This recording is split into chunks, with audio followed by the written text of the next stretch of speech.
The day's finally come! We're off to meet the Tsaritsa of Snezhnaya! What is she planning? And why does she need the noseies? Soon, we'll have our answers! Guess this'll be the end of your journey that your sister mentioned. What is she expecting you to find there? Snezhnaya still feels like a long way away.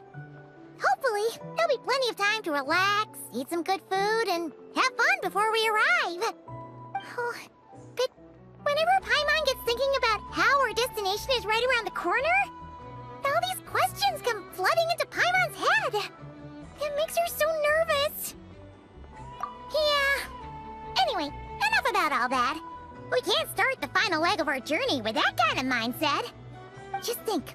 We've fought dragons and sea monsters, defeated creations of the gods, faced prophecies of doom and the threat of the abyss. Heck, we've even been to the moon! With all that experience under our belts, how could we be any more prepared? Sure thing! Now, stick close to Paimon, the best guide you could ever ask for, and let's charge straight for the finish line! Off we go! What about me? Do I get a call out? Whoa! Columbina? You kinda snuck up on us there.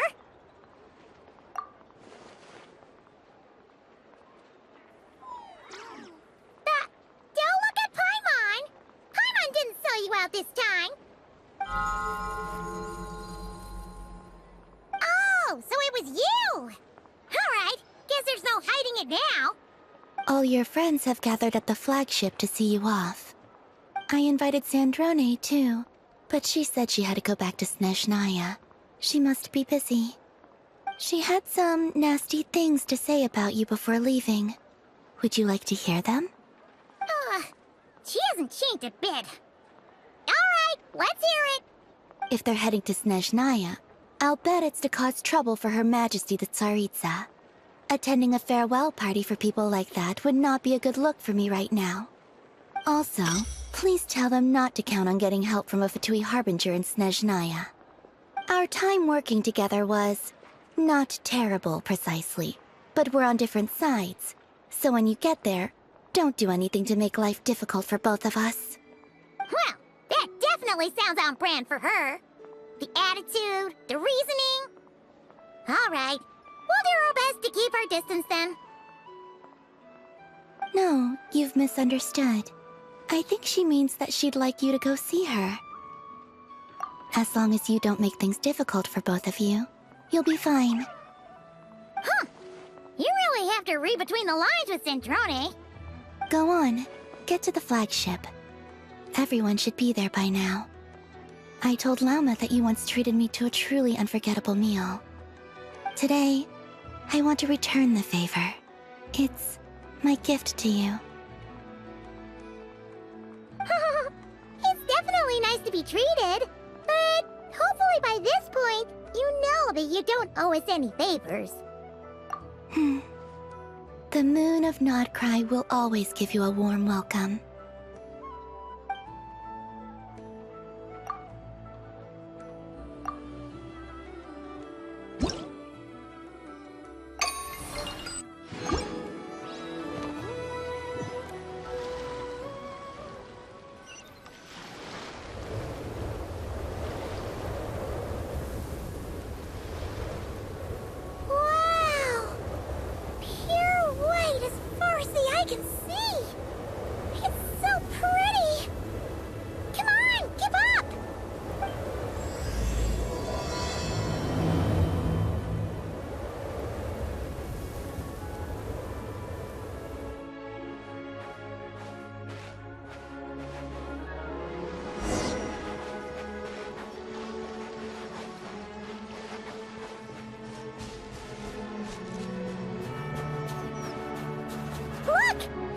Similar to the ones in Nod-Krai. You know, just minus the effects of Kulaki. That's a sure sign that we're officially in Snezhnaya now.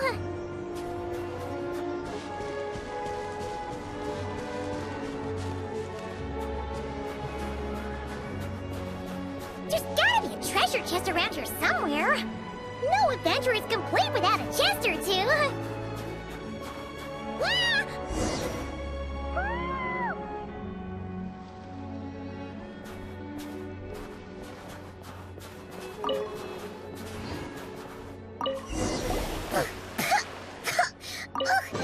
Paimon got a mouthful of snow! Ooh, it's so cold. Paimon's gonna snuggle up to you for a bit to get warm.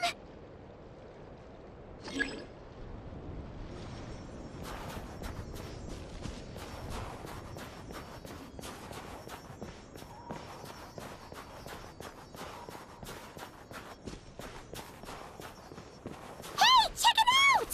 Those are bears, right? Oh, look how big and fluffy they are!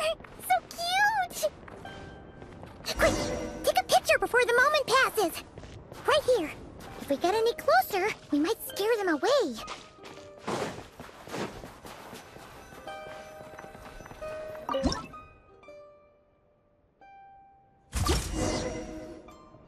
Let's see how your camera skills are these days. Oh, wait a sec. Paimon sees something. Come on, quick! It looks like a train carriage!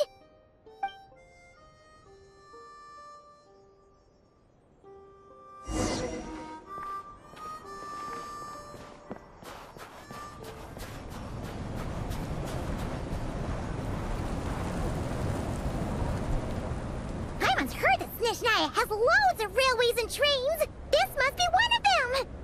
But why is it abandoned? Ooh, it's still so cold. Oh, I don't know. Maybe. Oh, also, is it just Paimon or is the snow getting heavier?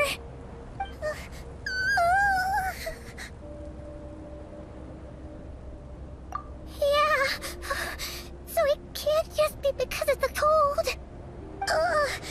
It's hard to describe, but Paimon feels so weird. She's never felt like this before. Everything feels heavy. Getting kind of dizzy, too. Oh, no need. Paimon's just feeling a little low on energy. That's all. It's nothing serious. Not worth ruining our travel plans over. Yep, sure thing. Snezhnaya, here we come!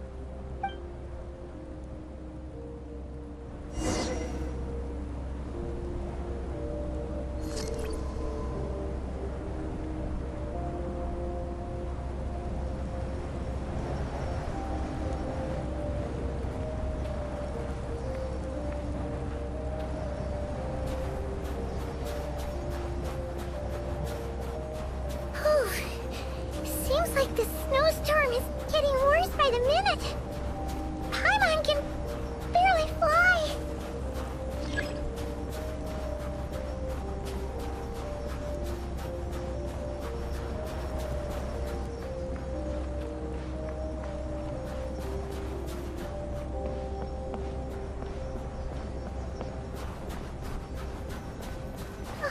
Oh, look! There's a cabin over there. Phew. Let's get out of this storm.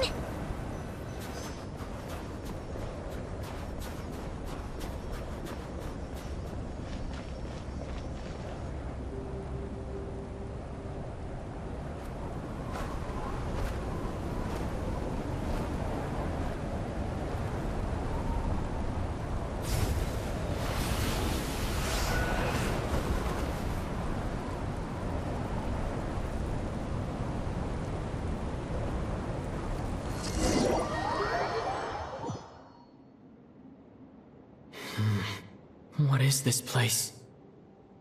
Where's Paimon? I need to find her fast!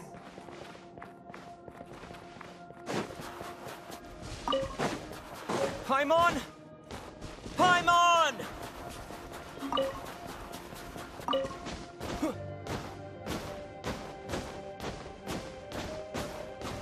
That's strange. Where could she be? I guess I'll try further ahead. Hang in there, Paimon.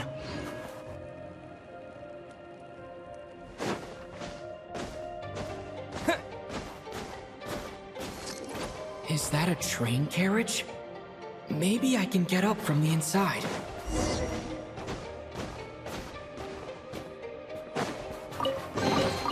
I'll keep this close.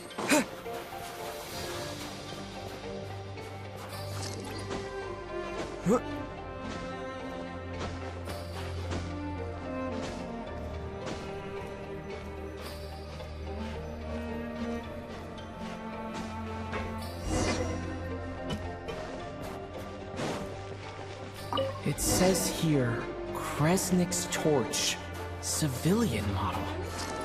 It's definitely getting a little warmer now it's turned on. I really hope Paimon's okay.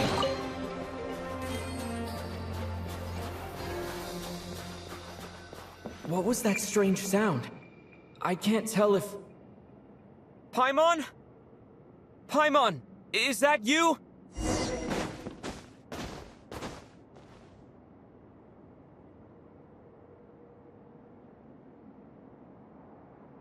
Incoming entity detected. Authorization granted. Initiating original. Hello, Descender, who's reached the eve of tomorrow. Eye of Graeae at your service. Time since last activation. Time measurement unavailable due to the influence of... Anyway, it must have been a very long time.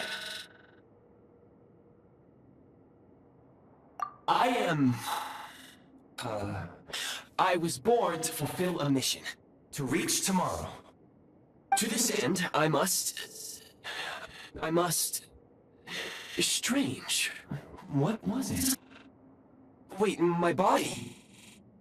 Huh? Why is my body like this?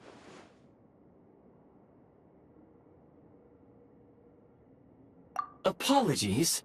After a long period of inactivity, it appears that a lot of data has been lost. Anyway, I was created so that humanity could reach tomorrow. But I am unable to load further details at this moment. Nevertheless, serving humanity remains my primary objective. I have detected a drop in your surface body temperature. You cannot remain active in this state for much longer. In accordance with my preset programming, upon reactivation, I must ask the one who awakened me the following question. Will you accept me, Transcender? I will assist you, protect you, and fulfill my mission until we reach tomorrow.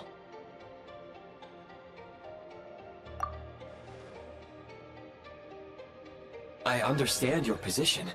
However, given your current physical condition, I must suggest that you reconsider. Before I was activated, you called out a name. Presumably that of your missing companion? If you agree to accept me, after helping you get out of here, I will search for said companion and pinpoint their location. To answer your question, yes.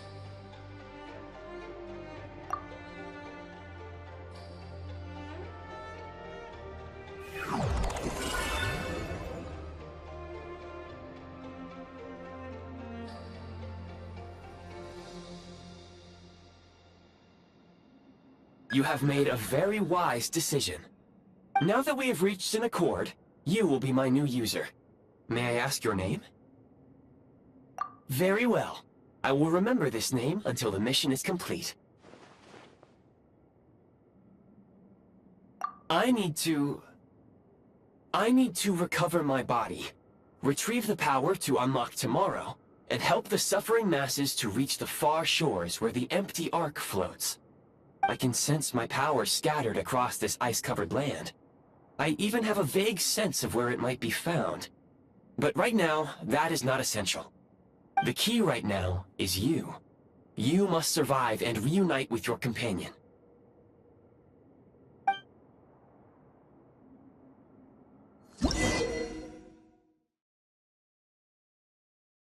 You may now execute the command, Demolish.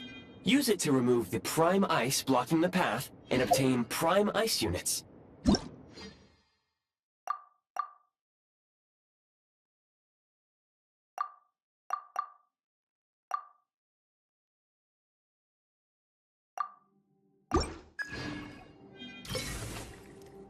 Prime Ice unit count has been updated.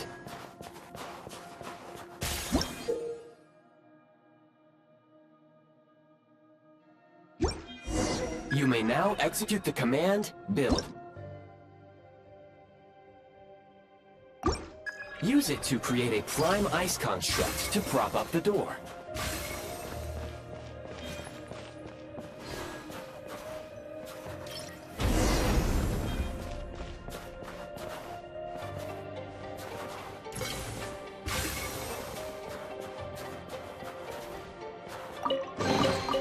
Is this an answer from this world?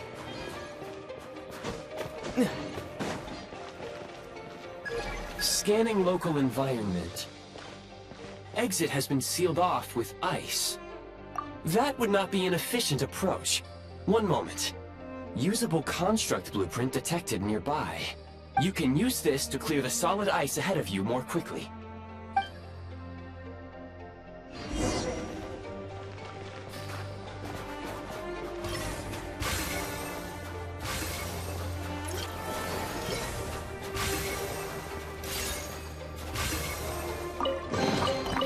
Is this an answer from this world?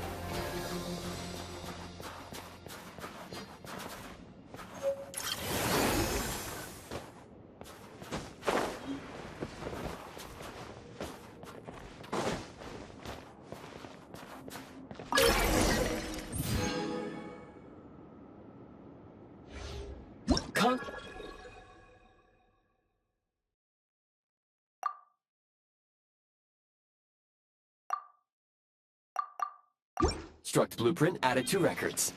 You may now execute the command, build heat source. Generate a temporary heat source to rapidly melt the solid ice.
A reward on the road.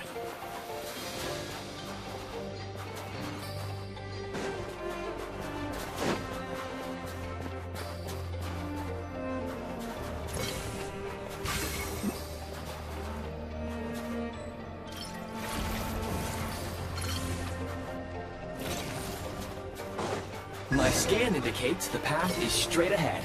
I recommend we proceed.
Kresnik Kristall located.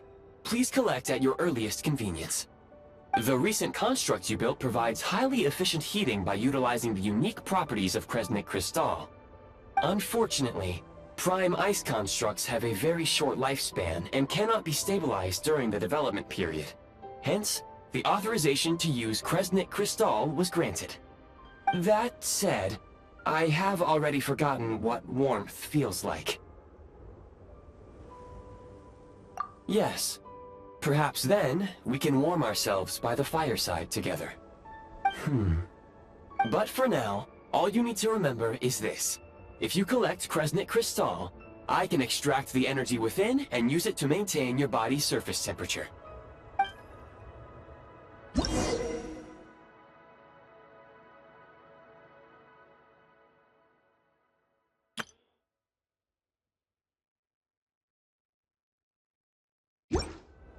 Low power.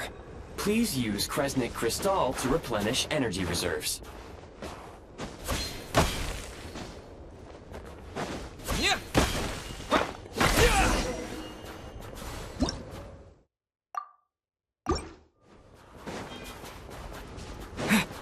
Signs of physiological activity detected in the distance. It is highly likely to be your travel companion, Paimon. Go. Go now. Be reunited and sing together. May all the people be united as one. May all of life rejoice in unison.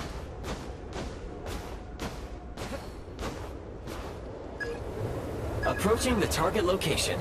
Scanning for signs of life. Life forms detected. 2. Affirmative. However, that is not the reason for my confusion. According to my database, this location is a train station, meaning the number of life forms is unusually low. Real-time environmental data suggests that the train station may no longer be in use. But whatever the situation, please exercise caution.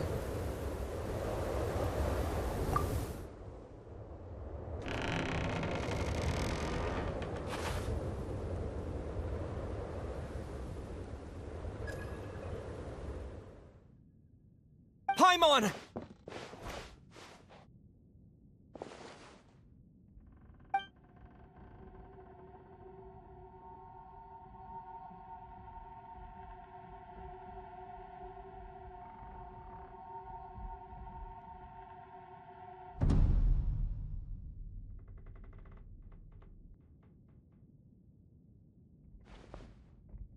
Who are you? Don't worry. She's only sleeping. You must be the Traveler. She called your name repeatedly while attempting to battle her way through the blizzard. Newcomers to Snezhnaya struggle to adapt to the sheer cold at the best of times. Lately, even the locals are suffering, with a powerful monster having summoned a bitter snowstorm.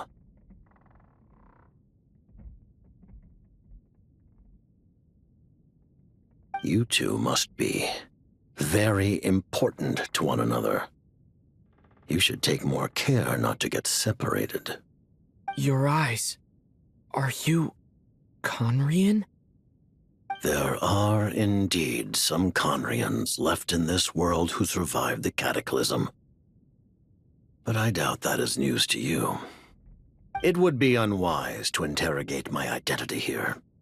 Focus your attention on your travel companion instead.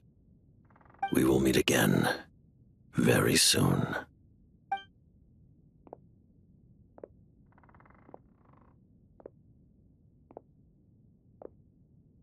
The unidentified subject has now left the area. He appears to be an individual of great significance, but my search has yielded no relevant data. I will try searching the database again. Against the odds, your companion is safe and sound. The other person even left a blanket for her.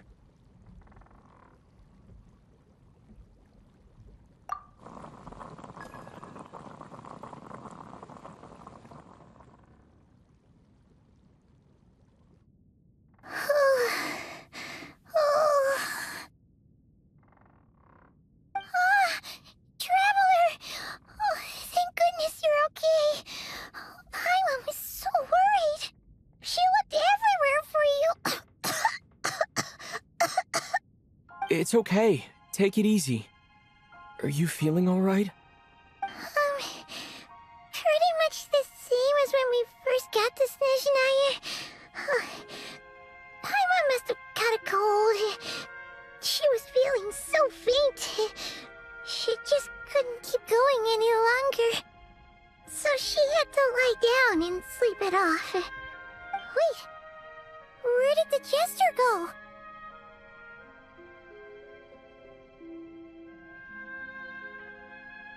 Yep, the director of the VII. The jester Pierro. So, you met him? The Jester must know everything about the Tsaritsa's plans. But there's no way he'd tell me just like that. We might well have ended up clashing. Well, he was right about one thing. Right now, the most important thing for me is to take care of Paimon while she's unwell. He had no intention of explaining his motives, and he left in something of a hurry. Hey! What the... Who is that? It looks like... half a pair of goggles. How amazing! A self-aware, talking pair of goggles! Snezhnaya was once the land of the Fae. There are many ancient creations here that I'm sure would broaden your mind further still. Mind you, my database is also expanding as we speak. You must be a rare creature yourself. Oh, wow! Well, thank you so much. You've earned yourself some of Paimon's favorite candy. Oh, but by the looks of it, you probably can't eat that, can you? Goodwill detected. Instead of candy, perhaps I can suggest my preferred strategy. Please clean me regularly to keep me operating at peak efficiency. Oh, that makes sense. Every pair of goggles needs wiping clean once in a while. Sure thing, mister. Anyway, back to the jester for a second. Paimon's still confused about something. When he first showed up, he already knew Paimon's name. And he acted like he expected Paimon to know who he was, too. Paimon could tell that he was Conrian from his eyes. And he definitely seemed like someone pretty important. But beyond that, Paimon didn't know anything about him. It was only later, after he rescued Paimon from the snow, that he properly introduced himself. That's the only reason Paimon knows he was the jester. Oh, seems unlikely. He ran into the snow following the sound of Paimon's voice, with a really anxious expression on his face. He didn't act like someone who knew she would be here in advance. And after bringing Paimon here, he just stared out at the snow. He didn't do anything to Paimon at all. In fact, he barely said anything. Wouldn't even answer any of Paimon's questions either. Paimon didn't feel unsafe around him, and she didn't seem to have any ulterior motives. For all we know, he might have just ignored Paimon's questions so she'd give up and go to sleep. Please allow me to interrupt. Fatui and director are unfamiliar terms. May I ask for clarification? Wait, you've seriously never heard of the Fatui? Oh, they're like the Tsaritsa's inner circle.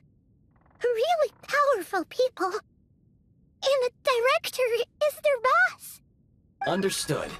Since they hold elite positions and serve their god directly, it stands to reason that they would conduct themselves with due decorum. I am inclined to agree with your assessment, Miss Paimon. I did not detect any ill will from the gentleman in question.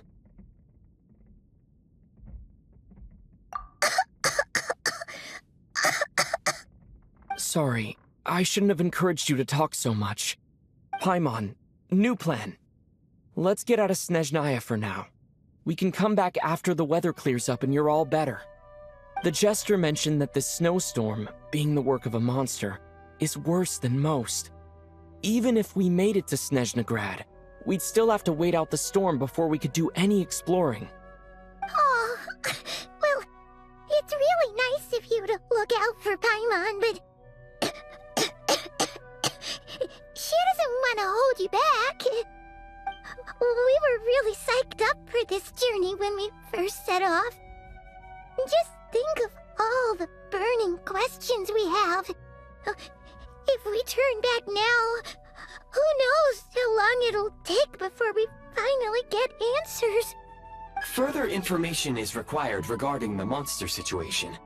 But objectively speaking, there is another, more pressing issue at hand.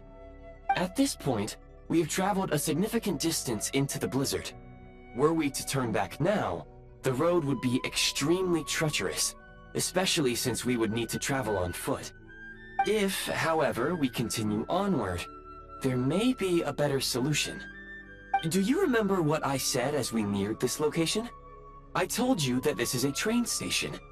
While it has evidently fallen into disuse for unknown reasons, the tracks remain intact. We can break through the blizzard and forge ahead by driving a train. That is the Snezhnayan way. There is a small town up ahead, which would be the perfect place for Miss Paimon to rest and recover. Paimon thinks Goggles here makes a great point. Let's do that! Oh, come on. Don't worry. Think of all the traveling we've done so far. When has Paimon ever gotten sick before? Practically never. 'Cause she's in great shape. Sure, she's a little tired right now, but it's sure to clear up on its own.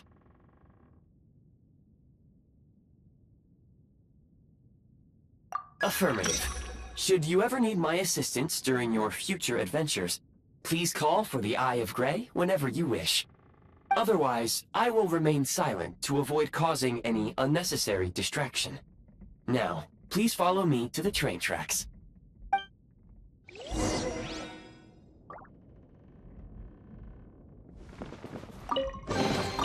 A reward on the road.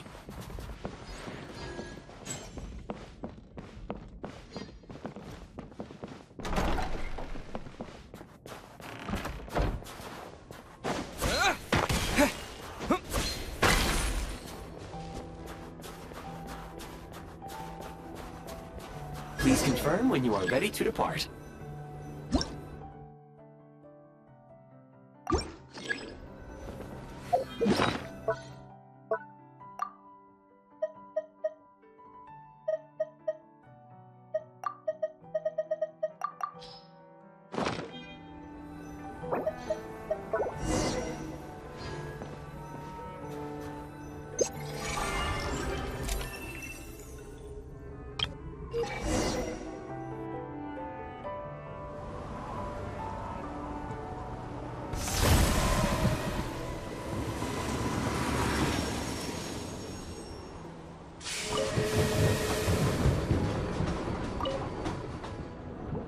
Heading north from here, we will soon arrive at... Wait, there's an error message. Could not detect clear tracks. What exactly does clear mean? Brace for impact, friends! Preparing to enter impromptu flight mode.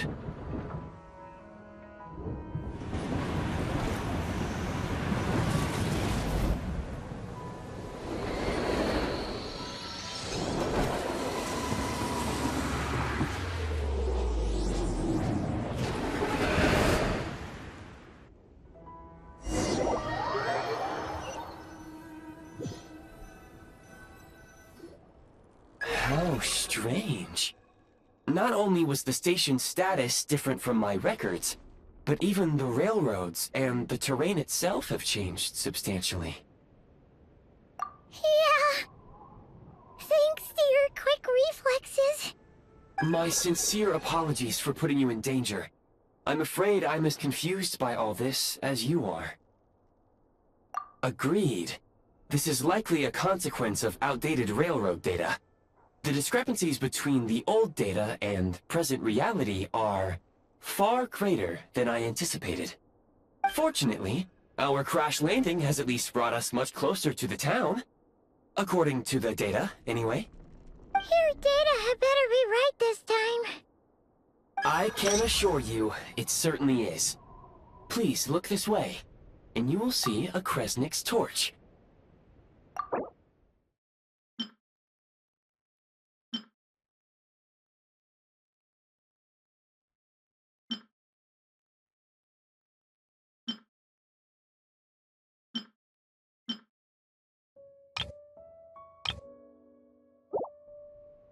It seems our ill-fated train ride was a blessing in disguise. We have taken the shortest possible route. Rest assured that I will take user preferences into account next time I plan a route. Next time, I will get it right.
Excuse me, is there an inn nearby?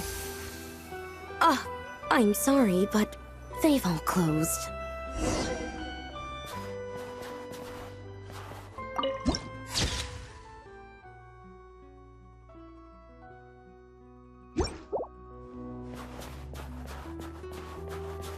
Sorry to interrupt. We're looking for a place to stay. I can't even afford to warm my own house, let alone run a business.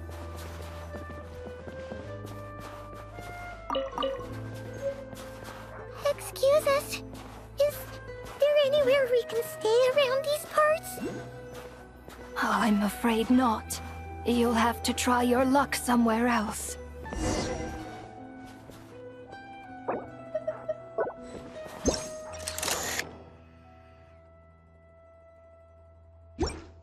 All we can do is wait for the next shipment of Kresnik Kristall to get here.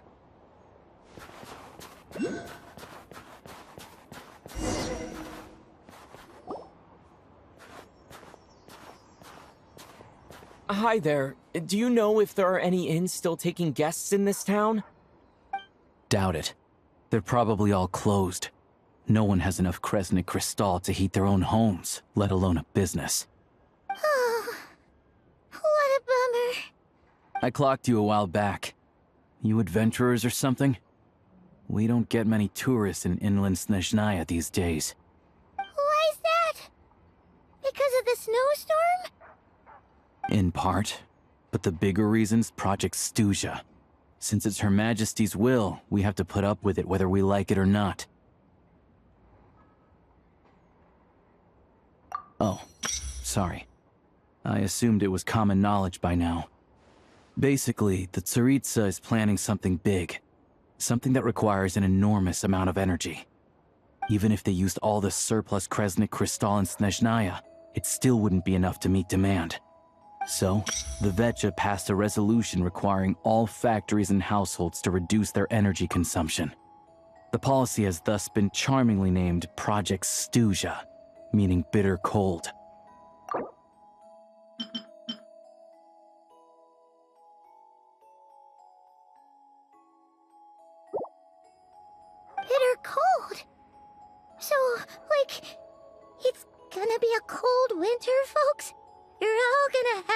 find a way to get through it? That kind of idea? Pretty much. When you're broke, you scrimp and save. When it's cold, you huddle together for warmth. There's always a way to stretch things out to make ends meet. Trouble is, if you stretch someone out like an elastic band for too long, who knows if they can ever bounce back.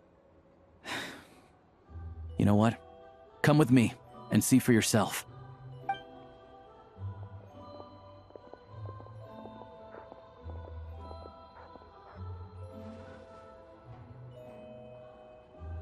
Can you please explain to me why the price of Kresnik Kristall has gone up by 1/3 again? Even as our purchase quota has gone down. You only come here twice a month. This won't even last us a week. The supply and pricing of Kresnik Kristall are based on current production volumes and price data. We VII are only responsible for delivery and security. I'm not in a position to explain to you how the figures are calculated, but I assure you, they are as fair and reasonable as possible. Oh, so our lives mean nothing to you? How can you expect anyone to survive a single night in this weather without heating? Since you insist on making me repeat myself every single visit, I will remind you again. There is no monopoly on the trade of Kresnik Kristall. You are free to purchase the shortfall from elsewhere on the market. What market? Nobody else is selling! And when they do, they charge 8 times the normal rate! It's robbery is what it is! Which is why the Snezhnograd Veche passed a resolution to support border communities, without which you wouldn't even be able to buy Kristall from us to begin with. So if you're here just to argue, move aside and let the next person in line come forward. Everyone's feeling the cold here. You... All right, everyone, let's calm down for a second. A few words, if I may. We're all subjects of Her Majesty the Tsaritsa, and I'm sure every one of us is dedicated to her great cause. We all know how cold it is. And the more it snows, the harder life gets. Everyone's struggling already. Let's not make things even more difficult for each other. But Liaison Shishkin, there's clearly something wrong with this quota. I have a family in Marepasak who tell me they can buy at least double our Kristall allotment. Oh, believe you me, I had the same reaction when I first saw the numbers. Couldn't believe what I was reading. I even wrote a letter to confirm the true figures, but... I'm afraid the quota really is as low as you've been advised. Still, you must understand that calculating these energy quotas is a complicated balancing act. They have to factor in population, town size, industrial application. Our top priority must be to keep the largest Kresnik's torch burning continuously. Only then can we sell the remaining Kristall for household use, and in doing so, we must make sure that everyone is treated fairly.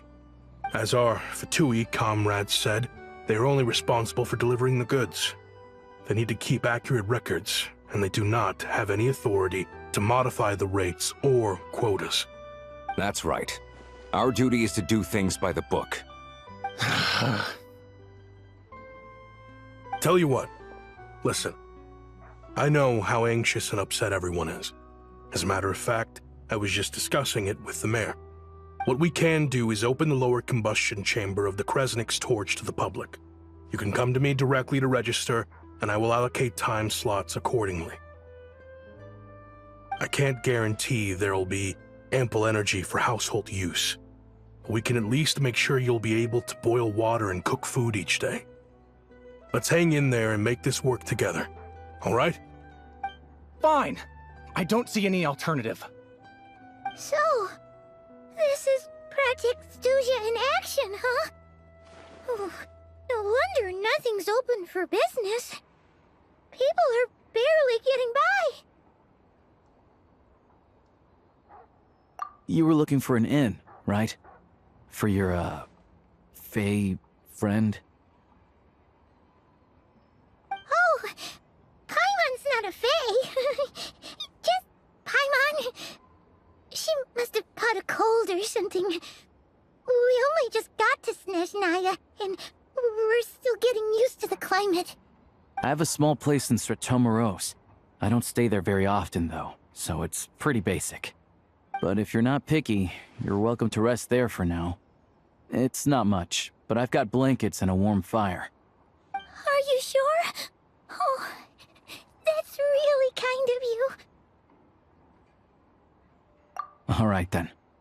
This way.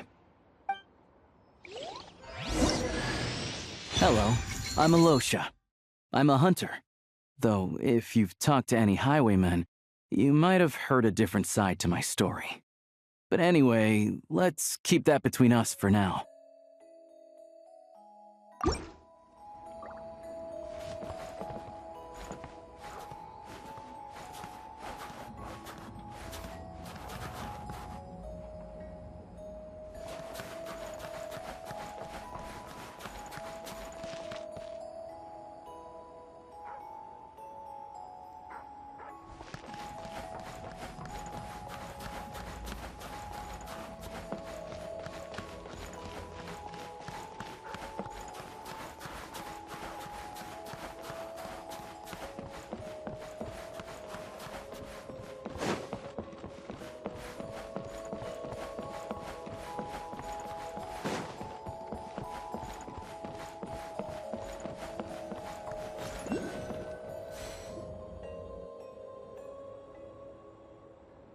Oh, so cozy and warm. Paimon's getting nice and toasty. Oh, wait. Paimon only introduced herself so far, didn't she? This is Paimon's best friend, the Traveler. Good to meet you. I'm Alyosha. Most travelers find the Snezhnayan climate to be a shock to the system at first. But as long as you keep yourself warm, you should be fine. Still, you should keep an eye on your condition. When people are too quick to dismiss a cold, it can easily end up turning into something more serious. Don't say that! Paimon's too young for chronic health issues.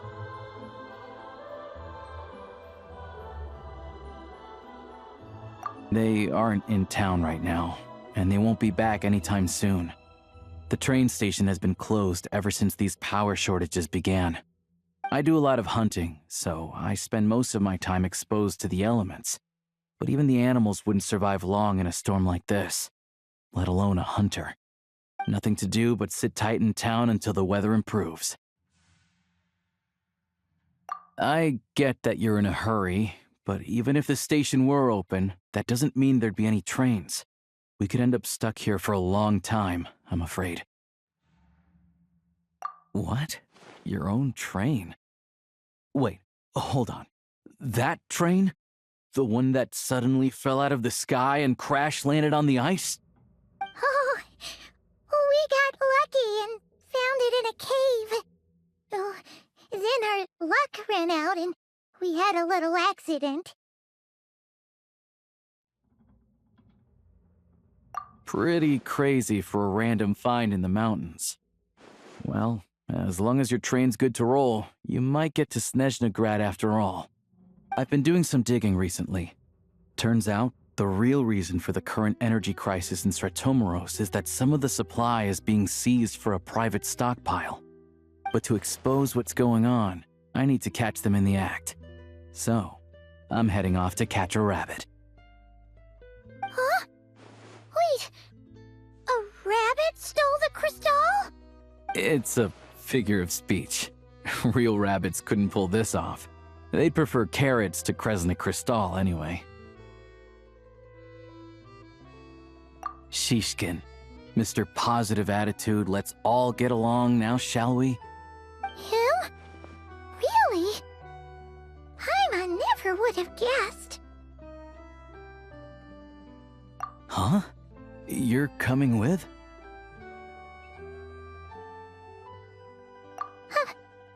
Oh, okay then.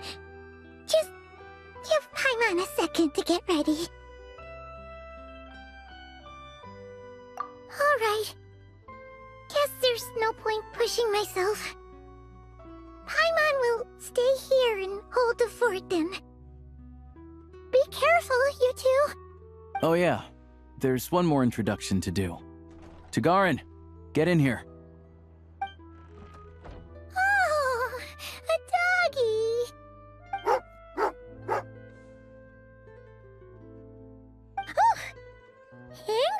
doggy. Tugarin doesn't like being petted then. He likes to think he's above that kind of thing. He's my hunting partner, so he'll be joining us when we head out. Carrots aside, we'll need to stay completely undetected. We can't risk spooking our rabbit, or there's no telling which burrow he'll scurry back into. First, we need to find a way into the train station and see if we can find any real freight data. Shishkin's figures can't be trusted. Then, we get Tugarin to catch a scent and find out which way the Kristall went. What are you eating? Oh, check it out! When you're all out of carrots, try jerky!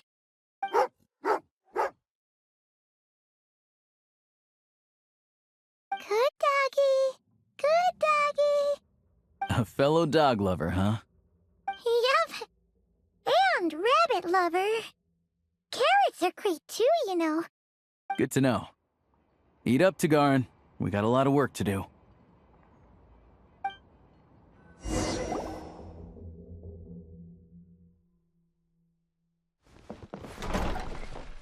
Paimon's just gonna stay here and get some good rest.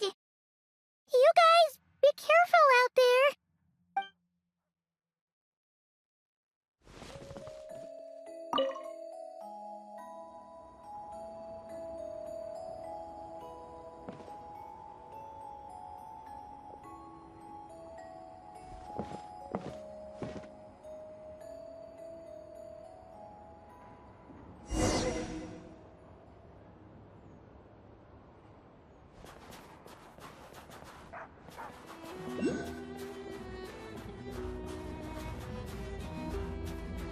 Wait.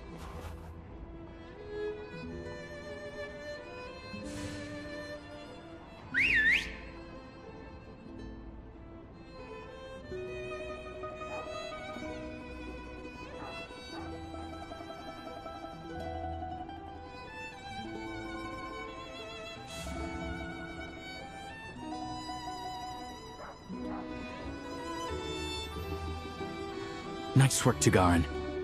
Come on, we'll go around.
This way.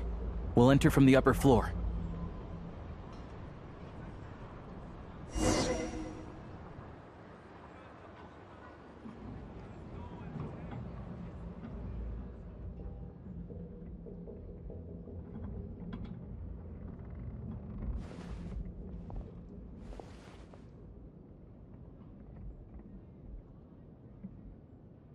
There we go.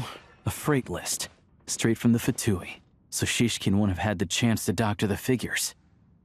Looks as new as the day it was printed. I guess no one bothers reading these unless they have ulterior motives. Yeah, this is all we need. Come on, let's get out of here, then go track down the Kristall.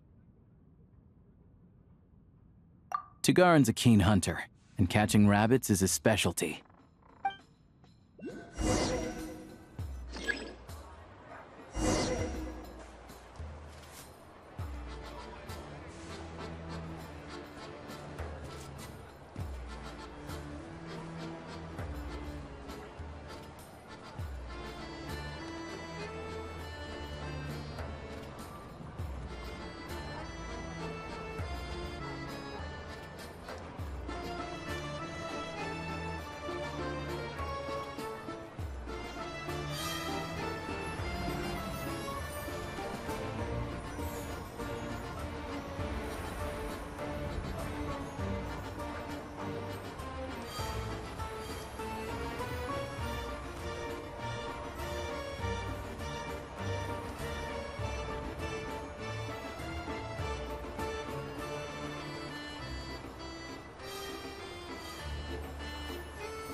But if he picks up the scent of Kristall somewhere and there's no stove around, that's how we know something's up.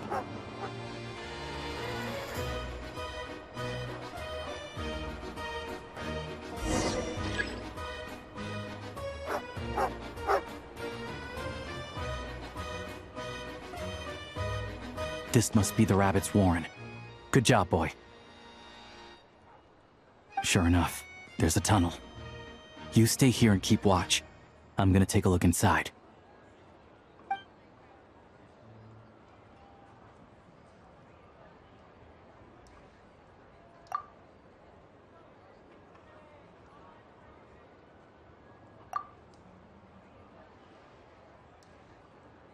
Thanks for looking out for us. Things are getting tougher by the day. No need to thank me. It's my pleasure. Sure as Her Majesty the Tsaritsa watching over us, every sacrifice will be worthwhile. Let's grit our teeth until the blizzard passes. These days of hardship will be over soon. Maybe for everyone else, Liaison Shishkin. But for you, the hard times have only just begun.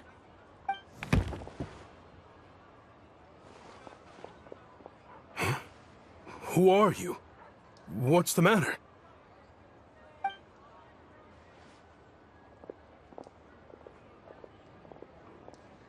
I just had a question for you. Why, when times are as tough as this, would someone hoard more Kresnik Kristall than they could ever use?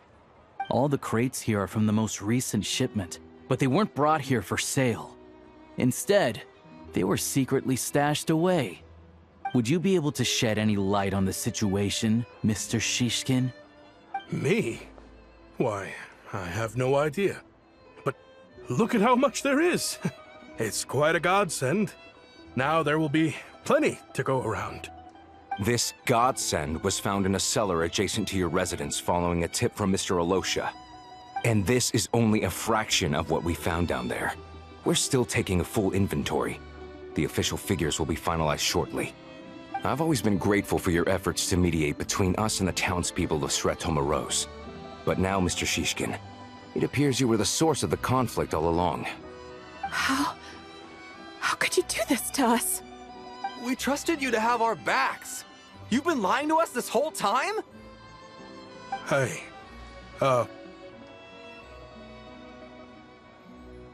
I owe you all an apology.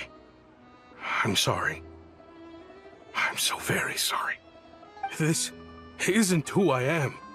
Please believe me, this was a one-time mistake that I will never repeat. We all know how difficult life has been since Project Stuja came into force. Energy is an increasingly scarce resource. People everywhere are getting desperate. But some places have been hit harder than others. I grew up in Alatyr, a small village with no train station. Deliveries of Kresnik Kristall have ceased there entirely. If nothing is done, they're all going to freeze to death. You know as well as I do how downright impossible it is to buy Kristall these days. The thought of my poor mother and father, with no one to help them, I felt so afraid. I watched as energy grew scarcer by the week, all the while knowing that their lives were at risk. Then one day, I looked at the Kristall shipment in front of me, and a terrible, selfish thought entered my mind. Looks like I'm just not cut out to be a criminal. I'm so sorry. Once the Fatui have finished their count, you'll see that the numbers match their waybill.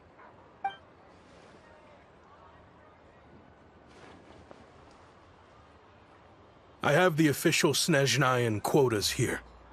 Anyone who has already purchased energy, please make your way over here to correct your transactions. I'll make a batch purchase of Kristall worth 3 months' salary for you all to use free of charge. As for Alatyr, I'll think of something else. You don't have to go that far. Yeah, owning up to your mistake is enough for me. You've done plenty of good for the community in the past. I'm not looking for a handout. Drop the act. You claim this was a one-time mistake, but the real reason there's only one shipment's worth of stolen Kristall in your basement is that you have an accomplice. Reporting in, sir. We've conducted a full search of the mayor's house. As expected, we found many crates full of Kristall, half of which were still in their original shipping containers. This wasn't your first time at all. You've been colluding with the mayor of Stratomeros for a long time now. The train station's currently out of service, but it does open for a short window every time there's an energy delivery. And every time a train pulls in, you're there on site to take inventory and oversee the workers unloading the cargo. The mayor handpicks said workers. Per his instructions, they transport the Kristall by tunnel at night to the mayor's house, and he sells it out of town. But since he can't get the goods out of town by train, he had to arrange an alternative method of transportation. This meant slower sales, which gave me plenty of opportunity to catch him in the act. Wait, the mayor's involved in this too? Preposterous. What proof do you have of any of this? Basic math. I've spent a lot of time lately counting carriages as the snowstorm rages. Counting carriages? What? The energy consumed by a train depends on its total weight. And since energy is a limited resource right now, it's fair to assume that every carriage is packed full. So, if we take the energy required for the Kresnik's torch, add the sales figures you provided, then compare that figure to the train's theoretical cargo capacity, guess what? The numbers never match. It's always off by 1 or 2 carriages worth. This time, you set a new record. 3 carriages missing. You mean to tell me that you sat around outside, counting carriages, in this weather? I'm a hunter. I have 2 options. Hunt or starve. Well, I've heard enough. The evidence speaks for itself. Take Shishkin and the mayor into custody and escort them back to Snezhnograd.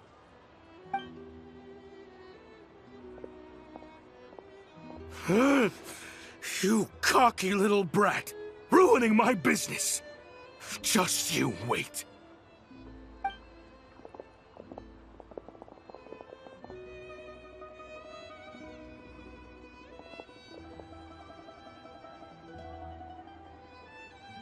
Yeah, something felt off, so I just followed my gut. Math isn't my strong suit, though. I'm lucky my dad made me learn enough to get by, but all this number crunching was a million times harder than the aim and fire work I'm used to. Thank you for your assistance. You're a brave lad. Shishkin was quite the cunning criminal, as I'm sure you can tell. He did all of this right under our noses, and we never suspected a thing. A wolf in sheep's clothing. He had everyone fooled. Even with that sob story he fed us.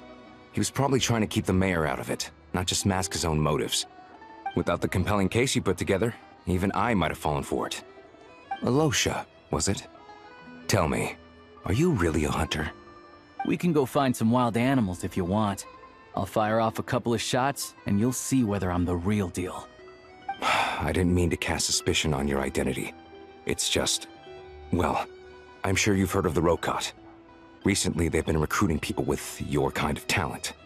They hide in plain sight under false identities, working against Project Stuzha, sometimes directly opposing the Tsaritsa herself.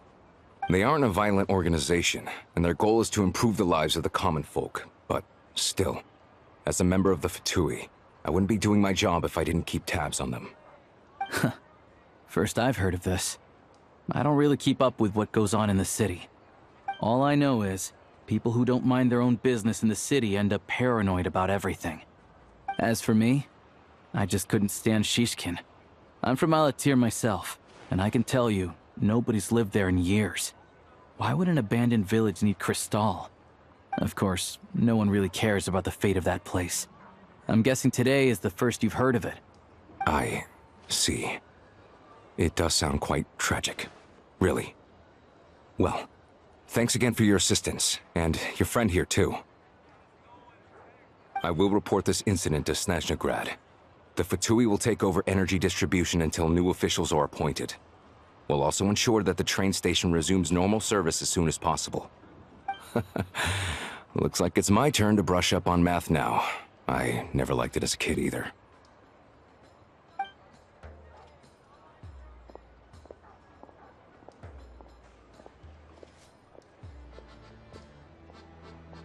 Don't mention it. Isn't the soldier overseeing the delivery supposed to verify the quantity of the goods? Was he just careless? Or was he being paid off too? Who knows? Excuse me. I'll take a share of Kresnik Kristall too. Thanks. I need to take a detour before we head back. There's someone I have to deliver this Kristall to.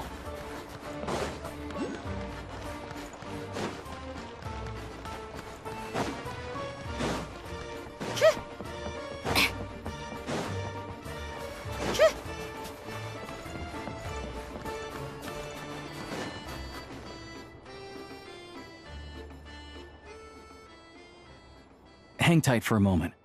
This old lady, she doesn't really know who's who anymore.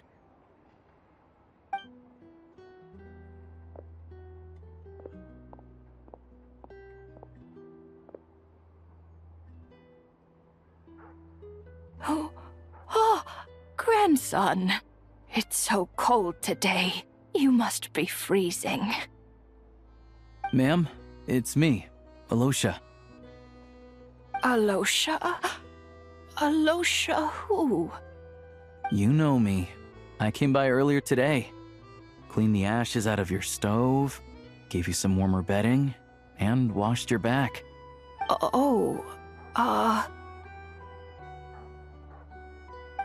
I'm sorry, I don't remember. Now, how often do I get to see my grandson, Come on, take a seat and relax while I fix you something to eat. It's okay. You just rest. I'm fine. Oh, you. It's nice to come and visit your old granny once in a while, isn't it? Svetlomoros's a good town. All sorts of things to do and people to meet. And the local officials are good to us.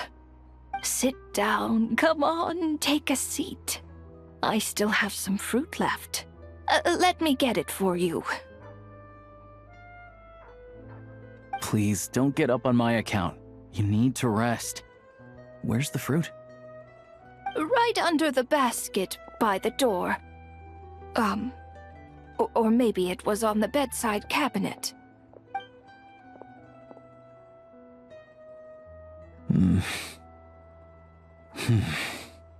Well, grandson dear, do you like it?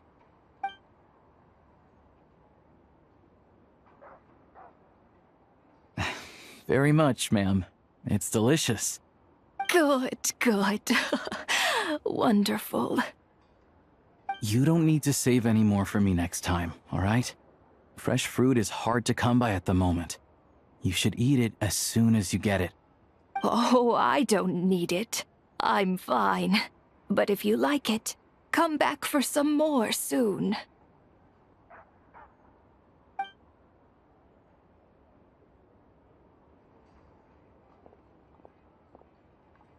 Some kind soul must have given these to her. But she always saves the nicer things for special occasions.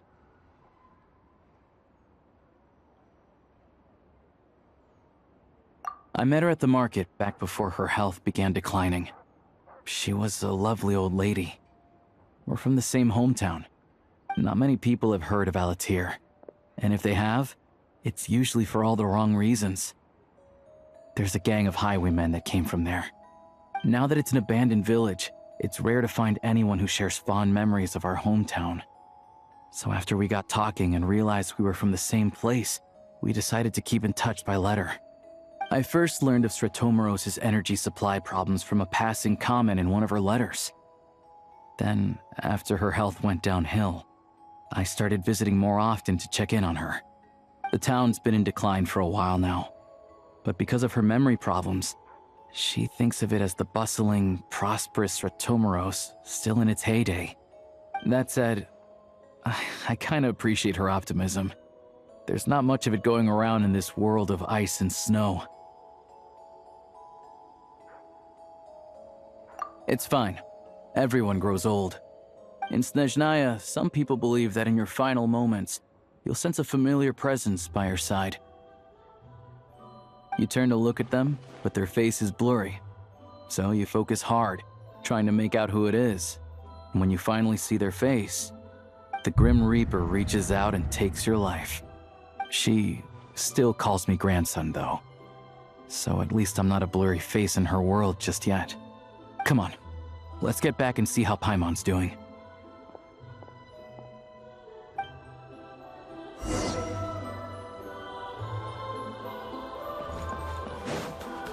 How tiresome.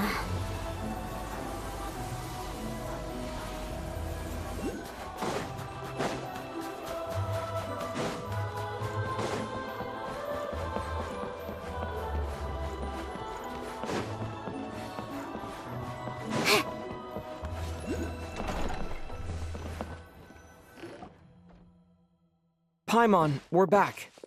Are you feeling any better? Yep. Paimon's not cold anymore. But she's still a little dizzy. Flying probably isn't a good idea right now. Paimon might lose her balance.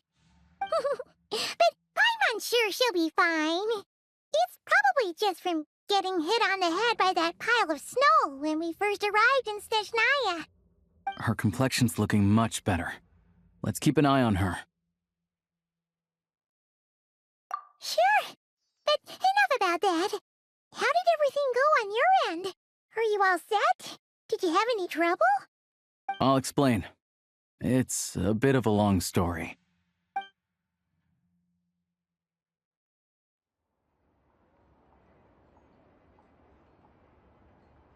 Jeez. You guys got pretty busy. Sounds like the liaison officer and the mayor were running quite an operation. Good riddance to both of them. It's a good thing you managed to catch them. So, you said the train station will open again soon, right? And everyone has enough Kristall now? Yeah. Well, enough to survive at least. Project Stuzha isn't going away anytime soon. People will still have to scrimp and save to make ends meet. Don't know. The goal of Project Stuzha is to gather energy for the Tsaritsa, but no one knows where that energy's going. It's never been made public.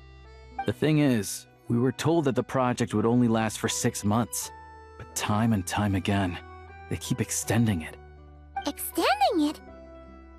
Does that mean the Tsaritsa's plan isn't going very smoothly? That's what everyone suspects. In principle, any proposed extension needs to pass by majority vote in the Snezhnograd Veche. But even though opposition has been growing, any detractors end up caving into political pressure from the Rooster, Pulcinella. He's the chair of the Snezhnograd Veche and a key figure in the voting process. He has the backing of many powerful and influential people.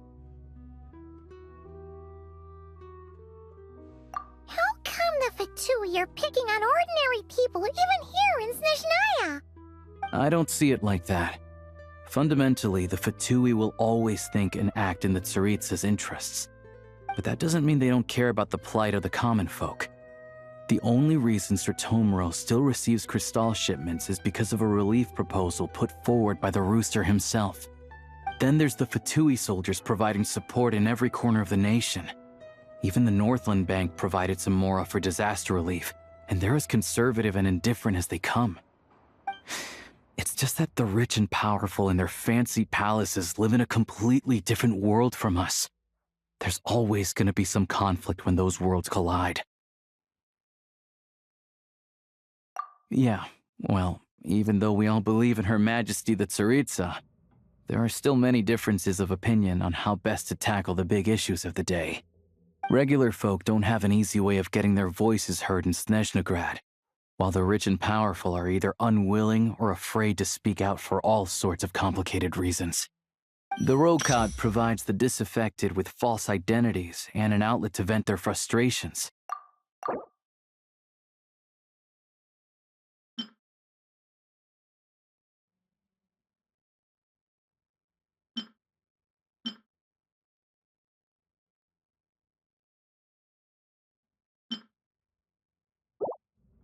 Of course, an organization like that exists in a gray area. The moment the Veche think they've crossed a line, there's sure to be a crackdown. But so far, they've been doing their best to help the common folk. Like us, don't you mean? You didn't hesitate to join in. You're not new to this, I can tell. That's because we're adventurers. It's our job to help people out with commissions and get to the bottom of things. Sounds like we're going to get along. So, what's your business in Snezhnograd? Aside from taking your friend to see a doctor, of course. I want to meet the Tsaritsa. It's complicated. I've had run-ins with many of the Harbingers along the way, and I really need to know what the Tsaritsa is up to. Her ultimate goal? What the no-sees mean in all of this? Since I've made it this far in my journey, I have to find the truth, whatever it takes. Wait, so... no way. Are you who I think you are? Sounds like you've heard of us then. We're getting more famous by the day.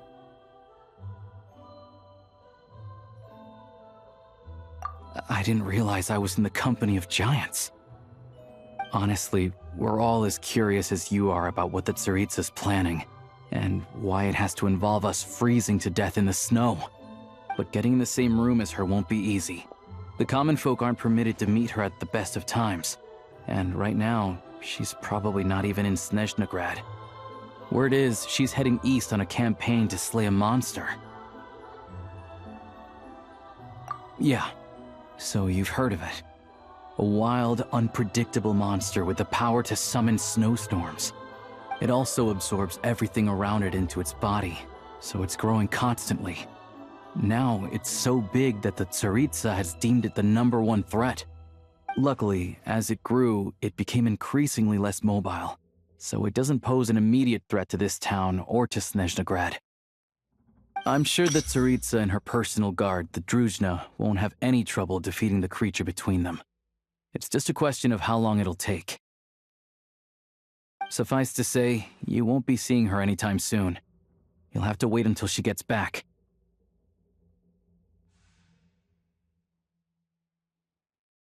Fair. Well, the Fatui will be taking over management of the train station for the time being.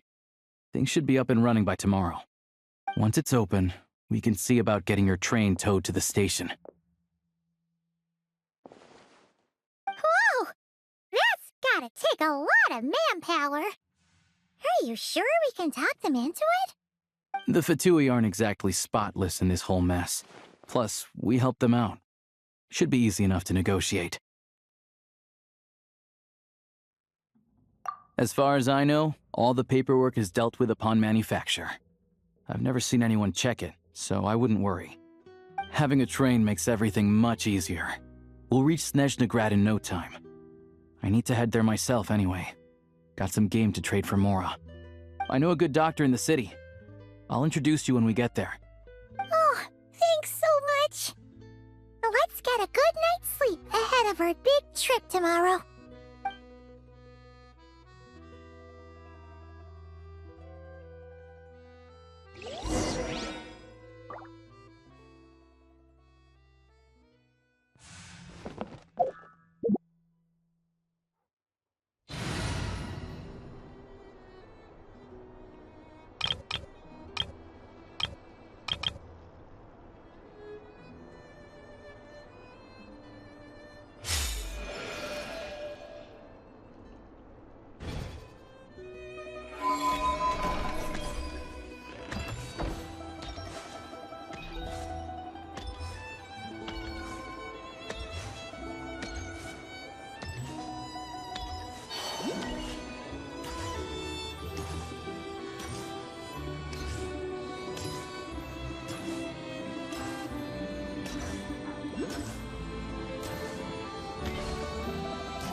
Drive carefully, all right?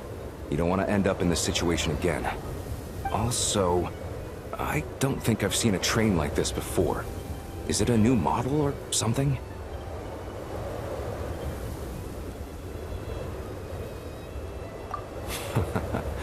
Not a fan of small talk, are you? Anyway, take this. It's an up-to-date map of the Snezhnayan rail network. All the track switching is automated, so as long as the train's moving, you don't need to worry about collisions or anything. We'll leave you to examine the train's conditions yourselves. Fingers crossed nothing's broken. I doubt Svetloledovka has any engineers with experience working on this model. Shouldn't be a problem. Thanks for everything. All right then. Have a safe journey. And make sure to check everything's working before you set off.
Destination settings have been applied.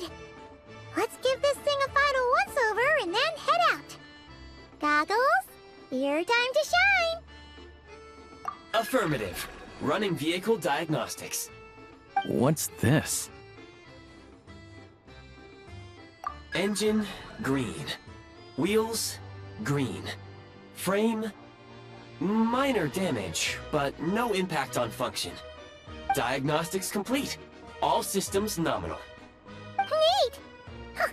Paimon still can't get over the fact that you just found this tech lying around in a random cave. I've lived in Snezhnaya my whole life, and I've never heard of an interactive, talking train autopilot. Strictly speaking, I wasn't designed purely to drive trains. Though I doubt you have any interest in navigating the practically unreadable operator's manual yourself. All configurations are complete. Should you require any further assistance, please call for the Eye of Graeae. Away we go! Ooh, nope. Paimon's gonna find a warmer seat.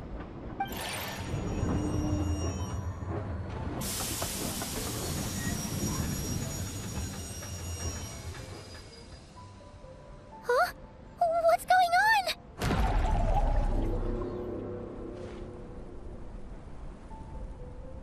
Oh no.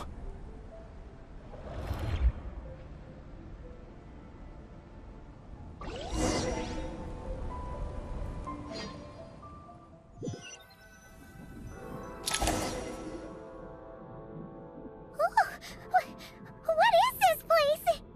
Traveler, are you okay?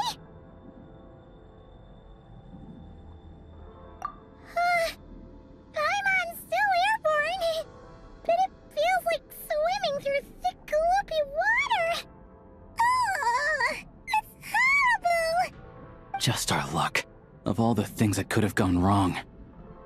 Alyosha, you're Snezhnayan, right? Any idea what the heck this place is? It's called the Shadow Realm. A place where no wind blows, no light shines, and no elemental energy flows. Even time itself doesn't exist here. It's a world where everything seems to come to a standstill. I've only seen it a few times before, and this is my first time inside. It's a dangerous place.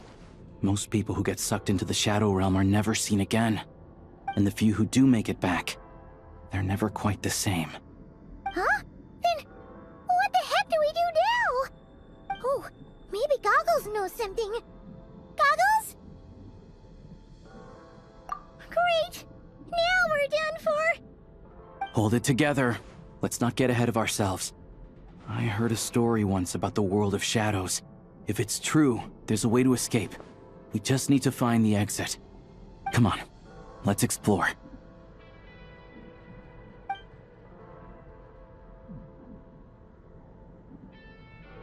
Look at these Fatui! It's like they've lost their minds! Their shadows have been devoured. They're no longer amongst the living.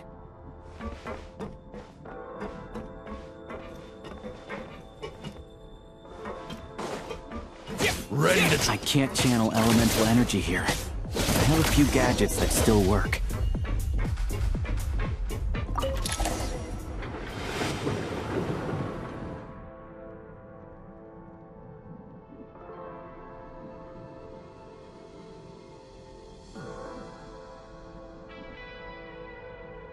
Wait!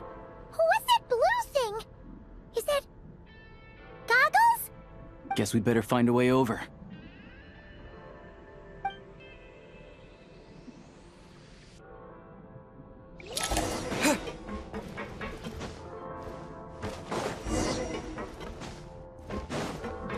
Let's hammer this out!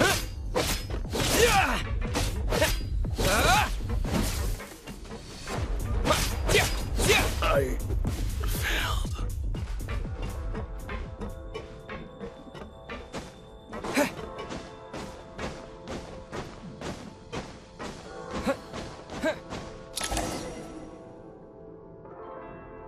Goggles! Hello. I am glad to see the three of you safe and sound. For now, at least. But things aren't looking too good. Correct. We are now inside what is known as the Shadow Realm, the darkest space in the shell, where even the Most High is loath to cast its gaze. Time and space hold no meaning here. It intersects with the world of the Light Realm only rarely, like an air bubble that rises to the water's surface. We must leave this place before it sinks back down into the depths once more. Sounds like you have a plan. Yes. In fact, the very purpose of my creation was likely to... from the Shadow Realm. It appears that key data is currently inaccessible, but now is not the time to resolve that problem. I have marked the exit to the Shadow Realm for your convenience. In addition, I have prepared some equipment to aid you as you traverse the Shadow Realm, Traveler. It may well be one of my core functions. Scan complete.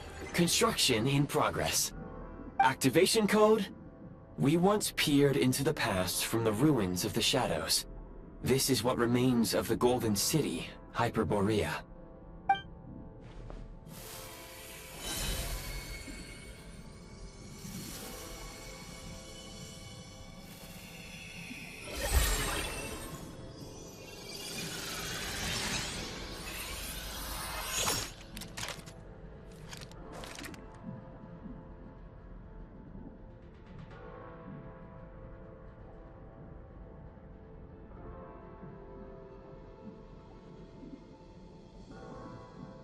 Whoa!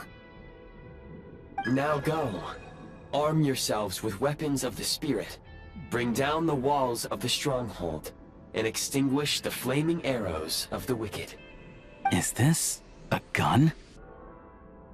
In the Shadow Realm, where humans cannot channel the elements, there once was one who, after much research and many attempts, found this to be the most effective means of attack. Let's go. I don't have much time.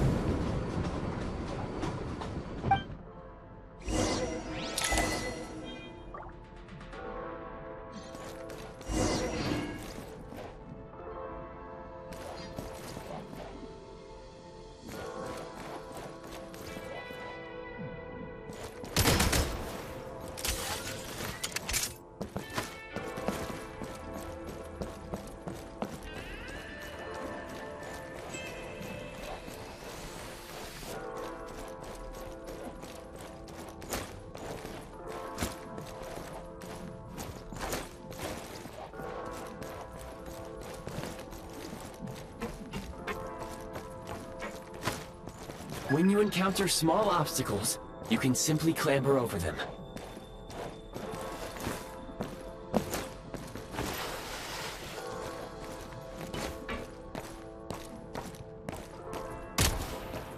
Since elemental energy, you can slide to navigate through low, narrow tunnels.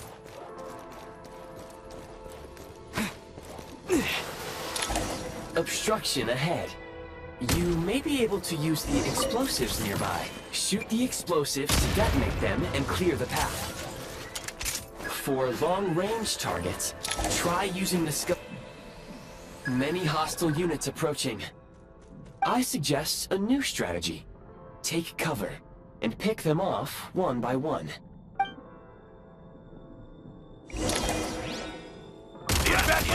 Taking cover!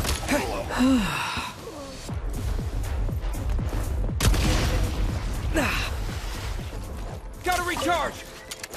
More enemies detected. Try attacking with the newly unlocked Assault function.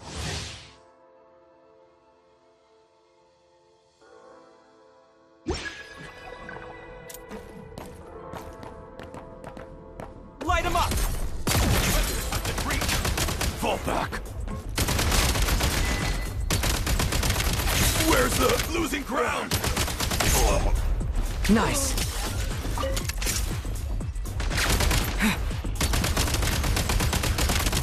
Where's the...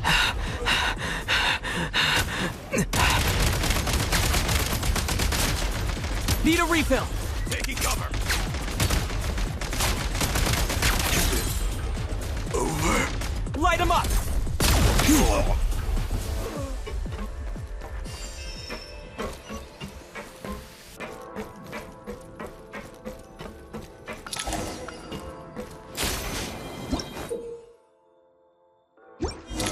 Aim at the freeze mark and pull the trigger to move using the rope.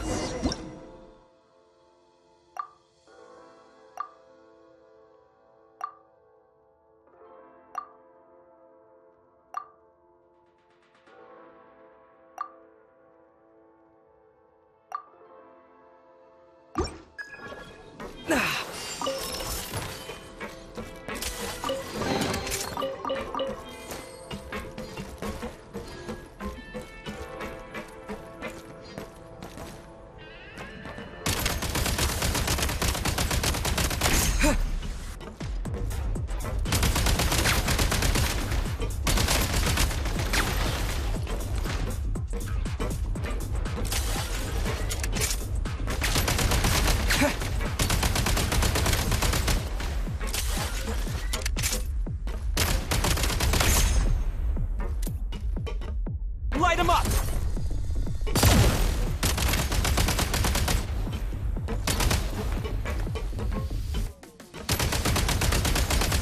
Some supply points can restore a small amount of stamina. Press on. Back in business.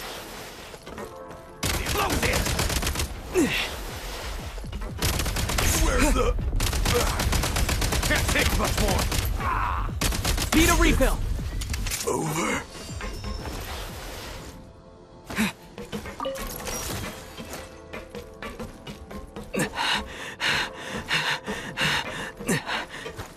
You should be able to use the Prime Ice construct left here to cover long distances.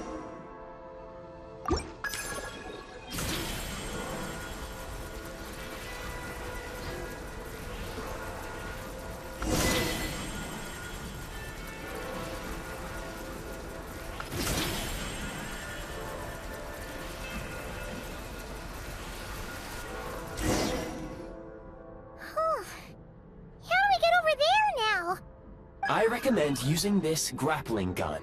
Such devices were originally used to secure structures in the Shadow Realm. If you detach the connected hook, the grappling gun will automatically fire a rope to another nearby hook. Okay. So, we just remove this hook, right?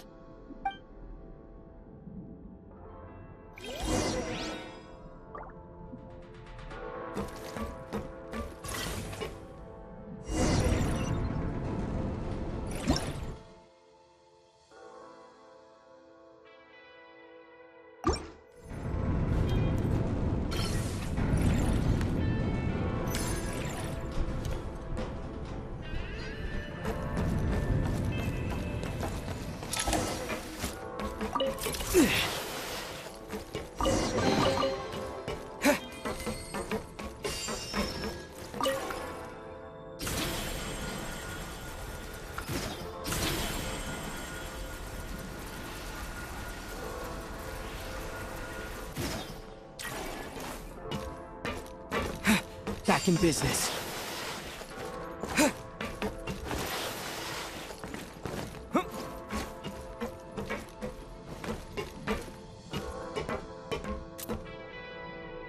Light him up!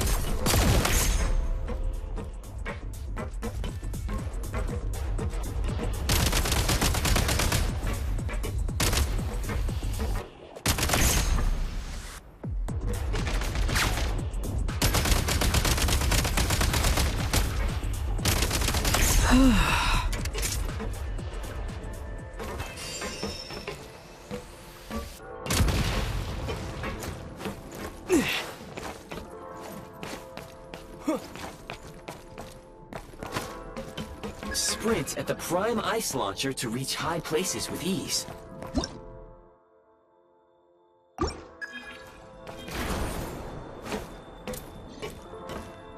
Charge!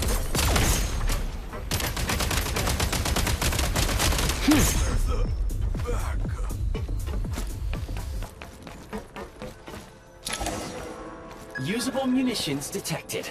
Frag Kristall.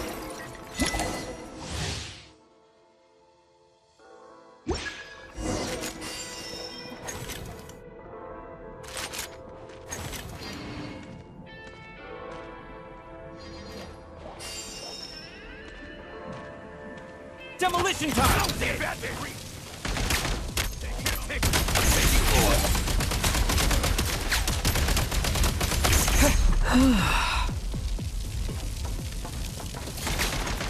Try this!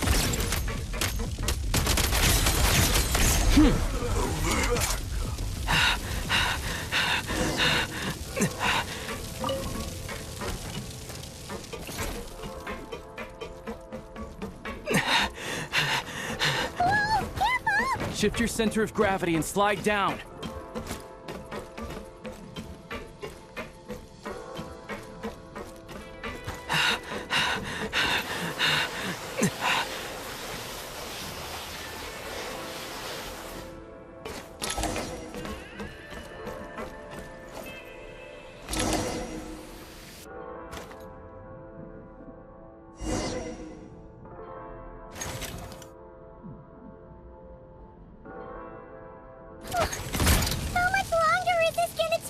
The exit is right ahead. We are very close now. However... It's like they're trying to keep us trapped here. That platform and the carriages are swarming with undead fatuity. Guess we gotta storm through.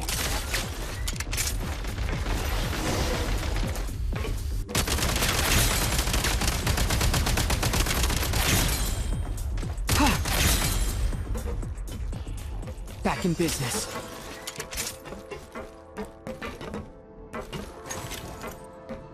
Frag out!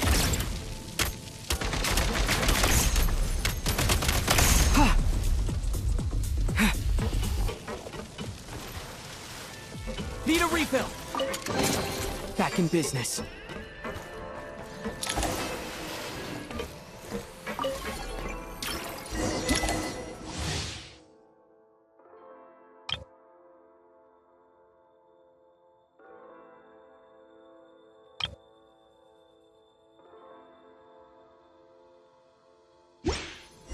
You may find switching to assault mode makes your attacks more effective.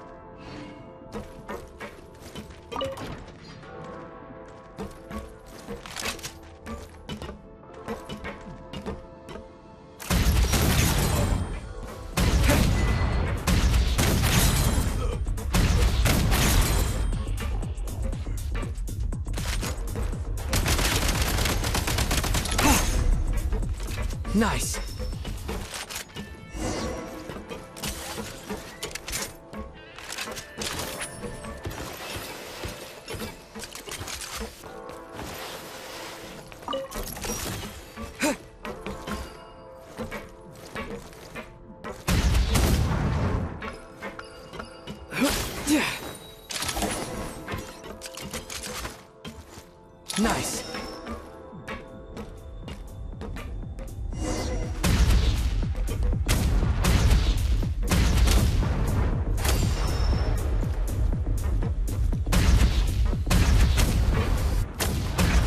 Charge!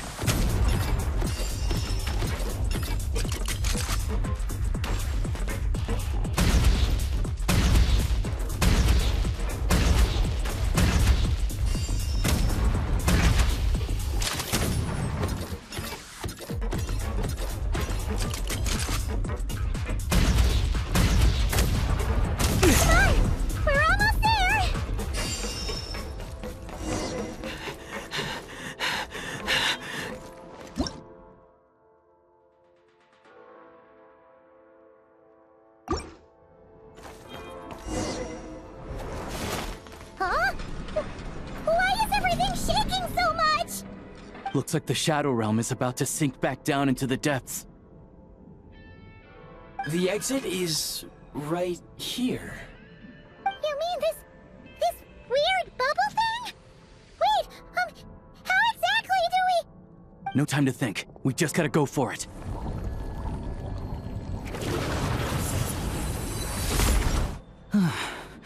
Looks like I was right.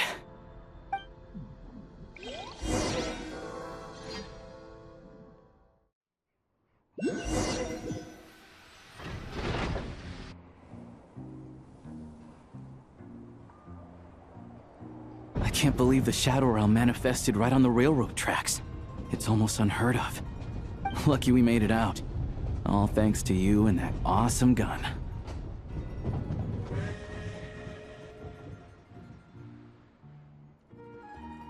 Ah, so you have heard of the Golden City before?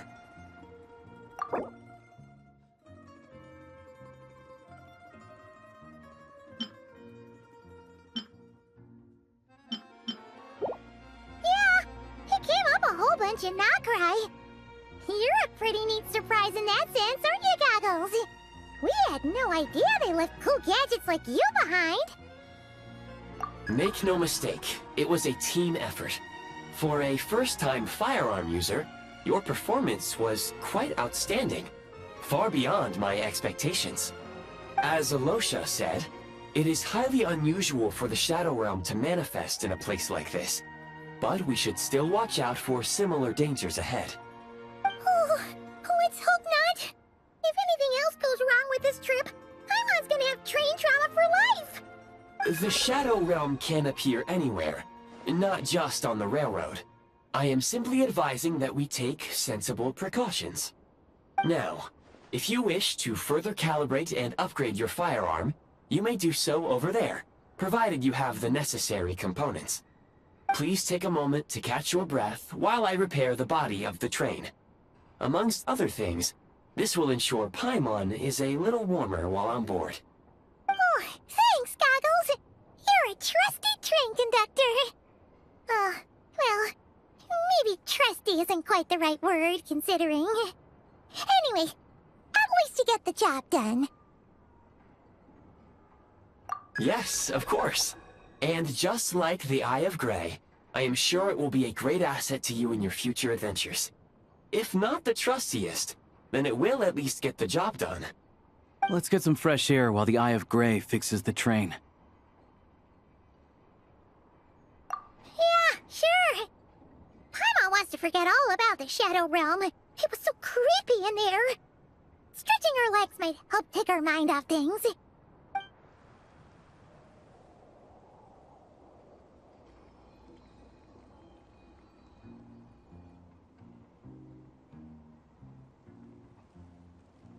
It's so quiet here for a train station. Not a person in sight. Just abandoned houses.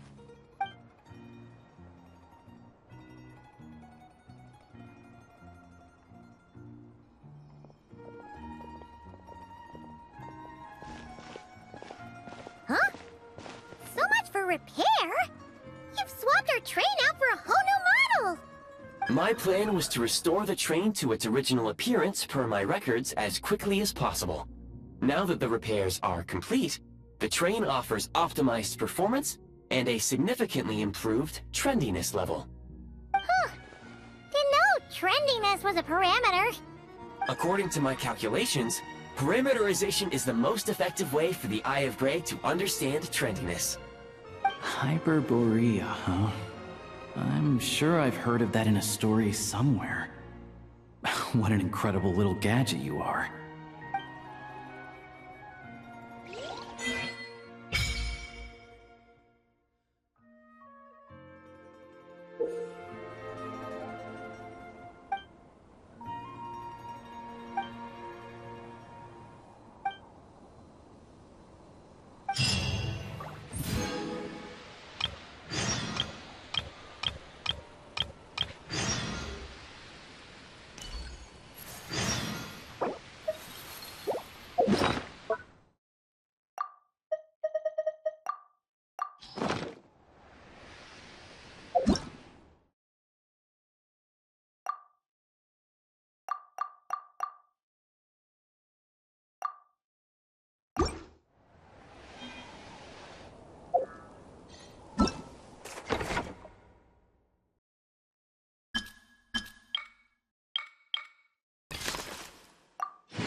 You keep them. I no longer need offerings.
again, huh? You might want to avoid looking down if you're afraid of heights. No, it's not that. Paimon's just praying that we don't have yet another accident.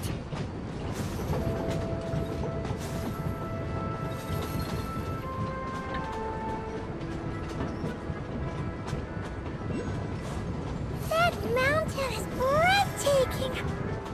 Reminds Paimon of Dragonspine. They say this mountain's the domain of a Snezhnograd lord. A lot of the Snezhnograd retreated there to live in seclusion, so it's a pretty mysterious place. You hear all kinds of stories.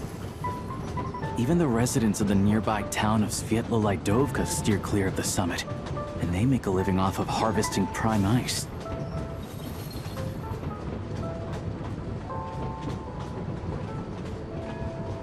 Look, Snezhnograd's just up ahead.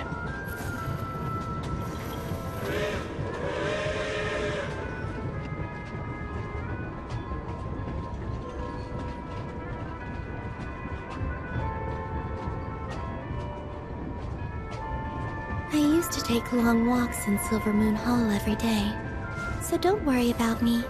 I can keep up.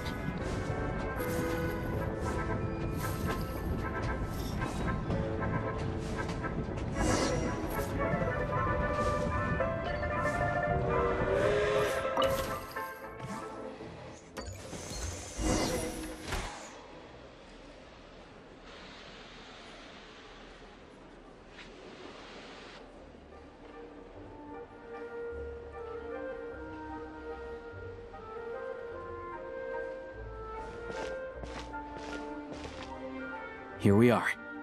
Welcome to Snezhnograd train station, the biggest transport hub in the nation. Wow! It's so majestic! Just flying from one side to the other would probably leave Paimon out of breath! It's built for maximum efficiency, but yes, transferring trains here can be a little tiring. In the future, you can use this train station to travel anywhere you want in Snezhnaya. For now, though, come with me. Let's get Paimon checked out. This way. There's a lift car that goes straight to Sapoliarny.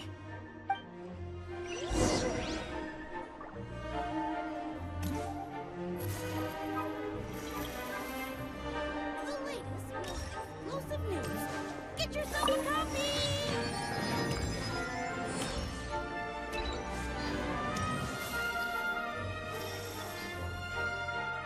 Tell me then, what am I supposed to do? Look! They have really funny-looking hats! And those ones are about the same height as Paimon! But it looks like they can't fly! Those would be Volkudlak and Domovoy. You'll also see the winged Vila and the snowborn Snezhnograd amongst others. No wonder! We'd heard that Snezhnaya used to be the realm of the Fae. Paimon can really see it now.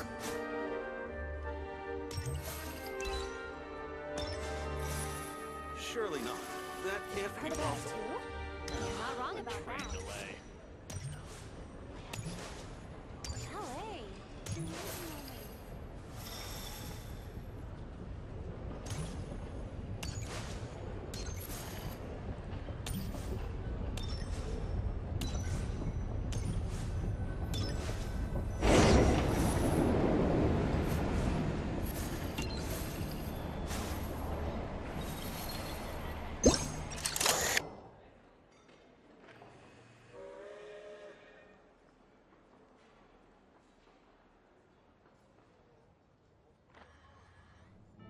To the left is the Market of Zolny. They sell everything there. You can often find some nifty little trinkets. To the right, you'll see the Korolievsky Theater in the distance. Look at that! Incredible!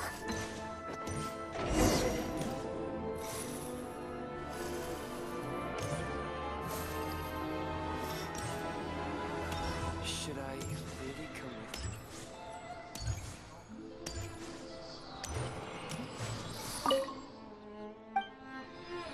you?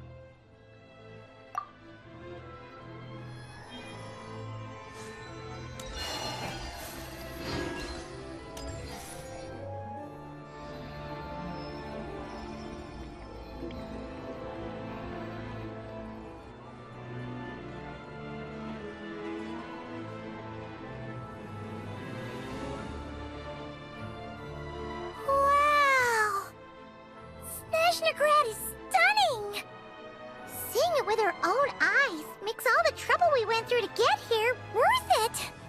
I found it pretty stunning when I first came here too. But I soon found out that stunningly beautiful means stunningly expensive. The prices here are crazy. I'm just a small-time hunter, so Zolny is where I spend most of my time. This way will take us to Podvorier restaurant. They offer food and lodging there, so you can get settled in while I fetch the doctor. Is that gonna be stunningly expensive too? Yeah, I mean, there are places to stay in Zolny, but I highly doubt they'd meet your standards. Most of the stoves are out of Kristall, the windows are drafty, and at night, four-legged roommates come out to play, sharpening their claws on the roof beams and floorboards. Yep, no way. Not a chance Paimon's staying anywhere like that. Maybe we can split the cost of the room between us? Paimon still has some savings left. Fine then. It's your treat. Paimon will save her money for buying a nice little cake. Don't worry, you'll get some too. I'm glad to see you've perked up. If you find yourselves in the mood for some sightseeing later, there's a few places around here worth seeing. This way leads to Zapoliarny Palace, which serves as the Tsaritsa's audience chamber and also her personal quarters. The adjacent block is kind of a city in its own right. That's Glupov, the headquarters of the Fatui. Inside, there's a munitions factory known as the Armory Palace, producing a constant supply of all kinds of equipment for the Fatui. A lot of important research happens there too. And over there is the Snezhnograd Veche, where all the big shots meet regularly to make policy decisions. These places are best admired from a distance. I'm sure I don't need to explain why. Yeah, they probably have super strict security. We're not looking for trouble right now. The downtown area is near the center of Zapoliarny. That's where you'll find the restaurants, bookstores, and gift shops. Another place of interest is the Northland Bank, which is over this way. Oh, and I'm sure you'll want to make contact with the Adventurers Guild at some point, right? That's right here. Ooh, speaking of adventuring, we use alchemy quite a lot. Do you know where we can find a crafting bench? No one practices alchemy in Snezhnograd, I'm afraid. Apparently there's some historical reason for it. Oh. We'll just have to use the one on the train then. Kinda inconvenient. Wait, how come there's one on the train if that's Snezhnayan too? Yeah, I don't know. Not my area of expertise. Still, I wouldn't say the absence of alchemy makes life here any less convenient. Anyway... Finally, there's Zolny in that direction. It's mostly residential buildings and factories, but there's a few shops too. Worth a look around if you're interested. That's about it. You guys go ahead and get checked in while I track down my doctor friend. Sounds good. Thanks for all the recommendations. It'll be good to get out of the cold wind. Paimon's starting to feel another headache coming on. Podvorier restaurant is right this way.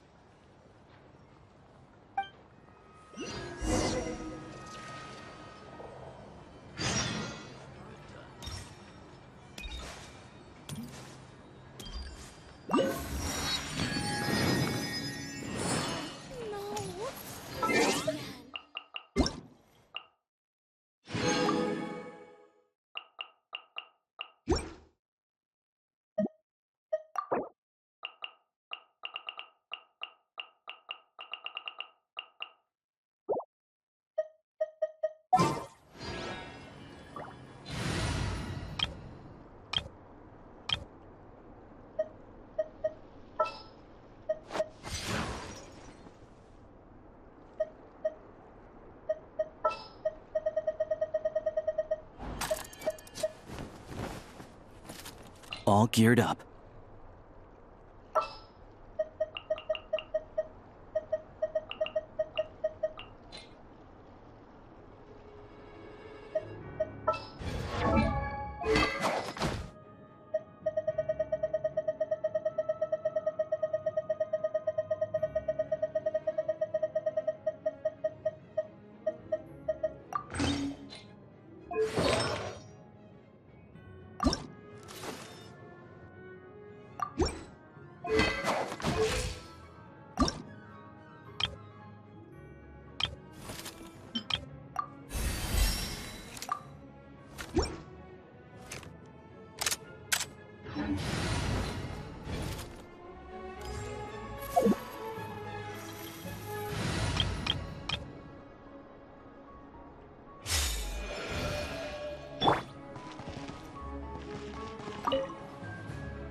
Ad Astra Abyssosque. Welcome to the Adventurers Guild headquarters.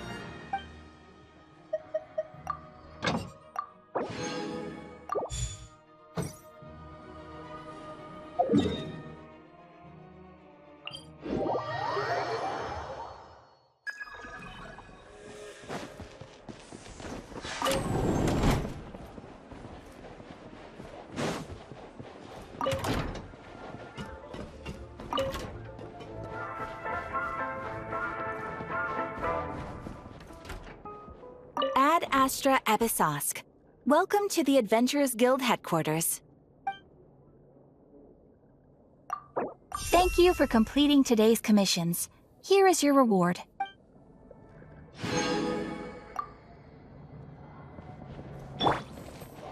Welcome to the Adventurers Guild, my lady. Is there something I can help you with? Farewell, my lady. And thank you for supporting the Adventurers Guild.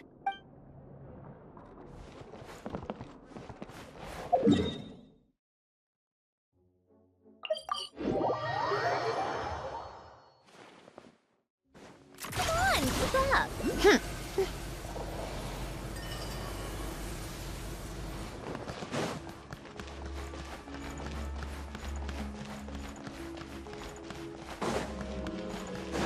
Take a break.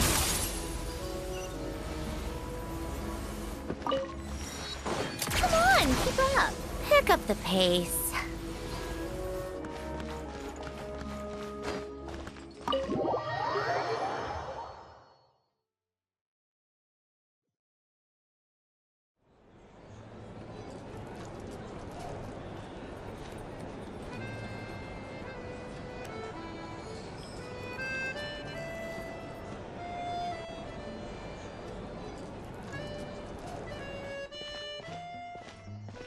Looks like you get what you pay for, huh?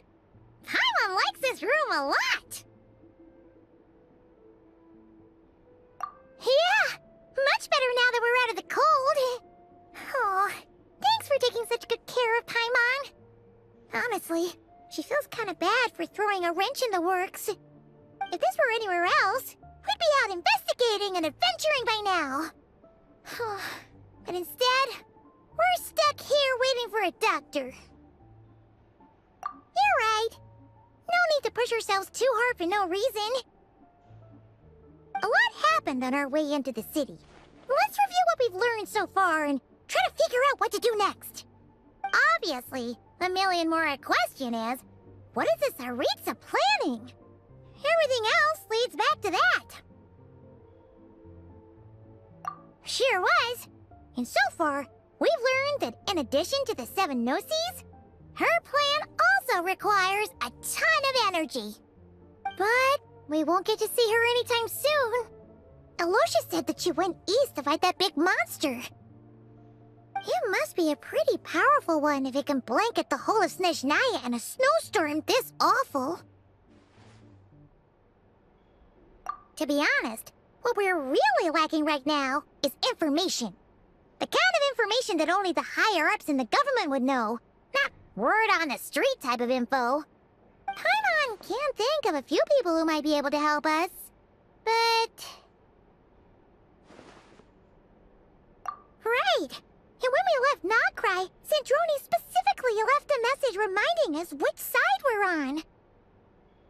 So, it's likely they'd tell us anything confidential about the Tsaritsa's grand plan. Yeah, fair point. Besides, that Gloop-Off place is right nearby. We've got nothing to lose, so it'd be a waste not to go. There's gotta be someone there willing to talk to us, right? Maybe Arlecchino or Sandrone? Or possibly Tartaglia. But it's unlikely we could sweet-talk Arlecchino, let alone Sandrone. She basically told us to stay in her lane already. Yeah, the last time was all the way back in Fontaine, right? Too bad we missed him in Nod-Krai. Apparently, he came to help out. Hello. Is there a traveler in Paimon in there? That's Alyosha! Come in! Hello, I'm Dr. Luneva. Alyosha mentioned that one of you is feeling a little under the weather. I see. So you're my patient today, yes? And you're, Fae, I presume? Good question. Paimon's not too sure either, but she's definitely not the same kind of Fae as the ones we saw at the train station. Is that gonna be an issue? Not exactly. It's just, I'm used to treating human patients. Fae tend to be far more resilient than even the healthiest and most long-lived of humans. But don't worry, I do have some experience treating Fae. I've even diagnosed plenty of cats and dogs in my time. Safe to say, I have a fairly eclectic range of expertise. It'll be fine. Paimon's basically the same as a human, right? We're no different when it comes down to it, are we?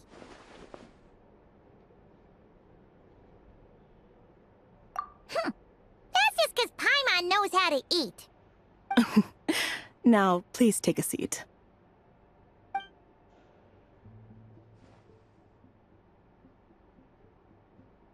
Okay, vital signs are good.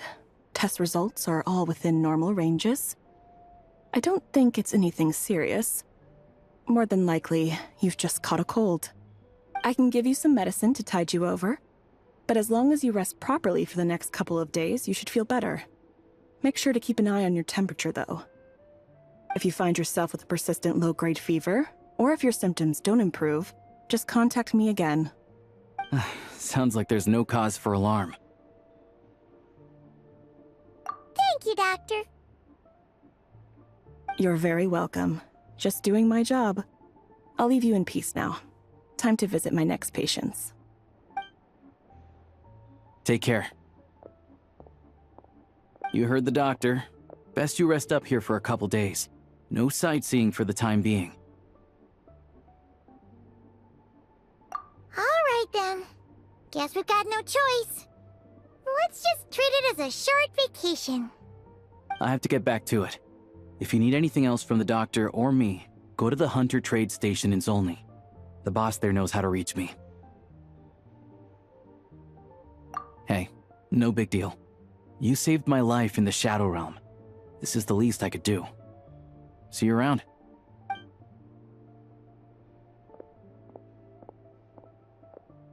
All right, time to find Child and see what he can tell me.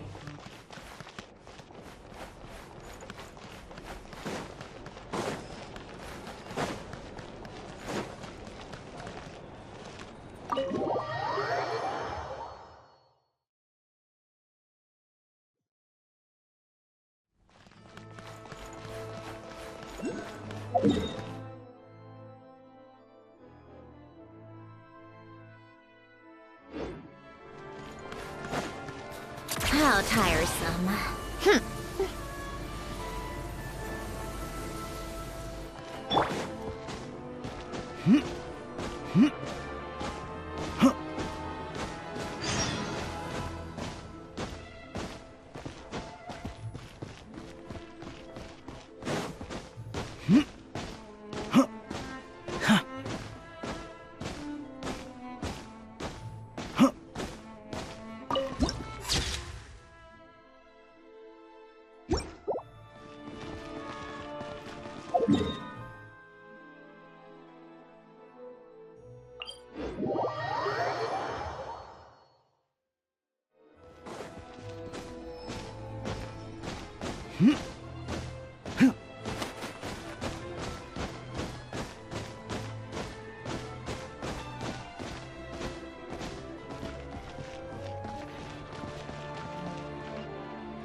Hold on.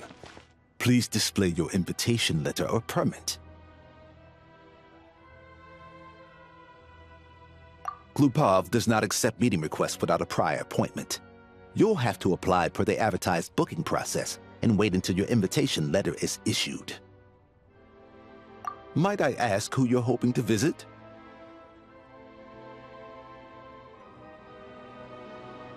Another one who thinks the rules don't apply to them. I don't understand why people think they can just talk their way in here. You don't just show up and land a meeting with the Harbinger. But I have to go through the motions for protocol's sake. Honestly, it's such a waste of time asking when I already know what the answer's gonna be. Wait a moment. I'll pass on your message. If Child is unavailable, you'll have to go through the proper procedure.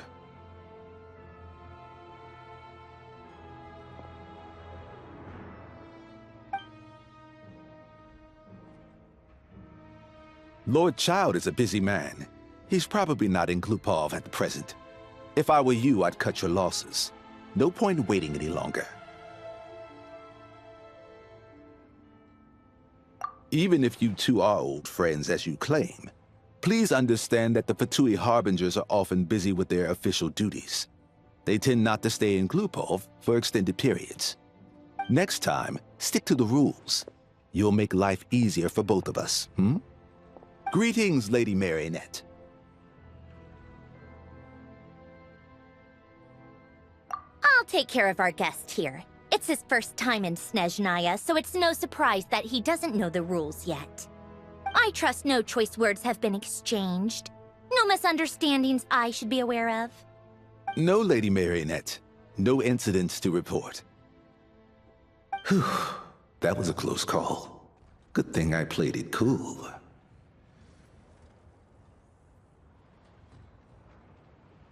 Is that right? Good to know. Wait, where's Paimon? Under the weather? That's hard to imagine. She's always buzzing with energy. I take it she's still adapting to the climate. Happens to a lot of people. It's even colder here than in Nod-Krai. Has she seen a doctor? I can get you one if you need. All right, then. Well, let me know if you run into any other problems. Why else? I was just about to sit down for some much-needed tea time when I heard that an old friend of Tartaglia's had shown up outside. No appointment, nothing. And, as obnoxious as it may be to show up uninvited at Glupov, I couldn't help but take pity on the poor soul who was waiting outside in vain. So I had no choice but to abandon my freshly brewed piping hot tea and come to see this mystery guest for myself.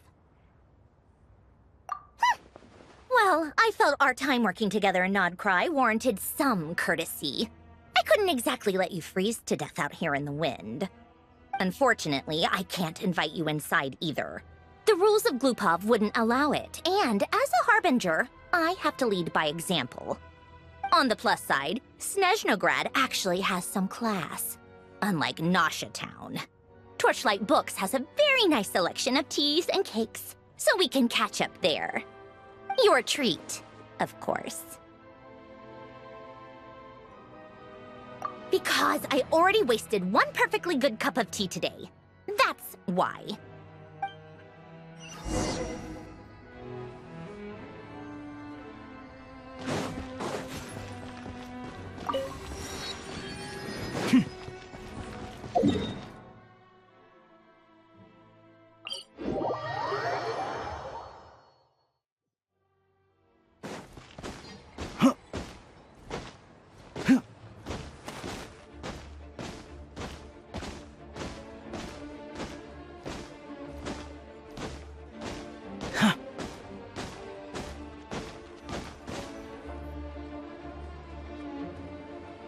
I've ordered for the both of us. No objections, I assume. I'm sure you trust my taste. Okay, let's get down to business. I'm guessing you don't actually have any urgent business with Tartaglia, per se. You just want information, right? Wanna take a guess?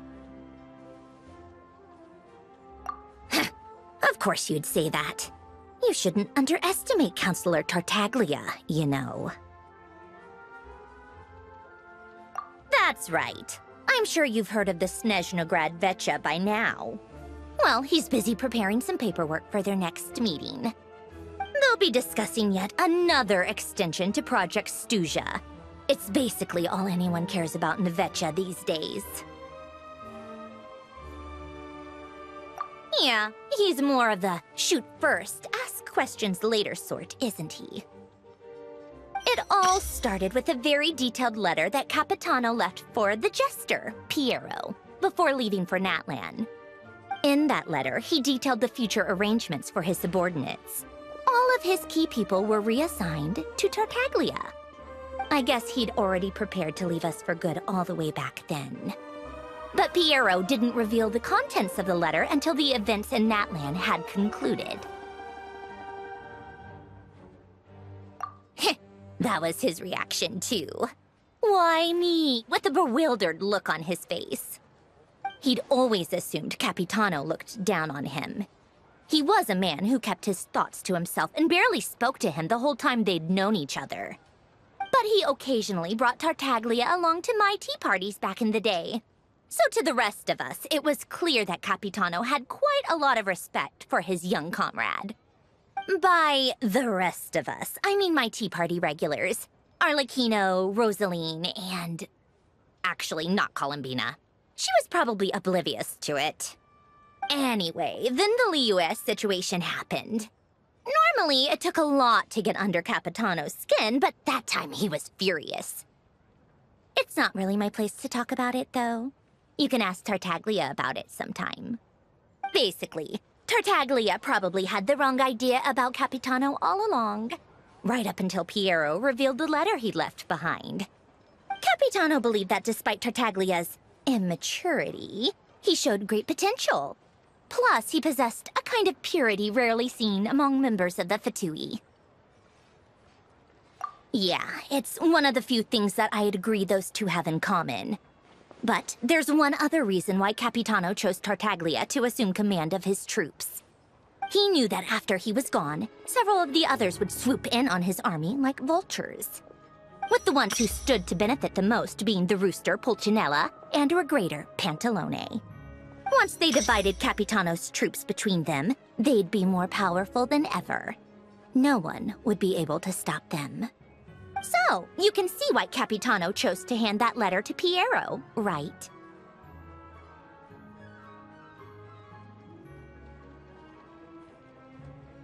Exactly. Pierro also needed to back a Harbinger as soon as possible. And, all things considered, Tartaglia was the best choice. Even though Tartaglia has had the support of Northland Bank for a long time, he and Pantalone are ultimately not cut from the same cloth. I'd say Capitano made a good judgment call. Anyone else caught in this situation would probably feel like they'd been hung out to dry. His best course of action will be to distance himself from any shady business, while still maintaining friendly relations with Pantalone, but seeking Pulcinella's support at the same time. What's the point in having a tea party if you don't spill a little tea? Besides, none of this is confidential anyway. Ask any journalist out there. They'll give you all the lurid details. You'll see it firsthand if you ever sit in on a session of the Snezhnograd Veche. All the factional strife, whether open or unspoken, it plays out for all to see in that one little room. Having a voice in the Veche is the only way to steer policies in your favor. So, every person in that room represents a particular interest group. Pantalone, for instance, represents the financial sector, and Tartaglia represents the Fatui soldiers. Personally, I have no interest in political jousting, But since I have a number of engineers and researchers under my command, I have to make their voices heard. Then there's Pulcinella, the linchpin of the Veche. He represents politics itself. Everything involves him, so nothing can bypass him. Any issue that comes up, he knows how to mediate. That's what the Tsaritsa values most about him.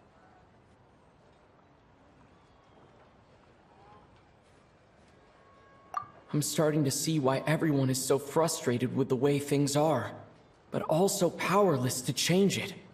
A complex web of interests connects all parties involved, and the Tsaritsa sitting at the top adds another layer of complexity. It must be nearly impossible to come up with a perfect solution. All right, I'm done carrying this conversation. Time for you to answer a question of mine. You must have known that you can get the info you needed from me.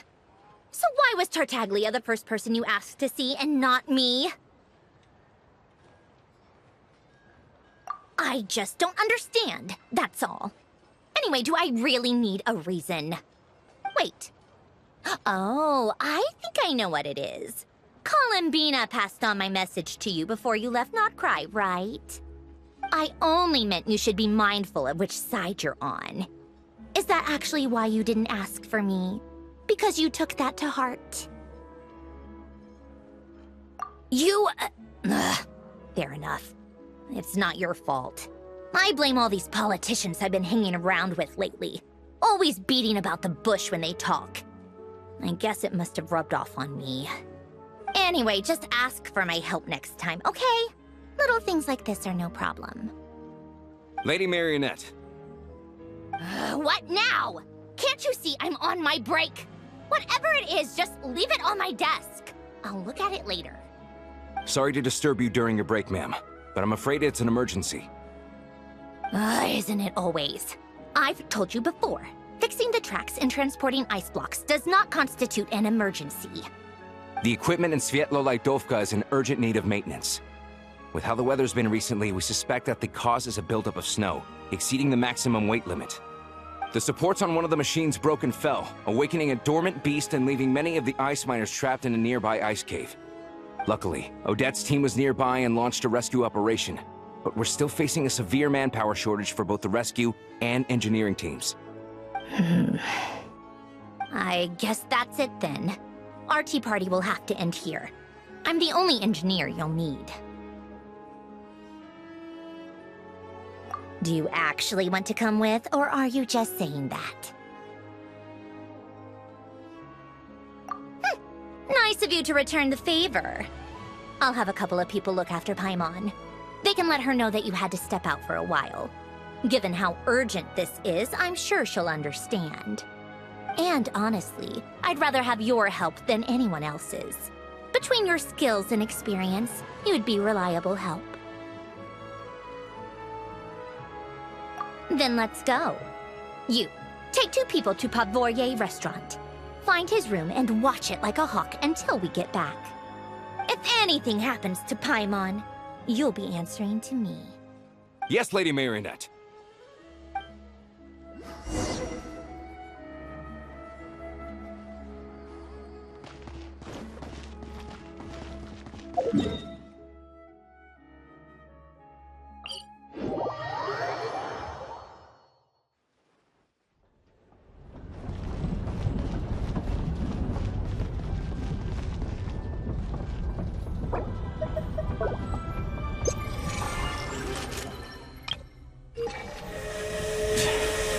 Tracking is going to be impossible in this.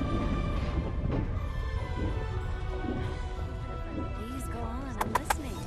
Please, mind the gap between the platform and the train. Where was I just now?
They weren't exaggerating. This is really dangerous. It's a good thing only one of them broke. From what I've been told, most of the trapped miners are over in that direction. Yeah, you do that while I check the rest of the equipment. I'll evacuate the people around here as I go. Meet me back here as soon as you're done.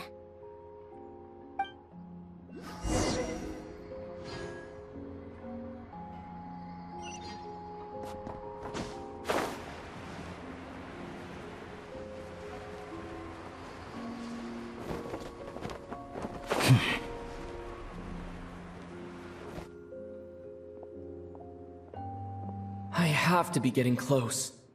Don't go any further.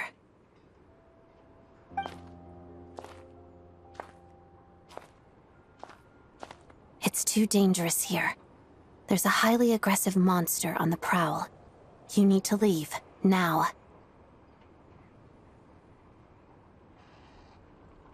Ah, I see. You're the backup from Snezhnograd. Well, I'm Odette. Good to meet you. Ah, so this is Odette. She was the first member of the Fatui on the scene. There are 5 people trapped in the cave. Monster type is unknown, and so is its location.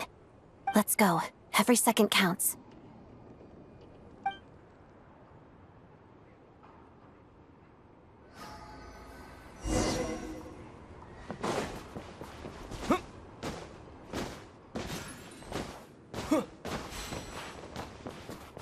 Careful. Something's moving.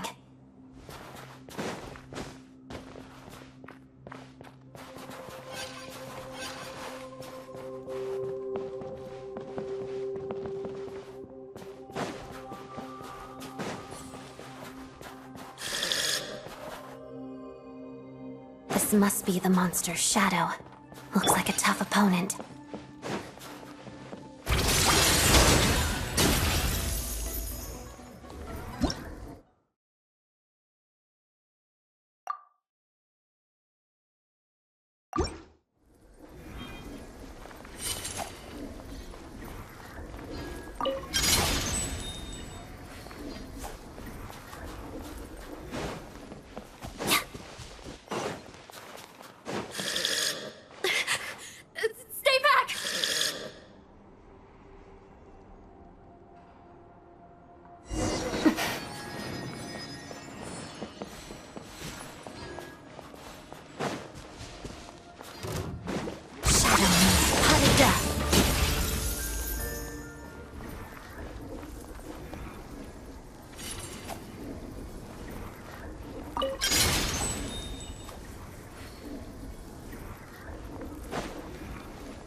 I see them.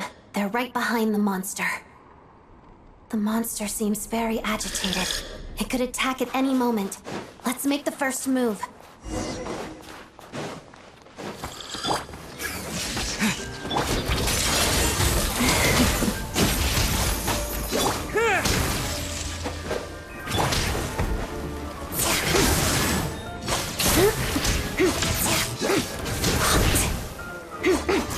Lightning flash!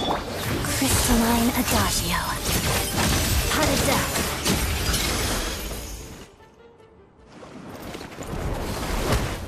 Oh, thank you for saving us. We'd have been monster fodder otherwise. Thank you. Thank you. You're welcome. You should be safe now. Follow this route out. He and I will stay behind to watch the rear. Thank you. Come on, let's go. This way.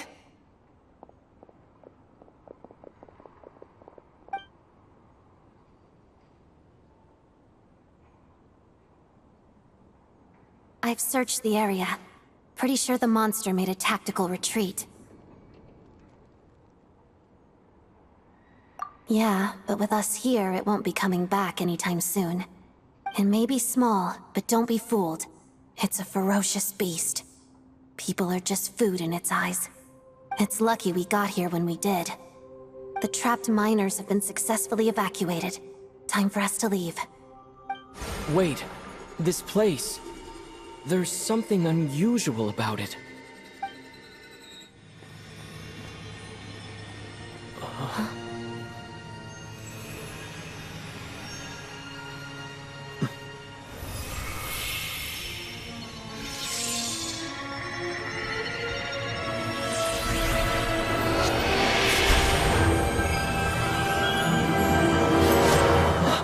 What is that? I don't know. It's back? Guess it has family.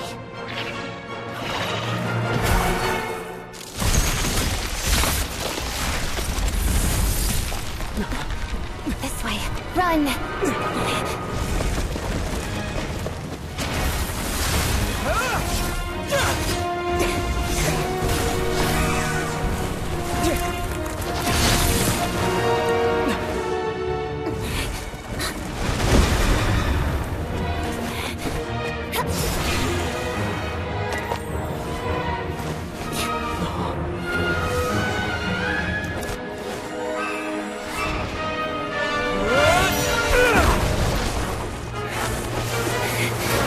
Thanks. Let's get out of here.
Would you like to go moon gazing?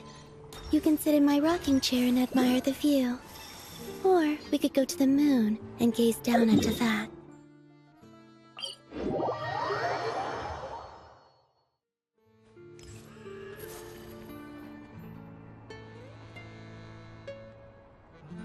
Everyone's accounted for. We managed to rescue them all. We also placed a sign at the entrance to the cave, warning people to stay away. You really held your own today. I still don't know your name. Don't think I've seen you before. I'll remember the name. All right then. See you around. Hello, Lady Marionette. I hear the rescue operation was a great success. I knew I could count on you. What brings you here, Odette? Here for a performance? No, a Fatui mission. I happened to be nearby and heard the crash. She hasn't introduced herself then. Odette is the prima ballerina of Snezhnograd. She's quite the celebrity. If you ever hear people mention the two crowning jewels of the Korolievsky troupe, they're talking about Odette and the prima donna, Vodyanitsa. On top of that, Odette's also a rising Fatui star. It's looking likely she'll inherit the title of the Fair Lady.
She learned all her combat skills from Rosaline herself. Used to be one of her most valued subordinates, too. You flatter me, Lady Marionette. If she's Rosaline's protege, that makes me... Never mind. There's no need to bring it up. No point making things awkward. How's progress on your end, Lady Marionette? Equally successful. I finished reinforcing all the equipment. Took me a little longer without Polonia's help. But the outcome is the same, of course.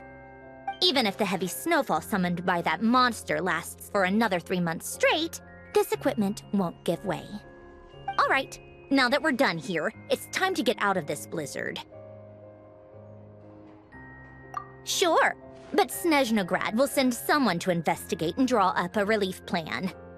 And I guess I'll have to write the incident report myself this time, since it involves a mechanical malfunction. First, Pantalone needs to approve the budget, then Pulcinella has to sign off on the plan. Once they've argued it out and reached a compromise, we can move forward. That's the rough process anyway.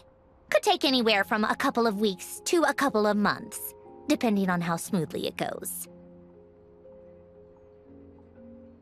Yup, nothing we can do about it. There's a whole stack of incident reports like this back at the office. The snow has eased a little for now, but there's no telling when that will change with that monster still at large. Fuel for heating is in short supply, and relief is weeks away. There's no immediate threat to life, but still, it just feels like there should be a better way. Hey, quit daydreaming. Let's get back to Snezhnograd. When did you get a new sword? I found it in a cave. It handles pretty nicely. You have a strange affinity for second-hand swords.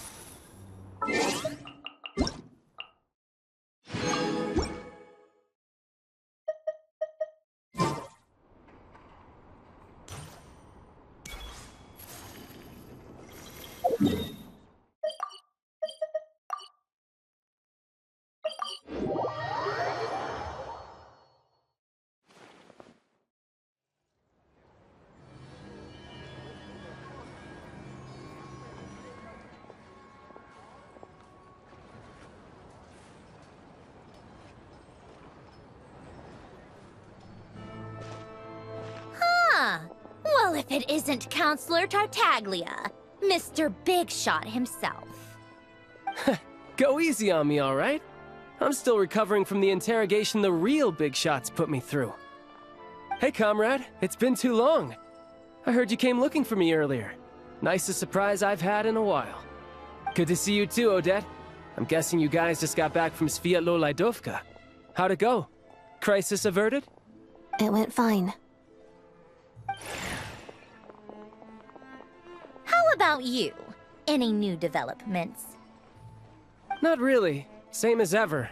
Growing opposition to Project Stuzha, and the usual rebuttals are starting to ring hollow. The results of the mock vote were pretty dire. Pulcinella was fuming. I've never seen the old man so angry. That's not good news. It takes a lot to rattle him. Yeah, obviously if push comes to shove, there are ways to crack down on dissent. But... Sorry, I have to ask something. This is going to sound blunt, but may I? Huh? Of course, fire away. It sounds to me like everyone's tearing their hair out trying to figure out how to deal with opposition to Project Stuzha. But what exactly is this project's purpose? And how can it be so important that even people like you two refuse to stand up for the ordinary people of Snezhnaya? Interesting. I gotta hand it to you, comrade. You sure don't mince your words. Excuse him? What does he mean, refuse to stand up for ordinary people? Oh my gosh. How does he dare speak to the Harbingers like that? Are you interrogating us now? It's okay, Sandrone. Let me explain. I think I understand where he's coming from. If I could, I'd take your side right now. In fact, my position's very similar to yours. I've only held back on casting a dissenting vote in the Veche because the Tsaritsa would never let me get away with it. Still, I have a responsibility to the Fatui armed forces, so I do what I can to make their voices heard. Most of them are just regular folks from small towns far from the capital. I'm sure you've seen how much those kinds of places are struggling right now. Oh, and for what it's worth, I'm from Erepisak myself. Things aren't going so swell there either. The Tsaritsa wants to create a better, safer future for the people of Snezhnaya, but she's thinking long-term. I don't doubt that from where you're standing, Project Stuzha seems to be creating all sorts of issues for everyone. But considering the Tsaritsa's vision for the future, these are sacrifices worth making. Sounds cold, I know, but I promise it's not as black and white as it seems. Maybe Sandrone and I can't oppose Project Stuzha outright, but we're constantly raising our concerns in Veche meetings. And even though we can't put an end to it, there are plenty of other ways to make a difference. We're trying everything we can think of, and so is Pulcinella. I respect Her Majesty, the Tsaritsa, and trust her decisions. But at the end of the day, I'm still just a normal guy who cares deeply about my homeland. And my family, who all live here. There's no way I would ever abandon them. As contentious as things can get within the Veche, there's no selfishness or malice behind it. Everyone wants to get through this period as smoothly as possible. The issue is that there's no way of pleasing everyone under the present circumstances. Most of the time, we're trying to decide on the lesser of two evils, which obviously isn't a great look. But that is not the same thing as being blindly loyal to the Tsaritsa. No one's got their head in the sand here. We're all well aware of the way things are. We're just doing our best to make it work. In fairness to Sandrone, she rushed to Svetloledovka's aid the moment she heard that people were in danger. And even Tartaglia, who used to only care about the thrill of the fight, is clearly doing his best to rise to the demands of his new role as counselor. Hey, come on. There's only so much we can say, so don't press us too hard. Look, I know how untenable the Tsaritsa's position looks if you don't understand her motives. Maybe you've heard already, but she's currently leading her army on a campaign to the east to defeat the monster that's been causing these brutal blizzards. Striking that monster down will be a significant step in dealing with the present energy crisis. As laser-focused as she is on realizing her lifelong ambitions, she's still putting time and energy into taking down this powerful monster. To me, that says a lot. If she thought Snezhnaya and its people didn't matter in the grand scheme of things, why would she waste her time on something like this? Thanks. I meant every word I said, though. I wasn't just trying to placate you. I've already done more than enough diplomacy for one day. I still think this adventurer raises a very important point. Our two harbingers have made their positions very clear. But there are many others in the Veche who must feel trapped and forced to vote against their conscience. I think it's a very valuable quality to be willing to speak one's mind, despite the risk of offending powerful figures. You can say that again.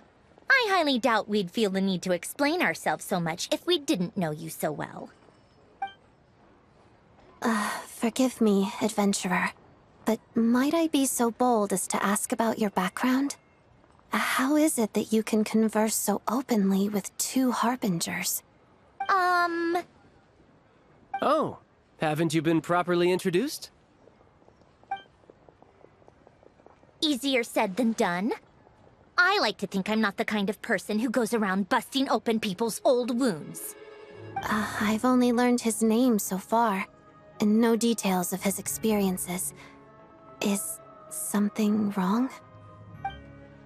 Uh-oh. Is there no avoiding the subject of Rosaline? No, it's just... all right. I guess there's no getting around it. This is the world-renowned traveler, who helped resolve the storm terror threat in Mondstadt, cleaned up after the mess I made in Liyue, and then went to Inazuma, where there was a duel before the throne, in which the traveler defeated Rosaline. Oh. I'm sorry.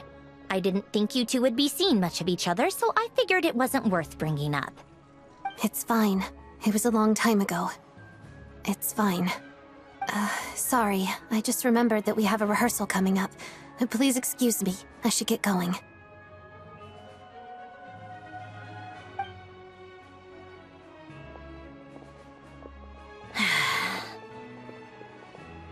I've mentioned this to you before, remember? She was Rosaline's most valued subordinate. But they didn't actually get along. Not that Rosaline was really the type of person to make friends, but death has a way of resolving a lot of conflicts. Don't let it weigh on you. Like she said, it was a long time ago. It's in the past now. Odette has a very different personality from Rosaline. Give her some time. I'm sure she'll work through it. Oh, by the way, where's Paimon? It's not like her to hide away. She hasn't been feeling well, so she's resting at Podvorier restaurant. I got a couple of my people to look after her while we were gone. Oh, right. Sorry to hear that. Poor thing. Reminds me of when Tonya was little. She really felt the cold back then.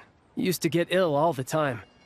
I felt so bad for her seeing her lying in bed, coughing. She was so mature for her age, though. Whenever someone came to visit her, she'd greet them with a smile and would never complain. I'm sure Paimon's a good kid, too. You're a little short on manpower, right? Let me have a couple of my people take over for yours. I'll send my most capable and reliable. They'll make sure Paimon can recover in peace. Well, that would be great. Your people are more qualified. Hey, don't mention it. I'm sure you have things to do. Hopefully this takes a load off your mind. So no more accusing me of not being on your side, all right? Already? That was quick.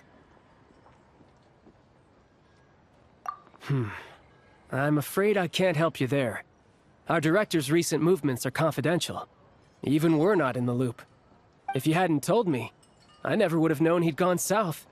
I assumed he'd been in Glupov this whole time. Well, I guess I'd better go sort out Paimon's security situation. I have some other work to catch up on at Glupov anyway. Me too. I have an incident report to write up. Let's leave it there for now.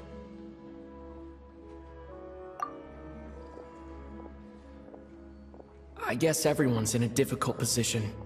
But Tartaglia's right. I have things to do. Things I want to do. And things I ought to do. To start with, I should ask Alyosha if he knows any way to help Svetloledovka.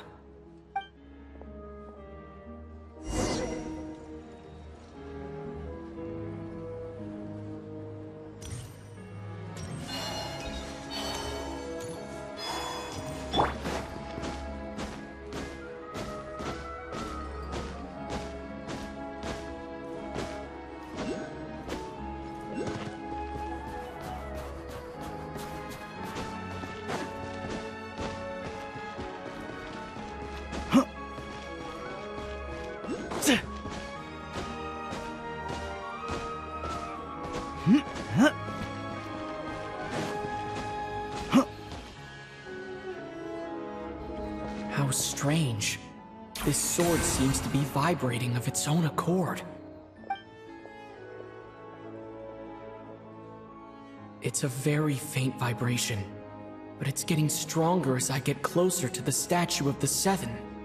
Does this sword have some connection to the statue? But all it does is vibrate, even when I touch it. That place I got this sword from was definitely out of the ordinary. Maybe I should try channeling the power of cryo.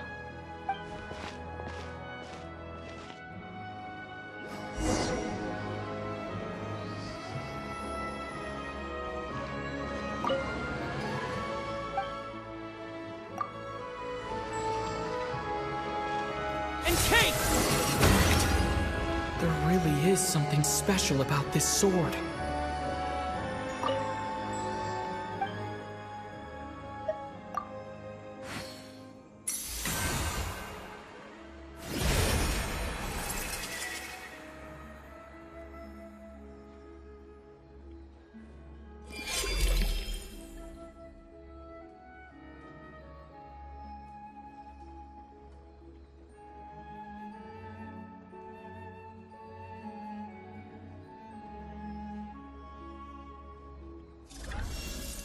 I don't really understand what just happened, but I'm pretty sure this sword just got a little more powerful. I'll have to try the same thing again when I come across another statue of the Seven. In the meantime, I'd better go find Alyosha.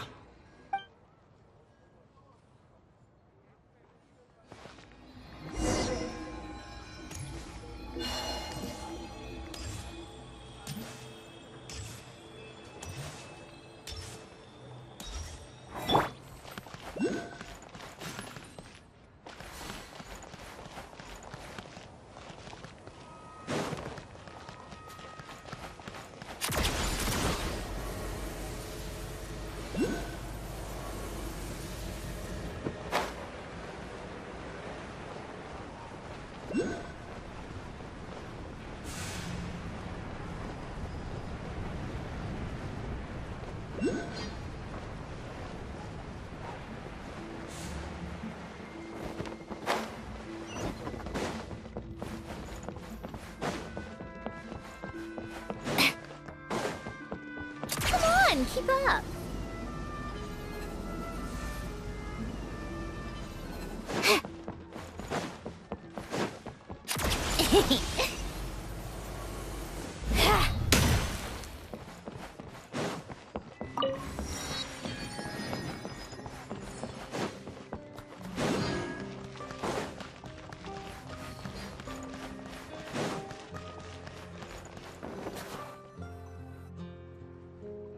Hello there.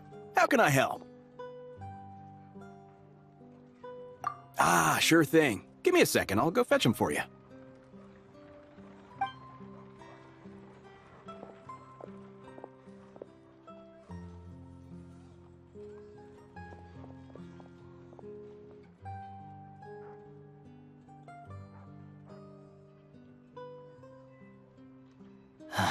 It's a familiar story.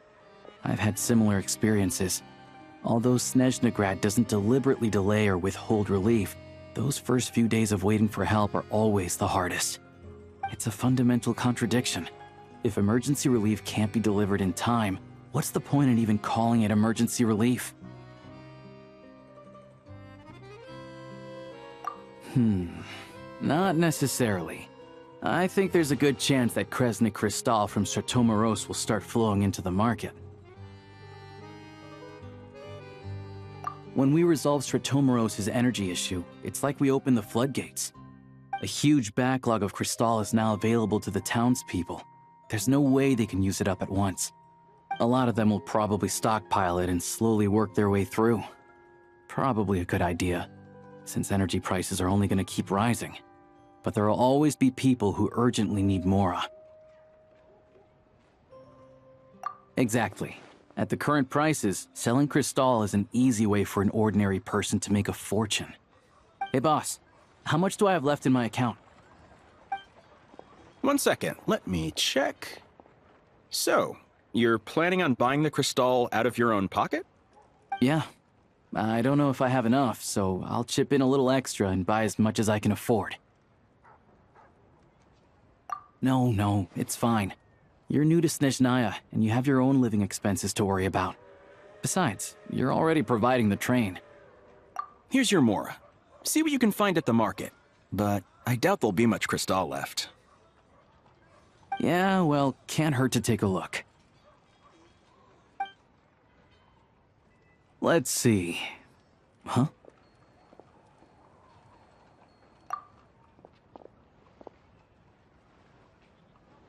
Oh, Alyosha, and... Hello? I didn't realize you two knew each other. Yeah, I take on some odd jobs in the city to supplement my hunting income. Sometimes I work as a cleaner or prop hand at the theater where Odette is one of the big stars, so I've met her a few times. When the weather's as bad as this, it's better for a hunter to adapt than to keep looking for game. Yes, and we sometimes need extra help.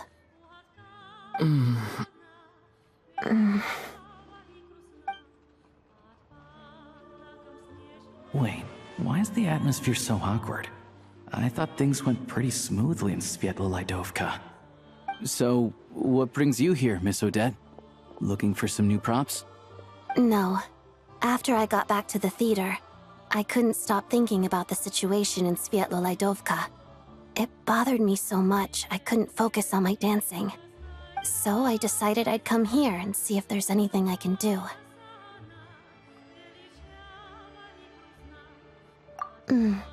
You too, I presume. I suppose that's why you're here. I didn't feel comfortable expressing my true opinions in front of the Harbingers. Not least because ordinary Fatui like me don't even know what Project Stuzha is all about. Without knowing the full picture, I can't make sense of it. And at some point, if things aren't making sense to me, I can't just keep going along with it. So many people feel the same way. They wish they could do something, but all kinds of reservations hold them back. Explains why groups like the Rokot are springing up to fill the gap. Yes. Well, that's one option. But there are risks to consider with organizations like that. The Fatui does not encourage their activities. Right, because things can get out of hand, and it's hard to hold the right people accountable when they do. I've heard about a few cases like that. Sandrone said Odette was on track to inherit the title of the Fair Lady. If so, she'll be able to find out what Project Stuzha is really about. Still, it's probably a little soon to ask her about that. There may be more to the story. What's on your mind? I think we can both agree that no matter which side you're on, it can't stop you from doing the right thing. Where there's a will, there's a way. I know what Rosaline did while she was abroad. You made the right decision, so no hard feelings. So, what's your plan? Oh, we were gonna buy some Kristall. I heard there's some on the market right now. Funny. I had the same idea. In that case, let me pay. I can claim it back as mission expenses. The real issue here is that government relief is behind schedule. Surely it makes more sense for the state to cover these costs than for us to pay out of our own pockets. True. It's a huge expense after all.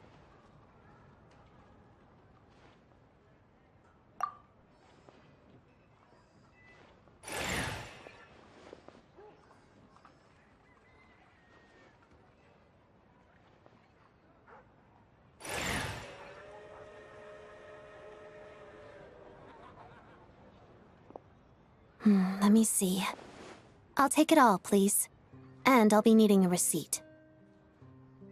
Right.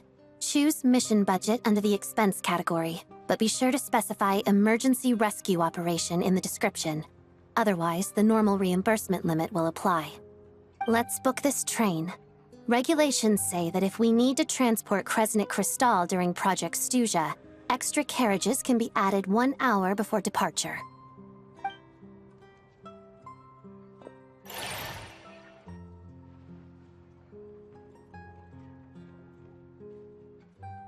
That should do it. The train will be escorted to its destination by Fatui guards. This is my first time seeing you handle Fatui affairs, Miss Odette. It seems you're as skilled an officer as you are a dancer. You flatter me. It's only because I've been doing both my whole life.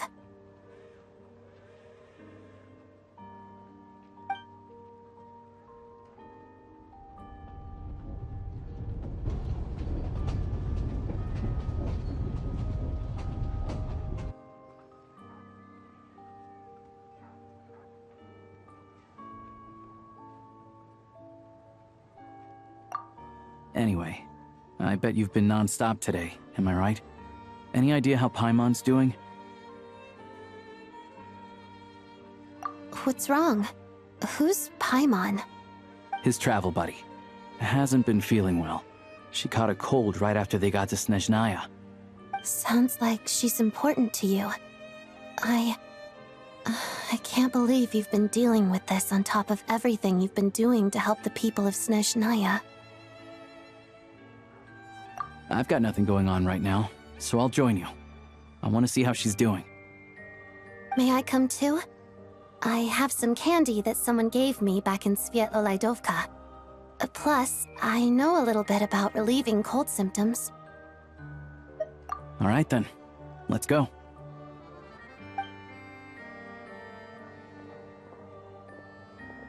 I still don't know what the deal is between these two, but at least the tension seems to have vanished. A good sign, hopefully.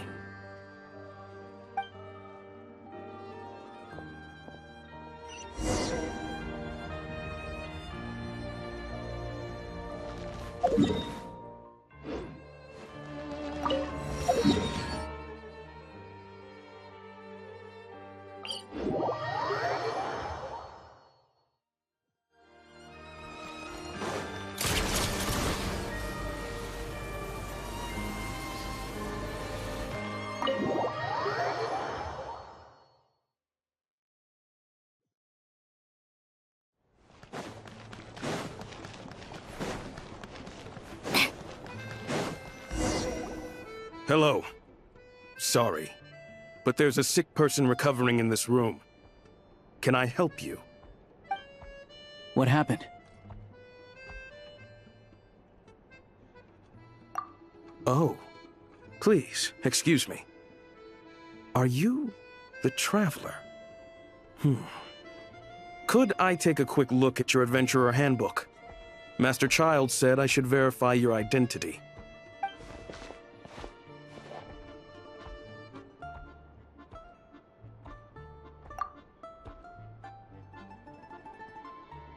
Ah, it's really you.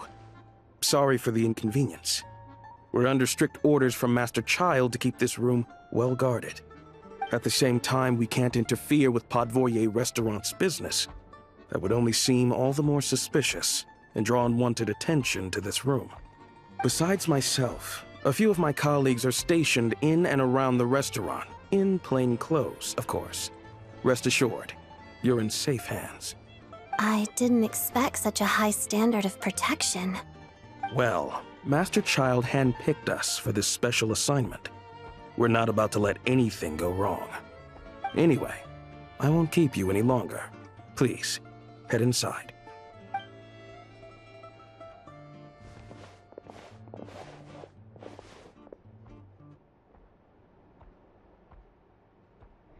Traveler! Alyosha, you're back! Oh, hey! Who's our new friend? Hi, I'm Odette. The Traveler and I crossed paths a few times. Another friend from the Fatui, huh? You're practically a member yourself by this point. Paimon's definitely on the mend. We should be back to our usual travels in a few days' time. Seems like that doctor was right. It's just... Paimon's limbs are still feeling a little chilly. I have just the thing. Whoa! What's this? Is that... a flame inside an ice cube? Wait, is this real ice? How's it not melting? And how does the fire keep on burning? All keen observations. You're right. This is called core ignis.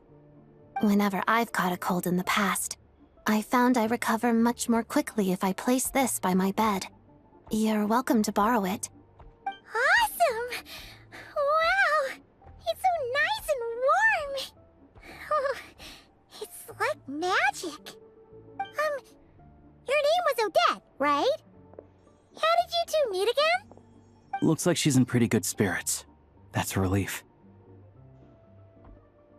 Any progress with your investigation yet?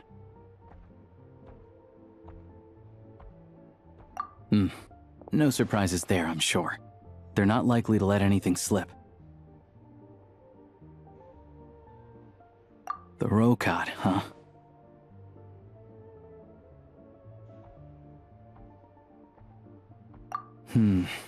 Let me think. Members of the Rokad keep their true identities hidden, but I think there might be someone I can introduce you to. Leave it with me. Meet me at the Korolyevsky troop tomorrow, and I'll tell you how it goes. Would anyone like a drink? I'm gonna head to the bar.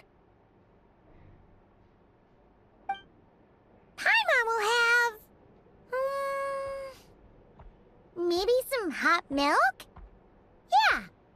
Paimon's in the mood for something warm. Enough with the secret chat, you two. Let's catch up properly in a minute.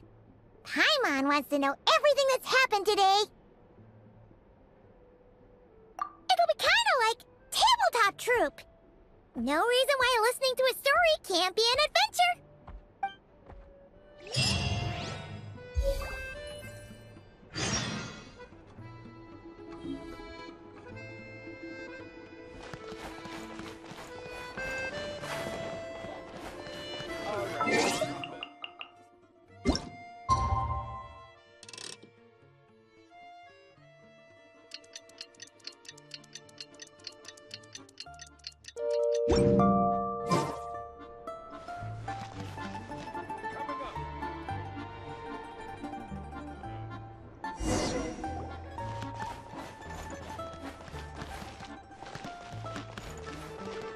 The boss is gonna give Paimon a copy of the latest newspaper to read.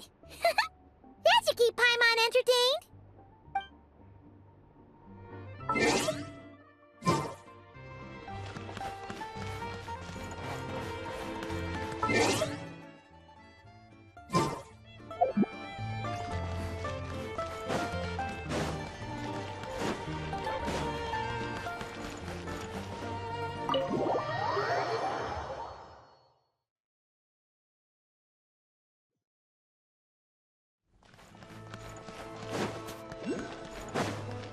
Take a break.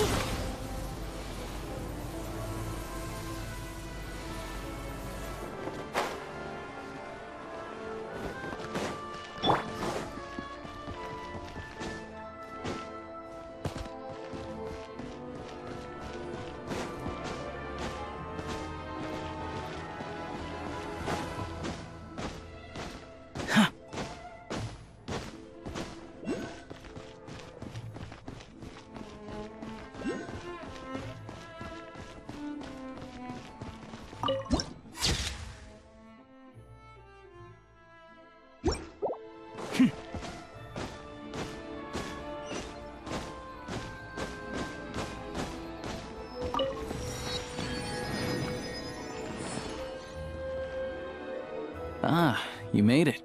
I've got some tickets, and I managed to set something up with the Rokot. It'll have to wait until after the show, though. Happy to stay and watch? I doubt you've seen the Korolyevsky troupe on stage before. Pleasure. Here, this is the way in.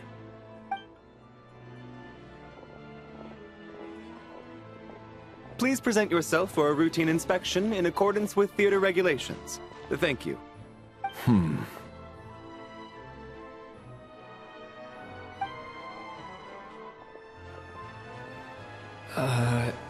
Is that guy with the Fatui? Looks like he's waiting for something. Okay, all done. Thank you for your cooperation. Please proceed through to the theater.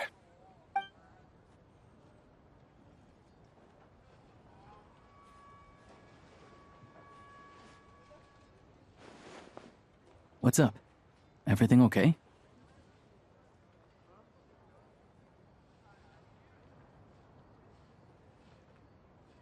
Snezhnaya's business and political leaders are always passing through here, so it makes sense that security's tight.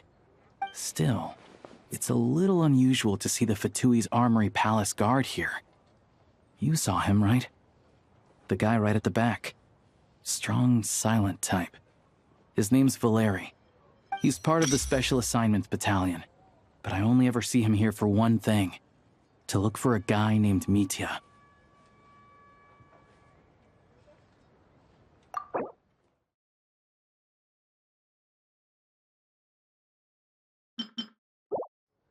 Supposedly a researcher, though he never seems to put much time in at the office. The theater is one of his favorite places to hang out when he's playing hooky from work.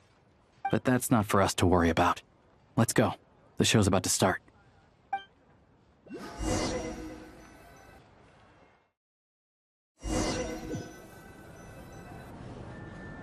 What do you think? Pretty impressive, huh?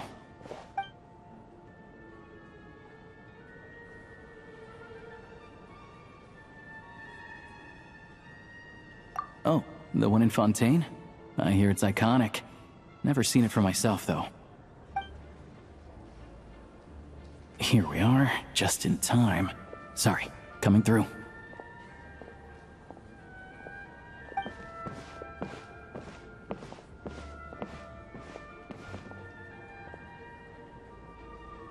Ugh. If you're gonna show up late, keep your mouth shut. What's his problem? Whatever. No point arguing with people like that. Look, there she is. That's who I'm introducing you to later.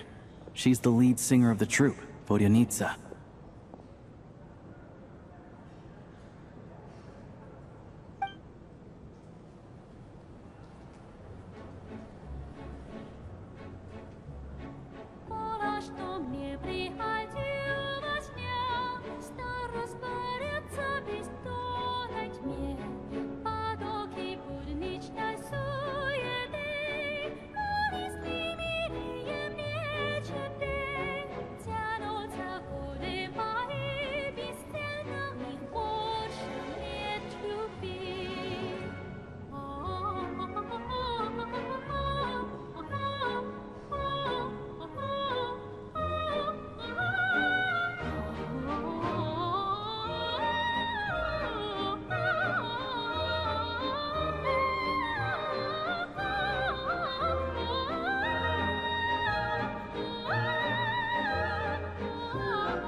This leads directly to the green room.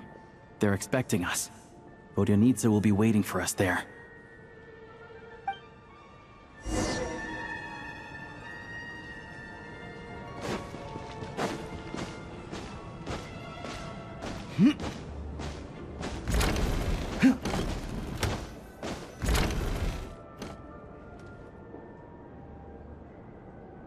Hey there. Excuse me. Can you believe it? I am so mad right now. Come in. Oh, it's you two. Huh? You know each other? Oh, wait. Is this who you were telling me about? The one you met yesterday and couldn't stop thinking about? I never said that. Yes, you did. Why are you denying it? It was right before I went on that rant about the moody factory owner. Oh, I remember it so clearly. Might I ask what brings you two here? Oh, I just brought him here to see the show. And when it finished, he was full of praise for Vodyanitsa's performance. So I thought I'd try my luck, see if we could get the chance to chat for a bit. Maybe get an autograph?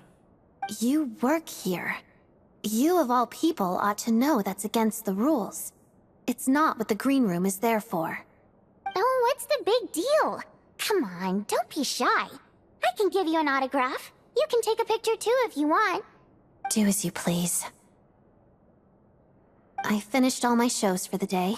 I'll leave you to chat.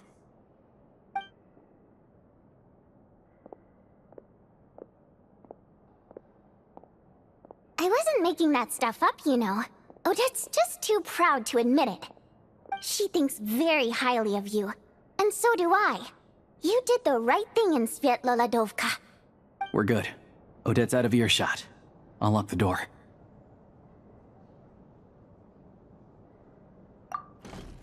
Confidentiality, of course. The Rokad is very strict on that. Whoa, Alyosha! Not out loud! Not with an outsider here. Relax, I've taken care of it. Look at this. The President's reply sent this morning. Wait, so he's been approved to join? You told me last night that you wanted to get intel from the Rokad. Unfortunately, Rokad intel is only available to members. But ever since you set foot in Snezhnaya, we've been working together. I've seen the way you work, your character, and your motives. Everything about you is perfectly in alignment with what we're trying to achieve in the Rokad. So I figured I might as well cut to the chase. I wrote a letter to the President explaining your situation. including just the right amount of detail. His approval came very quickly. Of course, it's still your decision whether you want to join or not. We'll respect your choice. Well, assuming Odette was telling the truth and she didn't misjudge you, I guess we don't need to worry about you blowing our cover. Still, you gave me a real fright. I didn't know that's why you came looking for me. So, that stuff you said about admiring my performance, was that just because Odette was here? Did you actually mean it?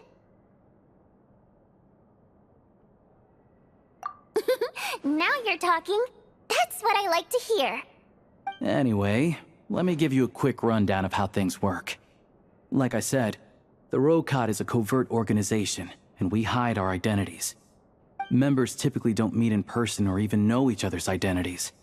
This helps us maintain a high level of independence and secrecy.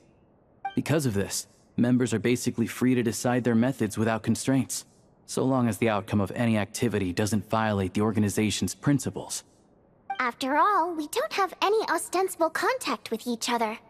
This way, if anything goes wrong, no one else will be implicated. Beyond the freedom to choose how you operate, it's also your choice whether to act at all. We have plenty of members who have yet to take any action. In short, joining the Rokot in and of itself won't place any restrictions on your activity in Snezhnaya. There's a code of conduct you can read if it interests you. But basically, as long as you don't plan on using your anonymity to go around doing evil, you'll be fine.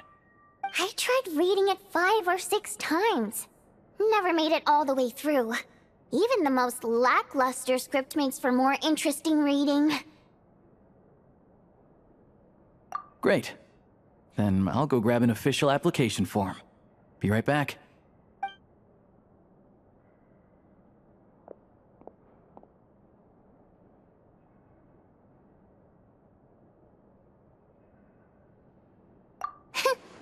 Well, Alyosha has this pet dog, you see. His name's Tartaglia, and this one time, Alyosha brought him backstage. Tartaglia took quite a liking to me, so I played with him for a little bit and fed him some treats. Then, the Rokot was out on a mission one day, and even though we were all in disguise, Tartaglia recognized me right away. Just a coincidence, really. We didn't report it to the higher-ups, though, to avoid dealing with the fallout. Like my job at the theater, for instance. I really needed to make ends meet. By the way, what were you complaining about just before we came in? Did everything go okay with Chuganov? Everything did not go okay. That's why I was so mad. I tried to make some small talk with him before I went on stage to fish for intel about the Iskra manufacturing plant. But he wouldn't take the bait. No matter what I said, he kept dodging the question. And then he started complaining. He said he didn't appreciate his second-rate seat in the stalls because he usually gets a private box. I mean, what did he expect? Everyone knows that if you want a box seat, you buy a ticket well in advance. But instead, he sends me a letter the day before the show when we're practically sold out. I had to juggle things around just to get him a half-decent seat, hoping he would appreciate the gesture enough to share some information. But nope, he didn't give me anything. Yeah, meeting Chuganov in person has definitely been a disappointing experience. Oh, you probably don't know who we're talking about, do you? Chuganov was that older guy you were sitting next to today.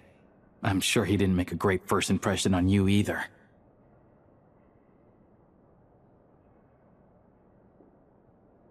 To the citizenry, he's a family man and a kind boss. But our interactions with him tell a very different story. It's one thing to ask for a favor, but he acts like it's his right. He always expects special treatment. Take the ticket situation, for instance. I've actually gotten him a private box in the past. But not only was he not even grateful, now he's acting like I've sold him short this time. Not to mention that he's never paid for a single one of his tickets. And another thing, if he's such such a big family man, why doesn't he bring his wife and daughter to see the show once in a while? I've never seen them here, not even once. Calm down, Vodyanitsa. If you won't do it the easy way, we'll have to try the hard way. But first things first. Here's your application form. Go ahead and fill it out.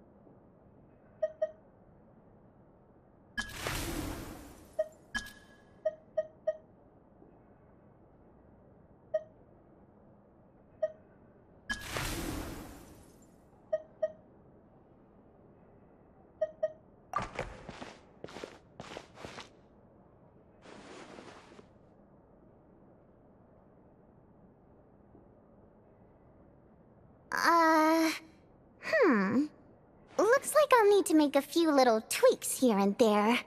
But other than that, you're good to go. We'll hold on to this for you. Alright. Now that we're officially Rokot comrades, I can tell you.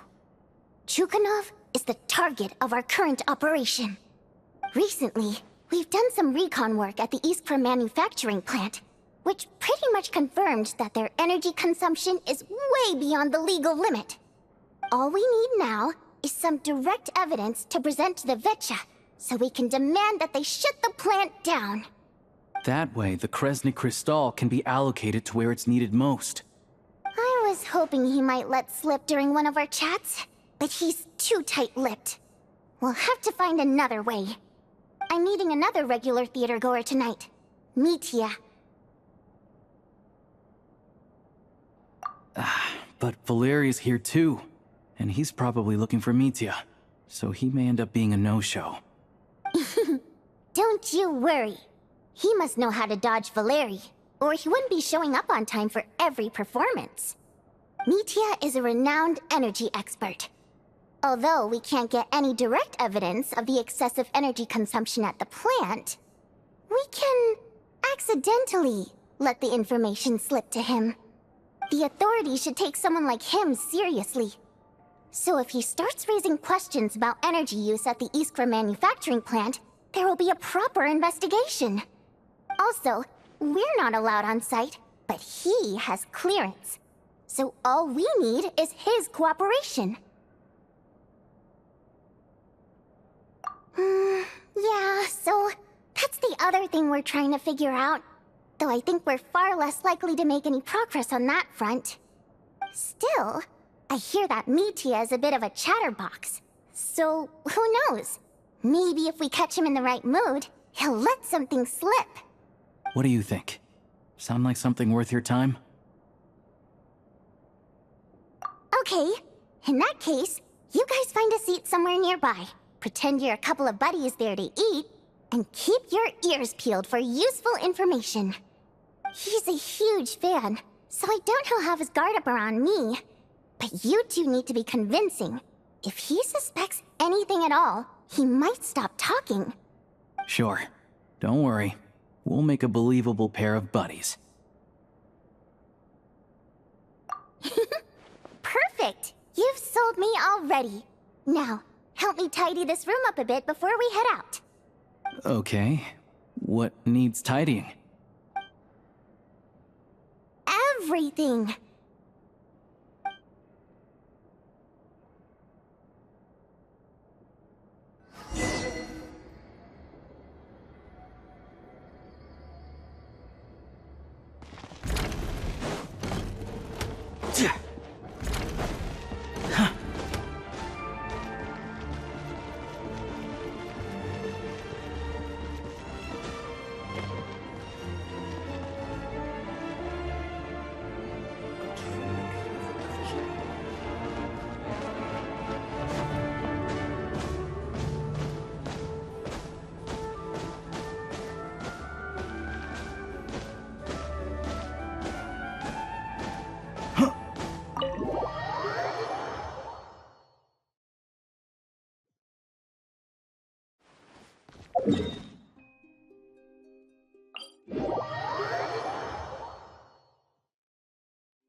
We come here often, so we shouldn't stand out. Let's sit here. Now, it's up to Vodyanitsa. Let's see how the conversation goes.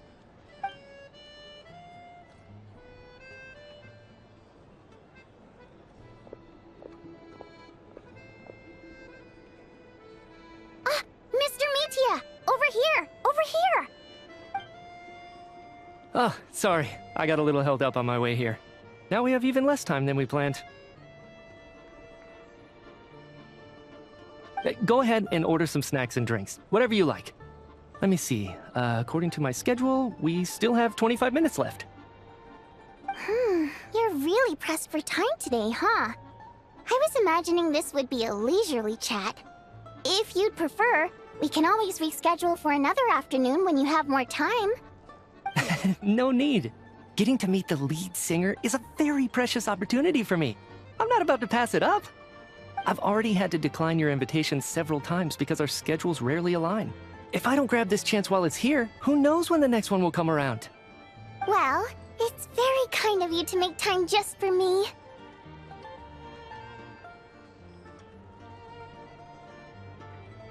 I'm not too sure, to be honest. But Snezhnaya's full of weird and wonderful things like that, so people tend not to bat an eye. I'm sure the same will go for the Eye of Graeae and Paimon. The reason I invited you out for tea and a chat today was to get some feedback from a true fan of the theater.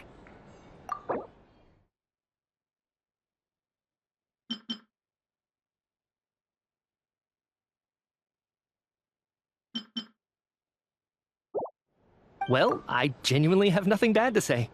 No matter how many times I hear you sing, it never gets old. It always seems fresh and new somehow. Maybe it's because the more times I listen, the more details I notice. Or maybe you simply improve with every performance, delivering it better each time. Thank you! I'm delighted to hear that! Could you give me any specific examples? Oh, yeah. The piece you sang today, for example. Beneath the Frozen River? Hey, what's with you? I'm just praising a good performance. I always used to find that such a bleak and lonely song. But the more you listen, the more you realize that it's not as cold and nihilistic as it appears. When you really dig down into it, there's a certain level where you're surprised by the emergence of hope. Wow, I'm impressed. I didn't expect you to pick up on that. Actually, I only tried out that angle after talking with a composer. Still, Beneath the Frozen River wasn't on today's program. Oh, really? But it's a classic. You sing it every time. Almost every time. Oh, well then. Let me say a few words about that other all-time classic, Flying in the Wind from the Mountain Sparrow. I didn't sing that one today either. My voice wasn't quite up to it, so I switched it out at the last minute. Oh, but, Sorry, Mr. Mitya, but you were at the theater today, yes? Of course I was. Remember? I said hello to all the troupe members before the show started. You, Odette, and the others. So, what did Odette sing today? Elegy of the Snow-Winged Goose, of course. Correct. I see. I see. You find my singing boring, don't you? That's why you don't remember a single song. Looks like I'll need to cut a few from the program next time. No, that's not it. I swear. All right. I'll be straight with you. I'm sorry. My mind was wandering as you took the stage today. I enjoy watching your shows because the exquisite performances stimulate the mind. It always sparks some inspiration for my research. So, whenever I get stuck at work, I come to the theater for a change of pace. Odette's dance during the Elegy of the Snow-Winged Goose today was simply incredible. It got me wondering what she's been going through recently. That look of sheer defiance in the face of utter tragedy? It was so inspiring. I started scribbling in my notebook right away. Not that I made a ton of progress in the grand scheme of things, but I still think it was productive. By the time I snapped out of it, the entire show had finished. So what you're saying is, you didn't listen to my singing at all? Unfortunately not. I'm sorry, I don't know which is more disrespectful. The fact that I don't always come for the show itself, or the fact that I missed your performance. Seems like things are getting a little awkward. Hmm?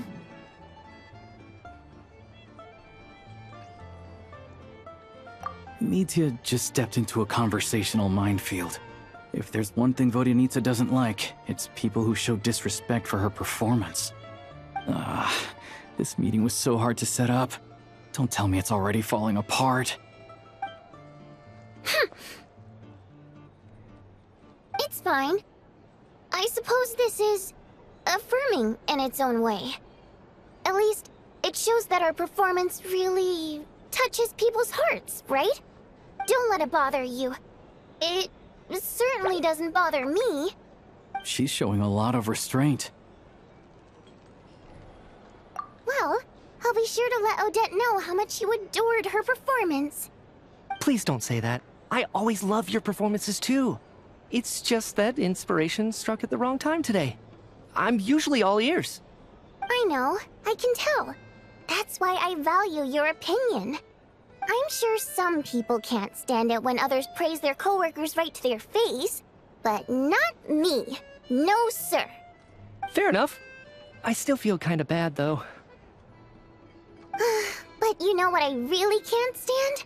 People who only show up to the theater to pretend that they're cultured. Makes me sick to my stomach. Oh, yeah, 100%. There are too many of those people around. By the time they're walking out the door, they've forgotten all about the show. What's wrong? You look furious. I don't know if you've heard about the boss of the Iskra manufacturing plant. He isn't even a theater investor, but he always demands the same privileges as actual investors. Box tickets only, premium drinks, even the right to request specific songs. Well played, Vodyanitsa. Seems like she's harnessing her rage to steer the conversation back on track. Now that you mention it, I've interacted with that guy before. I gotta say, everyone holds him up as an example of a benevolent businessman, but I don't know. I don't see it. Yeah, he couldn't care less about what's happening on stage. He's just there to flaunt his social status. I hate that I have to prepare programs for guys like that. What's the big deal with that factory he runs anyway? I asked around a bit and heard some pretty shocking stories. Sounds like he's just another greedy capitalist. Oh, really? Yep, the things people are saying are pretty damning. Low wages, insanely long working hours, equipment running around the clock. And as if that's not bad enough, he also strictly forbids his employees from giving any kind of interview. Project Stuja has now been extended so many times, we're at the point where Kristall rations for the common folk are barely enough to survive on. Yet he even wants to get his greedy hands on them, just to boost his own profits. If the rumors are true, he's in serious violation of the law. Interesting. So you've heard about it too? What? So it's really true? Who knows? I've only heard the same rumors you have. But there's no smoke without fire. The Rooster's been coming down on us hard lately, demanding that we track and trace every single batch of Kristall. My coworkers in the Department of Energy have been tearing their hair out over it. The Rooster?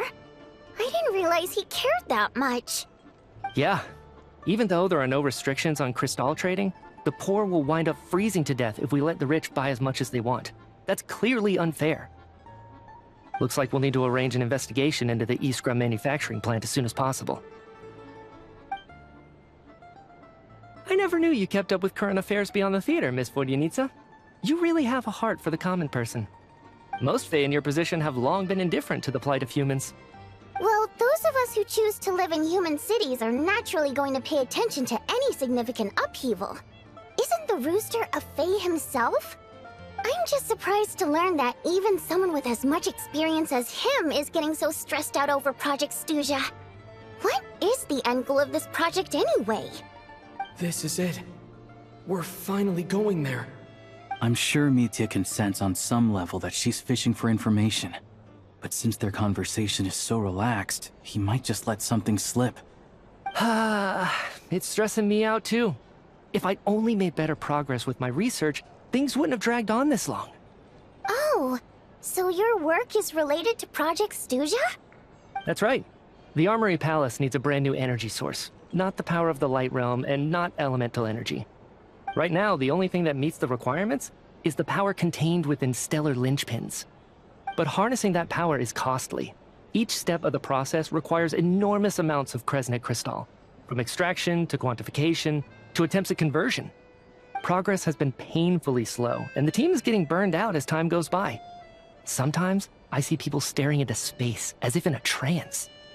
Could it be that this new energy source has side effects? No, it doesn't affect us, because the energy is used for... Okay, I got it. Stop choking me. Sorry, I can't talk about that. I think we're all just exhausted. We've been working ourselves to the bone for so long, with so little progress to show for it. It's no wonder people are struggling to stay motivated. Seems like I owe you an apology. I shouldn't have gotten so mad at you for not paying attention during the show. Don't worry about it. I count myself lucky, to be honest. I don't envy the people who work closely with the Tsaritsa herself. I'd much rather be in my current position. At least I don't have to shoulder any major responsibilities. So they're trying to develop a completely new kind of energy. Yeah, censored by a scarf. Who would have thought? Oh, dear. It looks like my time is up. I'm afraid I have to leave. I'm so sorry. We ended up barely talking about the theater. That's okay. It was a pleasure chatting with you, really. Let's make up for it next time. Yeah, hopefully once the work pressure eases up a little, I'll be able to focus more on the performance, and then we'll have more to discuss. We touched on some confidential issues today. I'd be grateful if you could keep it between us. That could have gone worse. Nice job. Why was Mitya in such a hurry to leave, though? Sorry, routine inspection.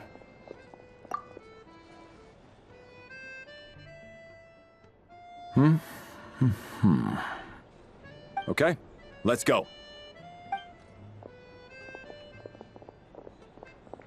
So he wasn't rushing to get back to work.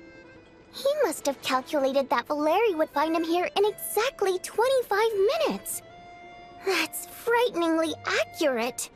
One of the main duties of the Special Assignments Battalion is to ensure that important figures stick to their schedules. All right, time for us to get going too. Excuse me, check please. We'll settle our check too, then. Oh, hello there. Mr. Mitya paid the check before leaving.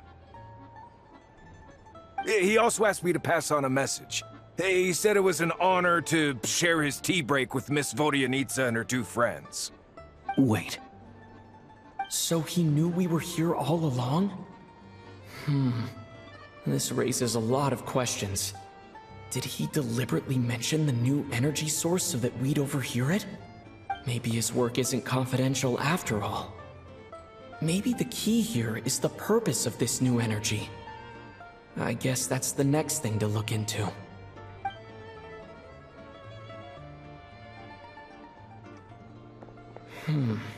Vodyanitsa and Alyosha have left. Time to head back and call it a day.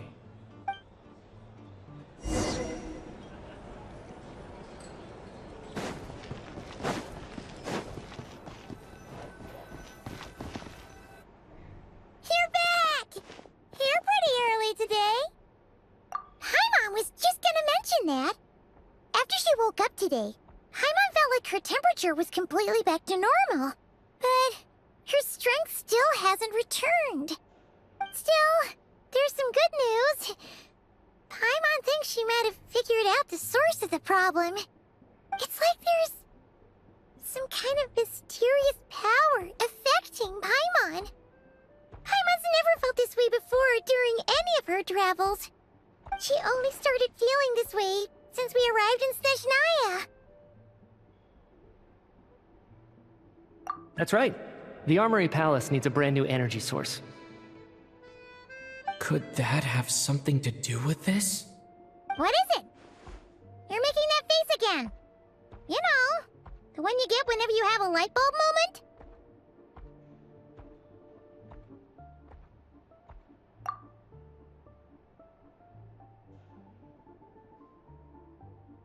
So, they're trying to develop a new energy source here? And you think that might be why Paimon's feeling unwell? Well, Mitya denied that the energy they're researching has any side effects. Although, he did say that people working on the project have been having issues with their concentration and short-term memory. And even so, those are completely different symptoms from Paimon's.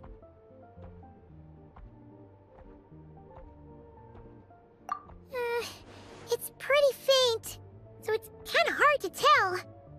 But, if anything, it seems like it's coming from roughly the same direction as the Armory Palace. Sure, Paimon's with you there. But how, though? The Rokot only has a limited amount of intel.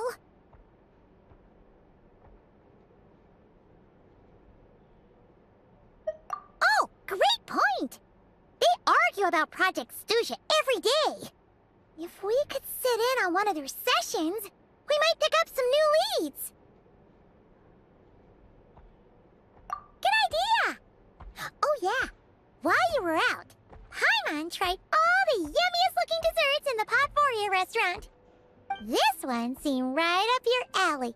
So, Paimon saved some for you. Come try it once you finish writing your letter.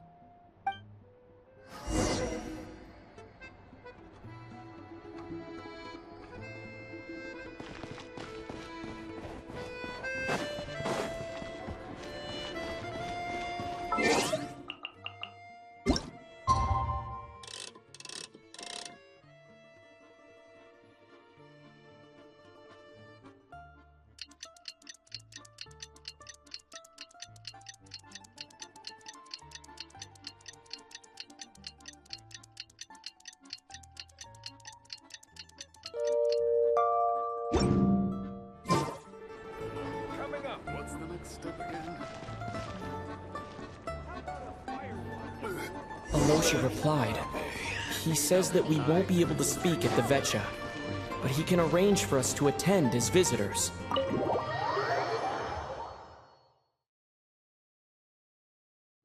Time to get ready. Then head to the Snezhnograd Veche.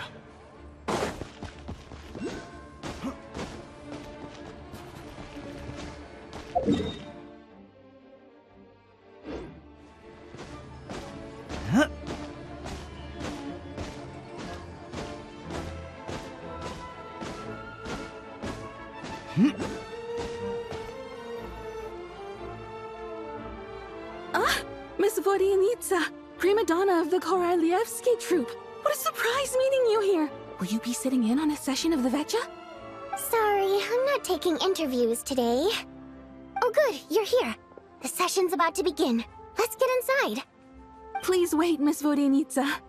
Could you introduce me to your new friend?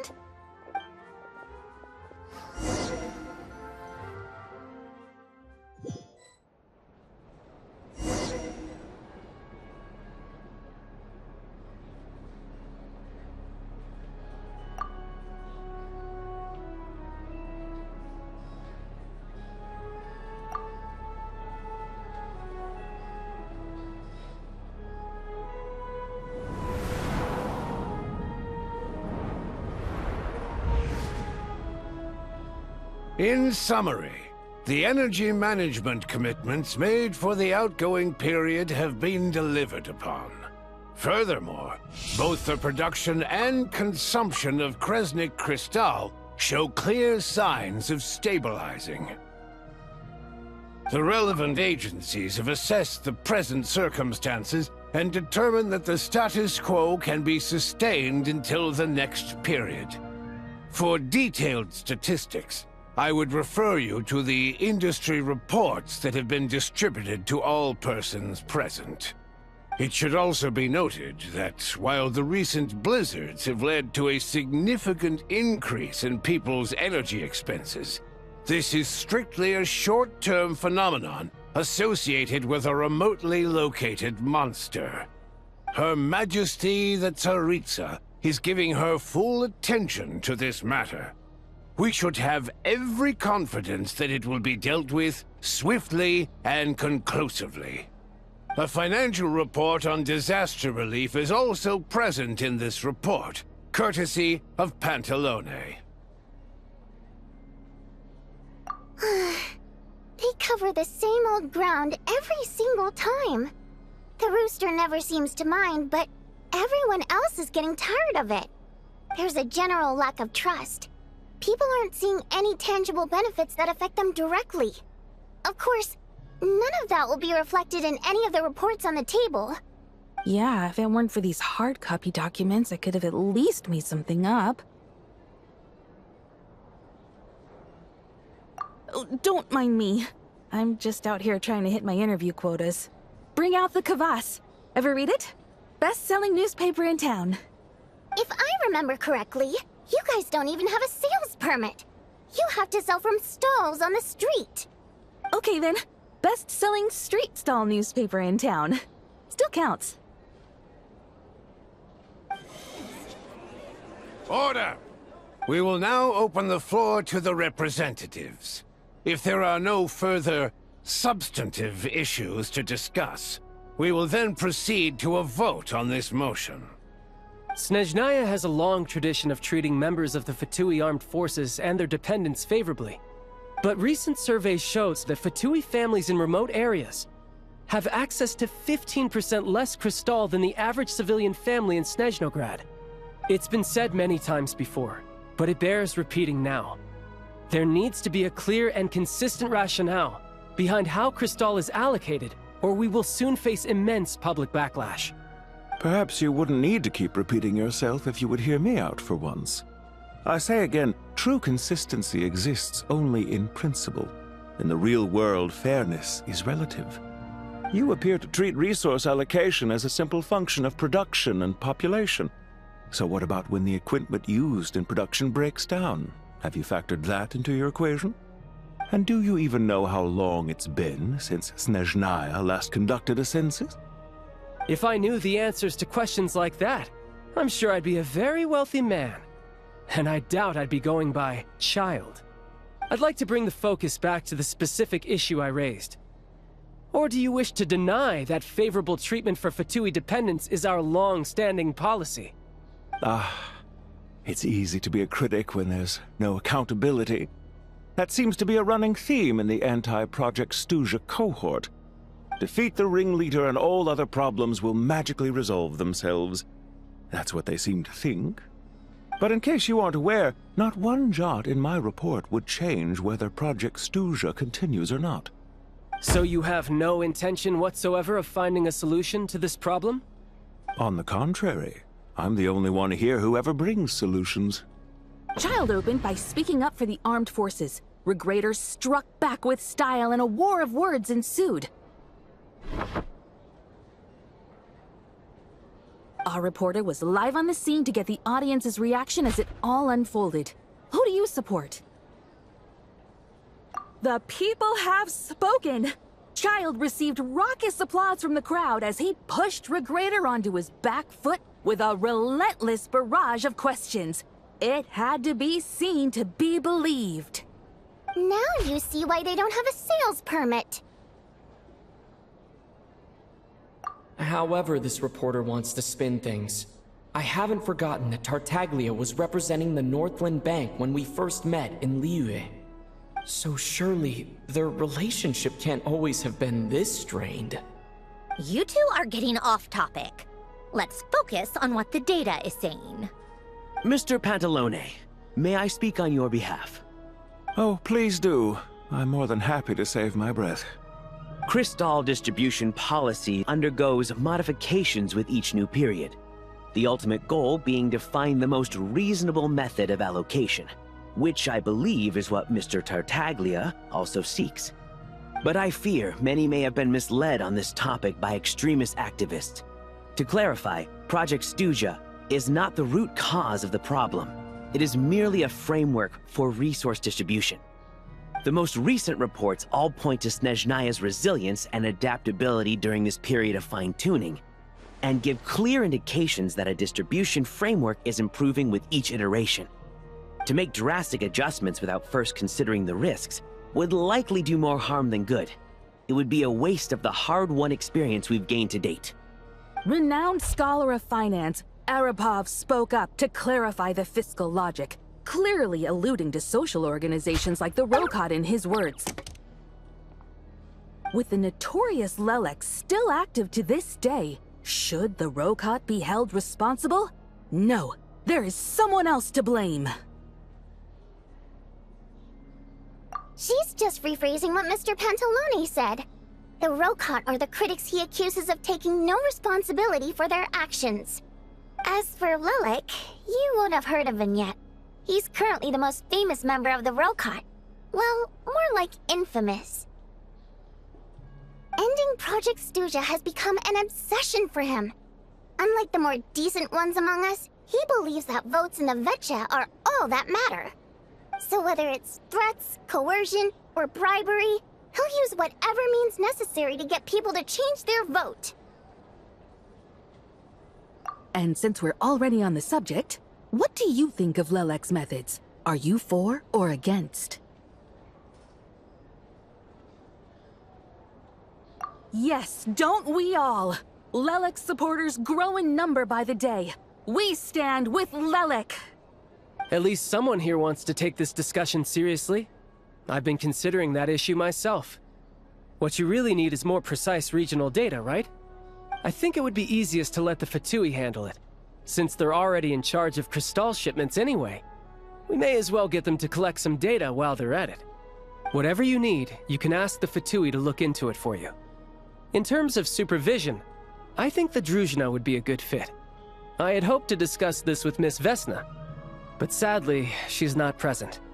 I will be happy to take a note of your suggestions and present them to Commander Vesna for a decision upon her return. The Commander has always taken a keen interest in Project Stuja. However, given the Druzhna's demanding workload, I'm afraid it may prove difficult for them to provide any practical support. Let us refrain from jumping to conclusions until a concrete and actionable plan is in place. My apologies, Lord Rooster. There are numerous issues to address here, including manpower, time sensitivity, and reporting lines. Nevertheless, I support drafting a proposal. Follow the usual procedure, and it can be raised as a new motion for all parties to evaluate at the appropriate time. In that case, I'd like to share one thought before the proposal is drafted. The issue of time sensitivity was raised just now, which I presume relates to the official reports.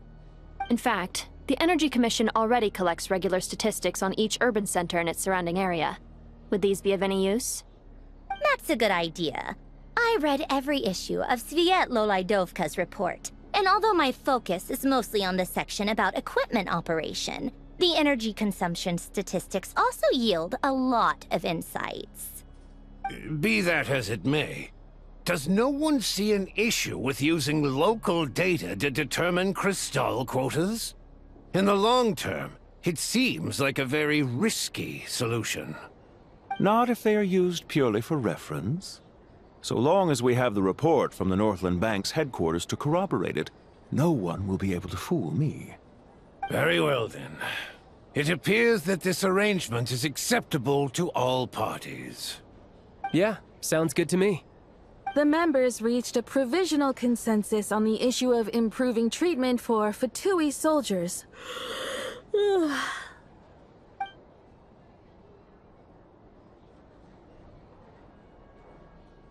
Today, the prima donna of the Korailievsky troupe attended a session of the Snezhnograd Veche in the company of a dashing young man. The question on all our minds is, what is the true nature of their relationship? Write anything anything like that again, and I'm revoking your permission to interview the troupe. Got it?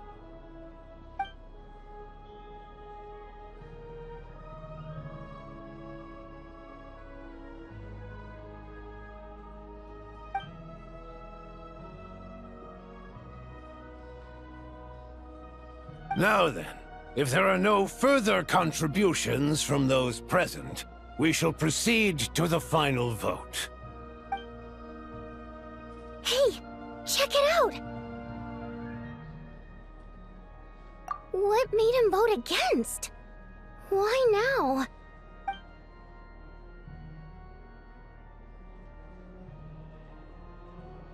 The votes have been tallied.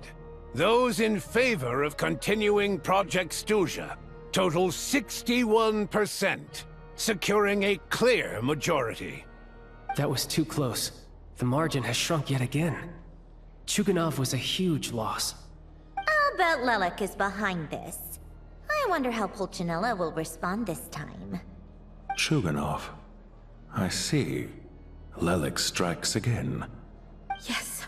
Go, Lelek. Once Project Stuzha is defeated, our unwavering support at Bring Out the Kvass will finally pay off when we make our comeback. I can taste our victory already!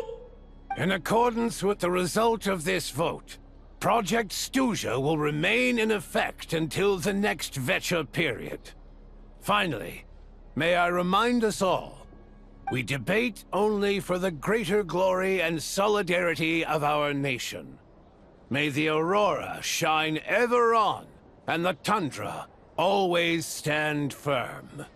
The session is concluded.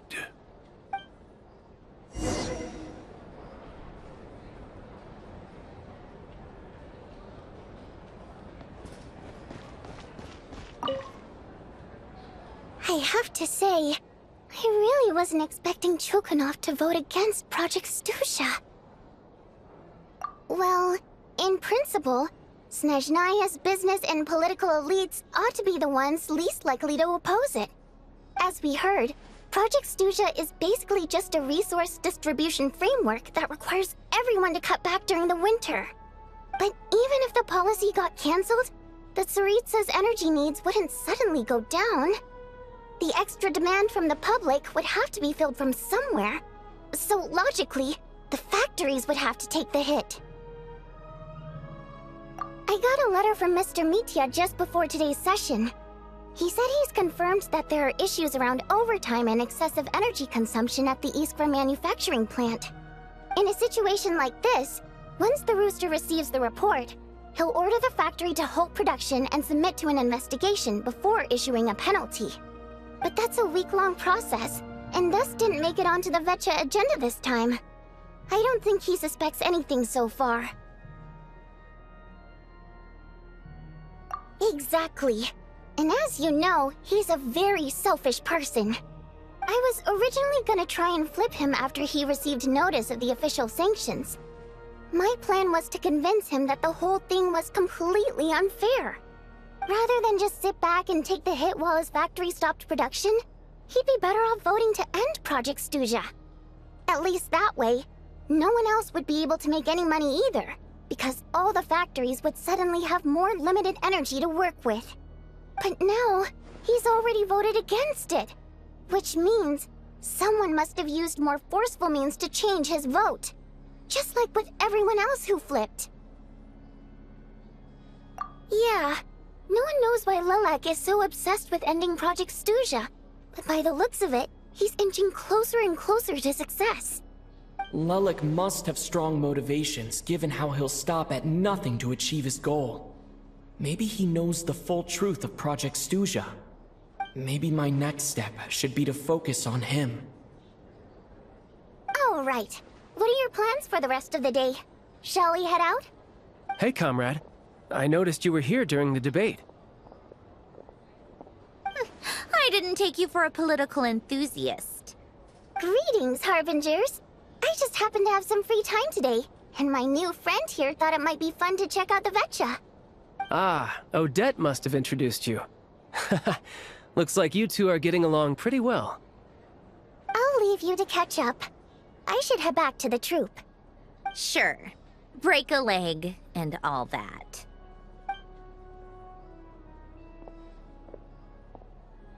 Thought it might be fun to check out the Veche, did you?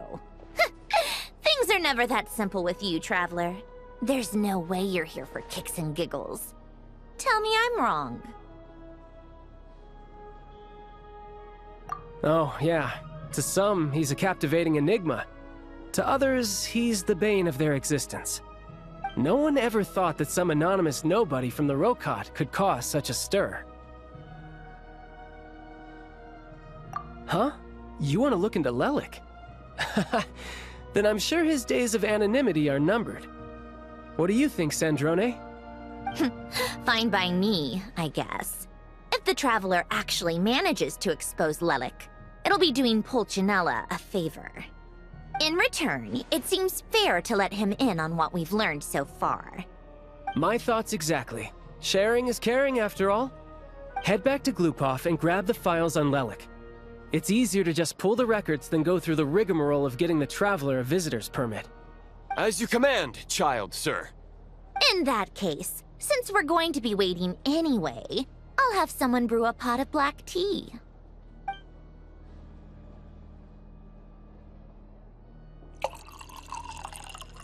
One common thread among the many incidents Lelik has been involved in is that the victims are all too scared to share any real information about him. Clearly, he must have threatened them in some way. His modus operandi is to silently infiltrate the scene and leave a threatening letter behind. But neither the letters nor the crime scenes ever yield any clues to his identity. So all these files have to offer are short statements by the people affected. They don't give us a lot to go on. If nothing else, it shows we're dealing with a trained professional who's versed in counter-surveillance. Yes, and to that point, he often strikes in highly secure locations. The victims are high-ranking and influential people who take their personal security very seriously. Somehow, Lelik slips right into their rooms without making a sound. There's never any eyewitnesses, nor the slightest trace of a break-in. If he can get in and out undetected, it means he can strike without warning. Not that that's ever happened so far, but the thought is enough to scare these people sleepless. It's hard to believe that a human being could pull this off flawlessly every time, so they switched the focus of the investigation to Faye. Unfortunately, no one's found anything yet. Careful, don't underestimate me. Although truth be told, I'd probably find it hard not to blow my cover. Direct confrontation is more my style. We haven't ruled out the possibility of Lelik being human. It's just, there can only be a handful of people in all of Teyvat who'd fit the profile. Faye, on the other hand, plenty would have the ability, but few would have the motive. No, not as strong as me. You'll never find the culprit with criteria like that. Let's go with a little weaker than me.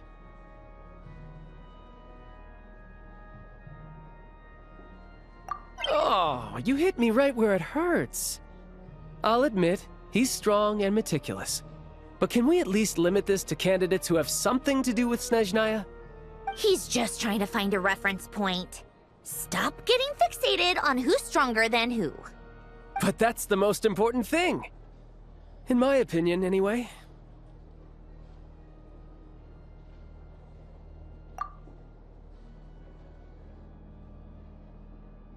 Odette? Yeah, that seems about right. Her skills are solid, and she's always calm under pressure. Except she's Fatui, so the likelihood of her working against us is pretty low.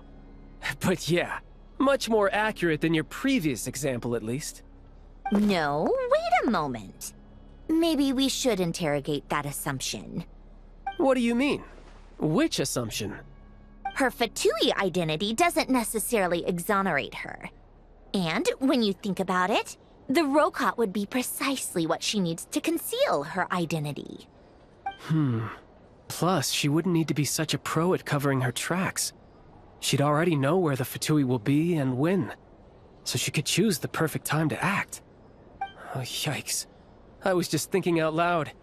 Why is this starting to sound like such a convincing theory? Still, what reason could Odette possibly have for trying to call off Project Stuzha? Arlecchino would be the best person to ask. She knows Odette best.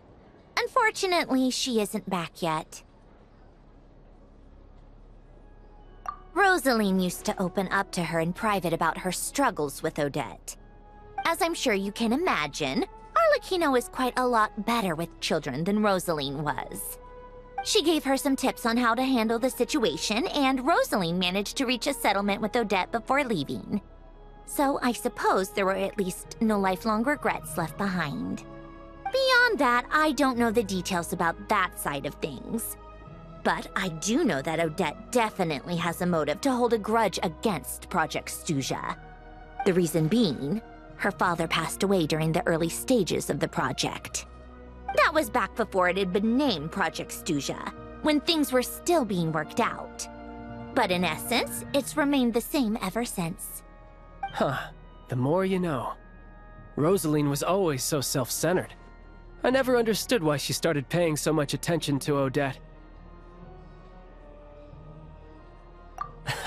Is that such a surprise? If you cast your mind back, you may remember that Rosaline and I weren't exactly close. We had tea together a few times, but that was about it. Odette's past is no secret. Her father was a Fatus and her mother was a very famous ballerina. On the surface, it looks like she followed right in her parents' footsteps. But the truth is quite a different story. After her father passed away on a mission, her mother was overcome with grief. She broke her leg during a performance and could never dance again. Odette was only interested in ballet at the time, but this tragedy left the family with both breadwinners gone. They could barely make ends meet. Per Capitano's policy, family members of Fatui who died in the line of duty had to be appropriately accommodated and provided with adequate assistance. So, regardless of how Rosaline may have felt about it, it fell to her to resolve the issue of Odette's family's livelihood. In the end, the solution they agreed upon was to have Odette join the Fatui. Right, because the alternative would have been a one-off compensation payment, I guess. In that sense, joining up was definitely the better option. Still, she must have had mixed feelings about it, right? If she doesn't even like the Fatui. It's just a theory. A possibility. But as a motive for Odette to become Lelik, it holds up. That said, I have no idea where Odette's head is at right now, or what her conflict with Rosaline was about. Plenty of people were on bad terms with Rosaline. I have no intention of trying to figure it all out.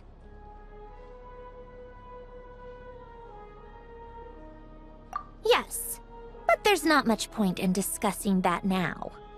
Yeah, back to Lelik. Since our investigations so far have turned up next to nothing, we've got nothing to lose by trying a new angle. Funnily enough, Tonya and I had actually made plans to go to the theater tomorrow to watch Odette's rehearsal. Unfortunately, thanks to this Lelik situation, I'll be stuck working overtime again. Which means, you can go in my place. No point wasting the ticket, plus, you'll get to meet Tonya. Spirit Seeker. Quite the classic ballet. It was passed down through Odette's mother's family for generations, though it hasn't been performed in years. But Odette's been practicing it diligently, and it's finally ready for a return to the stage. Excitement is through the roof. Tickets for the official performance sold out long ago. Tonya's excited for it too. She's desperate to see it no matter what. Personally, it's not really my kind of thing, but since she's my little sister, I had to figure something out. I've actually seen it several times before. The story's pretty straightforward. The lead character follows a trail of clues left behind by a spirit, gradually recovering her memories along the way. It's a tale of love and regret. So not exactly reinventing the wheel, at least by today's standards.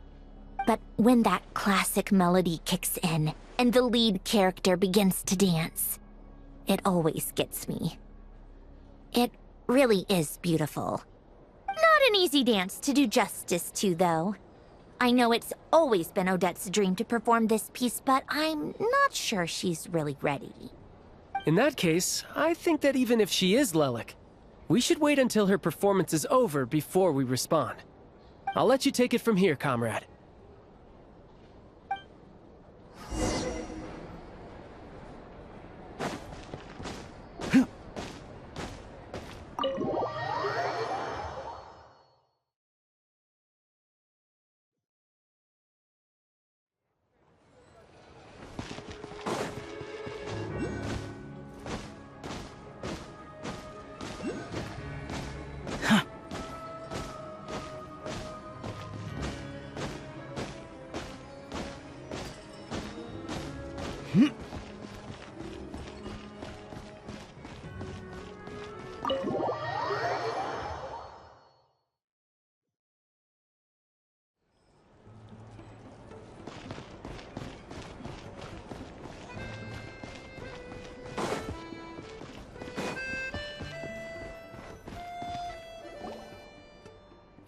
You've made a ton of progress today. It's good that everything's going so smoothly. Next step is to head back to the theater and get a clear answer from Odette. Either way, Paimon doesn't get the sense that she's a bad person. Sure, she might have done some pretty extreme things, but Paimon bet she has her reasons. Maybe this is going too far, but like, with everything she's managed to do so far, wouldn't it make more sense in theory to be even more, you know, heavy-handed? Why leave a letter when she could, well, we know there are plenty of other ways to keep people in line, right? The point is, she could have gone further, but she didn't. So, if it is her, she's got some principles at least. Yeah! Well, all you can do is follow the facts wherever they lead. No change, really. But that thing Paimon told you about yesterday? Paimon feels like she can sense it more clearly now. Hearing you talk about your day makes Paimon itch for an adventure. If only she could be there with you so we could experience it all together. Yeah, I wish you could be there too. I'm not used to adventuring alone. But don't worry, we'll get to the bottom of this. Guess it's just one of those things. Never mind. Paimon will behave herself and keep resting.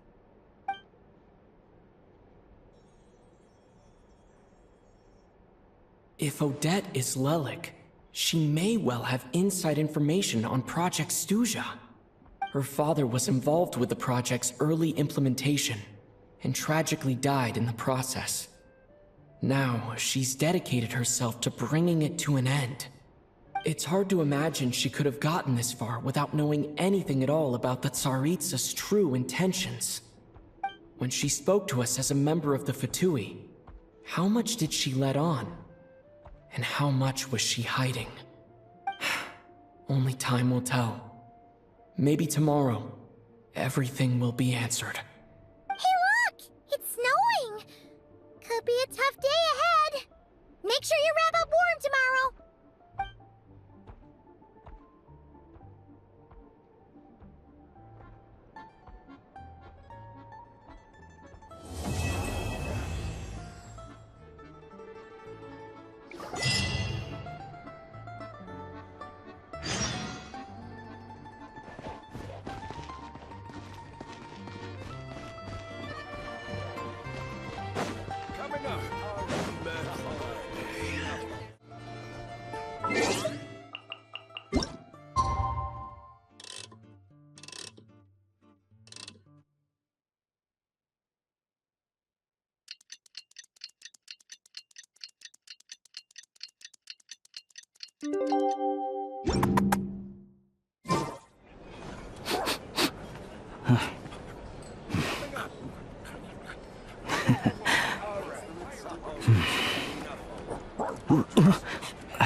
Now, 3 bottles of fire water.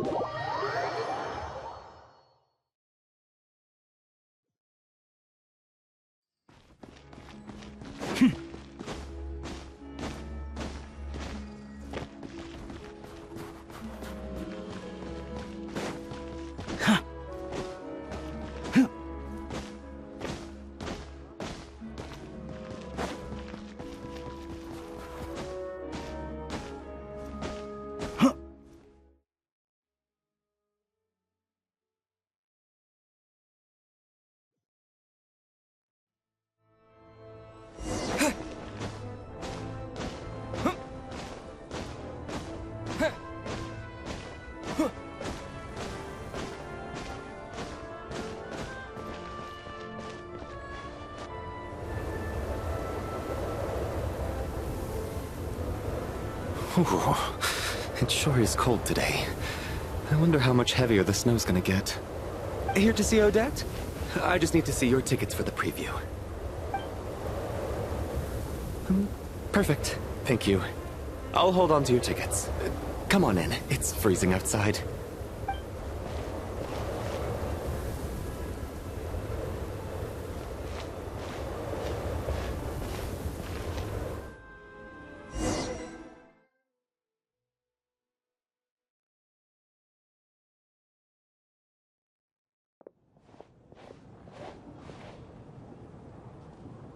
I think I'll leave the Lelik question until after the show's over.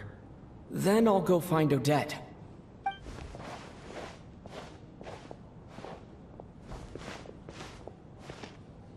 Child said he was originally going to come with Tonya. So I'm guessing Tonya's already here somewhere.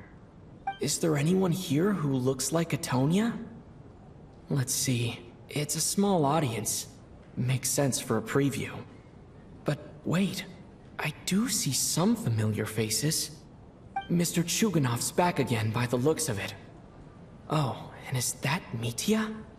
And that Fatui officer, Valeriy. Guess he must be playing cat and mouse with Mitya again. Oh no, it looks like the show's starting and I still haven't found Tonya. Never mind. I'll just have to take a seat for now and see if I can catch her afterwards.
Members of the audience, I'm a staff member here at the theater.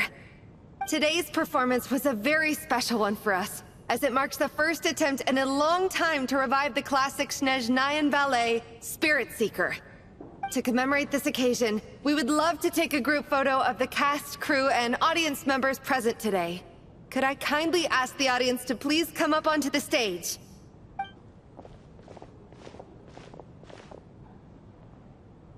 All right, everyone, huddle in a little more. Now, look at the camera. 1, 2, 3.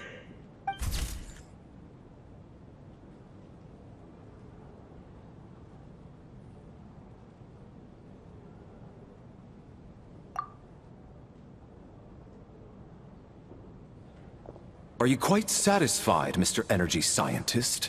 I rather hope you don't have any other escape plans to add to my workload today. What are you talking about, Sarge? This was simply my way of inviting you to watch Miss Odette's new show with me. And wasn't the performance spectacular?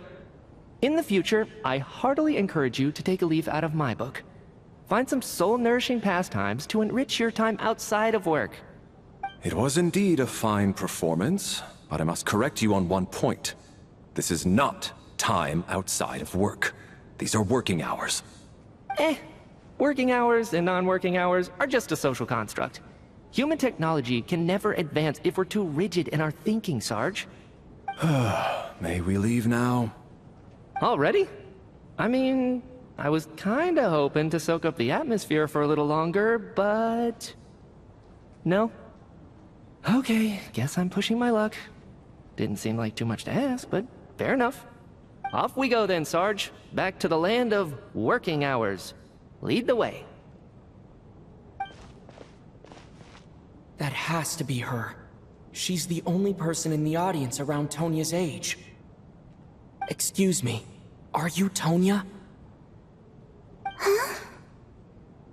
Your brother's busy today, so I took his ticket. Don't worry about him, he's fine. Oh, okay. Sorry for the trouble. What's wrong? Are you sick? No, I'm fine. It's nothing. Maybe she caught a cold on the way here because of the weather.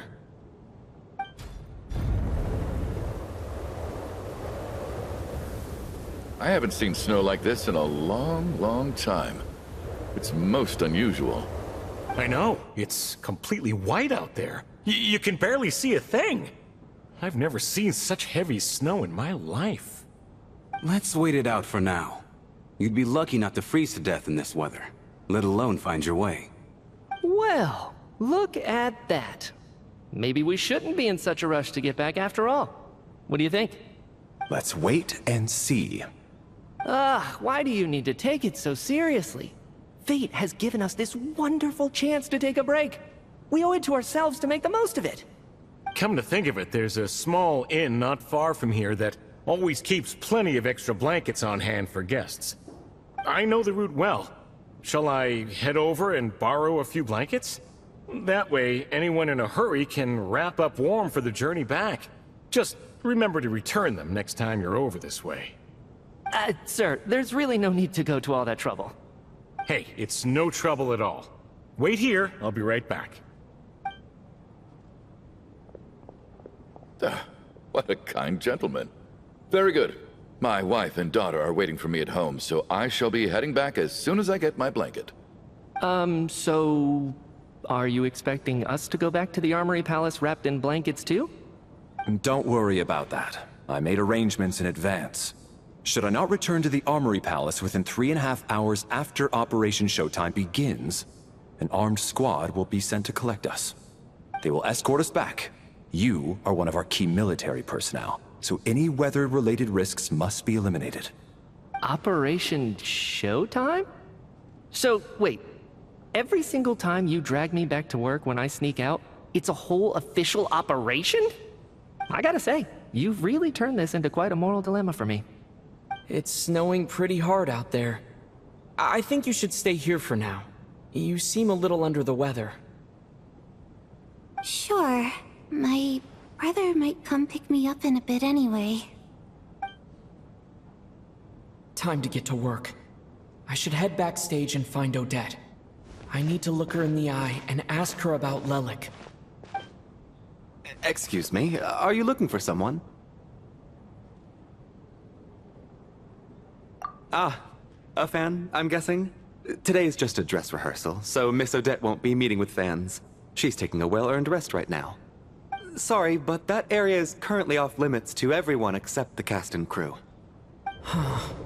Bad timing, I guess.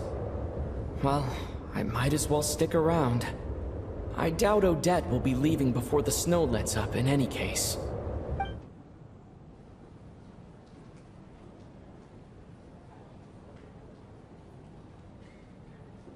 What happened to the gentleman who went to fetch the blankets? How has he still not returned? I was thinking the same thing. It's still snowing very hard. Do you think something might have happened to him? Whatever the reason for his delay, I must say I hate nothing more than people who make empty promises and fail to deliver. Well, I have to treat my employees like that on occasion, but that's different.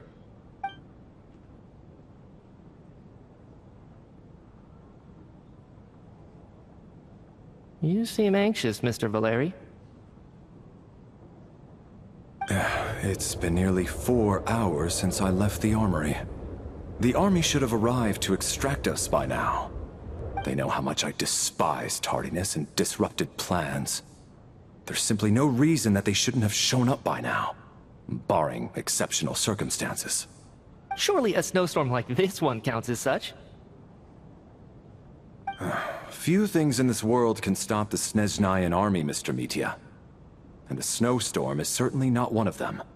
Why don't you go out and take a look? They might be right outside, waiting for your orders before they dare come in.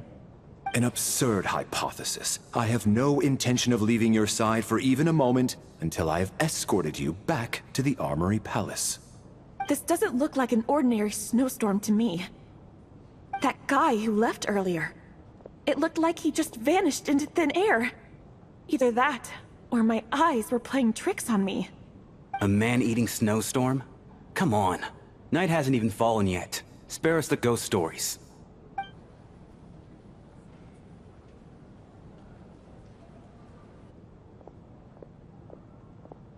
Traveler, didn't know you were coming today. How come you didn't say anything?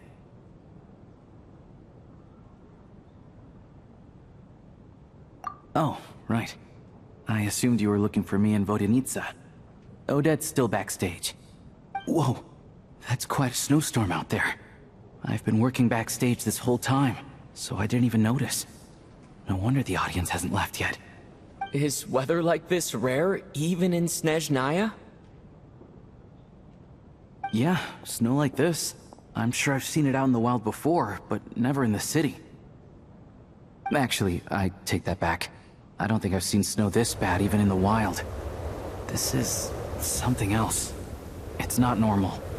If even Alyosha thinks snow like this isn't normal, could it have anything to do with that monster people have been talking about?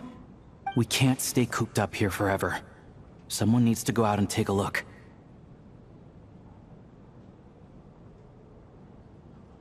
No need. I have plenty of experience with snowstorms. Besides, I work here while you're an audience member. I should be the one to do it.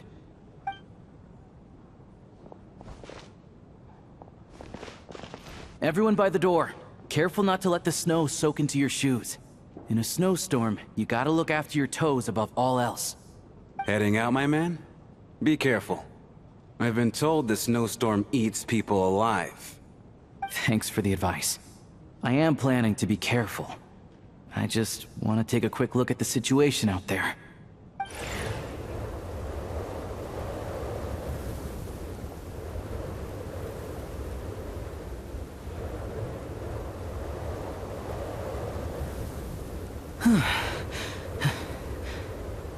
He's back! He's back!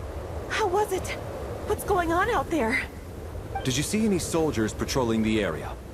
Something about this storm isn't right.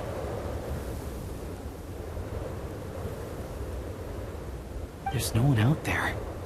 I didn't see a single soul. And something in the air gives me the creeps. This isn't your average snowstorm. I suspect it might be related to recent events in our nation. I strongly advise everyone to stay here until the snow dies down. Are you serious? So all of us are trapped here now? That sounds a little far-fetched to me. You want to go outside and see? I, for one, am not risking my neck in that weather.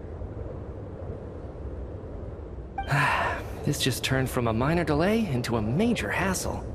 We can only hope that our friend who went to fetch the blankets just ditched us and went home. Is it really that bad? But my daughter, I won't be able to read her a bedtime story tonight. Huh? What are you all still doing here? Whoa! It's snowing hard! So now we're stuck here? Oh, this is terrible! Luckily, it was just a dress rehearsal today, so there aren't too many people here. On the bright side, the theater's always well stocked with supplies. If the snow still doesn't let up as we get into the evening, you can spend the night here, everyone. At least, I assume that's alright? Odette? Fine by me. This seems like a sensible backup plan under the circumstances. My thanks to the theater for being so accommodating. What are you staring outside and praying for, my man? You anxious to get home too? Oh, your majesty the Tsaritsa, I beg you, please do not let tonight's snowstorm stop. This is a golden opportunity to spend the night under the same roof as the two top stars in all of Snezhnaya. It's a once-in-a-lifetime experience. I think I've changed my mind. Sir, if you so much as look at us funny, you'll be seeing stars in a whole other way. Behave yourself, or you'll be begging for that blizzard. It's getting colder. We need to keep the indoor temperature up. Close the door and lock it tight. Let's head somewhere warmer.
And then, there's the aristocrats. Easiest of all to deal with. You don't need to use any force whatsoever. All you have to do is show them the rope you plan to tie them up with. Do you know why? I don't. Do tell. Because nothing horrifies them more than the thought of a cheap, coarse rope leaving creases on their precious million Mora coat. They'll do whatever you ask to avoid that fate.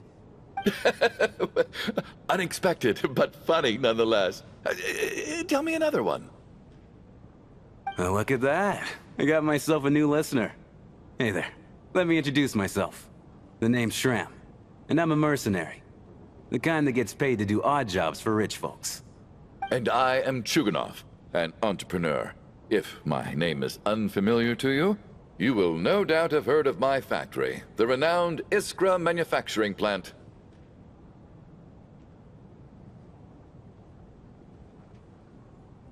Are you really that famous, Mr. Chuganov? How come I've never heard your name before? Excuse me? Is that a joke? Or are you being serious? Oh, I'll have to ask my rope later. He's probably tied up more entrepreneurs than I've ever heard of.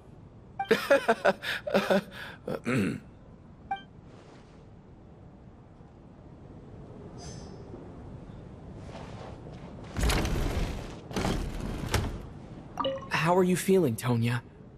I'm fine. Sorry to worry you. I'm used to it by this point.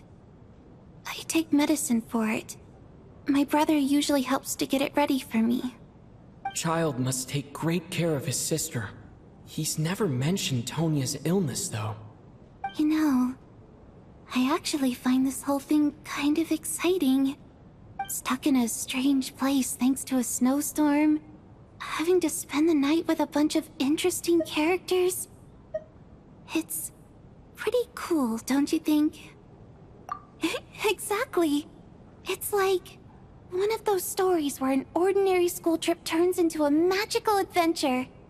I've always wanted something like that to happen in real life.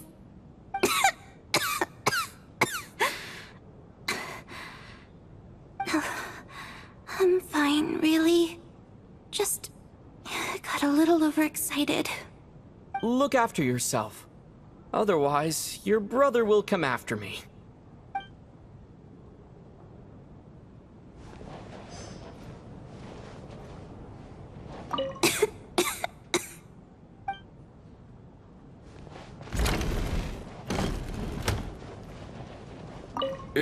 Excuse me?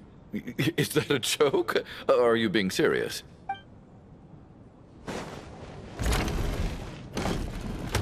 My husband has major trust issues. To him, I doubt even this snowstorm is a good enough excuse for me to stay out all night. That's the price of marrying into wealth. You'll get used to it. I'm not about to stop you if you want to leave, but don't drag me along. Hello? Can I help you? My husband has major trust issues. To him, I doubt even this snowstorm is a good enough excuse for me to stay out all night. That's the price of marrying into wealth. You'll get used to it. Hello? Can I help you?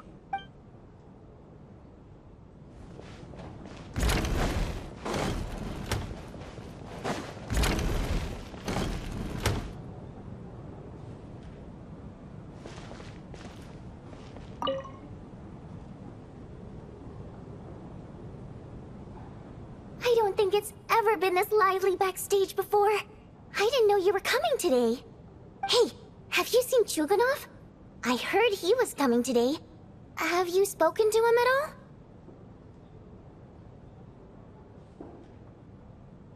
I'm with you. This could be just the chance we need. Yeah, I gotta figure out a way to coax some more intel out of him. I want to know why he suddenly changed his stance on Project Stuzha. What exactly happened before the most recent Veche vote? For the Rokad, or just out of personal interest? Shh! There are other people around. Don't say the R word.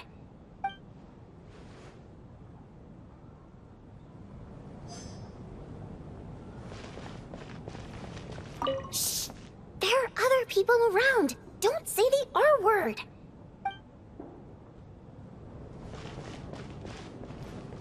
I have to say, even though today was a rehearsal and there were some hiccups along the way, Miss Odette's performance was one of the best I've ever seen, even compared to an actual show. Oh, I couldn't agree more, especially considering the weight of the subject matter. It takes a truly seasoned professional to do justice to a theme like love and regret. Do you think we were coming on too strong? Odette's ignoring us again. What about you? What did you think of today's performance?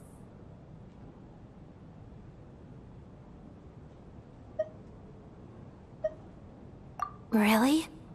That means it wasn't captivating enough to draw you in. I'll work harder to win you over next time. I'll make sure to save a ticket for you when the show's performance ready. This doesn't seem like the time or place to bring up the subject of Lelik. I need a chance to speak with her in private. So unfair. Talk about double standards. And now it looks like I've been spotted.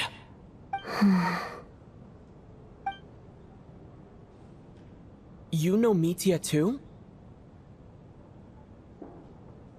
No, I don't. I just have a feeling that he might be dangerous.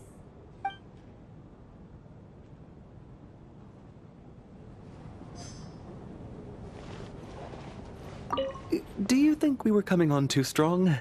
Odette's ignoring us again.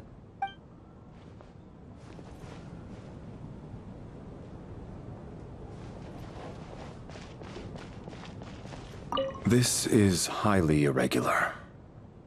A delay of over an hour during an operation like this theoretically warrants a Harbinger-level response. I wonder what the issue is. The storm, or something else. Sarge, the day you learn to let go and just enjoy moments like this is the day you'll finally understand the meaning of life. Why, hello, sir. I believe you were the one sitting at a nearby table back at Podvorye restaurant. Any friend of the theater's star performers is a friend of mine. It's a pleasure to meet you. I'm Mitya, from the Energy Commission. Greetings. Major Valeriy, head of the Special Assignments Battalion. Armory Palace Royal Grenadier Guards, 1st Regiment. I am here to ensure Mr. Mitya's personal safety. Please let me know if I can be of any assistance.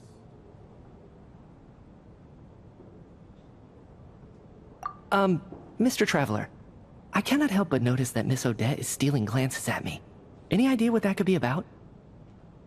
I've racked my brains, but I can't think of anything I might have done to offend her. Perhaps she noticed me spacing out during her performance? So, Mr. Mitya, is your work related to Project Stuzha? Yes, that's right. The higher-ups in the Fatui transferred me from the Energy Commission to the Armory Palace because they wanted me to... Really? I can't even talk about that? Pretty sure it counts as part of my private life. All right, I won't say anything. Sorry, Traveler. As you can see, I'm afraid this pleasant chat will have to end here.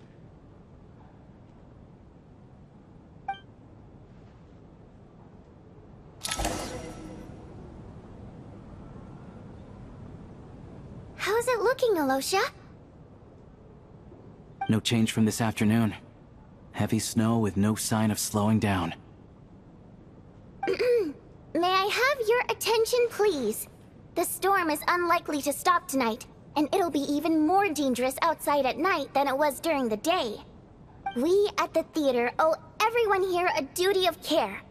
Therefore, we strongly suggest that you stay on site overnight and avoid going outside unless absolutely necessary. In a few short moments, we'll give you a tour of the theater's various quarters.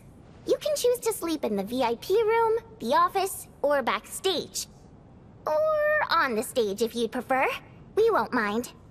I'll pass on sleeping on the stage. What if the snow is stopped by tomorrow morning? The early birds in the audience might think we're part of some experimental new show. A drama about sleeping? That could be fun. Maybe we could come up with a title for the production.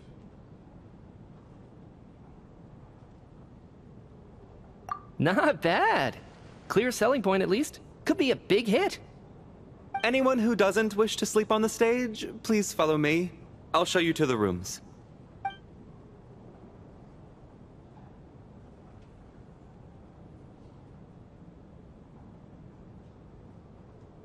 I guess I'll call it a night. Though I feel like I won't sleep very well without Paimon here. I'm sure she'll be worried that I haven't made it back yet. But as long as she looks out the window, she'll probably realize what's holding me up. I wonder if she's feeling any better yet. At least she hasn't been getting any worse. Still, I should try and get back first thing tomorrow morning.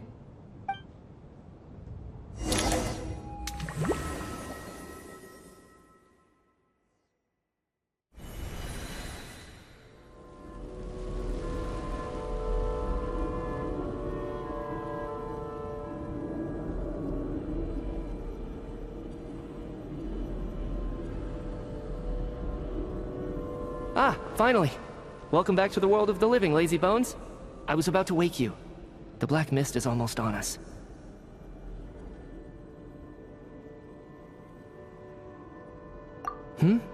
Still waking up, huh? You know, the black mist. It's been chasing us from below ever since we were born. You're just dozy. There's no way you've forgotten. Come on, let's keep heading up. Onwards and upwards is the only way to survive. Don't listen to a word those black mist cultists say. Here we go again. The endless march toward survival. What's going on? That black mist down there is creeping me out. And it's rising. Guess I should head upwards and get away from it. The black mist cultists believe that being swallowed by the black mist leads to everlasting peace. But if you ask me, they're just lying to themselves.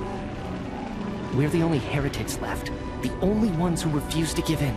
We have to keep going.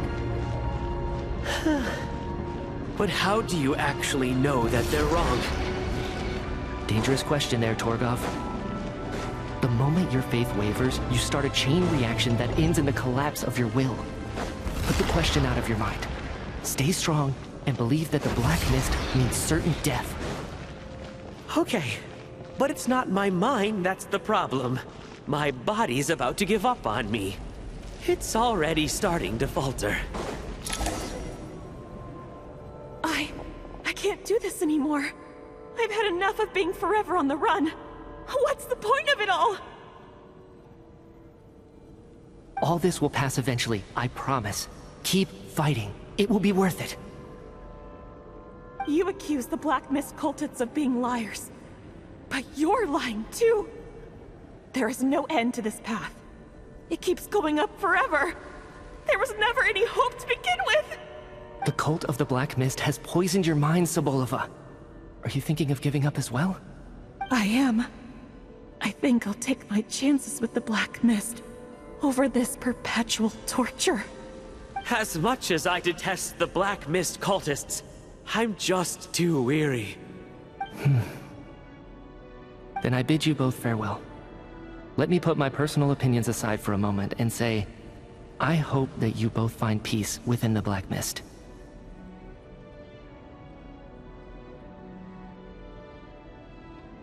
Fate always appears so impossibly complicated. But at moments like this, its raw simplicity is laid bare. Their fate was sealed from the instant they entertained doubt. From then on, the outcome was both inevitable and irreversible. Let's go.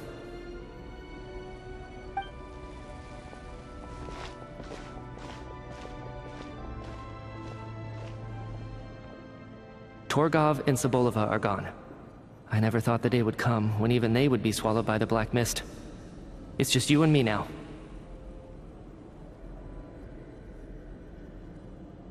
Yes, it looks like it's satisfied. For now. This happens from time to time, but it won't be long before the Black Mist starts chasing survivors once again. No one knows how to stop its advance for good. Well, we should make the most of the precious moments of rest that those two bought for us. Huh? Are you really that sleepy, Traveler?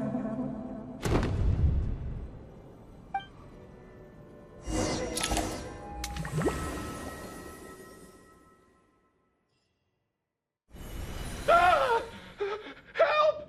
Somebody, come quick! What is it, Chuganov? What's wrong? Huh? Is it morning already? What's all the commotion? Sounds like it's coming from next door. I should check and see what's going on.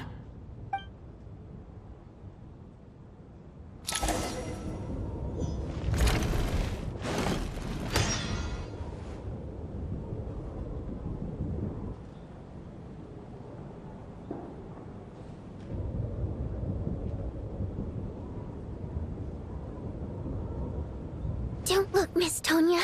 Stay here. Okay. What happened to them?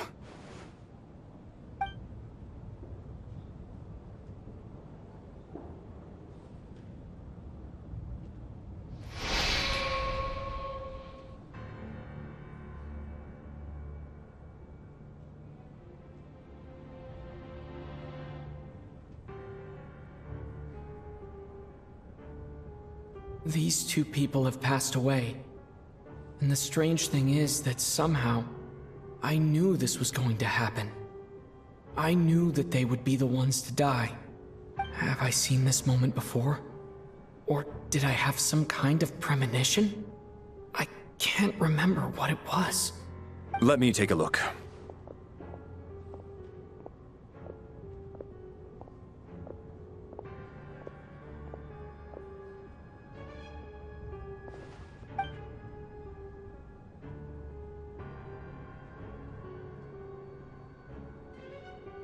No vital signs in either of them.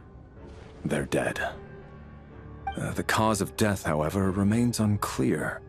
No wounds on the bodies, no signs of a struggle, and no skin discoloration caused by the buildup of toxins. But just last night, they were chatting and joking away. This is so sudden. Could they have had pre-existing medical conditions? Even then, the odds of them both dying of sudden complications on the same night are extremely low. It's hard to believe that they died of natural causes, nor does this appear to be a suicide. Who was the first to discover the bodies? It was me. But these deaths have nothing to do with me, officer. I got up early because I wanted to see if the snow had stopped. Then I noticed that the door to this room was open, and it looked like there was a man and woman inside. I just went over to see what was going on. I had no idea they were... I can corroborate this.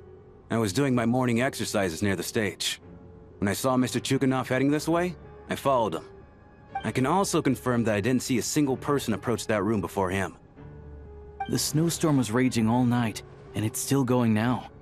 There's no way someone could have come in from outside, correct? You mean an intruder?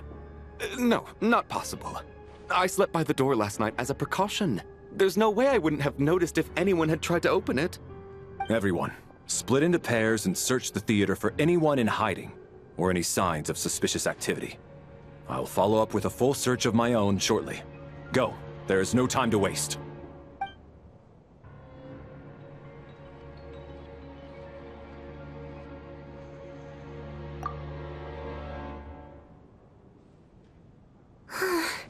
Nothing on your end either? Backstage is clear. No signs of suspicious activity. We checked the basement. Also clear. I don't think there's anywhere here that a living person could hide. Are we certain that the theater doesn't have a back door? Or any tunnel or passageway wide enough for a person to fit through? No, there's nothing like that. If people were sneaking in through some secret tunnel to avoid buying a ticket, we'd have sealed it off ages ago. I also checked the windows. All of them are locked from the inside, and there's no sign of anyone entering or leaving. It sounds like we can safely rule out the intruder theory. If anyone came in during the night in this weather, there'd be no way for them to avoid leaving footprints or water stains. This can only mean one thing. It's like one of those murder mysteries you see in novels and plays, isn't it? The ones where the killer is one of us. We can't quite jump to that conclusion just yet. Could he be right? It's hard to imagine something like that happening in real life. Set in a theater during a snowstorm, a murder takes place, and the killer is among us. It's such a classic trope that it seems unbelievable. Looking at who the killer targeted, and the clean entry and exit, it all adds up. I know what this is. It's obvious now that I think about it. What is? What have you figured out? Both victims were wealthy, well-known local merchants. And the door was deliberately left open so I would discover the bodies and witness the crime scene first thing in the morning. Such ruthless methods. This was your doing, wasn't it, Lelik? Lelik? You mean Lelik is among us? And he's the killer? Lelik. I know this code name. Member of the Rokot, anti-Project Stuzha. Always works alone. I've read the case files at the Armory Palace. Walk me through your reasoning, Mr. Chuganov. What do you know about Lelik?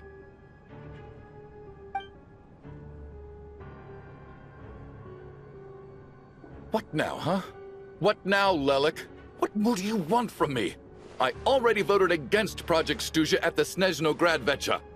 You snuck into my house the other day while I was asleep. Left a threatening letter. And I did all that you asked. But Project Stuzha cannot be so easily shaken. Not with the Rooster in charge.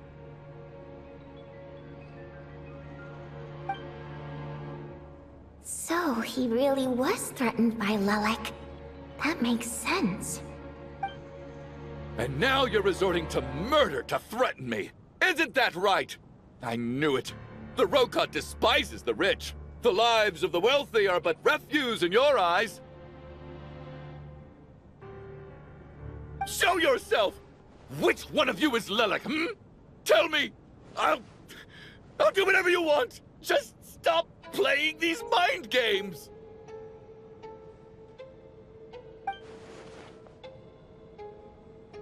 Was this really Lelik's doing? Would Odette really do something like this? If Odette really is Lelik, this seems out of character. But then again, how well do I really know her? I'm probably the only one here with a compelling theory about Lelik's true identity. But if I reveal it now, I'll be putting Odette in the line of fire. What should I do? I don't think it's likely that Lelik killed anyone. At least from the stories I've heard, he's never killed anyone before. And his name has never come up in connection with any murder cases.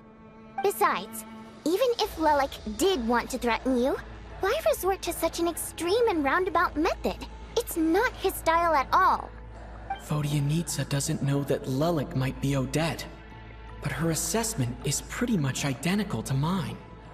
Miss Vodyanitsa, why do you suddenly feel the need to speak in Lelik's defense? Defense? Oh, no, it's just... I'm worried that we're jumping to conclusions here, so I wanted to share my point of view. Also, I don't think the Rokot is as bad as you're making it out to be.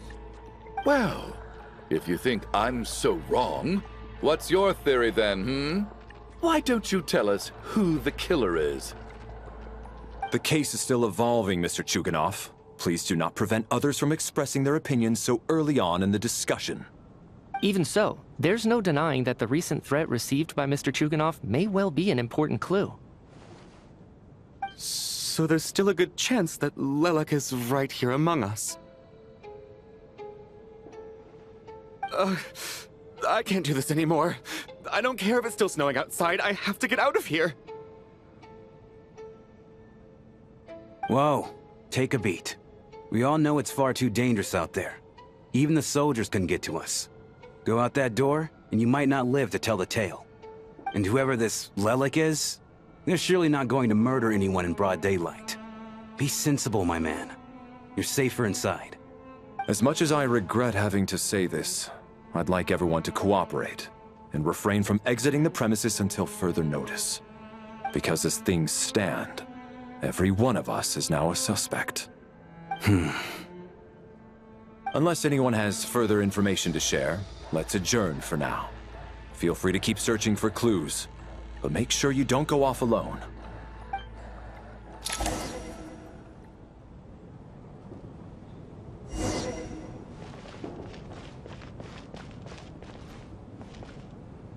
You seem to be very comfortable taking charge, Major. You took the reins as soon as things went south.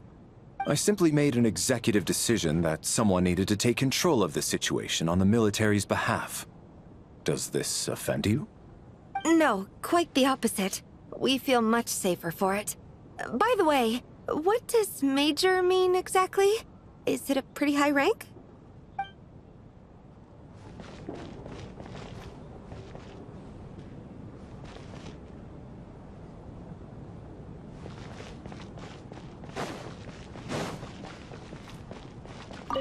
I still find it hard to believe there's a murderer among us. Just last night, I imagined we were like classmates out on a hiking trip. There's no guarantee that you can trust your classmates, especially not when you're locked up together. Why did they do this? Was it for money? Even then, they could have just kidnapped the people. They didn't have to die.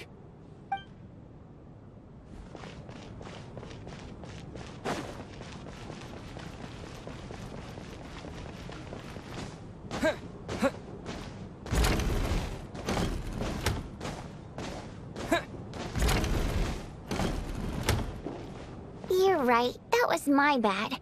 It was a knee-jerk reaction. I didn't think it through. Luckily, no one suspected my identity.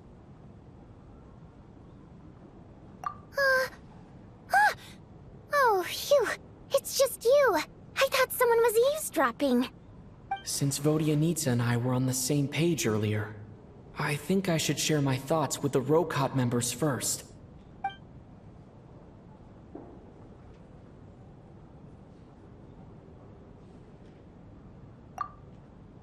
Whoa. Are you serious? I don't know if this counts as gossip, but it's definitely on track to be the juiciest this whole year. Odette? Really? Odette? Oh god, how dumb does this make me look? Lelek has been right under my nose this whole time, and I didn't notice a thing. Actually, it's exactly what you'd expect. Sometimes, hiding in plain sight is the best strategy. And now that you mention it, the more I think about it, the more sense it seems to make. It all adds up. What are we up to now? 1, 2, 3, 4... Odette's identities. She's my coworker, specifically a ballerina, and also a Fatus, a member of the Rokot. Now, Lelek. It must be so exhausting. I just want to give her a hug. I guess since I've always known her as a member of the Fatui, it never even crossed my mind that she could be involved with the Rokot, let alone be Lelek. I don't understand. If she's with the Fatui, what reason could she have for being so opposed to Project Stusha? Probably best if you ask her that in person. Well, since you waited until now to bring this up instead of announcing it to everyone earlier, does that mean we're all on the same page here? Yeah. Lelik may not follow orders from the Rokot leadership, but as far as I'm concerned, she's never crossed the line. If anything, her actions benefit the poor. We need to confront her face to face. Do you think she'd really admit to being Lelik? I don't know. We'll have to see how it goes. For now, we'll work on the assumption that she didn't kill anyone, and see how much she's willing to tell us.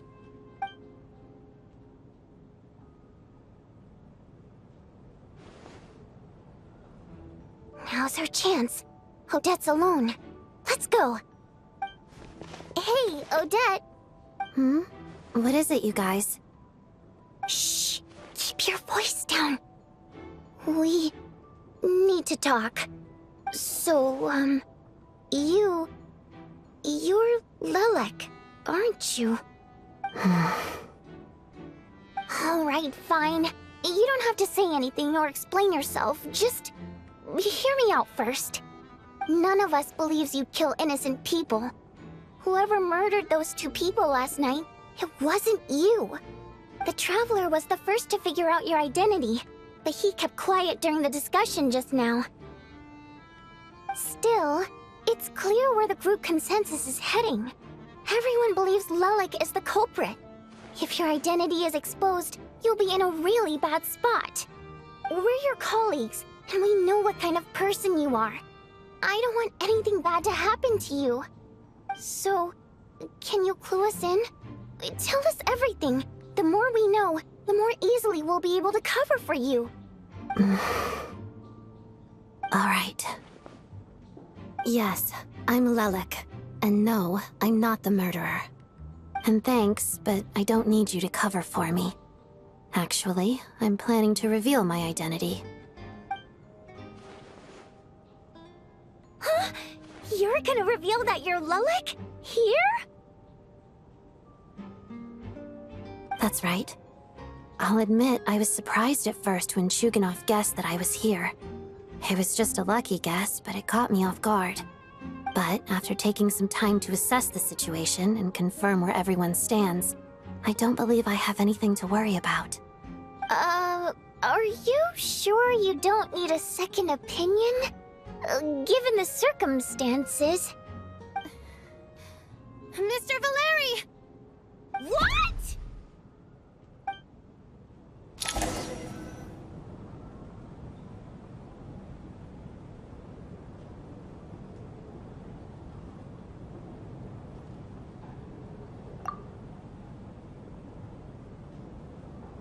So...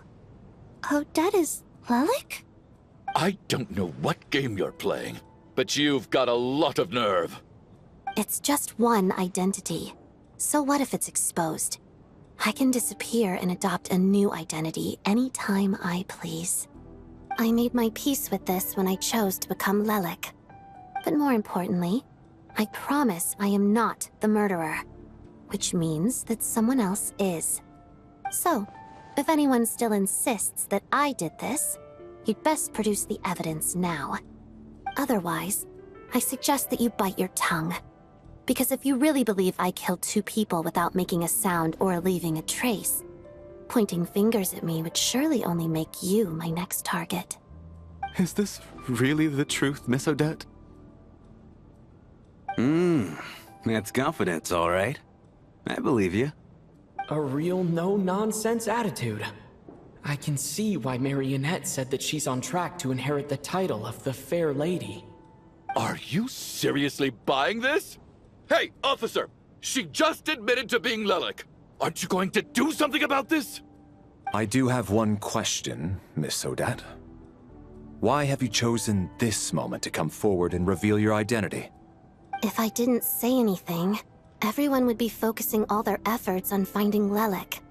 And that is exactly what the real culprit wants. I don't want to be the scapegoat who lets the murderer get away with this crime. Despite all the accusations, she made the smart choice. A remarkable display of rational thinking under pressure. Clearly, Odette's talent extends far beyond the art of dance. She thought so far ahead. Ugh, why do I always feel like I'm one step behind her in everything? You've convinced me. Dealing with the murder case remains the top priority right now. Let's put the name Lelik and all related incidents aside until further notice. Nevertheless, the group still considers you the prime suspect. I assume you have no quarrel with that, Miss Odette? I understand. You're welcome to keep an eye on me around the clock. I have no objections. Mr. Chuganov? For my wife and daughter's sake, I'll let you off the hook for now. But don't think you're forgiven for breaking into my house and threatening me. Just wait till we get out of here, Lelik. We'll settle the score then.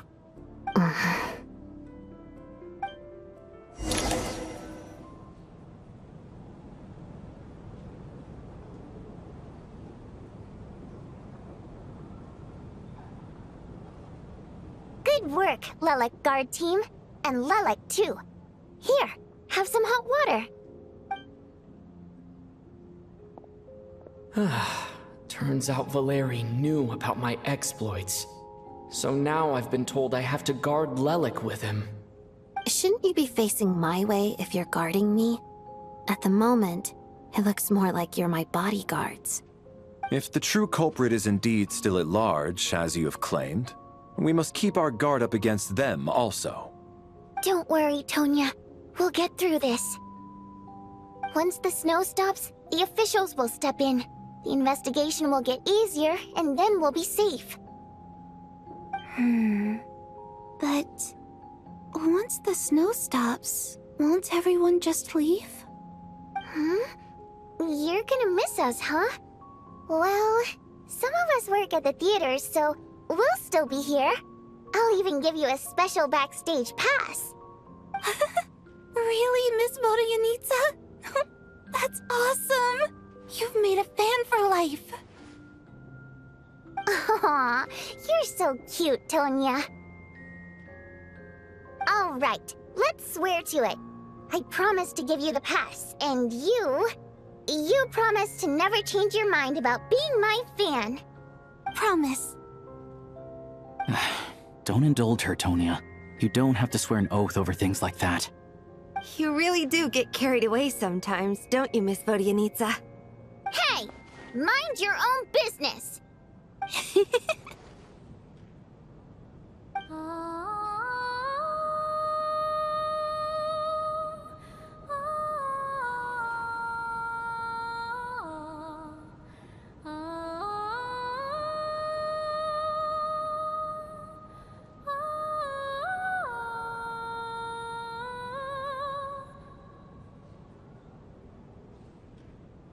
Don't be nervous, Miss Water Imp.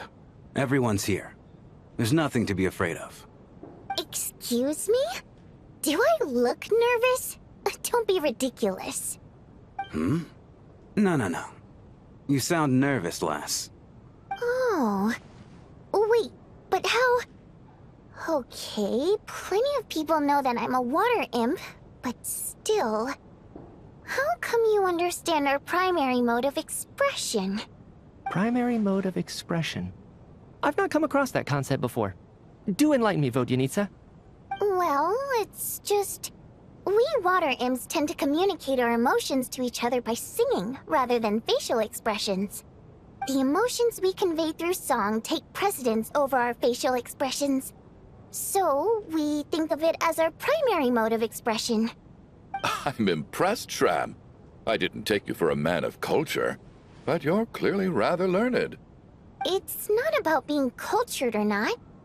The thing is, this mode of expression can usually only be understood by other water imps. It's not a simple case of a song sounding happy or sad. And yet, you're clearly human, Mr. Shram. It's really not the big deal you're making it out to be. I think I just have a knack for it. Plus, I have a... very close friend who's a water imp. A delightful lady. But keep that a secret. Anyway, we spent so much time together that before I knew it, I noticed I could understand her expressions.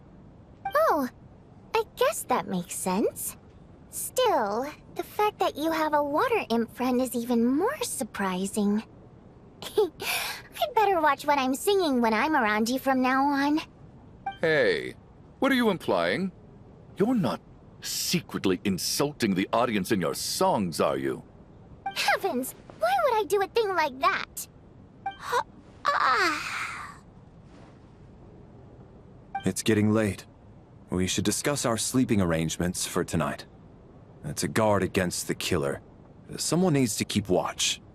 I suggest that we don't sleep in separate quarters tonight. It will be safer if we all stayed together. As long as someone keeps an eye on Lelik, I'm quite sure we won't have any trouble. Are you saying that you wish to bet your life on Miss Odette being the killer? Nonsense. Of course not. Then I propose the following arrangement for tonight. The Traveler, Odette, and I will form the Night Watch. We'll sleep in shifts, but 2 of us must be awake at any given time. An excellent idea. This allows us to handle the Night Watch while also keeping an eye on Lelik. Meanwhile, the rule of taking shifts in pairs resolves the other issue. Namely that we can't necessarily trust the Traveler or Valeriy either. I expect that plan took you quite some time to come up with, didn't it? Actually, our field combat manual outlines a similar approach.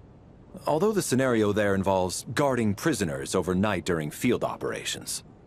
That being said, I must clarify that I harbor no disrespect towards you personally, Miss Odette. In fact, Lelik's numerous covert operations make fine textbook examples for military agents. I care less about respect and more about the fact that you just robbed me of 2/3 of my sleep tonight. I'm calling dibs on being the first to rest. Good night.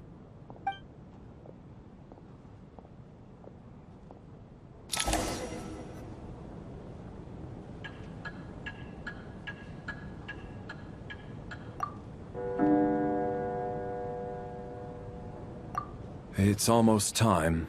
We should wake Odette. How are you faring?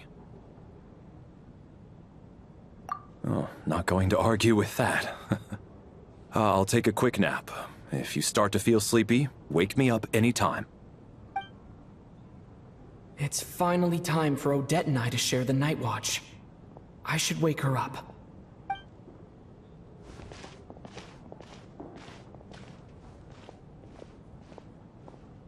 I came here to get information from her in the first place.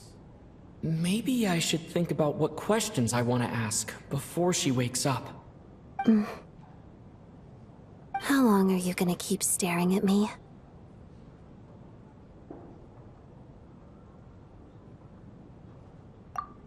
Couldn't sleep. My mind's been running haywire.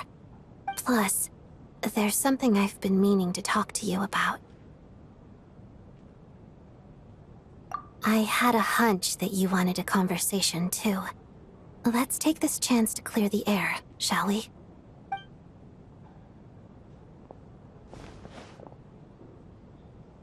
I just had a simple question for you, really. It's, Rosaline. In her final moments, did she have any last words or anything?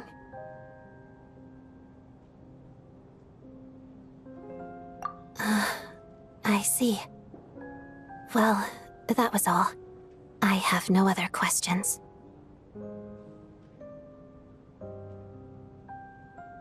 No. She was utterly ruthless in pursuing her goals. That kind of person should be hard to miss. And yet, even though I never approved of her methods, and she was an abrasive person, the fact remains that I am indebted to her. Oh, she told you. I guess that makes sense. I think she and Rosaline were on pretty good terms.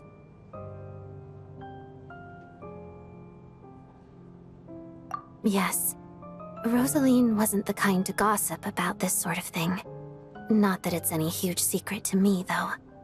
When I was a child, I had to join the Fatui for the sake of my mother and me. I trained under Rosaline. It was extremely grueling, and it didn't exactly come naturally to me. All I could do was try to ignore the biting cold and practice, practice, practice. I was a newcomer who'd managed to make a good first impression on a harbinger. There was pressure to live up to her expectations, to be worthy of the fair lady's reputation. Every day was a struggle against the cold, pain, and fatigue. And most nights, I struggled to fall asleep. After enduring all that, I've become almost immune to the sensation of pain. I suppose that was the cost of survival. Surely, any child who had to experience that would grow to hate her lot in life, don't you think? So, I put an equal amount of effort into my ballet. Because in my young mind, that was the only way to defy my fate. It was my way of telling her, the Fatui's demands and your expectations of me are not what I wish for. One day, I will leave. I think she probably blamed my poor performance in training on my passion for ballet. She knew my heart wasn't in it. One time, when I was secretly practicing a dance at night, she suddenly showed up. I knew she was there to catch me red-handed. I told her, "You don't deserve to watch the dance I learned from my mother." She looked stunned. I guess she was surprised that I lashed out first, before she had the chance. But strangely enough, on that occasion, she wasn't fierce with me like she was during training. Instead, she fell silent for a moment, and then left. After that, she never interfered with my dancing or asked me how it was going. She never came to watch me dance again either. Not even once. She was. But even now, whenever I take out this core Ignis, I can't help but think of that night. Of the look on her face.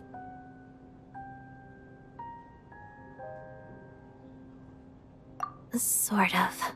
Although gift might be too kind a term. This is her flame sealed within ice. A symbol of her favor, yes, but also her way of keeping an eye on people.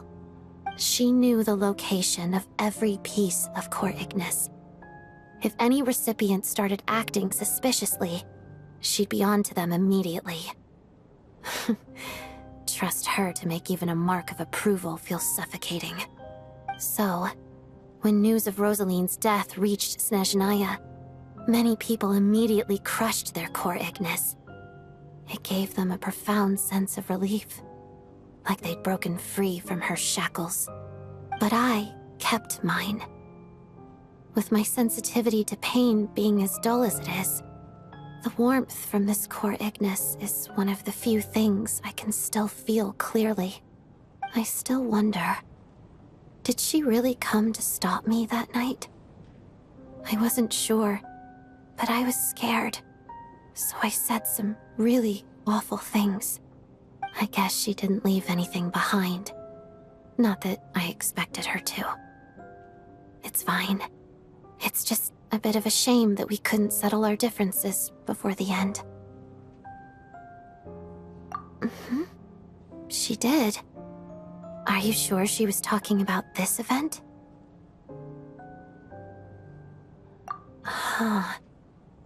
No, she didn't. I didn't even find out that she'd gone to Mondstadt until a while after she'd left. Wait, in that case... Okay, I will. Thanks for letting me know. There's something I'm trying to figure out. I'm beginning to suspect that Paimon's mystery illness is being caused by the energy research behind Project Stuzha. Paimon's very important to me, so I have to get to the bottom of this. I figured that since you're Lelik, you might know something about all this. The ultimate goal of this energy experiment is to create a weapon for the final battle. The weapon's construction was completed in Nod-Krai. Now, all that remains is to arm it with a sufficiently powerful energy. Yes. The weapons development and all the related experiments are overseen by Lord Pierro, the Jester. And the lab is located deep within the Armory Palace. I'm not sure why this experiment would be making Paimon feel unwell, though. The best way to get to the bottom of it would be to go there in person. Once we get out of here, I'll help you apply for an entry permit. And I'm hardly the organization's proudest member, as you know. You answered my question about Rosaline. I want to do you a favor in return. It's that simple.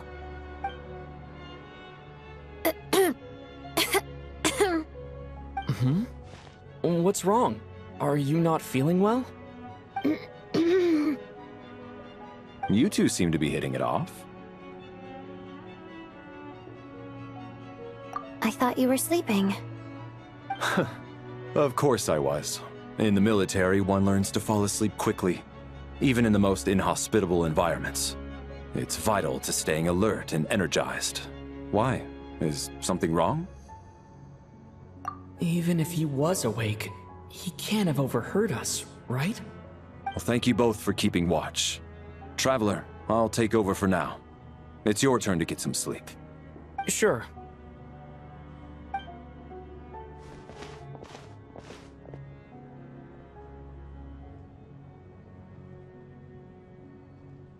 This is our second night here, but at least I've found out a little more about Paimon's condition. I hope she's been sleeping well the past couple of days. Why do I feel like I'm being watched?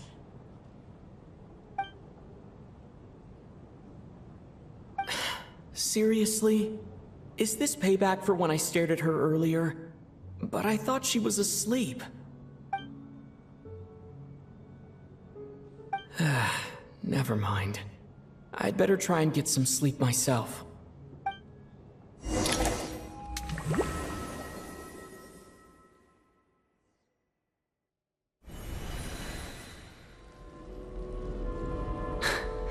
Hey, what are you spacing out for?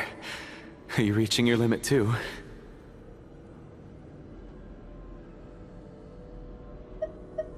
How long have we been walking for? Do you remember? Time's lost all meaning. Ever since we noticed that thing above our heads. What was it called again? A star key? Or key star? Anyway, the person who named it was swallowed by the black mist.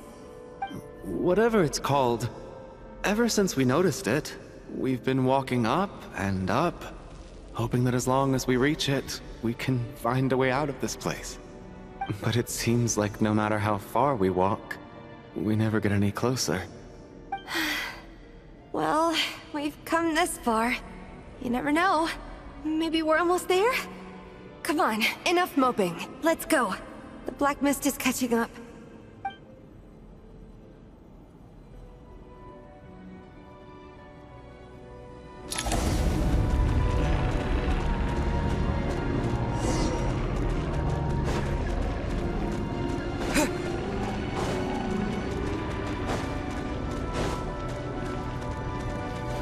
Monsters!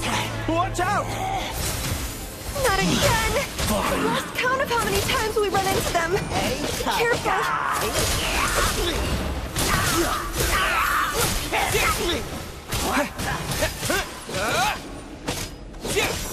In case! I'm back! Should've run faster.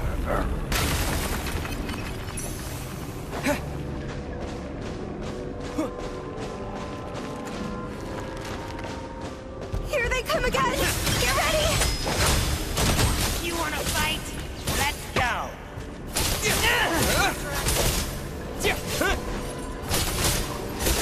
Gotta...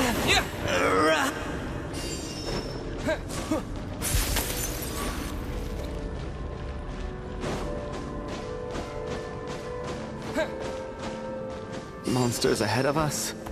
The black mist behind us? Feels like there's no escape. Fine. Run faster.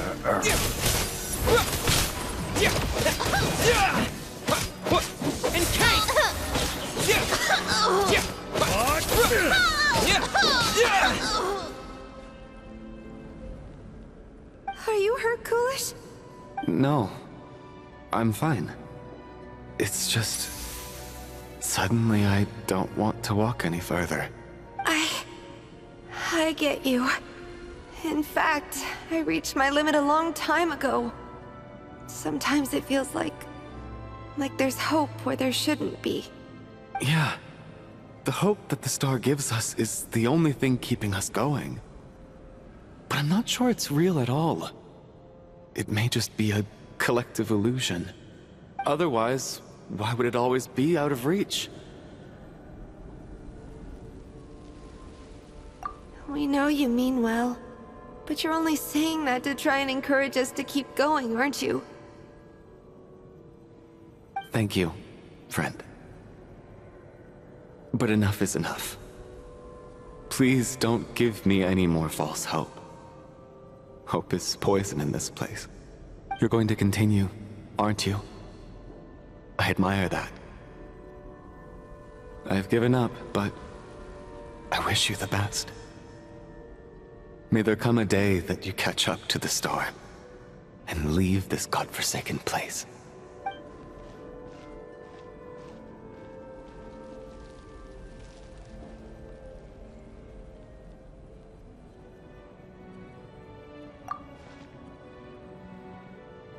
It's not an illusion.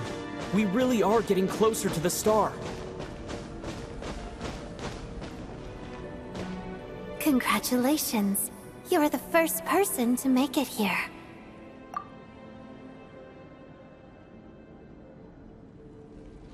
I'm the star's envoy. The black mist has stopped rising. Its hunger is satisfied for now, having devoured your two companions. This is a good opportunity. I'll let you get some rest before we continue. What do you mean, leave? The star represents the starting point. It's the waypoint for the beginning. Congratulations on reaching the starting point. Once you are ready, we will head out and walk upwards. I will be right by your side the whole way.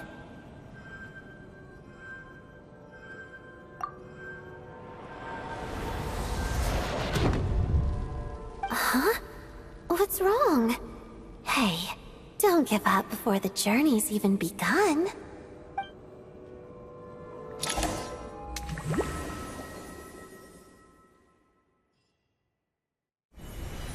Rampana! Rampana! Is that Vodyanitsa's voice? What happened? Coolish, wake up! Please wake up!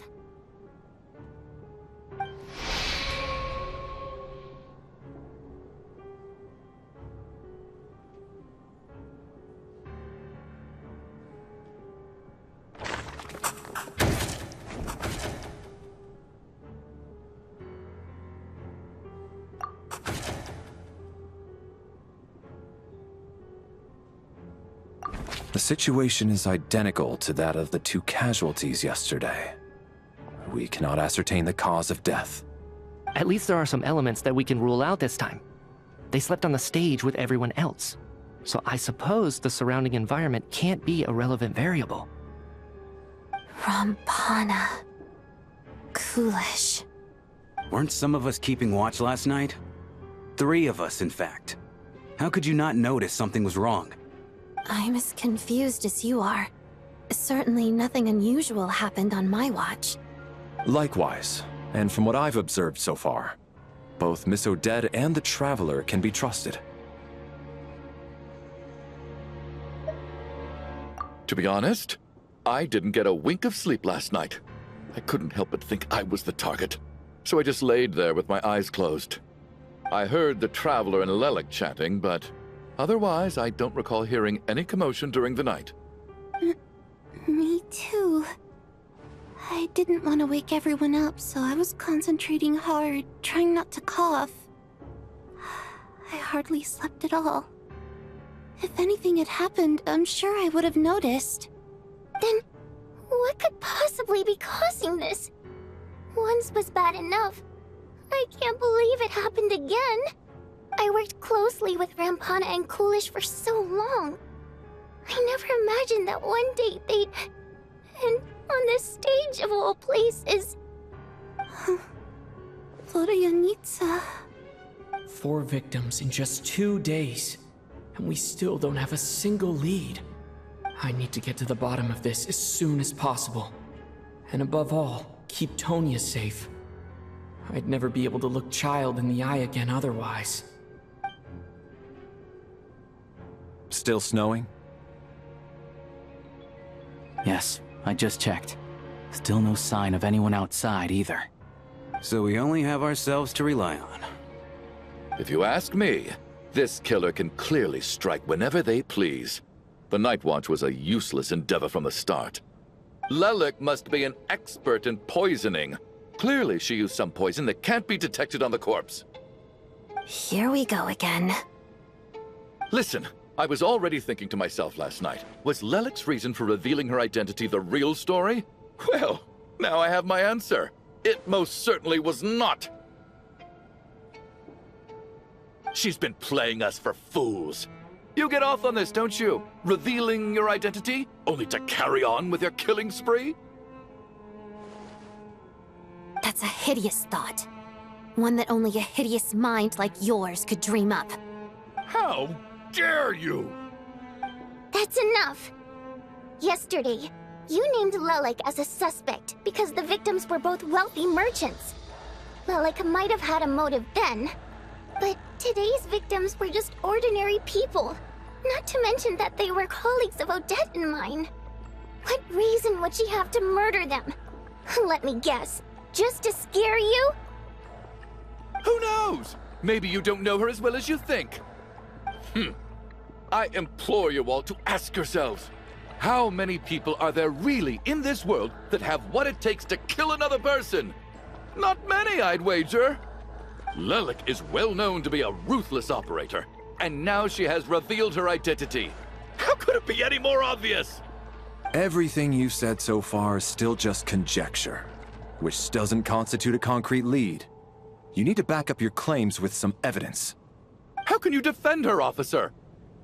What did she say to you while you were on Night Watch? Maybe I shouldn't be so surprised. You military types are always colluding with criminals to target the rich.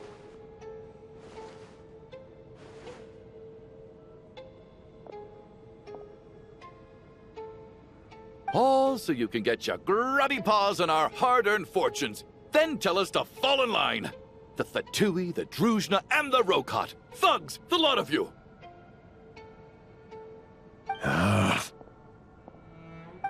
Don't you dare!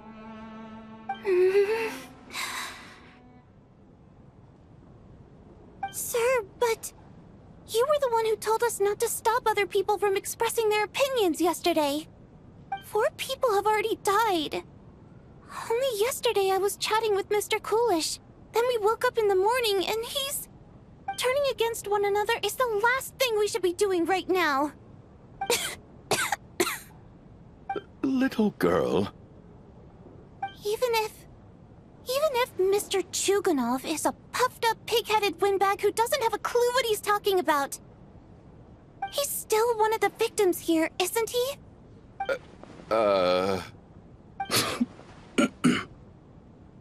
Quite. I had no intention of resorting to violence. But you're right, Miss Tonya. I ought not prevent him from speaking his mind. In any case, I believe Mr. Chuganov has calmed down a little now. We may resume our discussion. I don't think there's any need for that. What is there to discuss? Nothing about this situation is normal. Did you have an idea, Mitya? You're the brainiac here, right? Come on, clue us in. I've been mulling something over. All the leads we have so far concern things from outside the theater. Miss Odette's alter ego, the threats Mr. Chuganov received. But then there's the 2 double murder crime scenes themselves, which have given us absolutely nothing to go on whatsoever. That's highly unusual. Even with the most careful killers, there's always some evidence left behind. So what are you suggesting? I think this could be a supernatural event. It isn't characteristic of human-on-human homicide at all. Correct me if I'm wrong, but aren't you supposed to be a scientist? That doesn't sound like a conclusion someone like you is supposed to make. I got into scientific research because of my insatiable curiosity. But if the present situation defies all known scientific explanations, I don't mind shifting my curiosity toward the paranormal instead. Now that you mention it, I remember when I first came to the theater. I heard rumors about this place being haunted. Haunted? Yeah, I think I heard the same thing. But I mean, they're only rumors, right? We've worked here for years. Surely we would have noticed any spooky goings-on by now. Well, this has taken an unexpected turn. A haunted theater? If Paimon were here, she'd probably be hiding behind me in fear right now. Why don't we take this opportunity to look for clues again with a more open mind? Maybe a different perspective will help us see something different. Very well. Whether it's criminals or ghosts we're looking for, the same rules apply. Everyone needs to tread carefully. I'll move the bodies into the same room for now.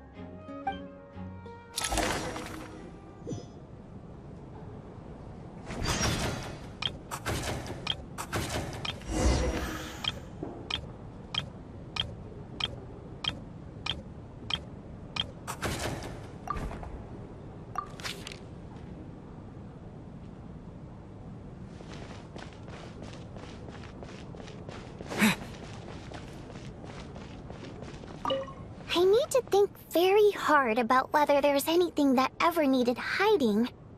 After all these years, there must be some things even I've forgotten about.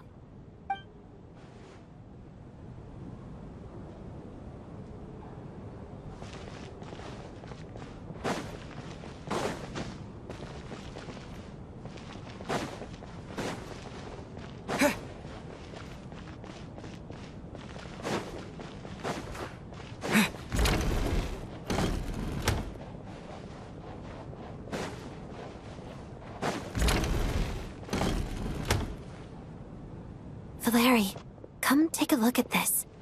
You too, Traveler. Some sort of notebook. What is it for? It's the on-duty logbook for the theater. Kulish was the main person to use it.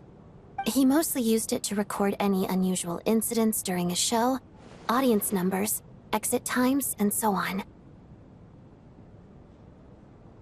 Yes, he'd always have this logbook with him when he checked tickets at the entrance. This should confirm a lot of key details about the recent show. So, you find anything unusual? Yes. The number of people. I've checked and double-checked, but the numbers just don't match what's recorded in the logbook. Apparently, we have an extra person among us. Are we certain that logbook is accurate? Could someone have sneaked in without buying a ticket or something? Unlikely. Kulish took his duties very seriously. I've rarely seen any errors in his work. Not to mention that this was a dress rehearsal, meaning smaller audience numbers and tighter ticket restrictions than usual. Everything would have been well within his control. We no longer have our tickets with us, do we? They got collected on entry. I assume there's no way we can check them again. Unfortunately not. The theater recycles tickets.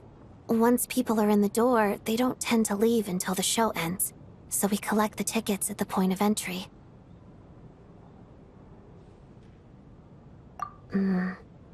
Still, I'm inclined to believe that this discrepancy in the head count is significant somehow.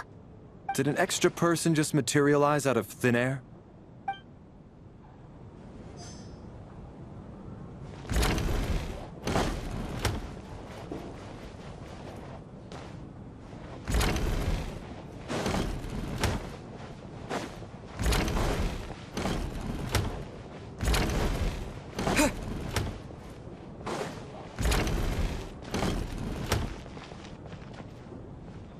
Tonya, did you find anything? Not yet. Still looking.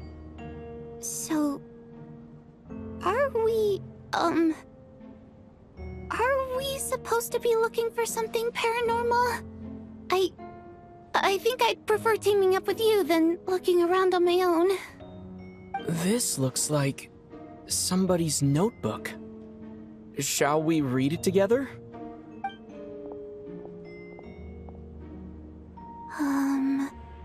Well, it doesn't look scary or anything, so I guess it should be fine. Alright, let's read it together.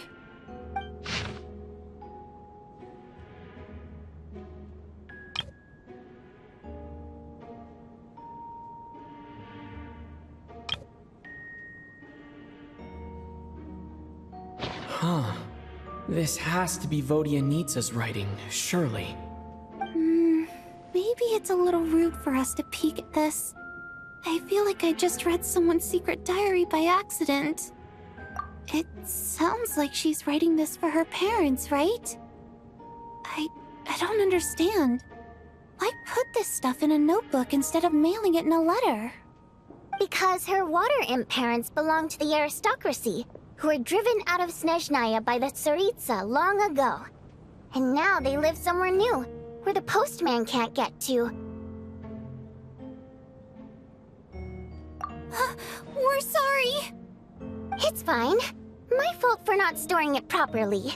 I can't leave things lying around and expect them to get ignored when everyone's scouring the place for clues. All right, give me my notebook back. I'll take over the investigation in this room.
Ah, Traveler.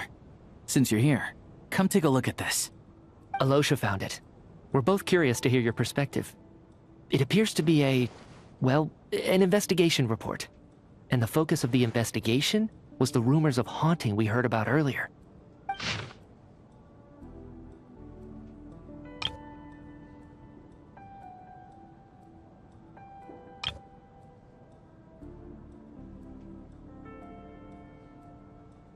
An investigation report, huh? Looks quite old. This person's name looks to be of Sumeru origin to me. Was the investigator from Sumeru? The theater manager must have hired an investigator once specifically to look into this issue. But it doesn't look like anyone ever looked at the report. Presumably, the manager wanted to know if the supposed haunting was dangerous, while also being fearful of word getting out in case it affected the theater's business. Anyway, the bottom line is, the haunting is actually real after all. It's caused by an obstruction in the ley lines. Is there any chance this is the key to finally making some progress with the murder cases? Ley line problems are pretty unexceptional to me by this point. And while it certainly offers an explanation for the ghosts, it's hard to imagine what connection it could have to these two murder cases. Some of the language that appears at the very end of the report caught my eye. Angel civilization, ley line renovation? My area of research doesn't touch on any of that, so it's completely outside of my wheelhouse. Huh? A piece of paper just fell out from the report. It landed right by your feet.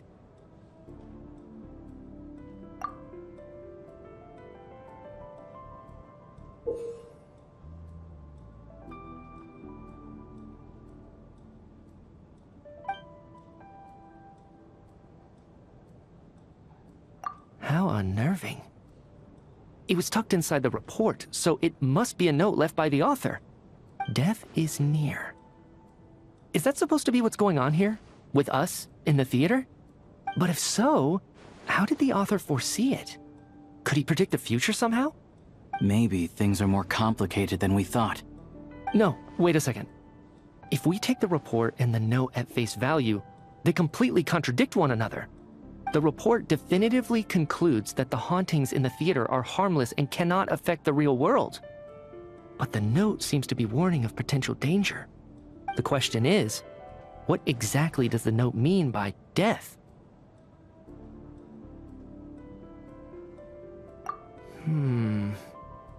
The various ways we could interpret this keyword lead in completely different directions. Let's pause our analysis here for now. I think we need more information.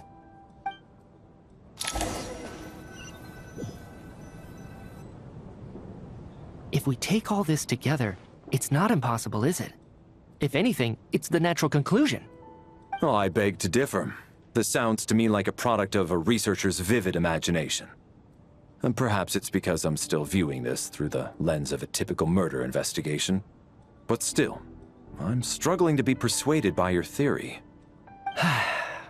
Does it really sound that far-fetched? Alright, well, let's treat that as speculation for now. I do agree with what you've said, so let's go with your idea for now. Good. Okay, now that we finally have some meaningful leads, I think it's time to reconvene. Let's get the others.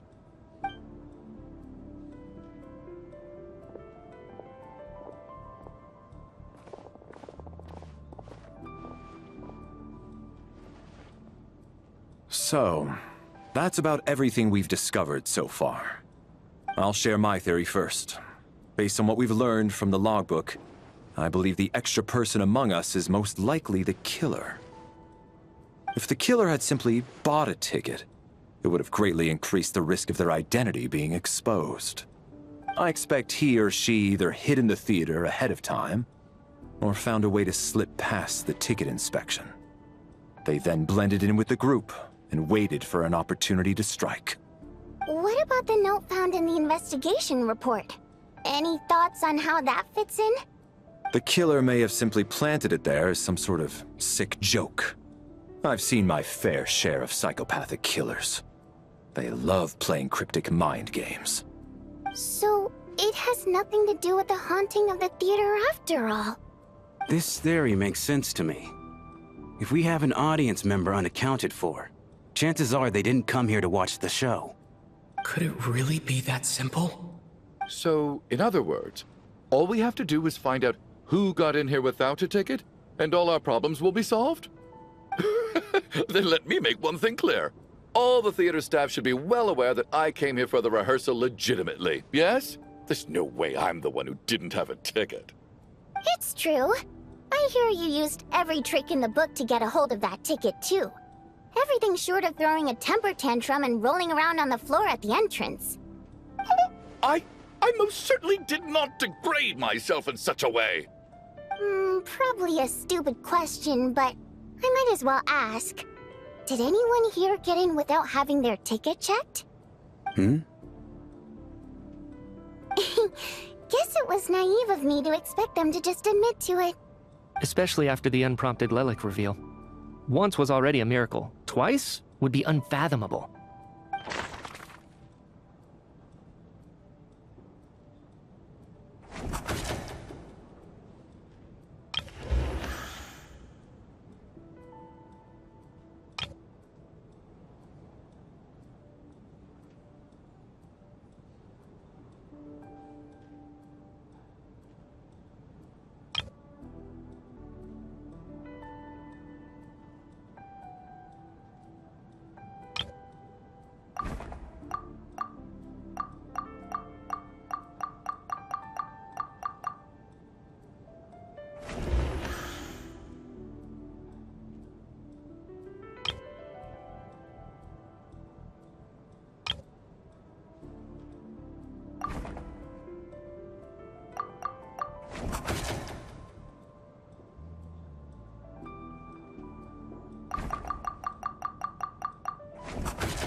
don't believe any of us here knew Shram before all this. Mr. Shram, did you really go through the ticket inspection to get in here? Huh? Me? Why am I being singled out, my friend? Do I seem that suspicious? It's not that you stand out as suspicious, more that everyone else has been ruled out as trustworthy. Okay. Well, we spent the best part of 2 days together now, so I'm sure you can all tell what kind of person I am. I'm a true gentleman. I never dream of doing something like sneaking to the theater without a ticket. Yeah, I have no doubt that you're a good person. But the problem is, none of us here actually know you, so no one can say for sure that you are who you claim to be. Although, actually, what was it you said last night? Yeah, you're friends with that water imp, which is why you understand our primary mode of expression. Last time I checked, there were barely any of us remaining in Snezhnaya, since most of the water imps left. Could you tell me a little bit more about your friend? There's a good chance I actually know her. And I suppose it's also kind of a way for everyone else to get to know you a little better.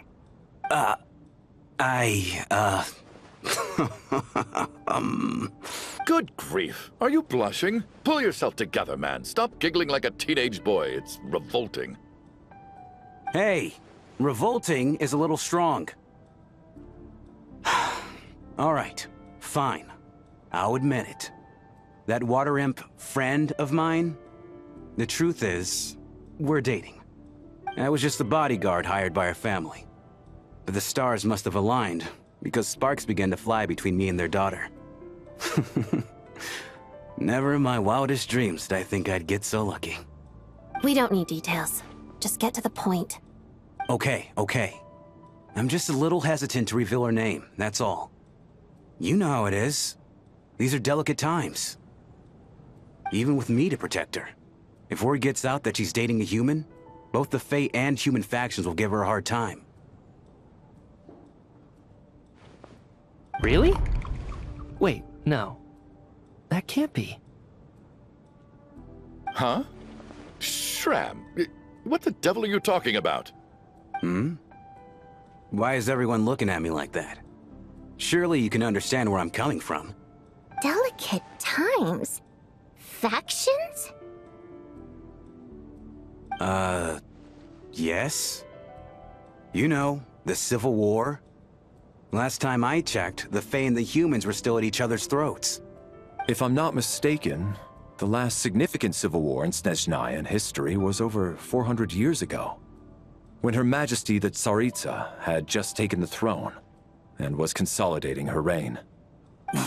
What do you mean, 400 years ago? What's going on here? Is Shram from the past? All right, Mr. Mitya, you win this round. As far-fetched as it is, it appears that your theory may be correct. I'm just as amazed as you are. I didn't even believe it myself, to be honest. Is someone going to explain what's going on here? From the look on your face, you figured it out too, haven't you, Traveler?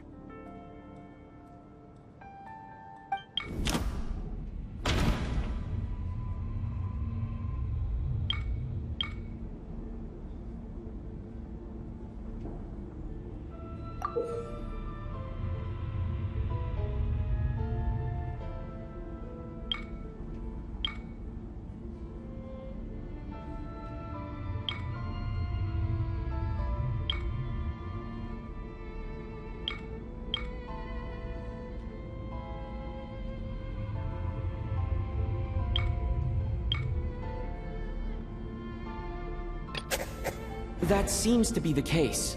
Shram's the extra person, but there's no way of learning his identity from this clue.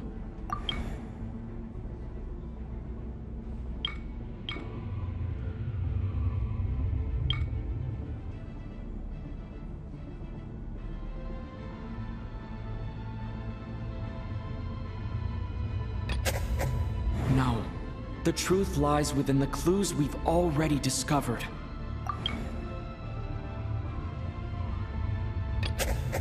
Vodyanitsa's private letter touches upon the history of the Water Imp aristocracy's exile, but reveals nothing about Shram's identity. The theater's ley lines have been modified to block souls within its grounds from returning to them. Some souls can even wander this place forever. Mr. Shram's statement proves he is from hundreds of years ago. And according to the investigation report on the theater hauntings, Mr. Shram is very likely a lost soul wandering the theater.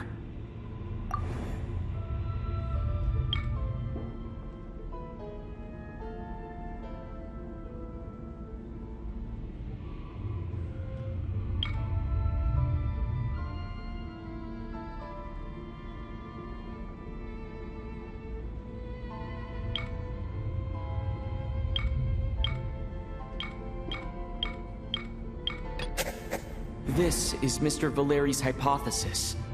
If there is no supernatural element to this incident, it's very likely to be true. For some unknown reason, the soul that has been wandering the theater due to the ley line issues has joined our group and blended in. Yeah, that must be the immediate reason why the ticket count doesn't match the number of people present.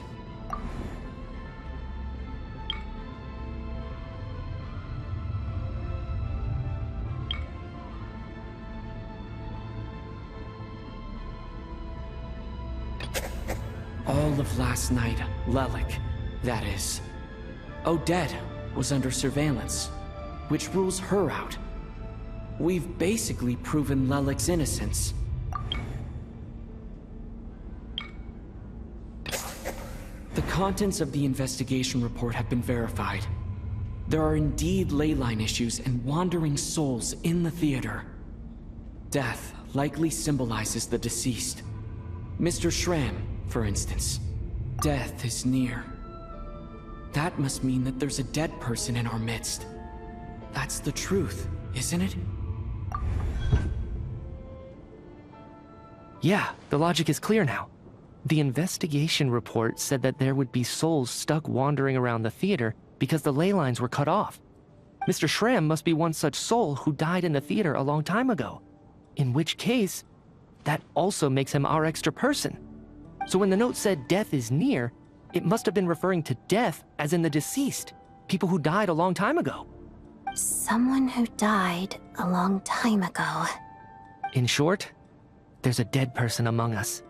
The extra person we've been searching for is a ghost from the past. You mean I'm a ghost? No. Don't make jokes like that, my man. There must be some mistake. But even if I was dead, I know for a fact I didn't kill anyone these past 2 nights. Yeah. Even if all that's true, the report also said the souls inside the theater can't affect reality, right? They're harmless.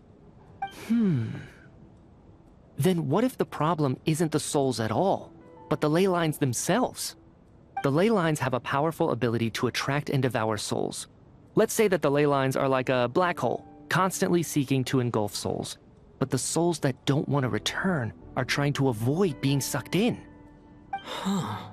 Why does this analogy sound so familiar? What happens when the black hole can't achieve its goal? I'm only speculating here, but what if it ended up swallowing innocent souls by mistake, or intentionally taking other souls to compensate? That could explain why we weren't able to determine a cause of death. If you're right, and their souls were devoured by the ley lines, it does make some sense. It does seem to explain a lot of the things we couldn't make sense of. Does that mean it's true? Except there's no concrete evidence. Mitya's relying on a lot of logical leaps. Still, it seems like the best explanation we have under the circumstances. Alright, so how could Shram not know that he's dead? Seems a little unlikely that he hasn't noticed anything unusual even after several days interacting with us. On the contrary, it's perfectly normal for a soul to wander the theater for centuries without questioning their existence or reason for being there. It's simply what's natural for them.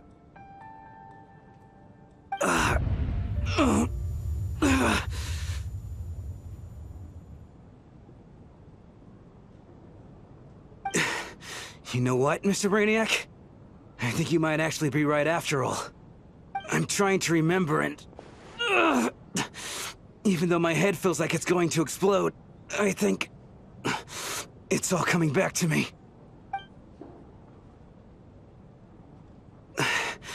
I was the one who didn't want to remember my own death, so I forced myself to forget.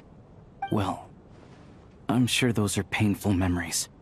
My lady and I snuck out to go on a date one day. We bought tickets for the theater.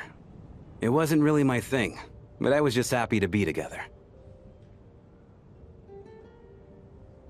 All of a sudden, a group of people burst into the theater, shouting for all the water imps to get out, performers and audience members included.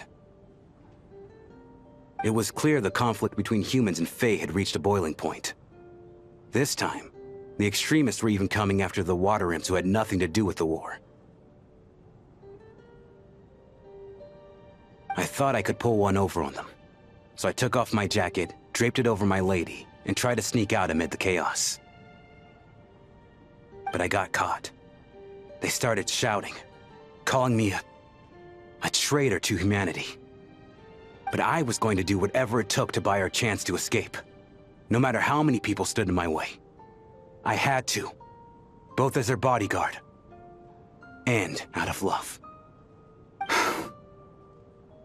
It's all right, friend.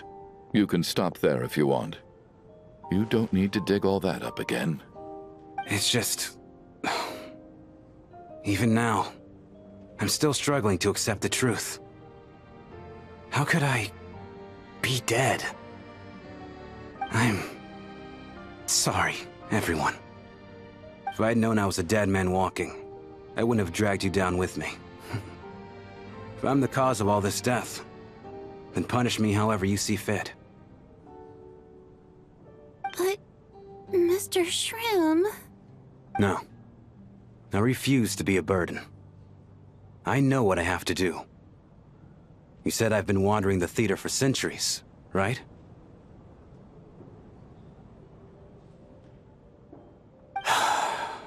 I guess it's high time I got a breath of fresh air. Out there, I mean. I'll leave this place, and take all this death with me. Go out on my own terms. Mr. Shram, I'm sure we can figure out a different course of action. My good sir, we both know I'm not supposed to be here. I should have accepted my death long ago. One way or another, this has to end. Unless you're saying this goes against another one of your military principles somehow. No, I'm speaking on a personal level this time. Let it go, man. Oh, wait. One last thing. Miss Water Imp. My lover. Her name was Mitya. Mitya Ozarova. Do you know what happened to her? Ozarova. Oh, Auntie Ozarova. That's what we all called her. I remember her as a very kind elder. She had a bunch of kids, too. I'm so glad she survived. And she had lots of kids? Good. That's... good. I could hardly expect her to stay single just because of what happened to me, right? As long as she went on to be happy. That's all that matters. Besides, I'm dead. My soul's been wandering around here for so long because I was worried about her. But now, I can go without regret. There's no need to see me off, my friends. I've enjoyed our time together over these past few days. Perhaps we'll meet again in the next life.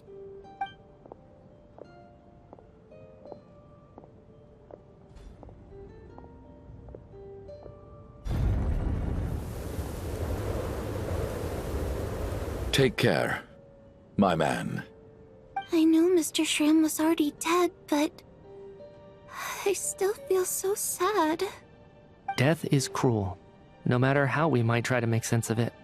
So, was the conflict between Fae and humans really that bad back then?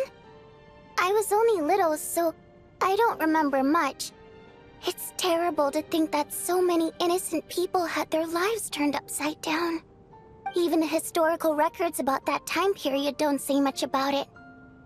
All people know is that the Tsaritsa founded the Fatui, drove out most of the Fey aristocracy without explanation, then used her terrifying power to suppress the humans. It seems to me like the Tsaritsa chose to make herself the enemy. She downplayed the conflict, directing whatever animosity both sides had for each other at herself instead. That's also why, despite how brutal the conflict was at the time, there hasn't been much lingering tension between humans and Fey since. Things have been fairly harmonious for the past few centuries. So, the Tsaritsa banished the Fey to protect the Fey living in the city?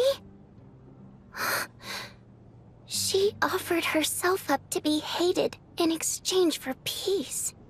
Maybe it's not quite as bad as it sounds. I don't think Her Majesty is too concerned if mortals hate her or not. And besides, there are very few who truly do. All this time, I had no idea. All right. If Mitya's theory is correct, then I think we can consider this matter settled. Let's all take a break.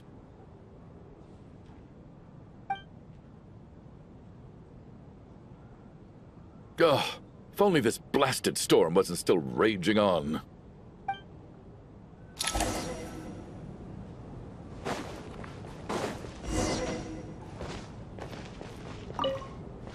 At least the lingering regret that kept him here has been put to rest.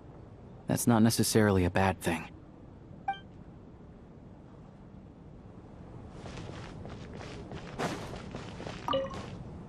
Well, at least it seems like Mr. Shram stayed optimistic until the end. The information he revealed, it's given me a lot to think about.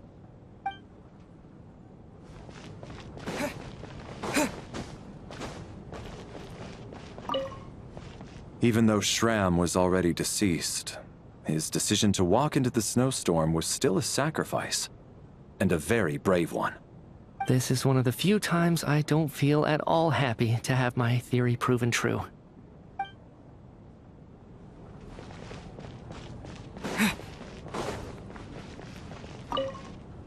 I was actually planning on hiring him as my bodyguard after we got out of here, you know. Oh, poor guy.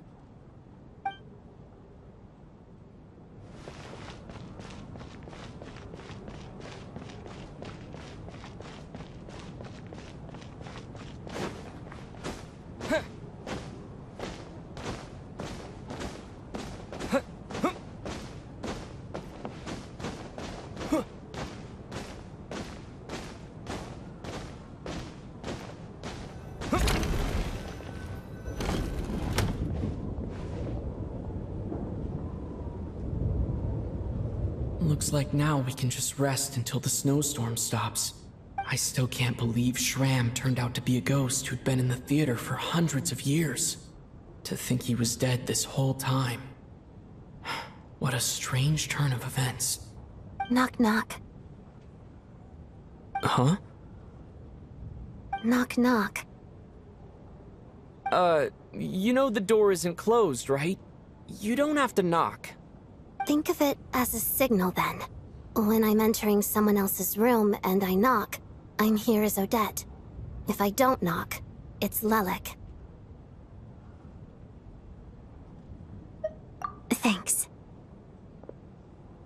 So, why did you come to find me? Is there something I can help with? Vodyanitsa said you knew about my secret identity from the start. But when everyone was discussing who Lelik could be, you were worried that revealing what you knew would be unfair to me, so you kept it to yourself, right?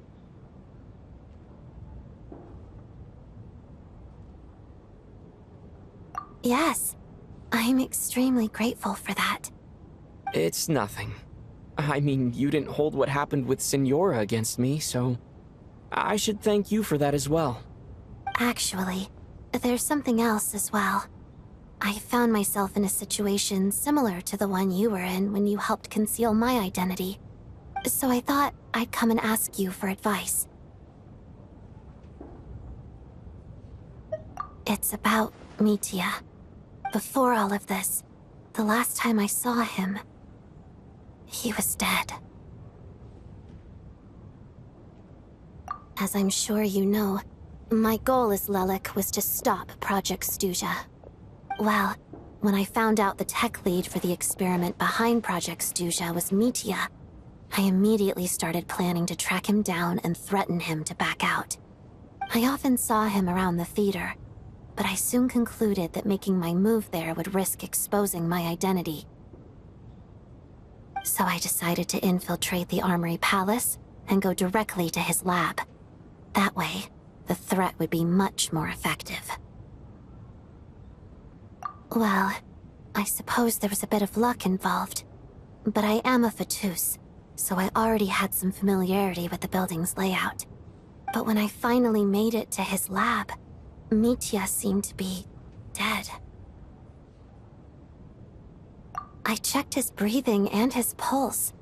He had no vital signs whatsoever. I'm certain of that. I thought maybe another anti-Project Stuzha activist had beaten me to it, and chosen a much more brutal method, so I made myself scarce. That's why you were so on guard around Mitya that first night here. Yes.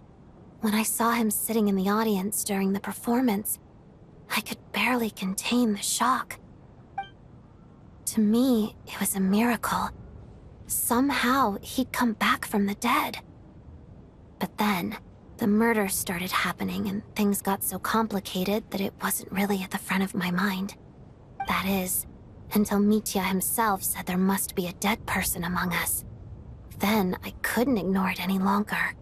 And yet, you thought that bringing it up right away would single Mitya out. Just like when everyone was suspecting Lelik. Exactly. I thought there could be something I was missing. Besides, we soon figured out that Mr. Schramm was a ghost. And we knew there was only one extra person. So we thought he had to be the one. But now, it seems like there's another candidate. I understand why you kept it to yourself. There was so much information being thrown around during that discussion. Bringing up Mitya would have just introduced more confusion. So, what do you think we should do? Let me confirm one thing first. When was it that you found Mitya dead? Around a week ago. Sometime in the afternoon. A week ago? That's earlier than I thought.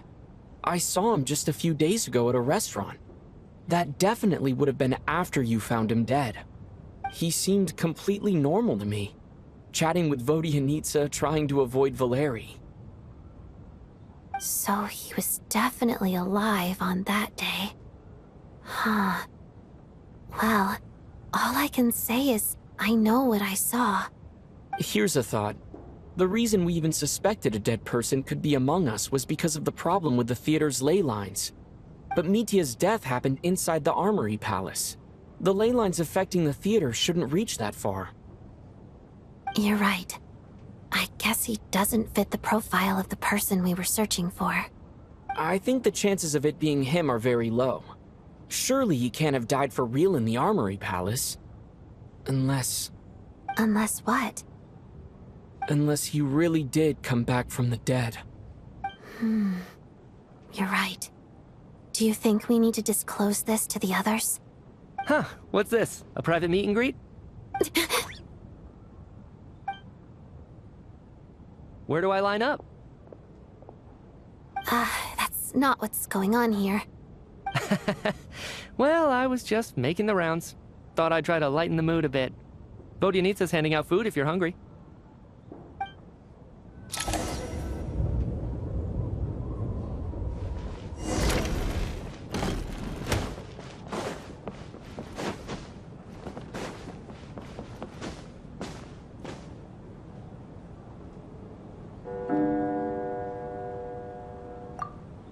What is going on with this storm?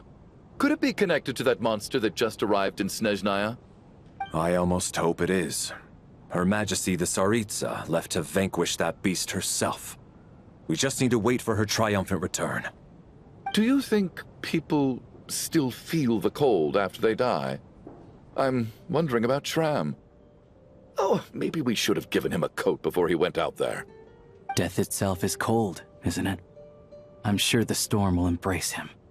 Well, I hope he has a safe journey. I'm going to miss him, I think. It's not like we can blame him for Rampana and Kulish's deaths. Thinking back on it, we barely made it out alive ourselves. Once we get out of here, how are we going to explain what happened to their families?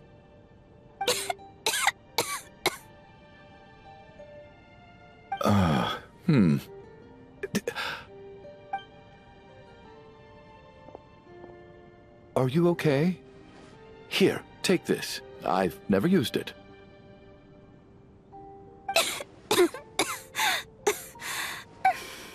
Thanks.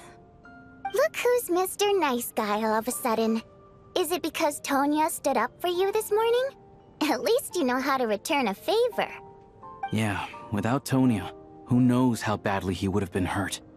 I told you already, I never intended to resort to violence.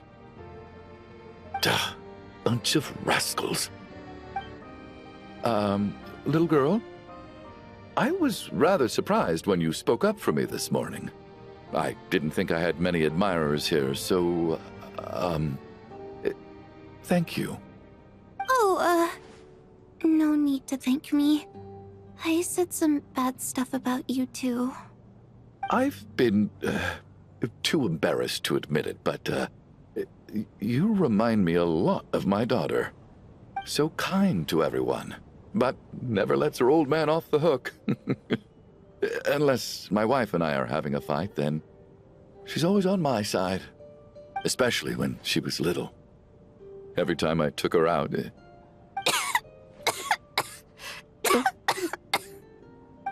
All right, easy now. How long have you had that cough, Tonya? I don't know. It's probably been a while. I'm fine. Are you taking anything for it? Yeah. I'll be fine once I see my brother. He's gonna pick some frost fairy flower leaves and brew a tonic for me. I'll feel much better once I drink that. I see. That's good to hear, then. We should probably discuss arrangements for tonight. Now that the deceased has left our midst, there shouldn't be any more incidents. However, out of an abundance of caution, I'll keep watch. Shouldn't we take shifts? I can take one if needed. No need. I managed to get a nap in earlier, so I have plenty of energy right now. After all the tension of the past few days, everyone else should just focus on getting a good night's sleep.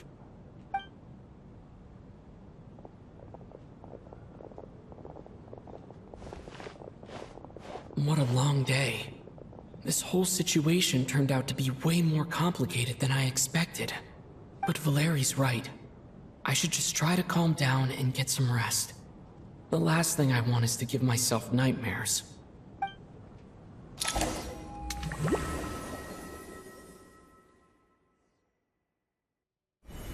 He's awake! He's awake! Get over here, you big lug, and take a look! If you must call me something, call me Mr. Door. The Black Mist is coming. You need to go. Are you all right? Can you walk? We just got attacked by monsters on our way up. That Mr. Door fellow protected us. He just seemed to come out of nowhere. Not much of a talker, but when it comes to taking down monsters, that man doesn't hold back. Curses!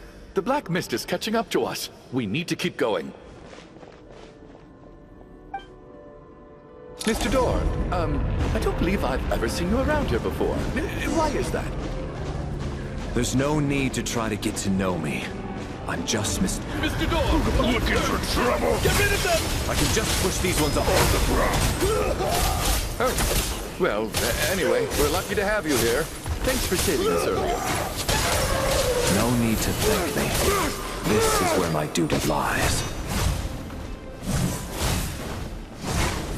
Oh, blade!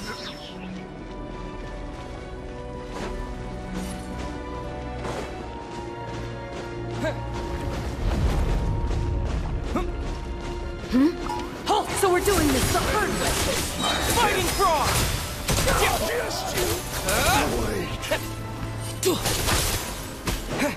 Oh, remarkable work, Mr. Door. Oh, if I had your muscles, I'd do the same.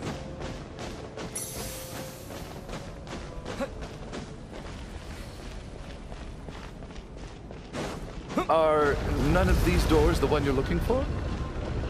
No.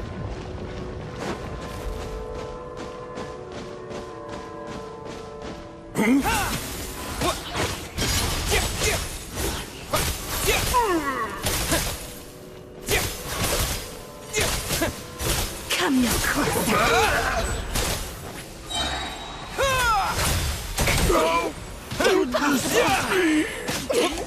Impossible. I'm so exhausted. And the black mist is still rising. Oh. Wait, look! There's more monsters down there. Are they coming from within the black mist? No, no! They're gaining on us! Quick, keep going, or they'll be at our heels any second!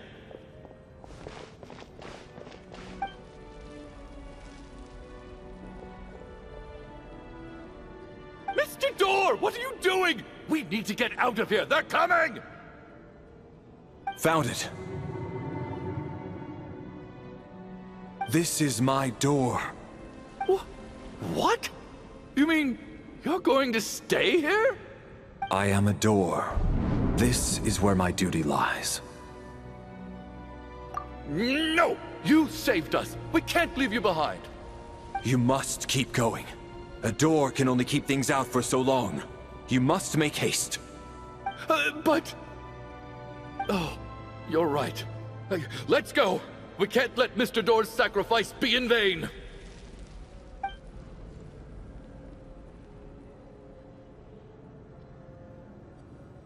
The black mist isn't moving anymore. Looks like both the monsters and Mr. Door are gone. I didn't just imagine all that, did I? Surely I wasn't so scared out of my mind that I hallucinated a door as a human being.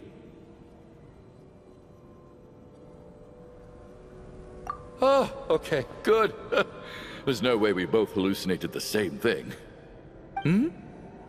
Getting sleepy? Well, looks like we're safe for now. Go ahead. Let's get some rest.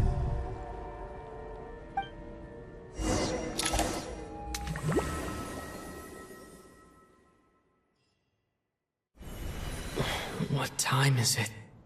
Is it morning? I think I had a nightmare. I guess everyone's still asleep? These past 2 days have been exhausting. Valeri's keeping watch though, so he's probably the only one awake.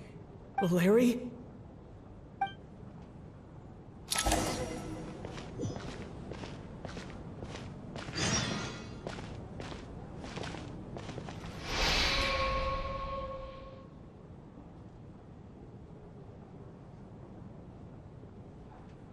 Wake up! Everyone needs to wake up!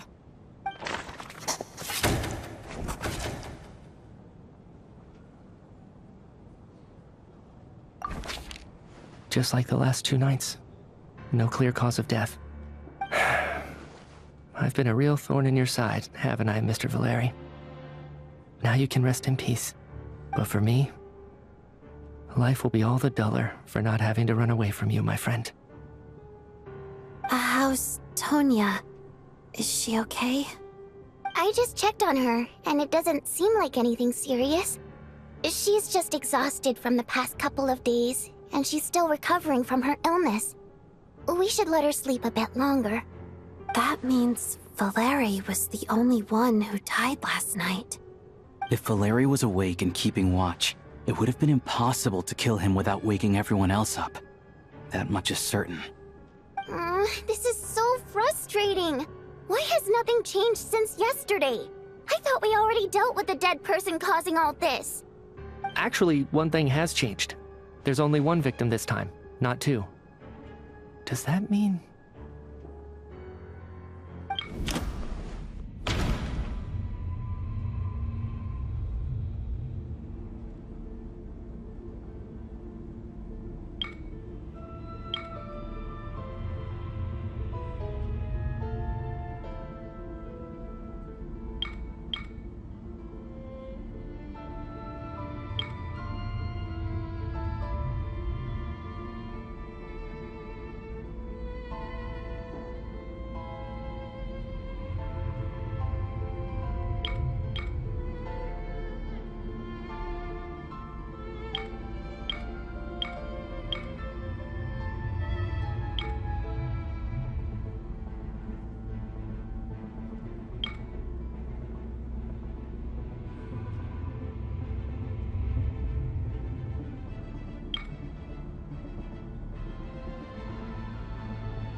no similar cases have ever been confirmed, so this theory doesn't seem to hold up. Can a death at night even be defended against? This logic seems baseless to me.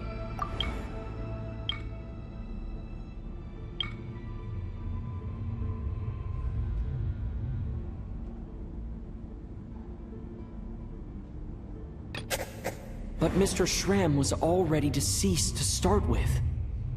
That doesn't seem very likely.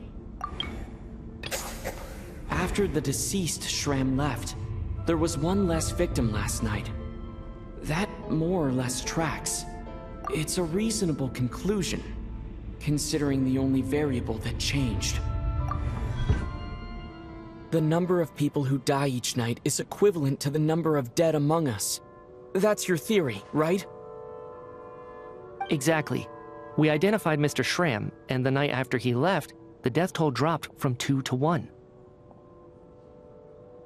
By that logic, there must be one more dead person left among us. Another one? But there was only one person unaccounted for in the ticket checks, right? The head count should match up now. Having an extra person was definitely a cause for alarm, but being one person short isn't nearly as unusual. Someone could have left in the middle of the show, or made it out before the storm hit. One more dead person among us. If Mitya's theory is right, then what Odette told me seems a lot more relevant. It's just, at the time, we had no reason to think there was more than one dead person.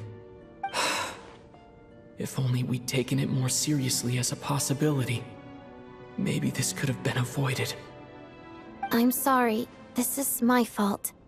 I had information that could have been helpful, but I held back. I should have brought it up right away. I'm partly to blame as well. I was too quick to dismiss Odette's concerns. What is this about? What have you two been getting up to behind my back? Sounds like there's some big news you've been keeping from the rest of us. Well, we're all ears.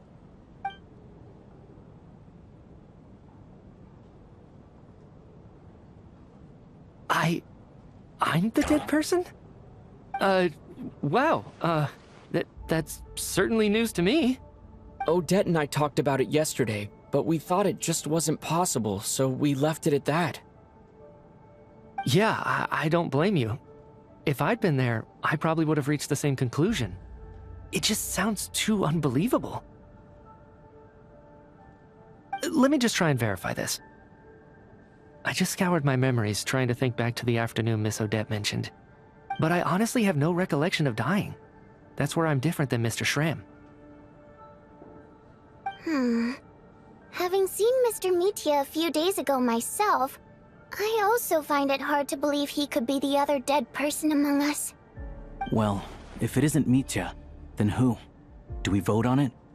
If you don't mind me asking, Traveler, I believe you mentioned that you know Tonya's brother. Had you ever met her before all this? No, never. Wait, are you saying... Now just 1 minute. I know where this is going. You can't just randomly point a finger at anyone you want. You're in the hot seat, and all of a sudden you want to divert our suspicions onto somebody else? Trying to pick a fight, Mr. Chuganov? Whenever you open your mouth, all you do is attack people, and I've had enough of it. If you don't want to engage in a civil discussion, you can shut up. You little brat! Did Mitya ask about Tonya because he suspects her? I suppose I only identified her by age, and nothing else. Could that mean... I'm just saying, you're going around casting suspicion on people for no reason. How could Tonya be dead? I can vouch for her, if nothing else. I've seen her before. She's the sister of that Harbinger, isn't she? The one called Child. Oh, really? You're telling the truth? Since being here, I don't think I ever mentioned she was Child's sister specifically. Does Chuganov actually know her? If Chuganov can vouch for her, then it can't be Tonya either. In which case, it seems unlikely that there's another dead person among us at all. Miss Odette, could you go over that afternoon with me one more time, when you found me dead? No problem.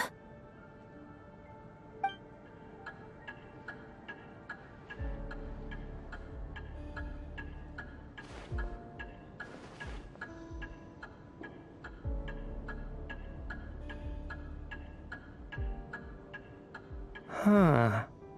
No matter how hard I try, I just can't remember anything about dying. But I do remember something else. Miss Vodyanitsa, during our last meal together, I told you how some of the researchers were suffering from temporary memory loss. Do you remember that? Oh, yeah. You said it was hindering the progress of your experiments. You thought they were just under too much stress or something. Right.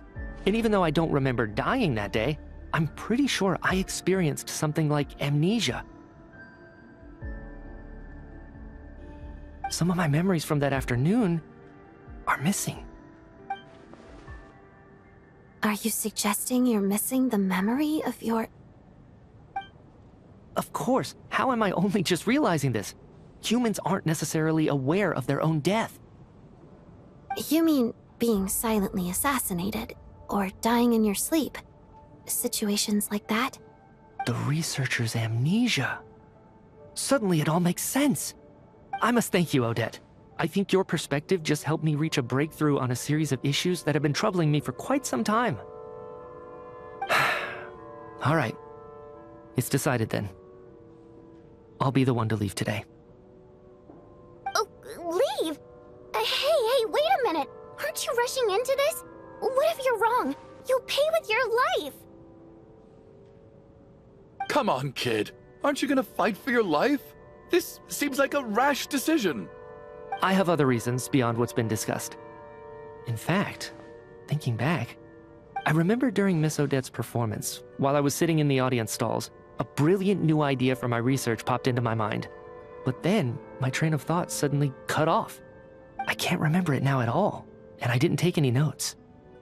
I guess that must be another instance of temporary amnesia. No. Hold on. I see where you're going with this. You're suggesting that each instance of temporary amnesia is a death, right?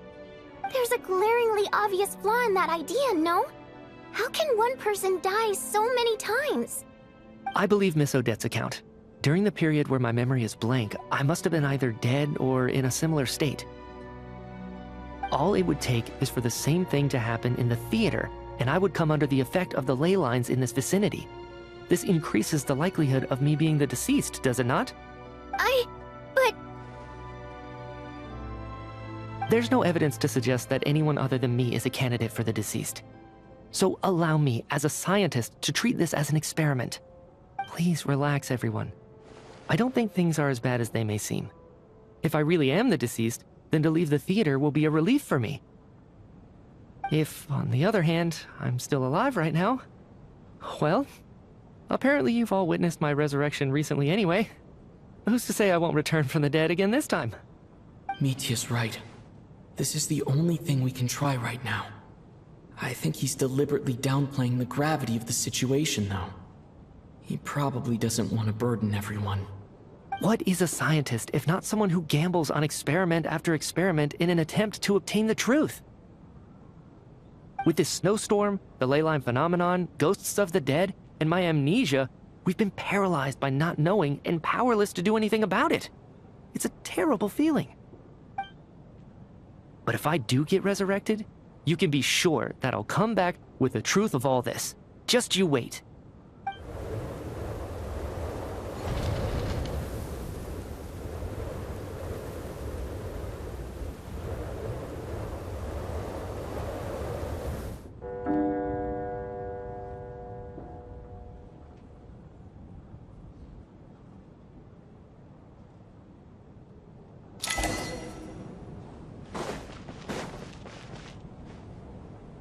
Poor Mr. Mitya.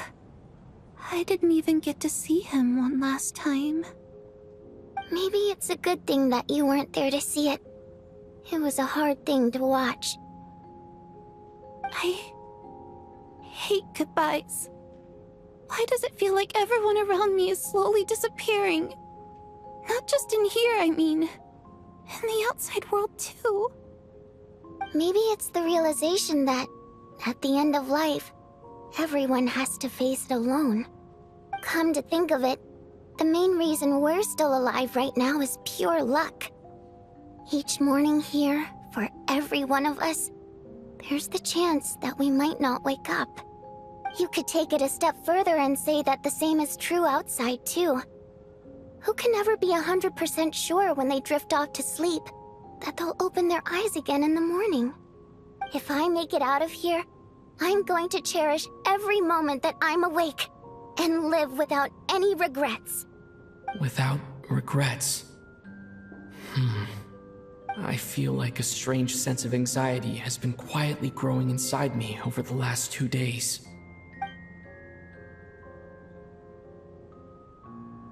Are you okay? You look really glum. If something's bugging you, let's talk about it. There's only a few of us left here now. After everything we've been through, what's the point in keeping things bottled up? I have a travel companion named Paimon. Alyosha and Odette have met her before. She's been feeling unwell recently. You're worried about her, aren't you? That makes sense. We've been trapped in here for days. To be honest, I used to feel like I was just a spectator in this world, watching everything that happens from the sidelines. Maybe it's because I'm a descender. A descender? But with Paimon by my side, over time, I slowly felt my connection to this world growing stronger. She loves eating, sleeping, and having fun, but she's also a great guide. It's her authenticity that makes this whole world feel more real for me. Over the last few days that we've been apart, I've often caught myself wondering, what would Paimon say if she were here right now?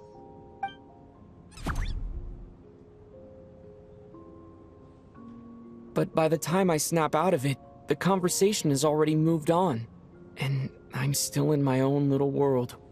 I'm trying to overcome this sense of detachment, but I really miss Paimon. I guess, in a way, she means the whole world to me. I bet she misses you when you're not there as well. Maybe you're her entire world too. I don't know if this will make you feel any better, but back when the water imps left Snezhnograd in droves, I also felt like the whole world was suddenly empty. I could be surrounded by people all smiling and having fun, and still feel completely separate from it. So, I totally understand how you feel. Later on, I started to think, maybe accepting the fact that our loved ones won't always be with us is something that takes a lifetime. All we can do is cherish their companionship from moment to moment. So, once we get out of here, you better hurry back to our side as fast as you can. You can't let your story end in regret. That's the trope I hate the most. Thank you. That's exactly what I needed to hear. But Vodyanitsa, if you hate goodbyes too, why didn't you leave with your people? That's just the choice I made. I used to regret it, but I don't anymore. Like I said before, singing is a water imp's primary mode of expression.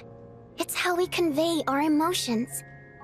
Our songs have echoed through this theater for hundreds of years, each one a story pieced together through moments of joy and sorrow. But does a story exist without someone to read it? To me, the answer is no.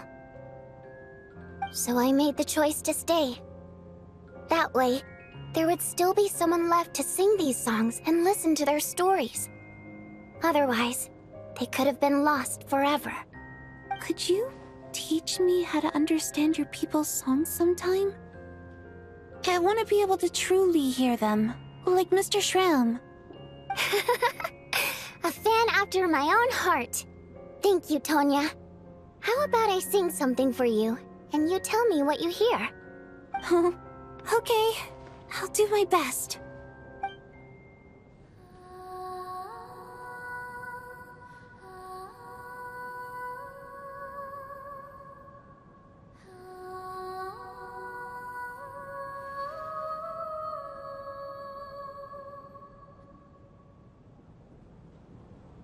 I've never heard that one before. I feel like I can hear a sense of longing somehow. I wonder why that is. Color me impressed, Tonya. You're a keen listener. Most people can only tell if a song is happy or sad. I didn't think you'd be able to pick up on such specific details. So, what's the song about then? Come on, tell me!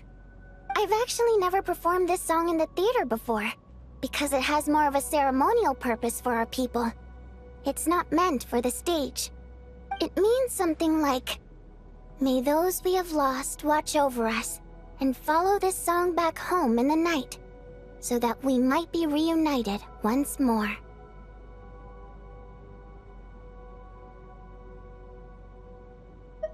No wonder I could hear that sense of longing. You sing it for loved ones who have passed away. I hope it reaches them. It's getting late, Tonya, and you're not well. We should all turn in early. I suppose there's no reason to keep watch tonight. Okay, but, before I go to bed, could you sing that song a couple more times for me, Vodyanitsa? Of course. Anything for my #1 fan.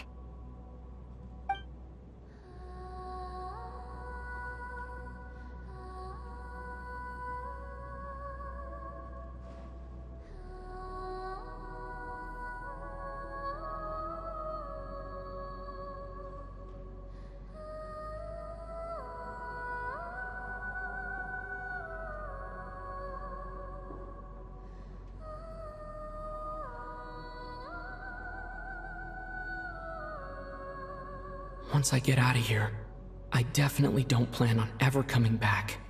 But I guess that means I'll never get to hear Vodyanitsa sing again. That's a sad thought. Before I fall asleep, I should cherish this moment of companionship while it lasts.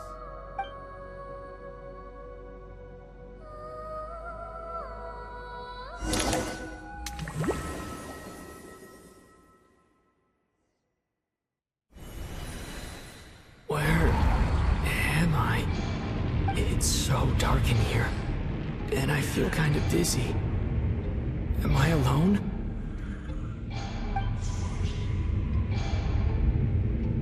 Huh? What was that noise?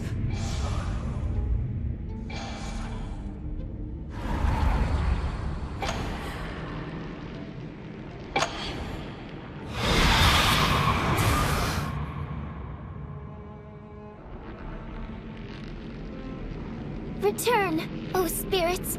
Fulfill your oath of protection.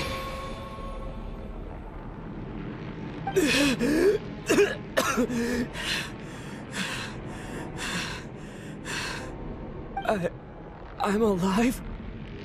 What just happened? No time for questions. Quick, over here. Turn on the switch. We need to bring back the light.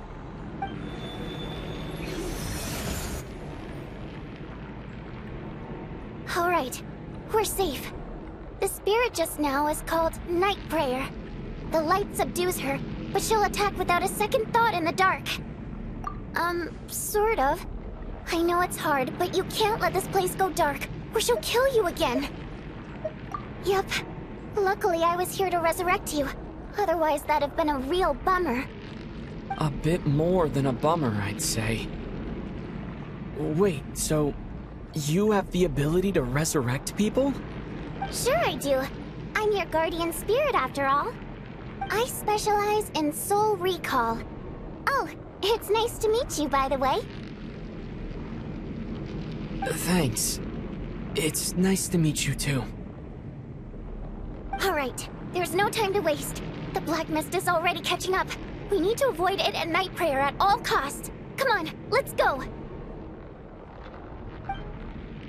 to reach the next switch before the place gets too dark. If we bring the light back, Night Prayer won't be able to get to us. Sweet, sweet light! Shh! It's Night Prayer. We need to move quick, but don't let her notice you. Look out!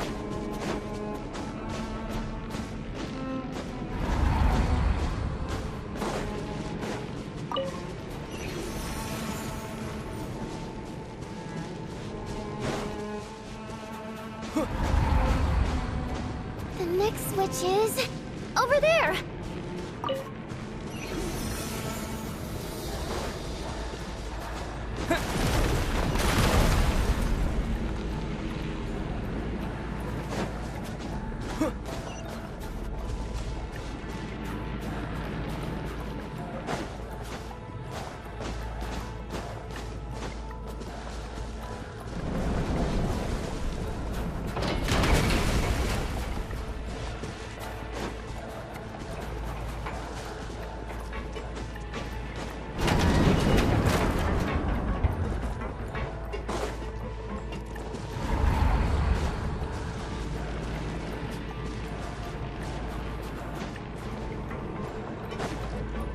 The switch is just up ahead. Hurry!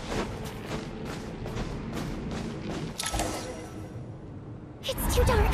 We're not gonna make it. Come on, faster!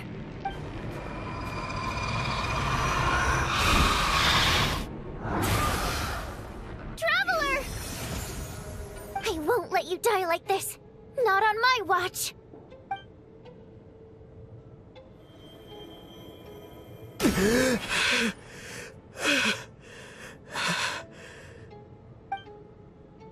Even though it's not permanent, dying is definitely not a pleasant experience. Great. You're back.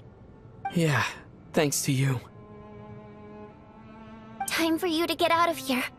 Quick, before the light runs out. What about you? You're not coming with me? I can't. I've already been used up.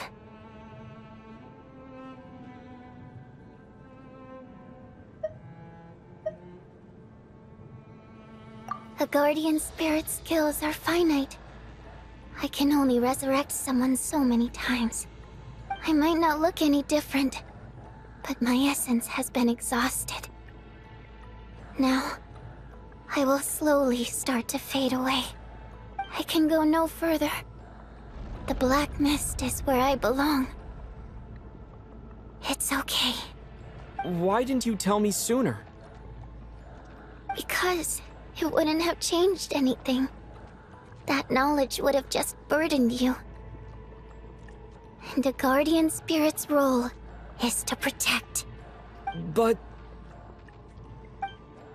Go. Now, before it's too late.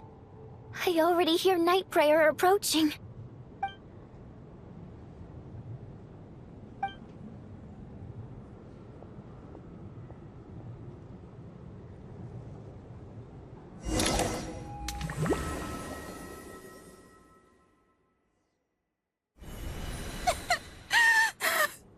Vodyanitsa! How could this happen? Vodyanitsa! Well, I guess there's no need to inspect the body.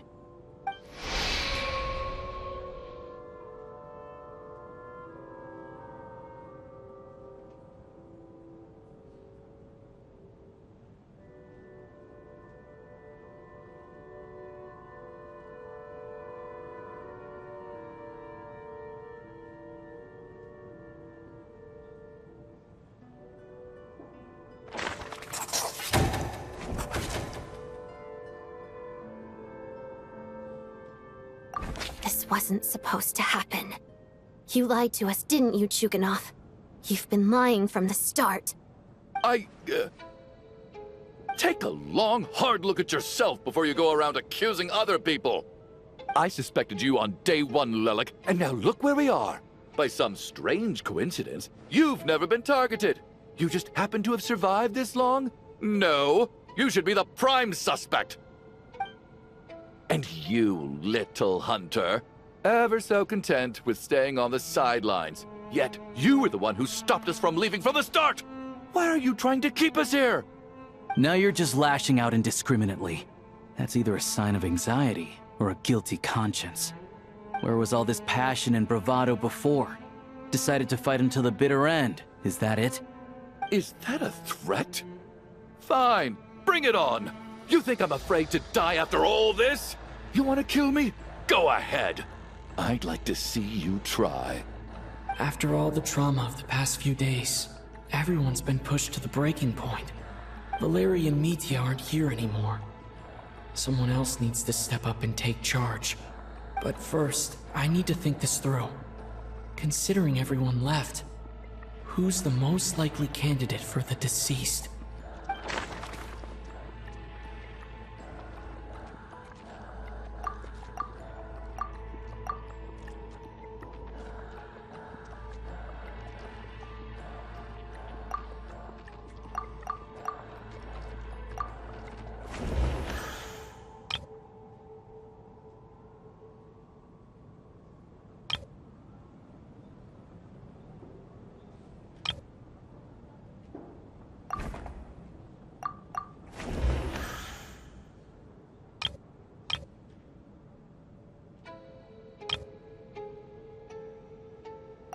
I clearly remember Mr. Chuganov from the first time I visited the theater.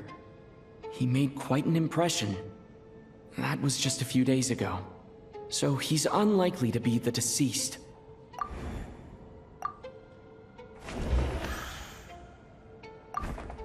Of those who remain, the only person we've never met before is Tonya. There is room to doubt her true identity. People are easily misled by first impressions. Now that I think about it, child sister was in fact a label I imposed on her due to my own assumptions. But Mr. Chuganov vouched for Tonya's identity yesterday. With basically no other possibilities left, could it be?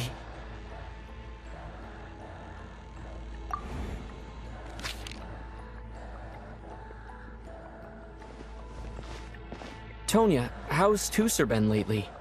Tusser? Your brother Ajax must have mentioned me in his letters home, right? Did he say anything about a blonde traveler? No. And my brother's name is Razik, not Ajax. Chuganov, looks like it's your turn to do some explaining. Yesterday, you said you could vouch for Tonya. Why did you give us a false testimony? I knew you were behind this, Chuganov. You've been lying through your teeth from the start. Everything about you is fake.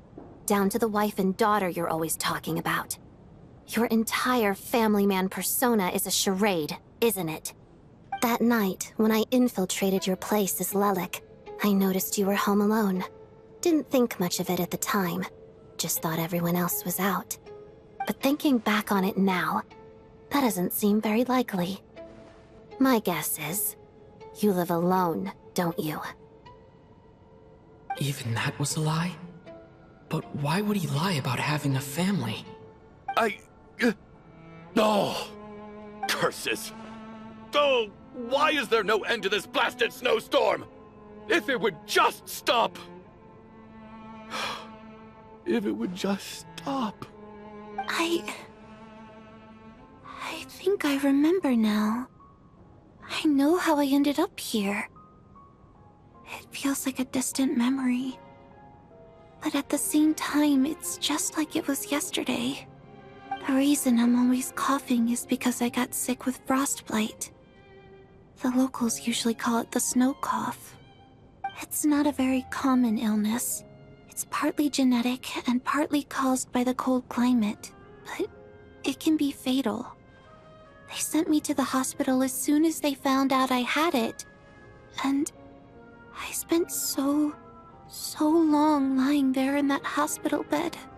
After a while, I felt myself growing weaker and weaker. Nothing seemed to be working anymore. Neither the treatment that the doctors were giving me, nor the medicine my brother was brewing from frost fairy flower leaves. So one day, I told my brother that I wanted him to take me outside for once, so things could be like they used to, just for one day. I wanted to meet loads of friends, experience new things. He agreed. He snuck me out of the hospital, and we escaped. We got to the theater, bought tickets, and went inside. Oh, it was all so exciting. I remember the show very clearly. It was amazing. But I found myself getting sleepier and sleepier. Oh, Tonya. When I woke up, I couldn't find my brother anywhere, so I guessed he'd already left. But there's no way he'd leave me behind. So I decided to stay here and wait for him. At the time, I figured he'd probably gone to brew some more medicine for me. I was planning to chew him out for abandoning me when he got back. Tonya, it sounds like by then you'd already... Yeah, I know. I understand now. Dead, aren't I? This cough and feeling weak, it's probably just my body's memory. After all of that, it turns out I can't blame my brother after all. I was the one who abandoned him. I'm sorry, everyone. I realized this much too late. It seems like death skewed my perception. And now I've dragged you all into this mess. Your name probably isn't even Tonya, is it? Didn't that ever strike you as odd over the last few days? Well, when I was little, my brother and I read a storybook, and Tonya is the name of one of the characters. When we escaped from the hospital, our family and the hospital security were looking everywhere for us. So when you first approached me and said my brother had sent you, and called me Tonya, I thought he must have chosen a fake name that only the two of us would know. Because he was afraid of getting caught. Now, it seems like that was just wishful thinking. At least your memory of death isn't painful. That is a small comfort. Now it's your turn, Chuganov. Talk to us. I believe no lie is ever told without a reason. You're right. I was lying. I happen to know that the Harbinger child and his sister Tonya managed to get tickets, so I lied to you and pretended I knew them. And yes, I was lying about my family too. The truth of the matter is, I lost them a long time ago. I just refused to accept reality. And now I've spent the second half of my life living a lie. I'm a joke. My daughter's name was Iskra. And before you ask, yes, Iskra, as in Iskra Manufacturing Plant. She also died from the snow cough. She was just 6 years old. If she were still alive today, she'd be around the same age as little Tonya here. After Iskra passed, my wife couldn't bear to face those memories either. So she chose to start a new life, without me. One day when I came home from work and saw the empty room, I felt like I couldn't breathe. Subconsciously, I started to imagine that they were still there. I soon discovered that this was the only thing that made me feel any better, so I just embraced the delusion. Nothing more than a pathetic means of escapism, I know. But at least it's not a crime. So explain your false testimony, then.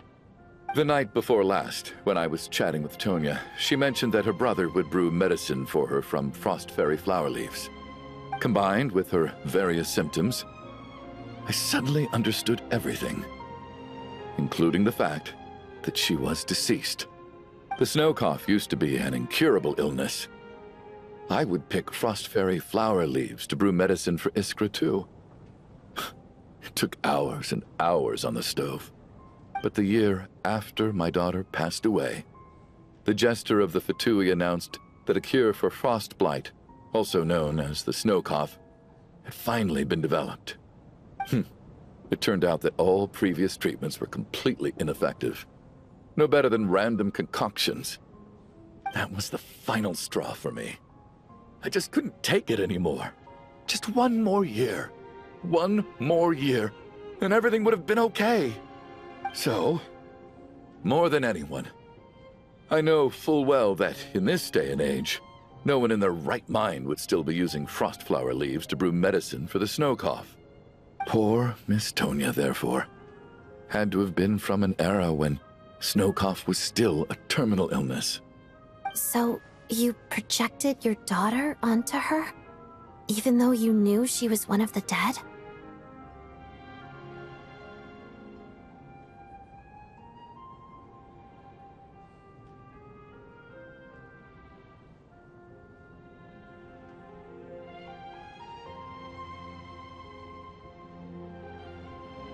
That doesn't make any sense.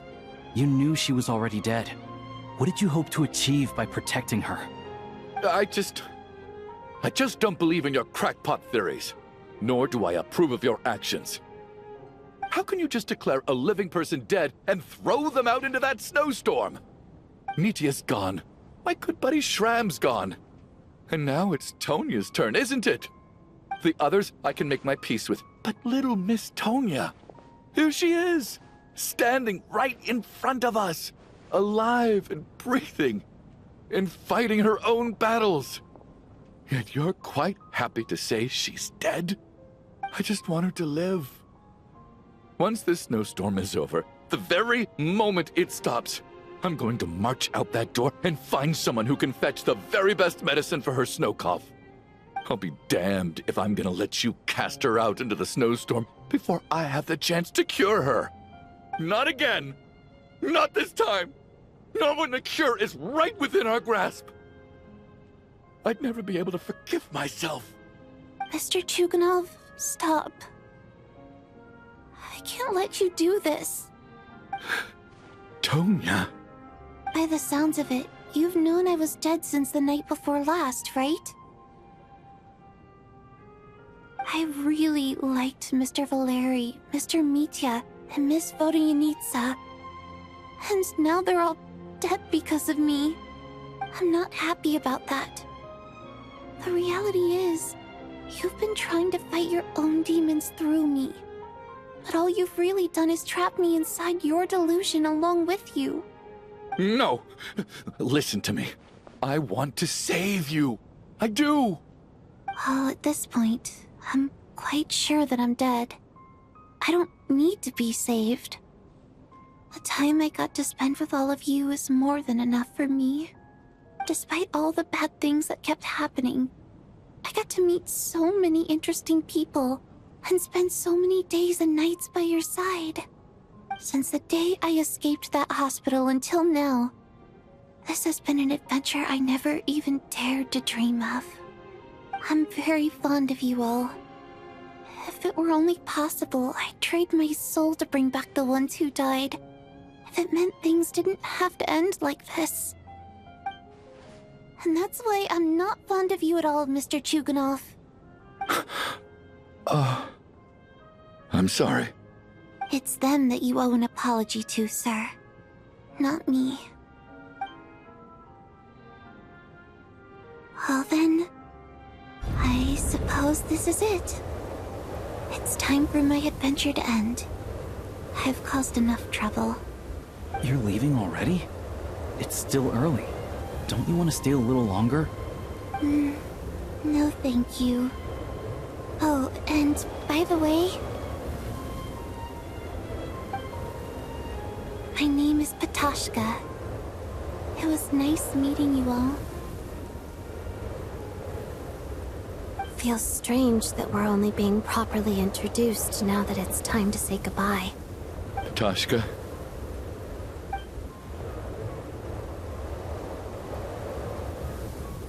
What are you doing, Chuganov? Are you crazy? Let me leave.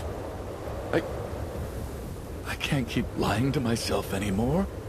In your dreams. Don't think you're getting off that easy when you had a hand in the deaths of so many people. The Fatui have honed quite an array of enhanced interrogation techniques since they were founded. Once we're out of here, Lelik will personally give you a taste of every last one.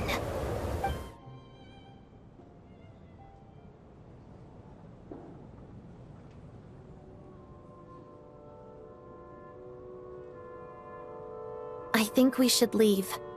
I doubt this snowstorm is ever going to stop. For all we know, this storm might have destroyed all of Snezhnaya by now. Maybe even the whole world.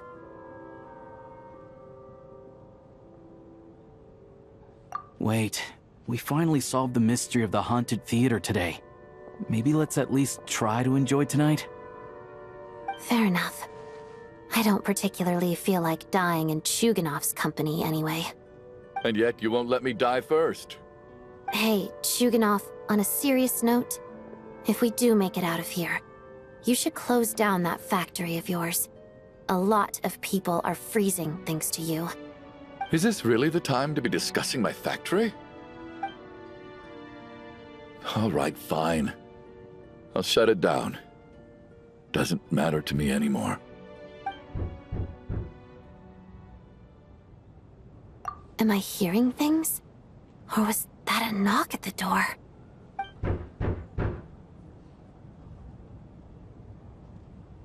There it is again. But I don't understand.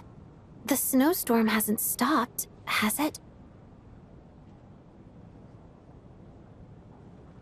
Should we open the door? Is this it? Is this nightmare finally over? If the last few days are anything to go by, I probably shouldn't be getting my hopes up. Whatever lies beyond that door at this moment, it could be something even more terrifying than everything we've been through so far.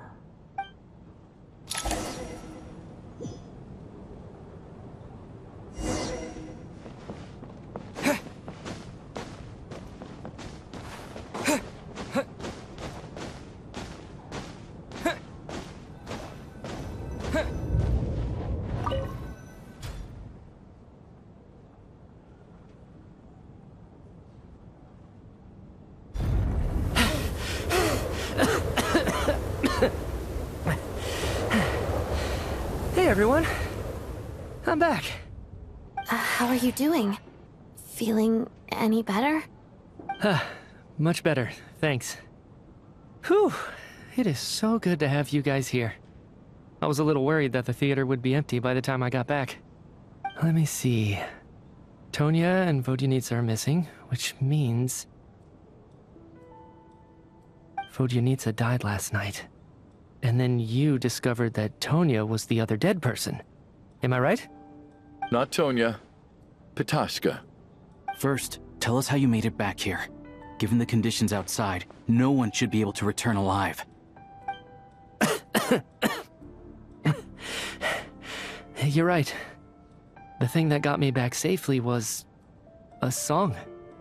I heard someone singing. After walking into the snowstorm, my mind grew hazy. I don't know how long I walked through the storm before my mind completely slipped away.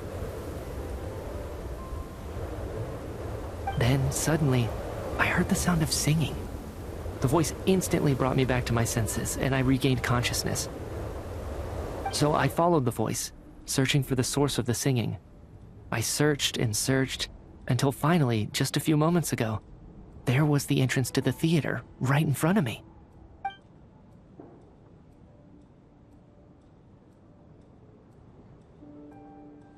I've actually never performed this song in the theater before, because it has more of a ceremonial purpose for our people. It's not meant for the stage. It means something like, "May those we have lost watch over us, and follow this song back home in the night, so that we might be reunited once more." That must have been Vodyanitsa's Requiem. Who knew it actually worked? That song is meant to guide the souls of the dead. Mitya, that must mean that you... Huh. No kidding. Seemed like I guessed right then. This is what I've been so desperate to tell you about. When I first stepped out of the theater, I was still quite lucid. My memory of it is still pretty intact. I remember the outside world being completely different than what I'd expected. It was like this was a world where only the snowstorm existed. There wasn't a trace of any humans or buildings ever having been there. I don't know how else to describe it, except to say that it just didn't seem like the real world. And as for the Requiem, if I was guided here by Vodyanitsa's song, it can only mean that I must already be dead. And this is my soul, not my body. But I didn't experience a clear moment of death while I was out there. Nor do I feel any different now than before I walked into the snowstorm. You don't seem any different to me either. In fact, this is something I've been wondering about for a while now. If souls aren't physical, shouldn't they lack tangible form? Both Shram and Patoshka were clearly deceased, and yet their souls didn't look or feel like ghosts at all. They were visible, tangible, no different than you or me. This raises a truly terrible thought. Is that really what Mitya is suggesting?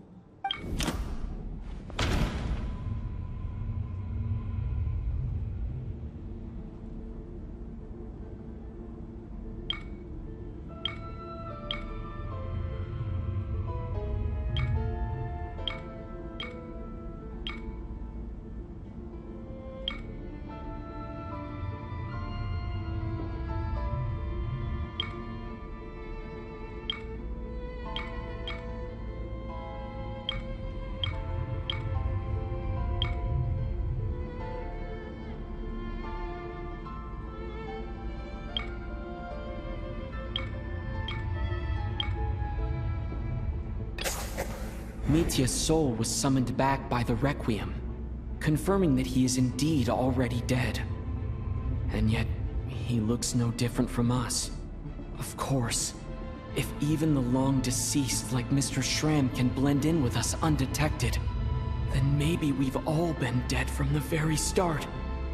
And all of us are now souls wandering the theater.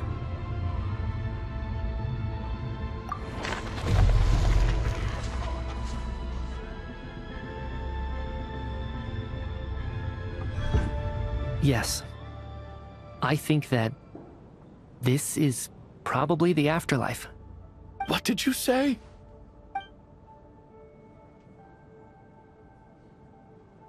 You heard me. We died in the theater. All of us did. But due to an obstruction in the theater's ley lines, our souls are trapped here, while an endless, infinite snowstorm rages outside. It's ironic, really. All that time, we were working so hard to figure out who the deceased among us were, when the truth was, we were all deceased. The only difference being some of us died more recently than others. Do you remember that note, "Death is near"? Seems like we misunderstood what it meant after all. Death was nearer than we wanted to think all along. The note simply meant that all of us were already dead. So all our attempts to survive, our search for the deceased, it was all for nothing? Hard to say. At the very least, we helped 2 lost souls find clarity and go to where they belong. The presence of those 2 is probably what caused our souls to be drawn in by the ley lines. In which case, the deaths we've awoken to over the past few days were just souls returning to the ley lines for good. If what you're saying is true, doesn't that make us the lost souls now? Huh, no wonder. This afternoon, when I was moving Vodyanitsa's body, I noticed that the other bodies in the room hadn't decayed one bit after all these days. That's further proof that those aren't physical bodies at all, but merely our shells here in the afterlife. Am I really dead? This doesn't feel real to me at all. No, that's impossible. This cannot be how it all ends. I still find it hard to believe that all of us are dead. How exactly did we die in the real world? None of us have any memories of dying, right? Not even knowing how we died is preposterous. Good grief! Surely there has to be some reason. Exactly. It's hard to rest in peace when you don't even know how you died. It gave me lots to think about as I strode out into the snowstorm. I racked my brains trying to remember the cause of my death, the exact moment I died, the root of all of this, right up until my consciousness faded. Wait. Hold on. Right before I lost consciousness, I think I saw something. I can't remember. And I think I lost my notebook and pen. Mitya, your hand. Is that blood on your fingers? Huh? You're right. There's blood on the fingertips of my right hand. Looks like it's already dried. When did that happen? What the? I guess this was what I saw. I must have desperately drawn it in my own blood right before losing consciousness. What's wrong? Do you recognize the symbol? It's Ronova, the ruler of death. Alyosha, do you still remember that Snezhnayan folktale you told me about? It was about the Grim Reaper. When someone's about to die, he appears as an incarnation of someone familiar to guide their soul into the afterlife. And as soon as you recognize his face, your life is over. I heard a similar tale when I was little. You think the Grim Reaper in this story refers to the ruler of death you mentioned? That's right. In which case, death is near could also mean that the Grim Reaper is here disguised in a familiar form. Death, the deceased, and the Grim Reaper? So it's a triple entendre. When I first saw this note, I thought it contradicted the investigation report. But now it seems like that was the whole intention. So the Grim Reaper deliberately misled us. Then, we started suspecting each other and searched for the deceased while they hid in plain sight. By that logic, the one person most likely to be the Grim Reaper incarnate is...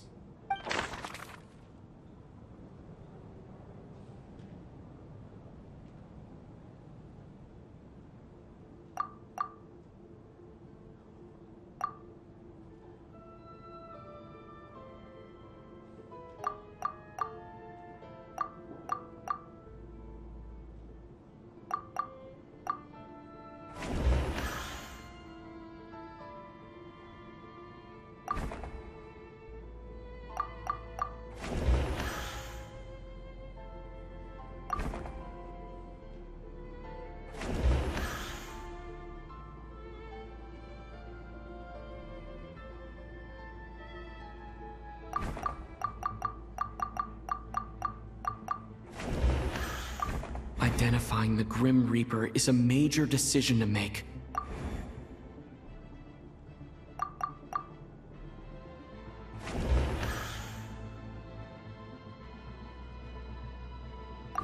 Identifying the Grim Reaper is...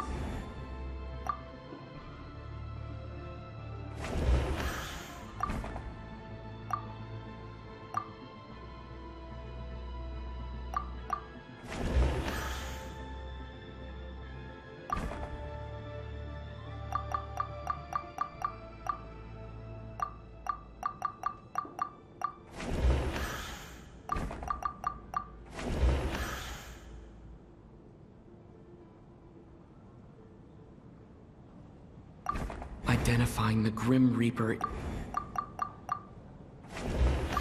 Identifying the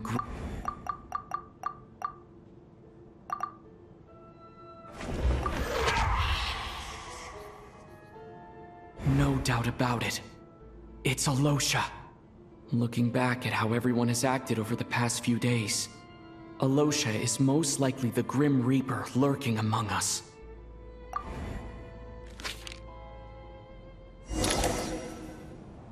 Is it you, Alyosha? You were the first to discover the investigation report, and you had plenty of time to slip the note inside to mislead us. So? Surely you can't suspect me based on that alone. What if someone else found the investigation report first, slipped the note inside, and then put it back without telling anyone? There's no denying it. The note could easily have been slipped in much earlier than it was discovered. That's not all. I've also noticed that although on the surface, Valeriy, Mitya, and sometimes I were the ones taking charge of the situation. Looking back now, even though you didn't say much, you were always subtly guiding everyone from the sidelines. What do you mean? You were the one who emphasized how dangerous it was outside and insisted we all stay here. It was also you who suggested that we all sleep in the same place. And earlier today, you tried to convince Petashka to stay. I don't understand why, but it was out of character. So, you didn't understand my intentions, and now you're assuming the worst. Seems pretty unreasonable if you ask me. He still won't admit it. Fine. Let's see how he responds to the most damning evidence of all. The biggest question I have right now is, if the Grim Reaper is impersonating Alyosha, then where's the real Alyosha? When did they switch?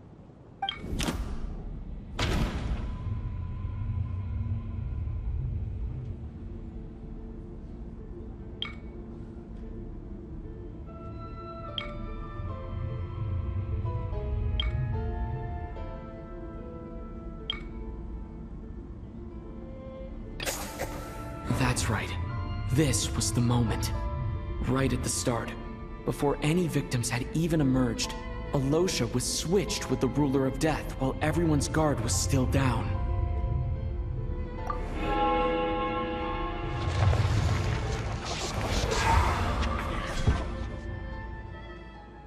When all this began, right after the performance ended and the snowstorm began to pick up, no one suspected anything unusual. We just assumed we were snowed in. It wasn't until we discovered the bodies the morning after that we realized something out of the ordinary was going on. But it's clear now that the oddities actually started earlier than that, when Dimov walked into the snowstorm and never came back. Right. So Mr. Dimov was the first victim, not Sobolova and Torgov. And if we pinpoint that moment as the beginning of this incident, then one thing becomes clear. Alyosha, you are the only person who walked into the snowstorm and came back without the help of Vodyanitsa's Requiem. More precisely, Alyosha never came back at all. The one who came back was the Grim Reaper.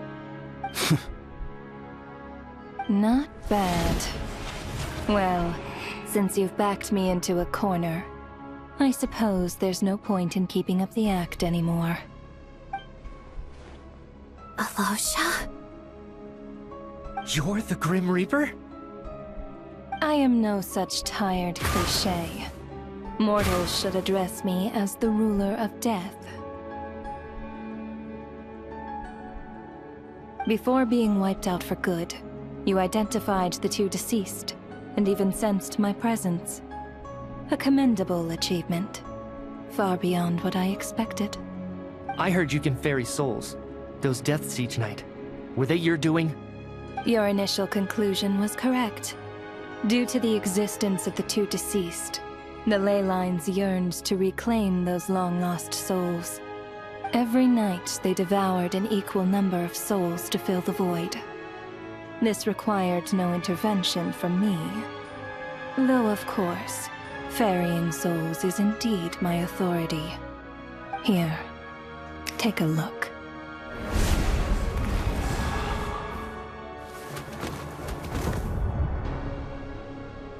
What are you doing? That takes care of today's two. Don't get so worked up. You are already dead, and your souls must return to the ley lines. I know we're already dead. You murdered us, didn't you? Murdered? No. Murder is when mortals usurp my authority.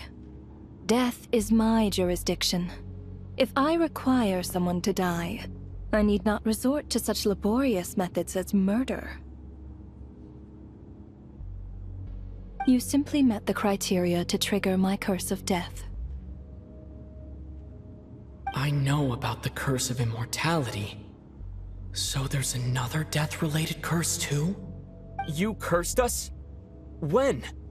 And why would you do such a thing? So often, humans pray to me, begging to know when their death will come and what form it will take. But few people ask why.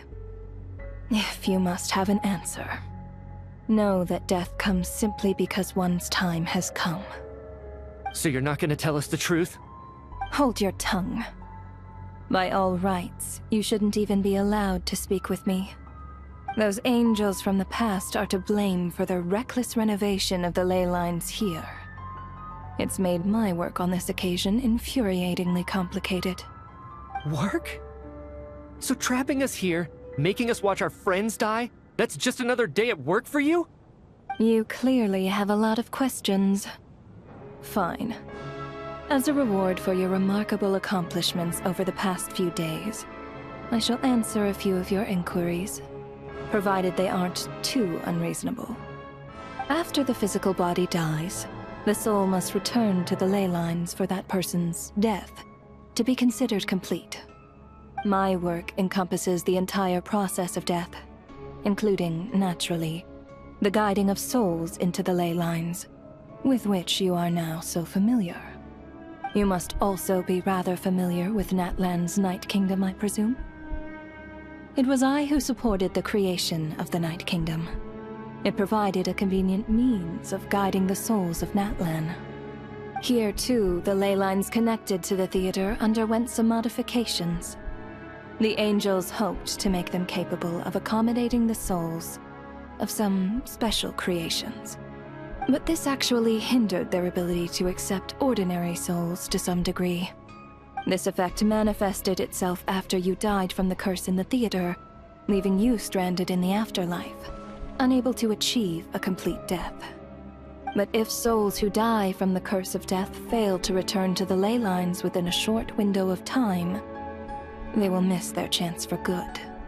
Then, they will remain forever suspended between life and death, no longer subject to the authorities of either. So if you don't resolve this matter soon, and see all our souls return to the ley lines before long, we'll escape your control. Mitya's sharp. This must be what Ronova was worried might happen, and the reason she got involved to begin with. But if you have the authority to guide souls, why didn't you just show yourself and get it over with? Why hide among us in the form of Alyosha? You seek to understand the mind of a god. Very well. I'll tell you. This is a theater, and I decided I wanted to watch a show about death. That's why I encouraged you to take the events to the stage. I found myself getting quite immersed. I suppose the entertainment you provided makes up for all the trouble you've caused me by being so defiant in the face of death. There. Are you happy with my answer? Can't say I am. Really? But it fits the stereotypes you humans have about gods. Just moments ago, you were complaining about how infuriatingly complicated your work here has been. Work is work, I get it. There are times when it's a huge pain, but you just have to get it done, right? That's a rather unique perspective for a human. You are in fact correct. There is a pain point in this case. Due to the obstruction in the theater's ley lines, there is a hard limit on the number of souls they can receive each day, making it impossible for me to ferry all your souls at once. Revealing my identity too soon would inevitably have led to futile resistance, and there was a risk that any souls who chose to run would disappear. Then there was the issue of the 2 lost souls you called the deceased. The way you resolved that quandary was all part of my design. That's what I don't understand. If all of us were souls of the dead, what made their presence among us special? For centuries, they have refused to return to the ley lines, exploiting the issues created by the angel civilization to resist being drawn in. Centuries of obsession accumulated during this process. You may think of this obsession as the resentment of the dead, and in this quantity, it was a bomb that could have detonated at any moment. It reached the point where I could not afford to leave it unchecked. But the only way to fix it was to help them acknowledge their own deaths, make peace with their regrets, and willingly walk into the snowstorm. Only then, with my guidance, could they finally return to the ley lines. Otherwise, you would not like to know what the consequences would have been. I vaguely remember seeing Batashka, but in the most terrifying form. Was that in a dream? Is that what would have become of her if she hadn't returned to the ley lines? I see your dreams brought you many revelations. So you see, death in fact grants wisdom to mortals. Souls connect to all things in the world, and see the chain of cause and effect between them. It's nothing unusual. Anyway, giving psychological counseling to lost souls is not my strong suit. That is more of an angel's role. It was something I could not resolve directly using my authority, so I decided it was easier to leave the bomb defusal to you. Meanwhile, of course, their presence caused the souls of other members of your party to return to the ley lines each night. From where I stand, that was killing two birds with one stone. As both issues slowly resolved one another without me having to lift a finger, all I had to do was stay close by and keep the situation under control. Then use my authority to wrap things up at the end. And, of course, while I was at it, I thoroughly enjoyed watching this drama, dealing with death from a mortal perspective, play out on the stage. Sounds like you had it all figured out, Grim Reaper. I just did the math. You said there's a hard limit to the number of souls the ley lines here can receive each day. It's 2, isn't it? That much is obvious, even to a fool. It's time to review this whole affair. If the ley lines can only take in 2 people per day, I need to go over the deaths from these past few days again.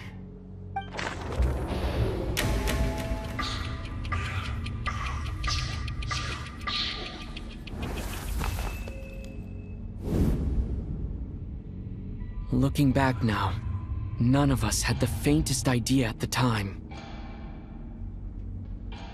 From the moment that staff member named Dimov walked into the snowstorm, the incident had already begun.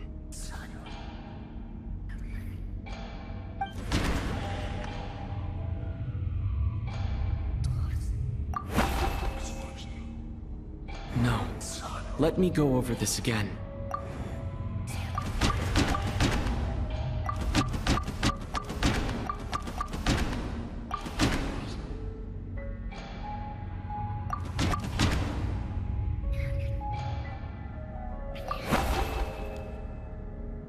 No. Let me go over...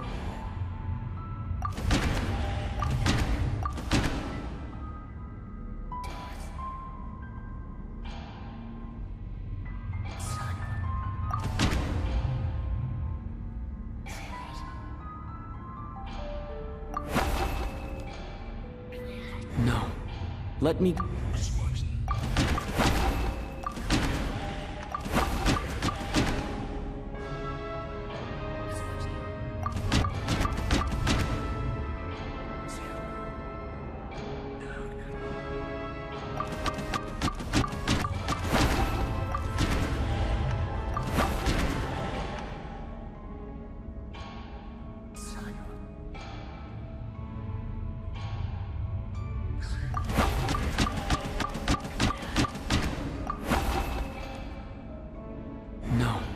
Let me go over...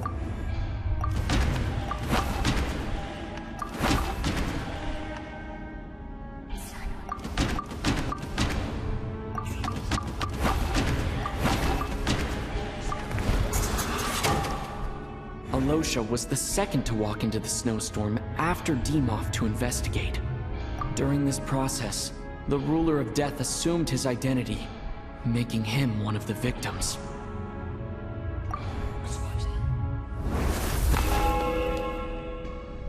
During our first night in the theater, everyone was caught up in the novelty of it all. No one could have expected there would be victims the very next morning.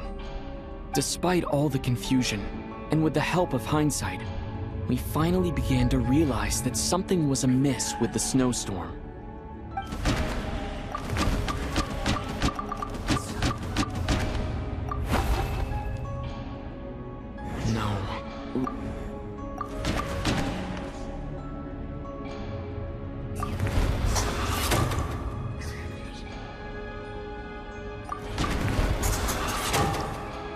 The ley lines devoured Torgov and Sobolova on the first night.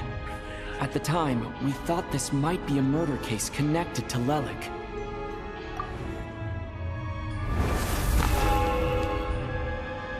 Odette and I spoke a lot that night. 3 people were on watch, but in the morning, we discovered that someone had fallen victim all the same.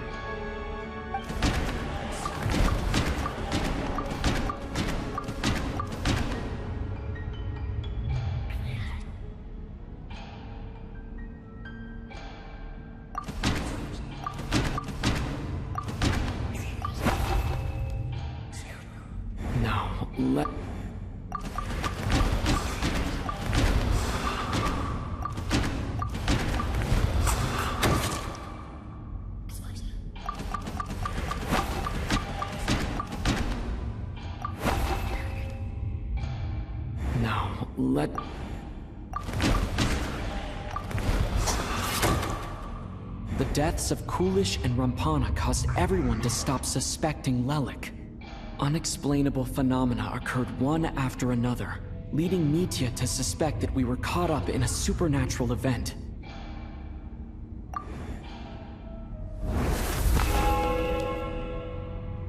Later, we discovered that there seemed to be an extra person among us, and subsequently discovered the existence of the deceased.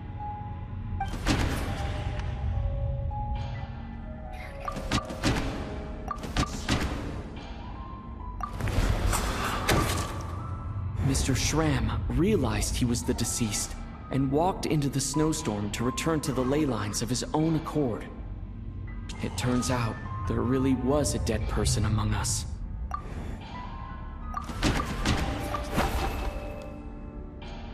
No.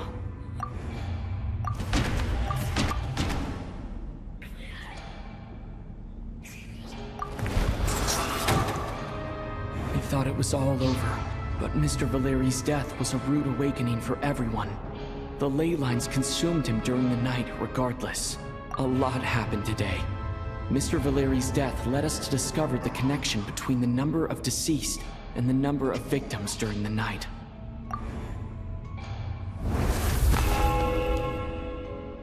The fact that there was more than one deceased seemed to bring us back to square one. Odette revealed some information she had been keeping to herself.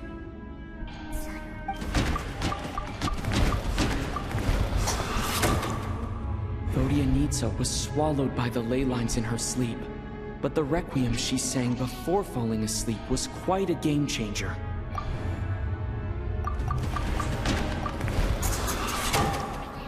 As it happened, Patashka filled the void left by Mitya's return from the ley lines by walking into the snowstorm this morning.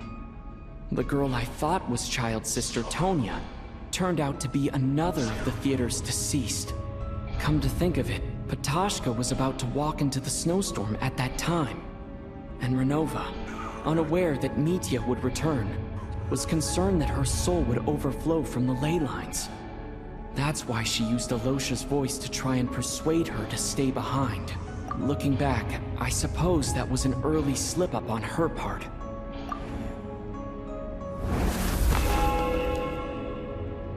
No one could have expected anyone who walked into the snowstorm to return. But just after nightfall, Mitya returned, bringing crucial information with him. Various truths began to surface, including that all of us were already dead, and that the ruler of death was here among us. Then, after revealing her true form, Ronova callously claimed 2 souls.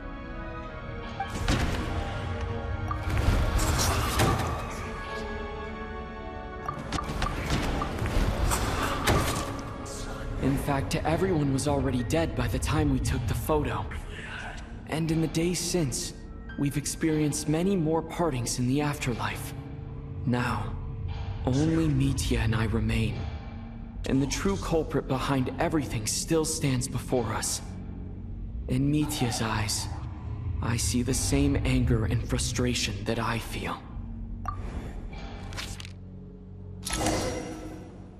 That covers everything. It's all clear now. Your work isn't finished here yet, is it? The Traveler and I are still standing here, safe and sound. The Water Imp's song threw things off a little, but it is of no consequence. The ley lines have already anchored your soul, and the first ray of light tomorrow morning will take you back. I, meanwhile, need to review my attitude towards the Water Imp race. So the reunion in the night that Vodyanitsa mentioned, I suppose that was never meant to be a permanent reunion. That just leaves you, Traveler. My power only allows me to temporarily separate your soul from your body. The ley lines of Teyvat would not accept you, and your soul is firmly anchored to your body by your will. For a descender like you, who is not bound by Teyvat's rules, your death can only be brought through the most violent of means, such as directly destroying either your body or soul. I have no interest in involving myself with Descenders, for now. Although, this may change if Asmodee remains missing, or you insist on interfering with our affairs. One last question then. All our struggles and sacrifices here, they were meaningless from the very beginning, weren't they? Death abides no reason. Besides, what you call sacrifice is merely a concept created by humanity. To me, it is nothing more than a self-indulgent charade in the face of death. Mere mortals fantasizing that their actions could reclaim something from my grasp. A truly laughable idea.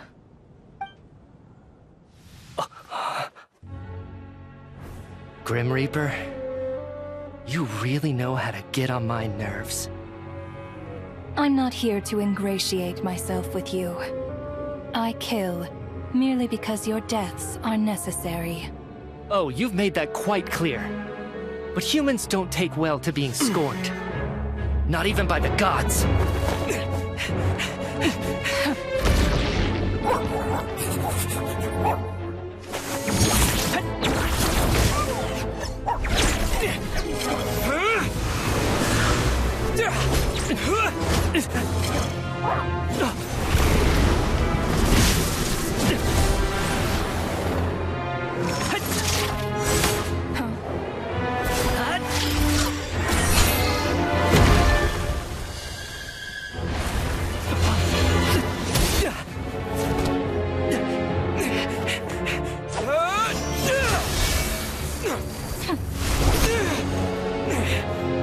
This is futile.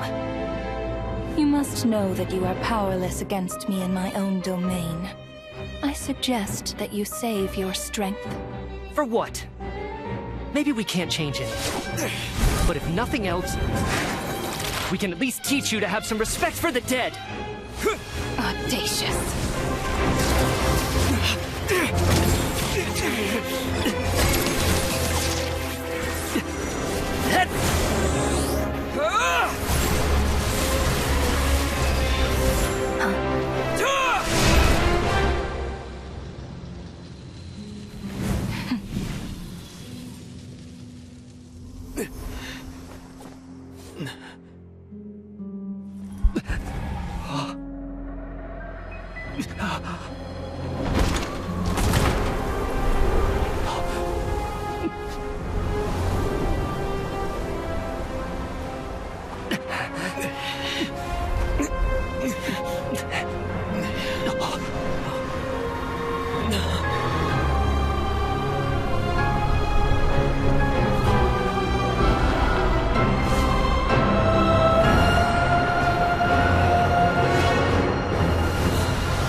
How are you holding up, Odette?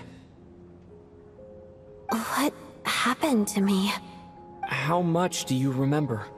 What do you mean? Is the performance over? I can't seem to recall what happened. Has Odette already forgotten?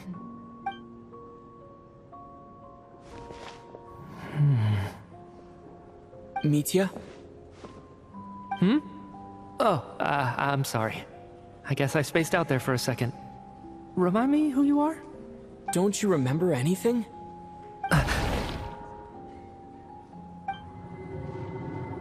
Yeah, I remember now, comrade. Looks like we guessed right. Just like me when Odette found me at the Armory Palace. For some reason, everyone killed by the Ruler of Death eventually came back to life. Just with one catch. They forgot what happened while they were dead. Odette and the others have already forgotten everything. Why were you able to remember this time? Could this be the reason? You said this is the Ruler of Death's symbol, right? I don't see anything there. You don't? Huh. Okay, I guess that makes sense. I carved this into my hand in the afterlife, so it's not visible in the physical world. Does that mean I carved this symbol into my soul? What an unsettling thought. Still, at least I get to remember what happened. I suppose it's a blessing in disguise. What about you, though? The Ruler of Death mentioned that you're a descender? Is that why you can remember? A full explanation would get complicated very quickly. But that's essentially it. Well then, now that it's all over, let's figure out what we've learned. The first thing I notice is that everything here is precisely as we left it, right before our deaths. This confirms that time passes differently in the afterlife than in the real world. They say that right before death, time slows down, and your whole life flashes before your eyes. That must be how you know you have one foot in the afterlife by that point. Anyway, clearly the few days we spend in the afterlife probably only amounted to a few short minutes in the real world. This also aligns with previous reports of widespread temporary memory loss among the Armory Palace personnel. Now it seems likely that those were all brief deaths caused by the Grim Reaper's so-called Curse of Death. To those unaware of the truth, dying and coming back to life must feel similar to a short bout of catatonia.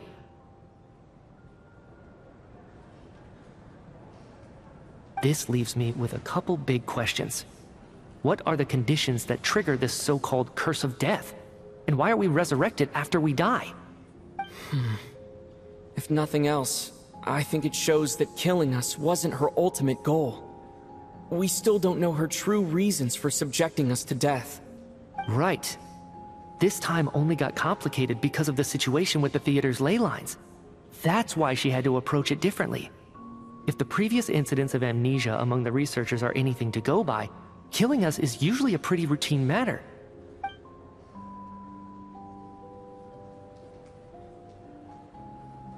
Come to think of it, wasn't I about to note something down before I died? I can't remember what it was, but I think it was something related to my research project. Sorry, Traveler. I'll catch up with you again later. Right now, I have to make a trip back to the Armory Palace.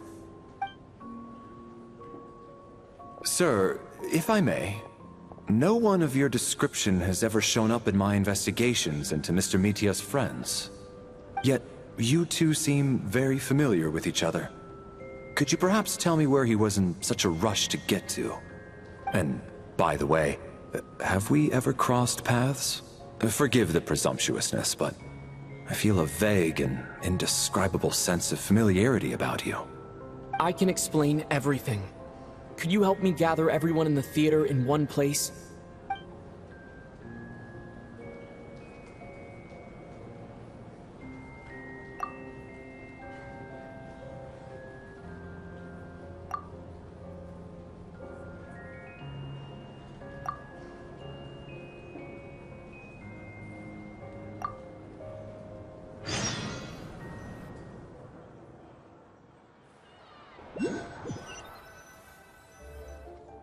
So, Chuganov really is going to shut down the factory. I guess this theater incident actually did us some good after all. So, you said I promised to take you to the Armory Palace while we were in the afterlife, yes? I believe you. I think I even have a vague memory of it. Agreed. Let's check in on her first. The whole reason for our trip to the...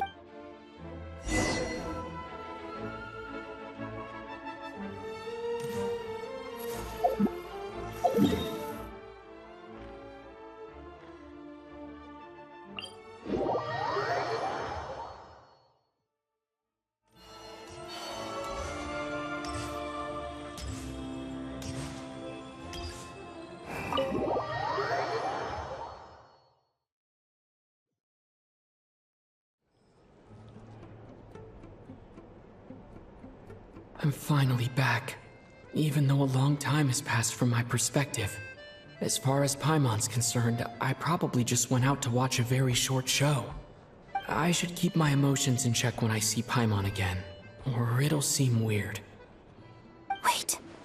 The atmosphere here feels off. Shh. Stay quiet. Let's go inside and take a look. Have we still not been able to notify Child yet? We need new orders. What if that person comes back again?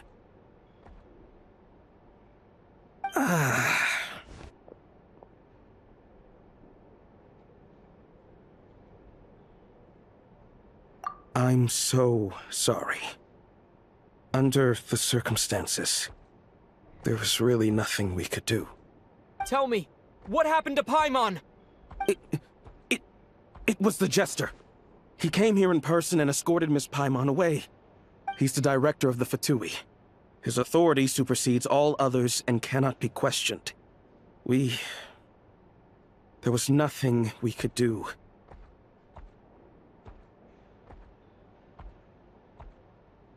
How long ago did he leave? And what was Paimon's status? It was about an hour ago. Miss Paimon was fast asleep at the time. The Jester simply walked off with her as if it was only natural. I assure you, he absolutely did not use any force. Do you know where they went? The Armory Palace, most likely. Lord Pierro, the Jester, has been overseeing the experiments there lately, keeping a close eye on their progress. Everyone in the Fatui has heard about it by now. I'm surprised he came in person.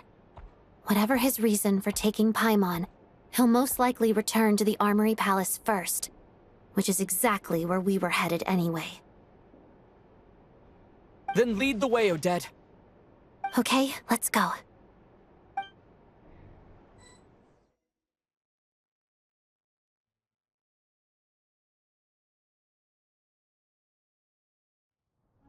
It's just up ahead. Quick, let's get inside. No, I'll go alone. You know I'm planning to force my way in. You're with the Fatui, so you should stay outside. I was hardly planning on taking you through the official channels anyway. I'm here to force my way in, just like you. I may be a Fatus, but I'm also Lelik, enemy of Project Stuzha. Paimon's safety is paramount right now. With me around, you'll have an extra pair of hands. There might be devices inside that are easier for an insider to deal with. If you say so. Let's go. There's no time to hesitate.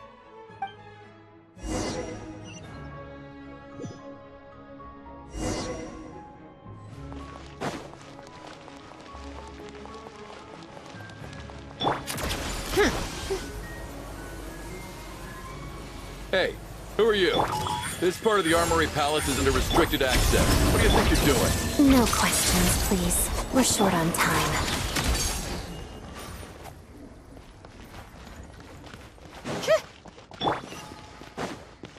Emerge, right here, right now.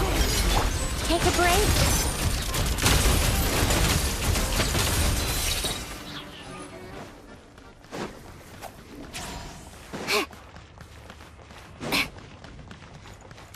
Pick up the pace.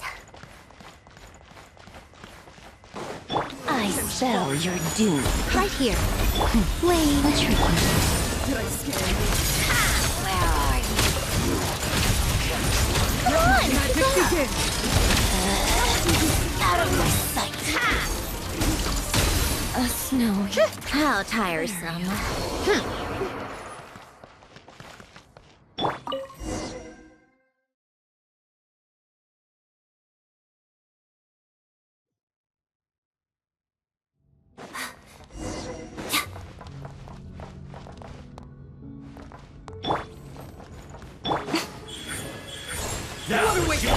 You have a pass? Where are you coming from? So, you're intruders, huh? Don't blame me for what happens next! The Armory Palace is hidden this deep in? This place is much bigger than I imagined. They're conducting top-secret research after all. The deeper it's hidden, the better, is standard Fatui logic. The style doesn't really look like the Fatui's handiwork, though. They must have requisitioned some structures from a past civilization. We're in for a tough fight. Intruders! Stay alert!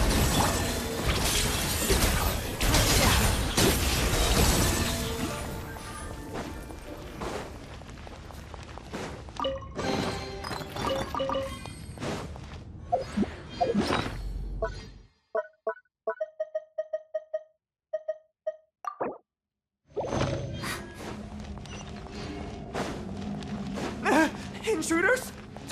Don't come any closer! Just what are you guys trying to do here? I'm short warriors, your scout!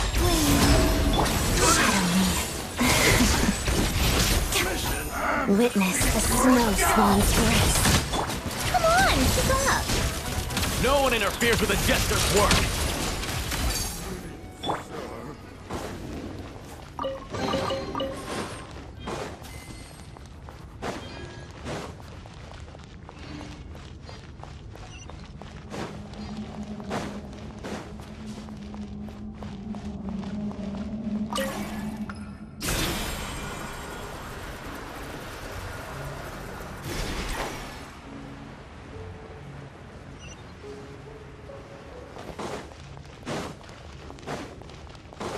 Looks like no one's guarding this place. There's something off about that decoration over there.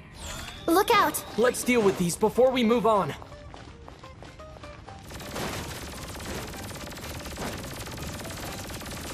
Right now, right here, right now. Together, pot of death.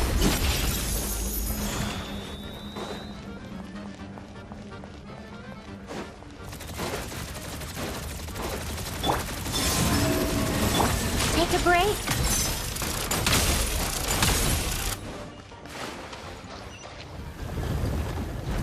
Come on, keep up.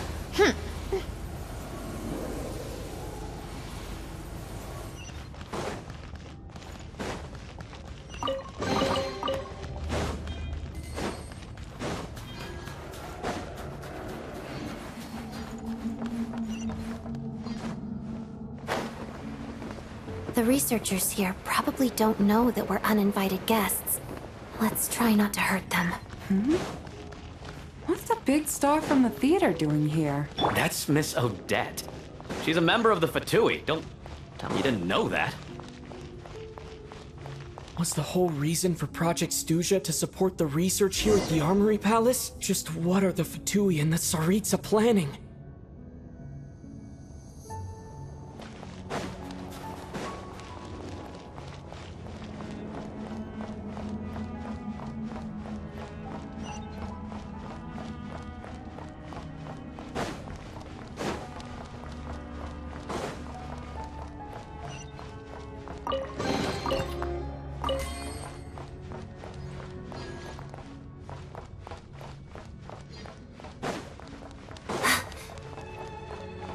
Whoa! Who are you? Never seen you around here before.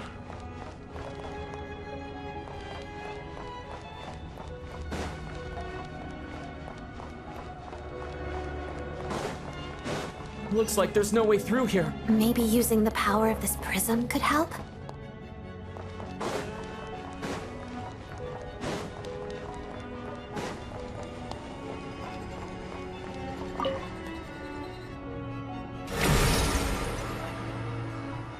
I think I see some images. It's the prism's power at play, causing images of the past to reappear, albeit only a... Paimon. And the Jester. Is this another scene from the past? Yes. It looks quite old, though. I don't think it happened in the recent past.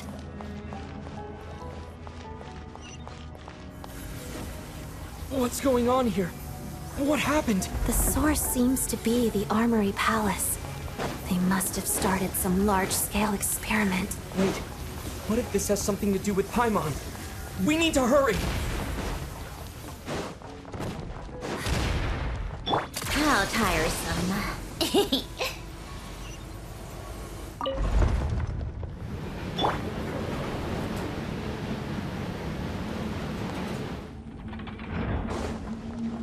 We're almost there. The Armory Palace is just up ahead. Paimon, please be okay. Mission over. Let's begin. How tiresome.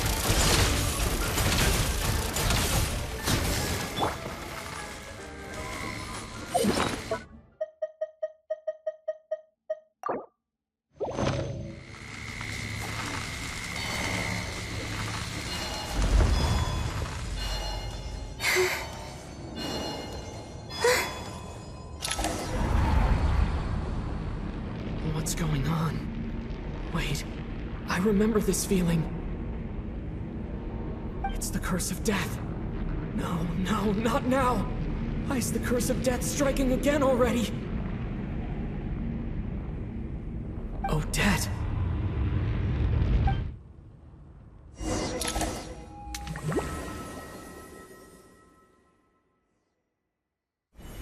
Is this the afterlife again?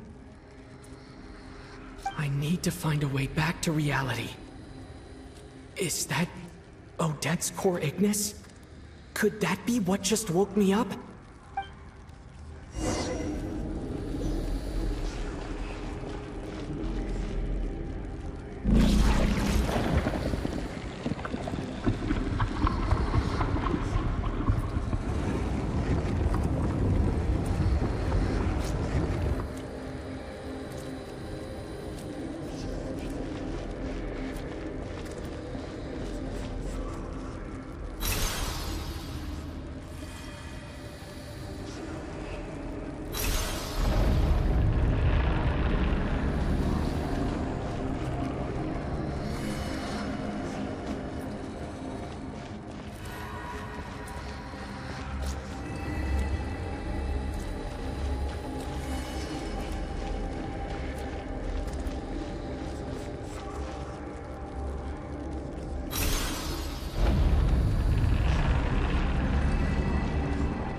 Odette? Odette! No signs of life. But past experience says that she should be resurrected before too long. Right? Did Odette intentionally use her core Ignis to guide my soul? I feel like something similar happened in a dream I had before. Thank you, Odette.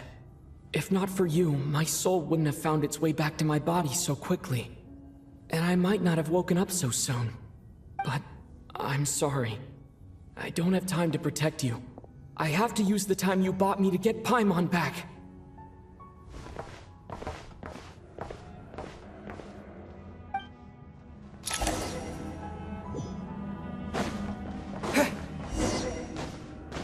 Sure enough, everyone here has been affected. Paimon! Paimon! No, wait. Paimon probably didn't escape Ronova's curse either. She won't be able to respond to me right now.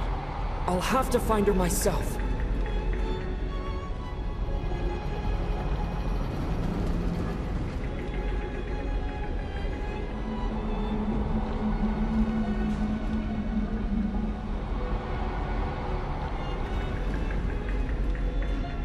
Mitya!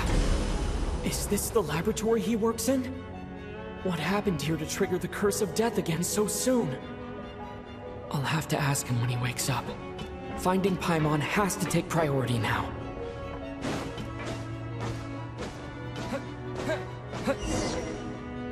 Found her! Paimon really is here!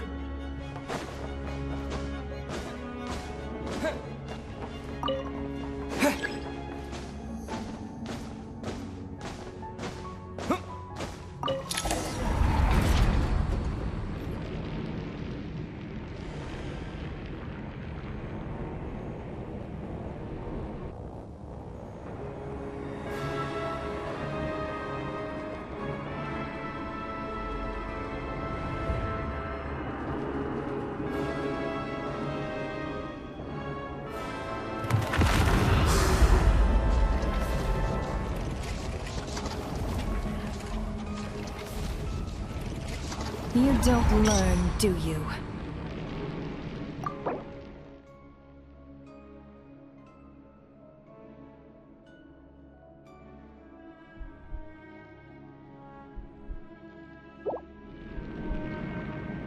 You've already been involved in one mass death, and now you show up at the scene of another. This might have passed for a coincidence the first time, but a second time? Am I to assume you are intentionally interfering in Snezhnaya's affairs? Judging by your expression, it seems that you understand little of what is going on here. In that case, a word to the wise. Do not interfere in Snezhnaya's affairs. A civilization that fails to learn its lesson constantly depletes its own worth. It will one day lose any reason for its existence. And as a descender, you are perfectly suited to be the lifeline to which a dying civilization might desperately cling. Consider your position carefully. No advice needed. I'll make my own judgments. Suit yourself. When the day of reckoning arrives, not even a descender can hope to escape unscathed. The time for resurrection fast approaches. The mortals here are not yet worthy to behold my form. So that will be all for today.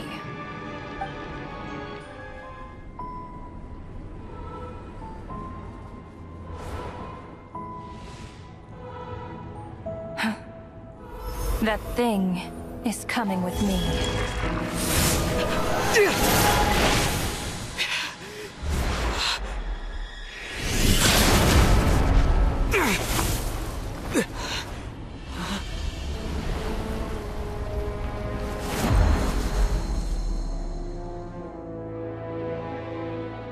You awoke sooner than I thought. The curse of immortality is stubborn, unable to enter the ley lines, yet not content to remain a spirit. Ruler of death, what do you want? You perplex me. Both you and you. That thing may be a creation of Celestia, but it possesses none of Celestia's power, let alone authority. Your obsession with it baffles me. No matter, the resurrection will soon begin. It's worthless anyway. I'll reclaim it next time.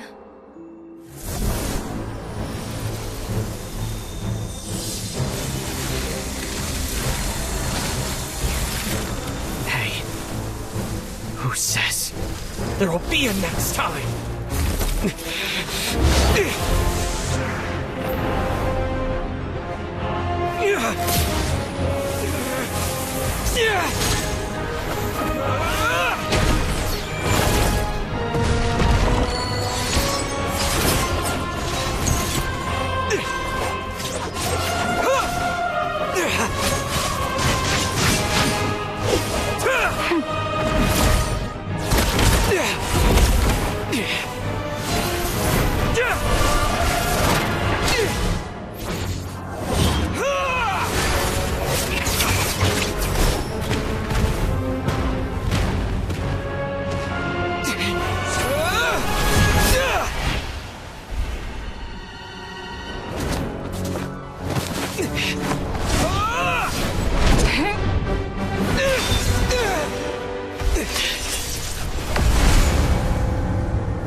I missed you, Paimon.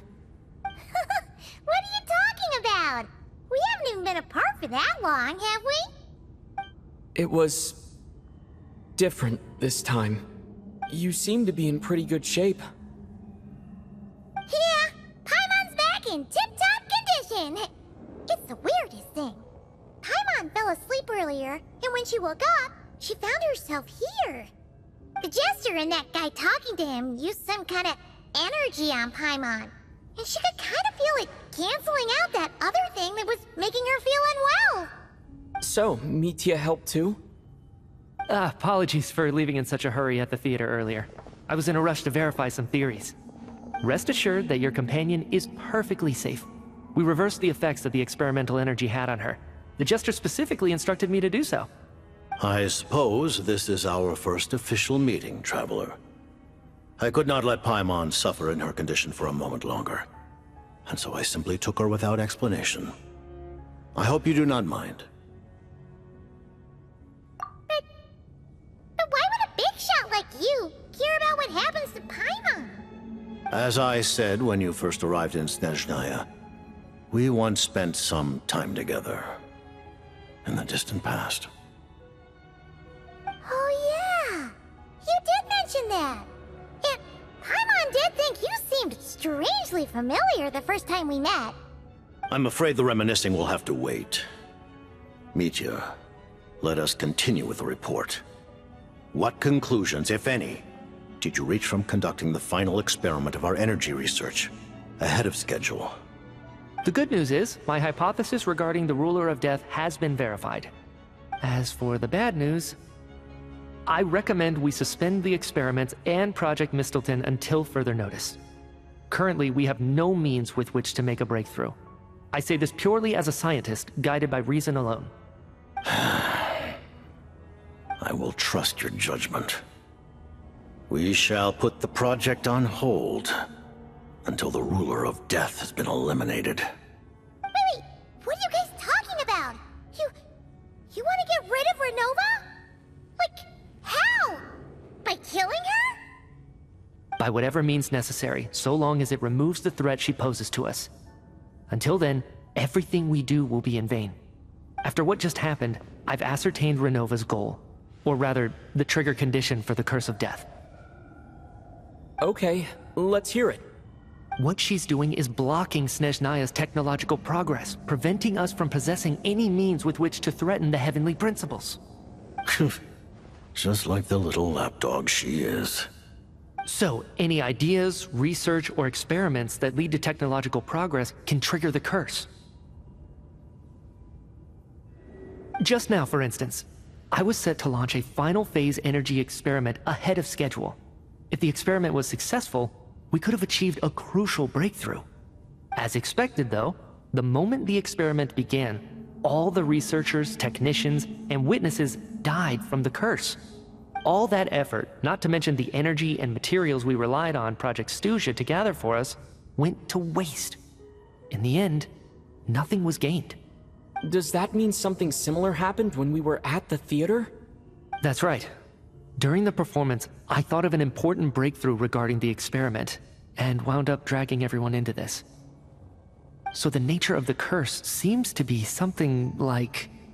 when moments of technological progress occur, all life in the vicinity is taken away. What a violent method. Of course, that meant the curse was normally limited to the Armory Palace. Since outsiders are forbidden from entering, this mass death phenomenon went unnoticed. Until Odette came along. I believe she was the first witness. The curse of death was triggered just before she infiltrated the Armory Palace that day. But you mentioned something about a final stage experiment. Doesn't that mean you actually made some progress? That's right. Even with the gods locking certain key components out of reach, humanity can still advance technology in incremental steps accumulated over time. But, as I'm sure Ronova anticipated, even incremental progress has its limits, a point where the truth you're seeking must be put to the test in an experiment. You mean the experiment you were just about to do? Yes, we were at a critical juncture, a moment where the quantitative was about to translate into fundamental qualitative change. With this single experiment, we could have brought everything we've worked for to fruition. But now, after already being forced to fumble around in the dark all this time, it feels like we've truly hit an impenetrable wall. As long as Ronova's curse of death persists, we won't be able to advance the experiment or obtain any results. And with Project Stuzha having been in effect all this time, at our nation's current strength, repeated trial and error is simply unsustainable. Only by eliminating Ronova first will it be possible to continue advancing our plans. But she's the ruler of death! She can just kill whoever she wants, right? That's gotta be the scariest power ever! Is it even possible to beat her? We'll see. But one thing's for sure. She definitely can't just do whatever she wants. The best proof of that is me, standing here, very much alive. You're saying... Wouldn't it be easier to just kill all of us researchers for good? Why resurrect us over and over again? Why let us advance our technology to this point? So, you're saying even the ruler of death has limitations we don't know about? Exactly. And I think that's where the key to our breakthrough lies. Regardless, the ruler of death has always been an obstacle we must overcome. Indeed, we must face life, death, time, and space. After all, our goal is the heavenly principles. The Fatui want to challenge the heavenly principles? For a long time, I've had a vague suspicion the Fatui and the Tsaritsa were targeting the heavenly principles. But hearing the Jester admit it is still a shock. No wonder the Tsaritsa's goal has always been kept a secret from the people. What kind of road will that lead Snezhnaya down? In that case... Lord Jester, I would like to request some leave. I'd like some time to organize my thoughts and go over the data. Granted. Get some rest, put the experiment out of your mind, and take care that the curse of death doesn't affect any civilians.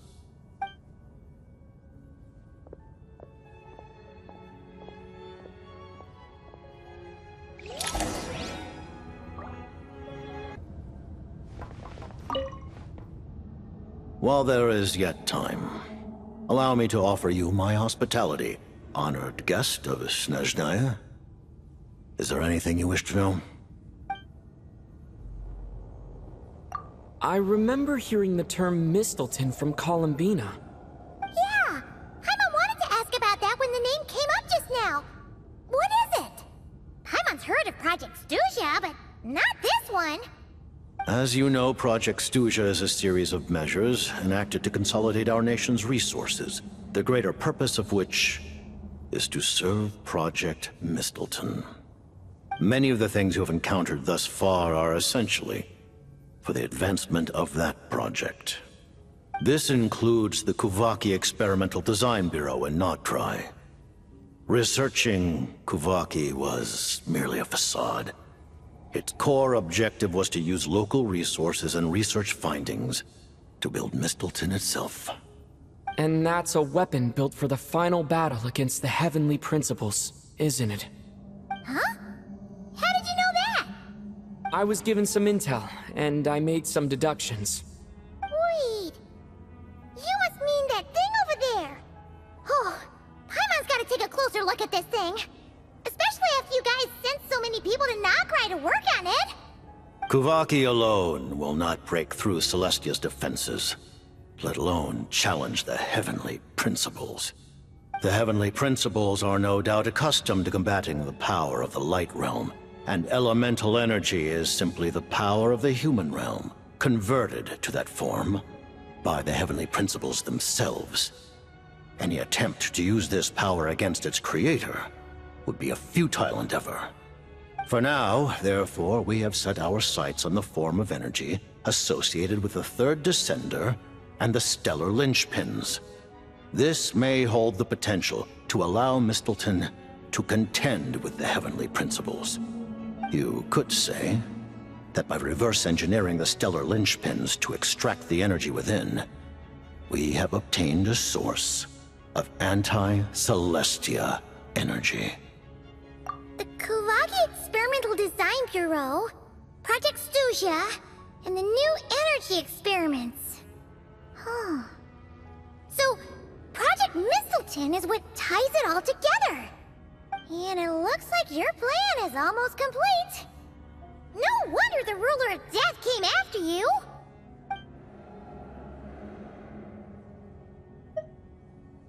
Her Majesty the Tsaritsa has embarked upon an expedition to vanquish a monster. Were it not for this, I imagine she would have been delighted to grant you an audience. Seems like the powers that be in Snezhnaya don't intend to hold my past conflicts with the Fatui against me. The Harbingers have been granted significant autonomy in retrieving the Gnosis. But by the same token, they do not completely represent Snezhnaya's official stance. You read my mind. Speaking of the Gnosis, Paimon's been dying to ask this question since forever. Why exactly does the Tsaritsa want to collect them? Is it something to do with the fight against the Heavenly Principles? The Gnosis will undoubtedly serve as a key bargaining chip when she confronts the Heavenly Principles. Beyond that, you had best ask the Tsaritsa herself. I am not sure if this information is mine to disclose. What do you mean, not sure?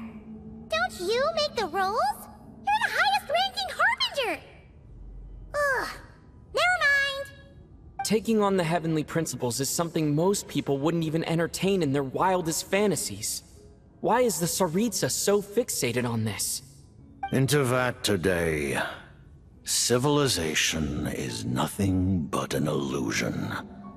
Something whose very existence can be negated at any moment. Our civilization may very well be destroyed in the struggle, but as things stand, the Heavenly Principles could choose to negate our existence on a passing whim. And we must not sit back and accept that fate. Only by changing the state of affairs, only by overthrowing the Heavenly Principles, can our civilization truly be said to have taken root. Otherwise, the fate of the people of Khaenri'ah and Hyperborea is a cycle doomed to repeat itself.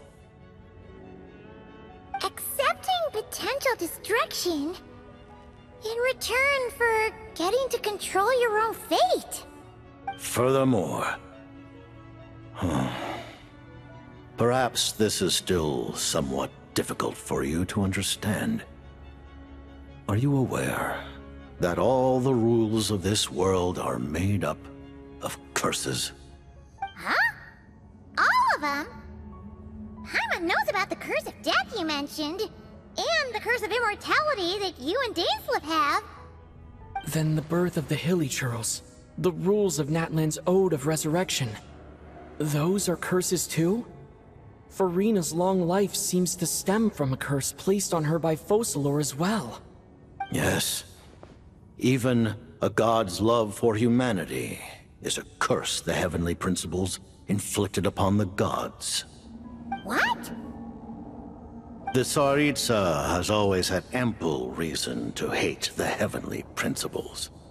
If she can seize their authority, she will reconstruct the entire world, and when that time comes, humanity will be completely liberated from curses and lies. Look forward to it.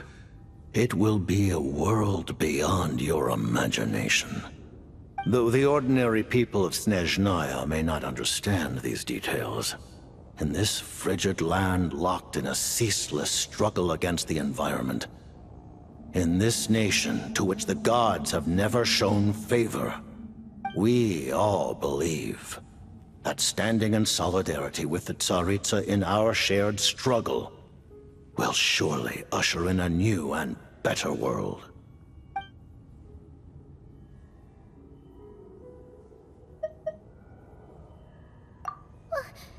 Paimon really doesn't remember.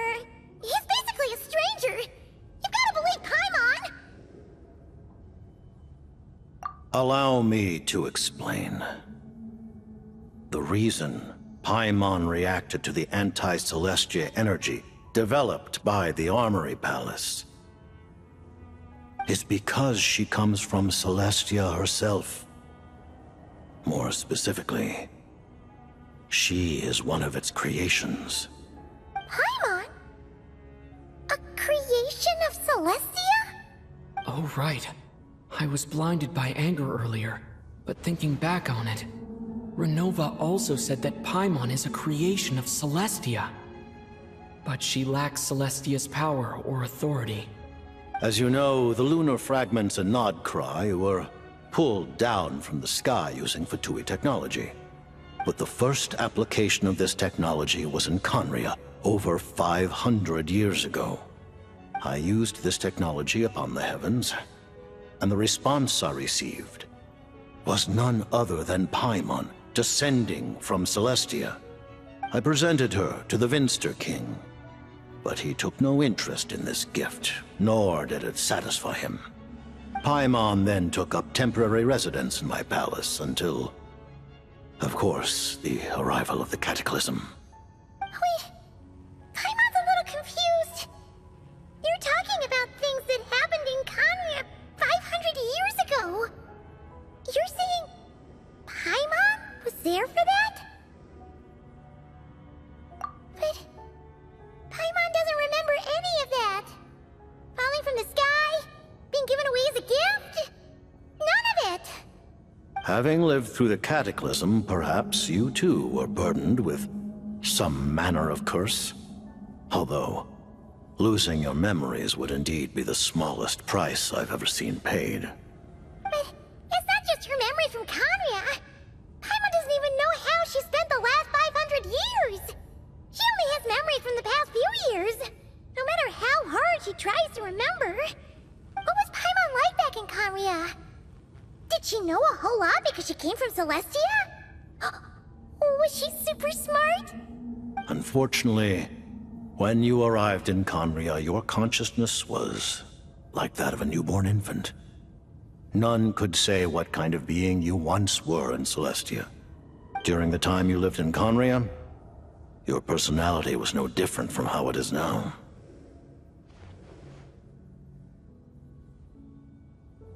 Aw, man! Paimon's plan to get her memories back and become super smart is ruined before it could even start. You know, even though Paimon lost her memories, she still feels weirdly close to you for some reason. That must mean you took pretty good care of Paimon back then, huh? On the contrary, I completely ignored your existence. I was entirely focused on my struggle against Corrupted Tier the Wise. But now, as I see it, it is as if you are the only sane thing that survived that era of insanity. And thus, are worthy of protection. Noted. Man, Paimon's gotta stop projecting friendship on everyone she meets. But, Traveler? Even though you know Paimon's some creation of Celestia now, you still want her, right? You're not going to abandon her? Oh, phew! That's a relief. Paimon's just learning about this too. She's barely even processed it.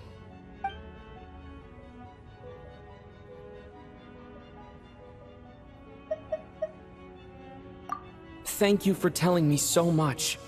I'm a bit surprised, honestly. I didn't expect you to be quite so transparent with me. Given the circumstances, the Fatui need not hide anything from our allies. Allies? To advance Project Mistleton, we must first resolve our issue with the Ruler of Death. And, if I presume correctly, you have no intention of letting her actions go unpunished either, do you? That's right. Ever since she said she intends to reclaim Paimon when we next meet, I figured reconciliation was out of the question. Against an opponent of this caliber, deliberating over our allegiances would waste time we do not have. We must join forces unreservedly with whomever we can, if we are to stand anything like a fighting chance. You're going to challenge the Ruler of Death? Just for Paimon? But Paimon's only...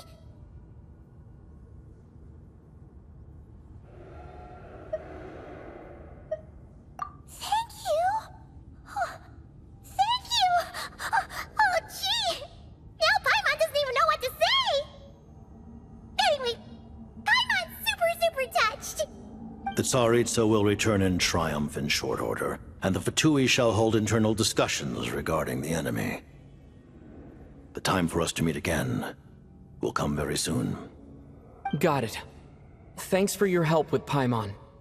I'll be sure to look after her for you. There was just one other thing. Well, it's just a request, really. Paimon really wants to see what this Mistleton thingy you're gonna use against the Heavenly Principles looks like. Of course, Paimon knows it's top secret and stuff, but she just had to ask. It's okay if the answer's no. Certainly you may. Whoa! For real? Actually, maybe it's best not to. What if Ronova suddenly pops up again? She might take this chance to... While the technology is not yet fully developed, it has nevertheless reached the stage where Celestia's creations are unable to damage it. In that regard, you may rest assured. Oh. Wow. No wonder Paimon felt so out of sorts recently, even though it was super far away. Alright then! Paimon's ready to take a sneaky peek at this top secret super weapon!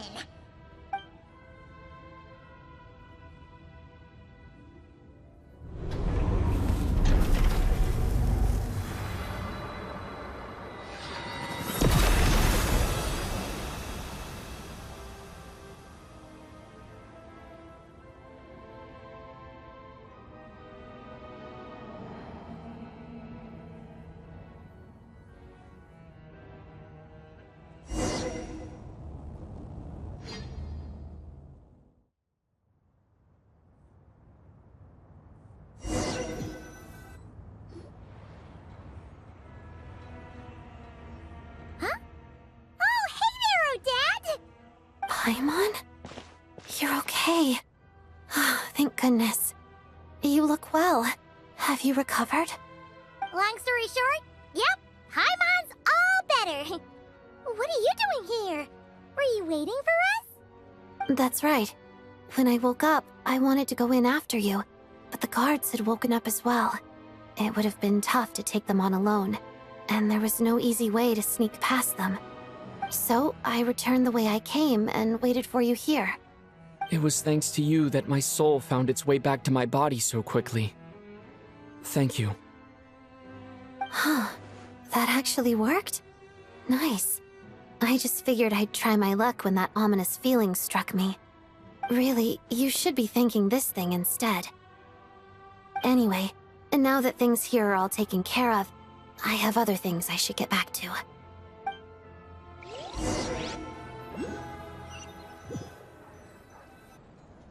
Ah, Director Chuganov, you're back.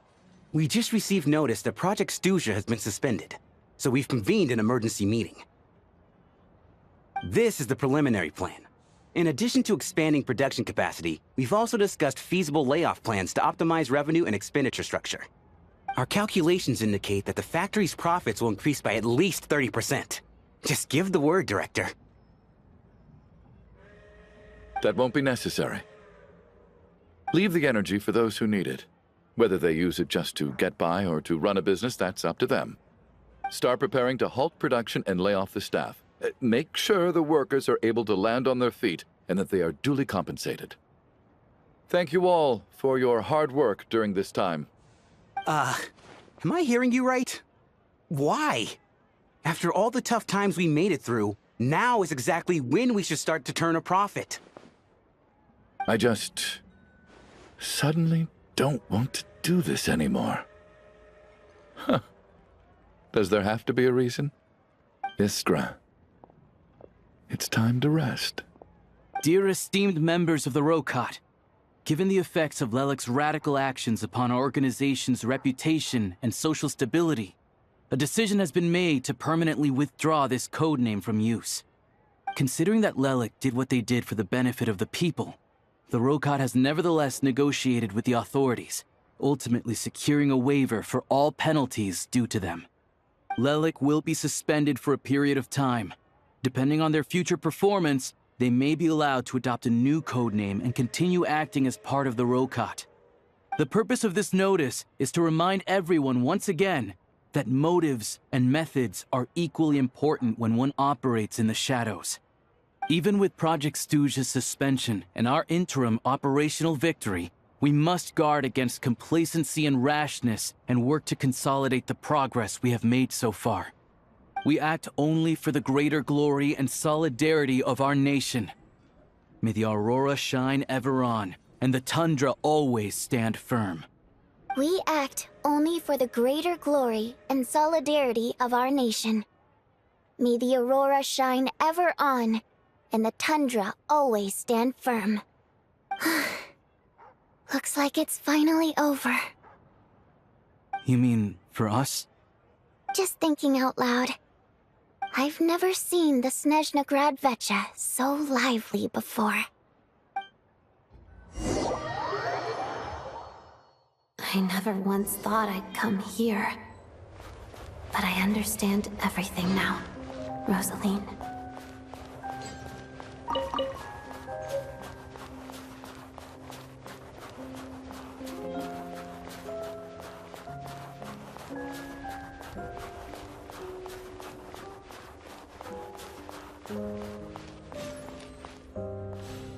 I've seen Spirit Seeker performed many times, including by your mother.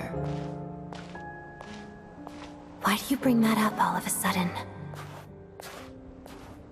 Even though the choreography is always identical, every dancer finds a way to make it her own.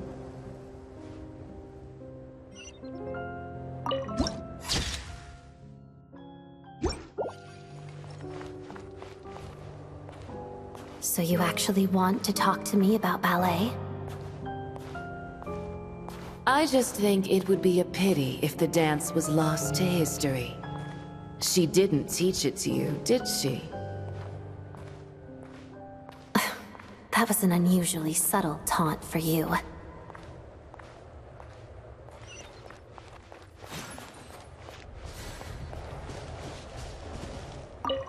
We embraced one another on the snow-swept plains, melting the ruthlessness of time.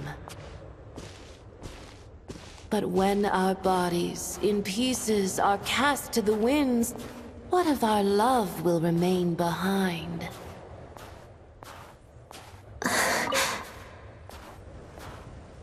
Don't tell me you can't sing. Shush.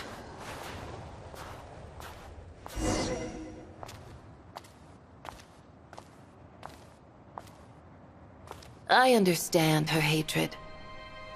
The Fatui robbed her of the life she should have had. I never opposed her dancing. Yet still I became an enemy of her ballet. I'll just keep my distance. Many despise me. I'm used to it. You're certainly not one to shy away from confrontation. But children, they need a different approach.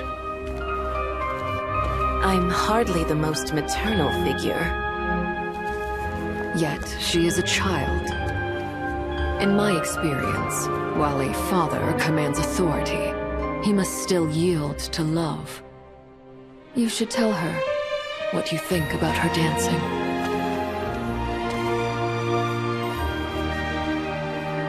Odette will soon take the stage at the Koralyevsky Theater. This could be your chance. Geonosis secured. It went smoothly. I'll be there. Have them send me an invitation.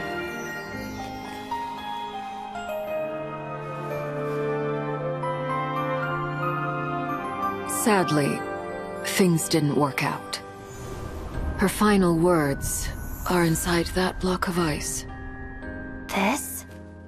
Aren't these for monitoring her subordinates? Not yours. This one isn't her witch's flame, but my two worlds' flames. The two worlds' flames can burn away memories. It was my parting gift to Rosaline.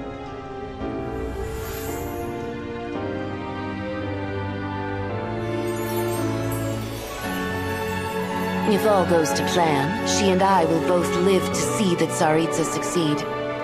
I believe she'll find peace.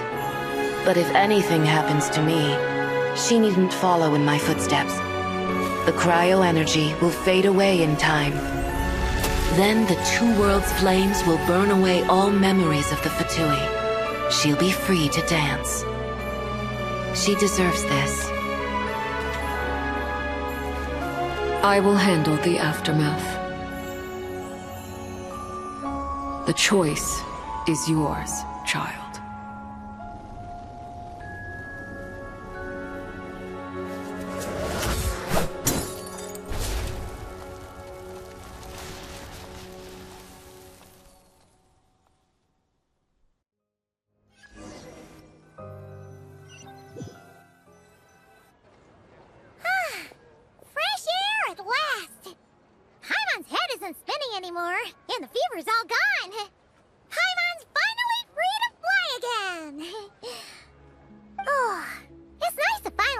Paimon came from, too. It did make Paimon a little nervous at first, but it's such a relief now. Like, who cares if Paimon's a creation of Celestia? She's probably not anyone that important. Probably just the fairy of food and fun or something. And like you said, this doesn't have to change anything between us. You're not gonna just... Hey! Hurry up! Why are you walking so slowly? You've spent the last few days lying in bed and stuffing your face. I didn't think you'd be able to fly this fast. Says who? Paimon's as agile as ever. They don't call her White Floaty for nothing. Paimon originally wanted to check out the bookstores in Snezhnograd, but she's more in the mood for flying around right now, so let's save that for later. Wait, they've got light novels from VII Publishing House here too. Huh? And this is Paimon's favorite mystery story from Fontaine! Wow! It got a sequel! The local Snezhnaya books look pretty interesting too, but also kinda heavy. Not the easiest things to look around. I thought you were in the mood for flying around. Paimon can read while she flies. Hey! Look at these two dolls! Which do you like better? All right, boss, we'll take both. Paimon will have the other one. Oh, I thought we were only getting one. All right, fine. I'll pay. There you are. Thanks for visiting. Paimon will grab this and then... Huh? Huh? Huh?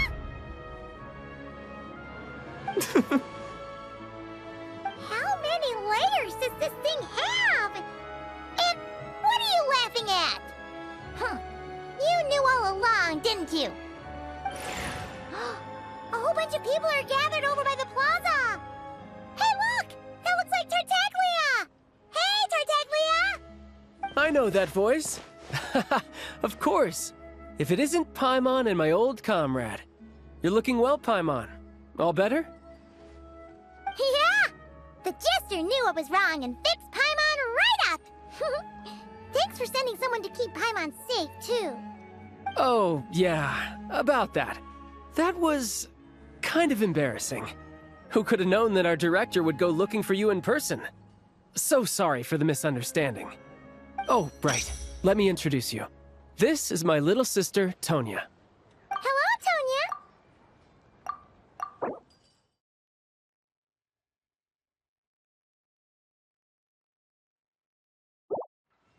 Hello.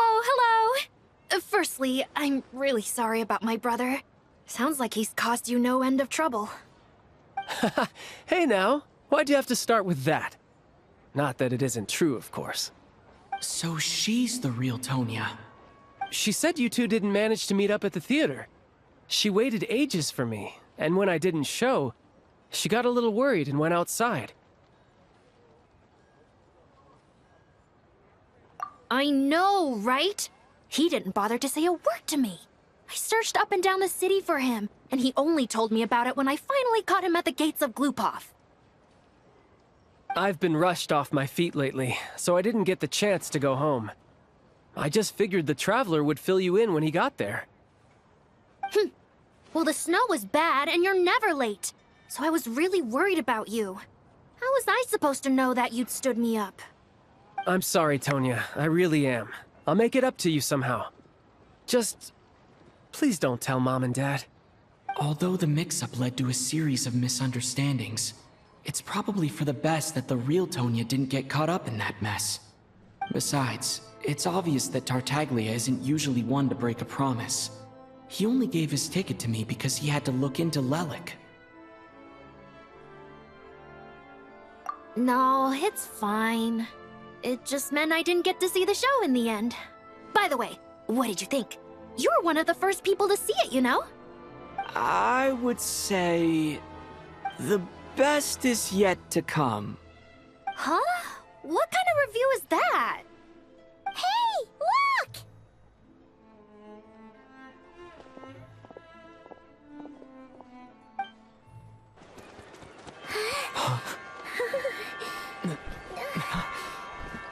Hi!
All geared up.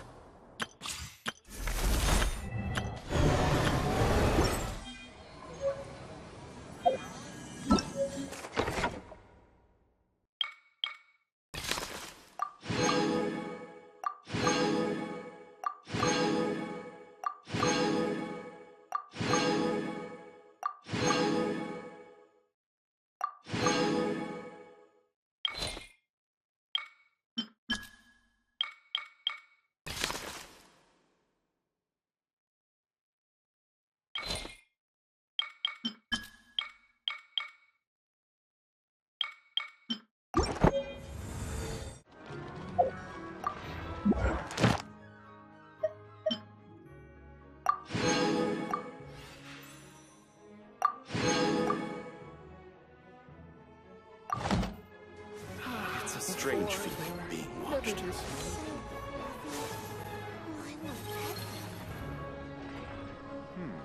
That kid. Is he tailing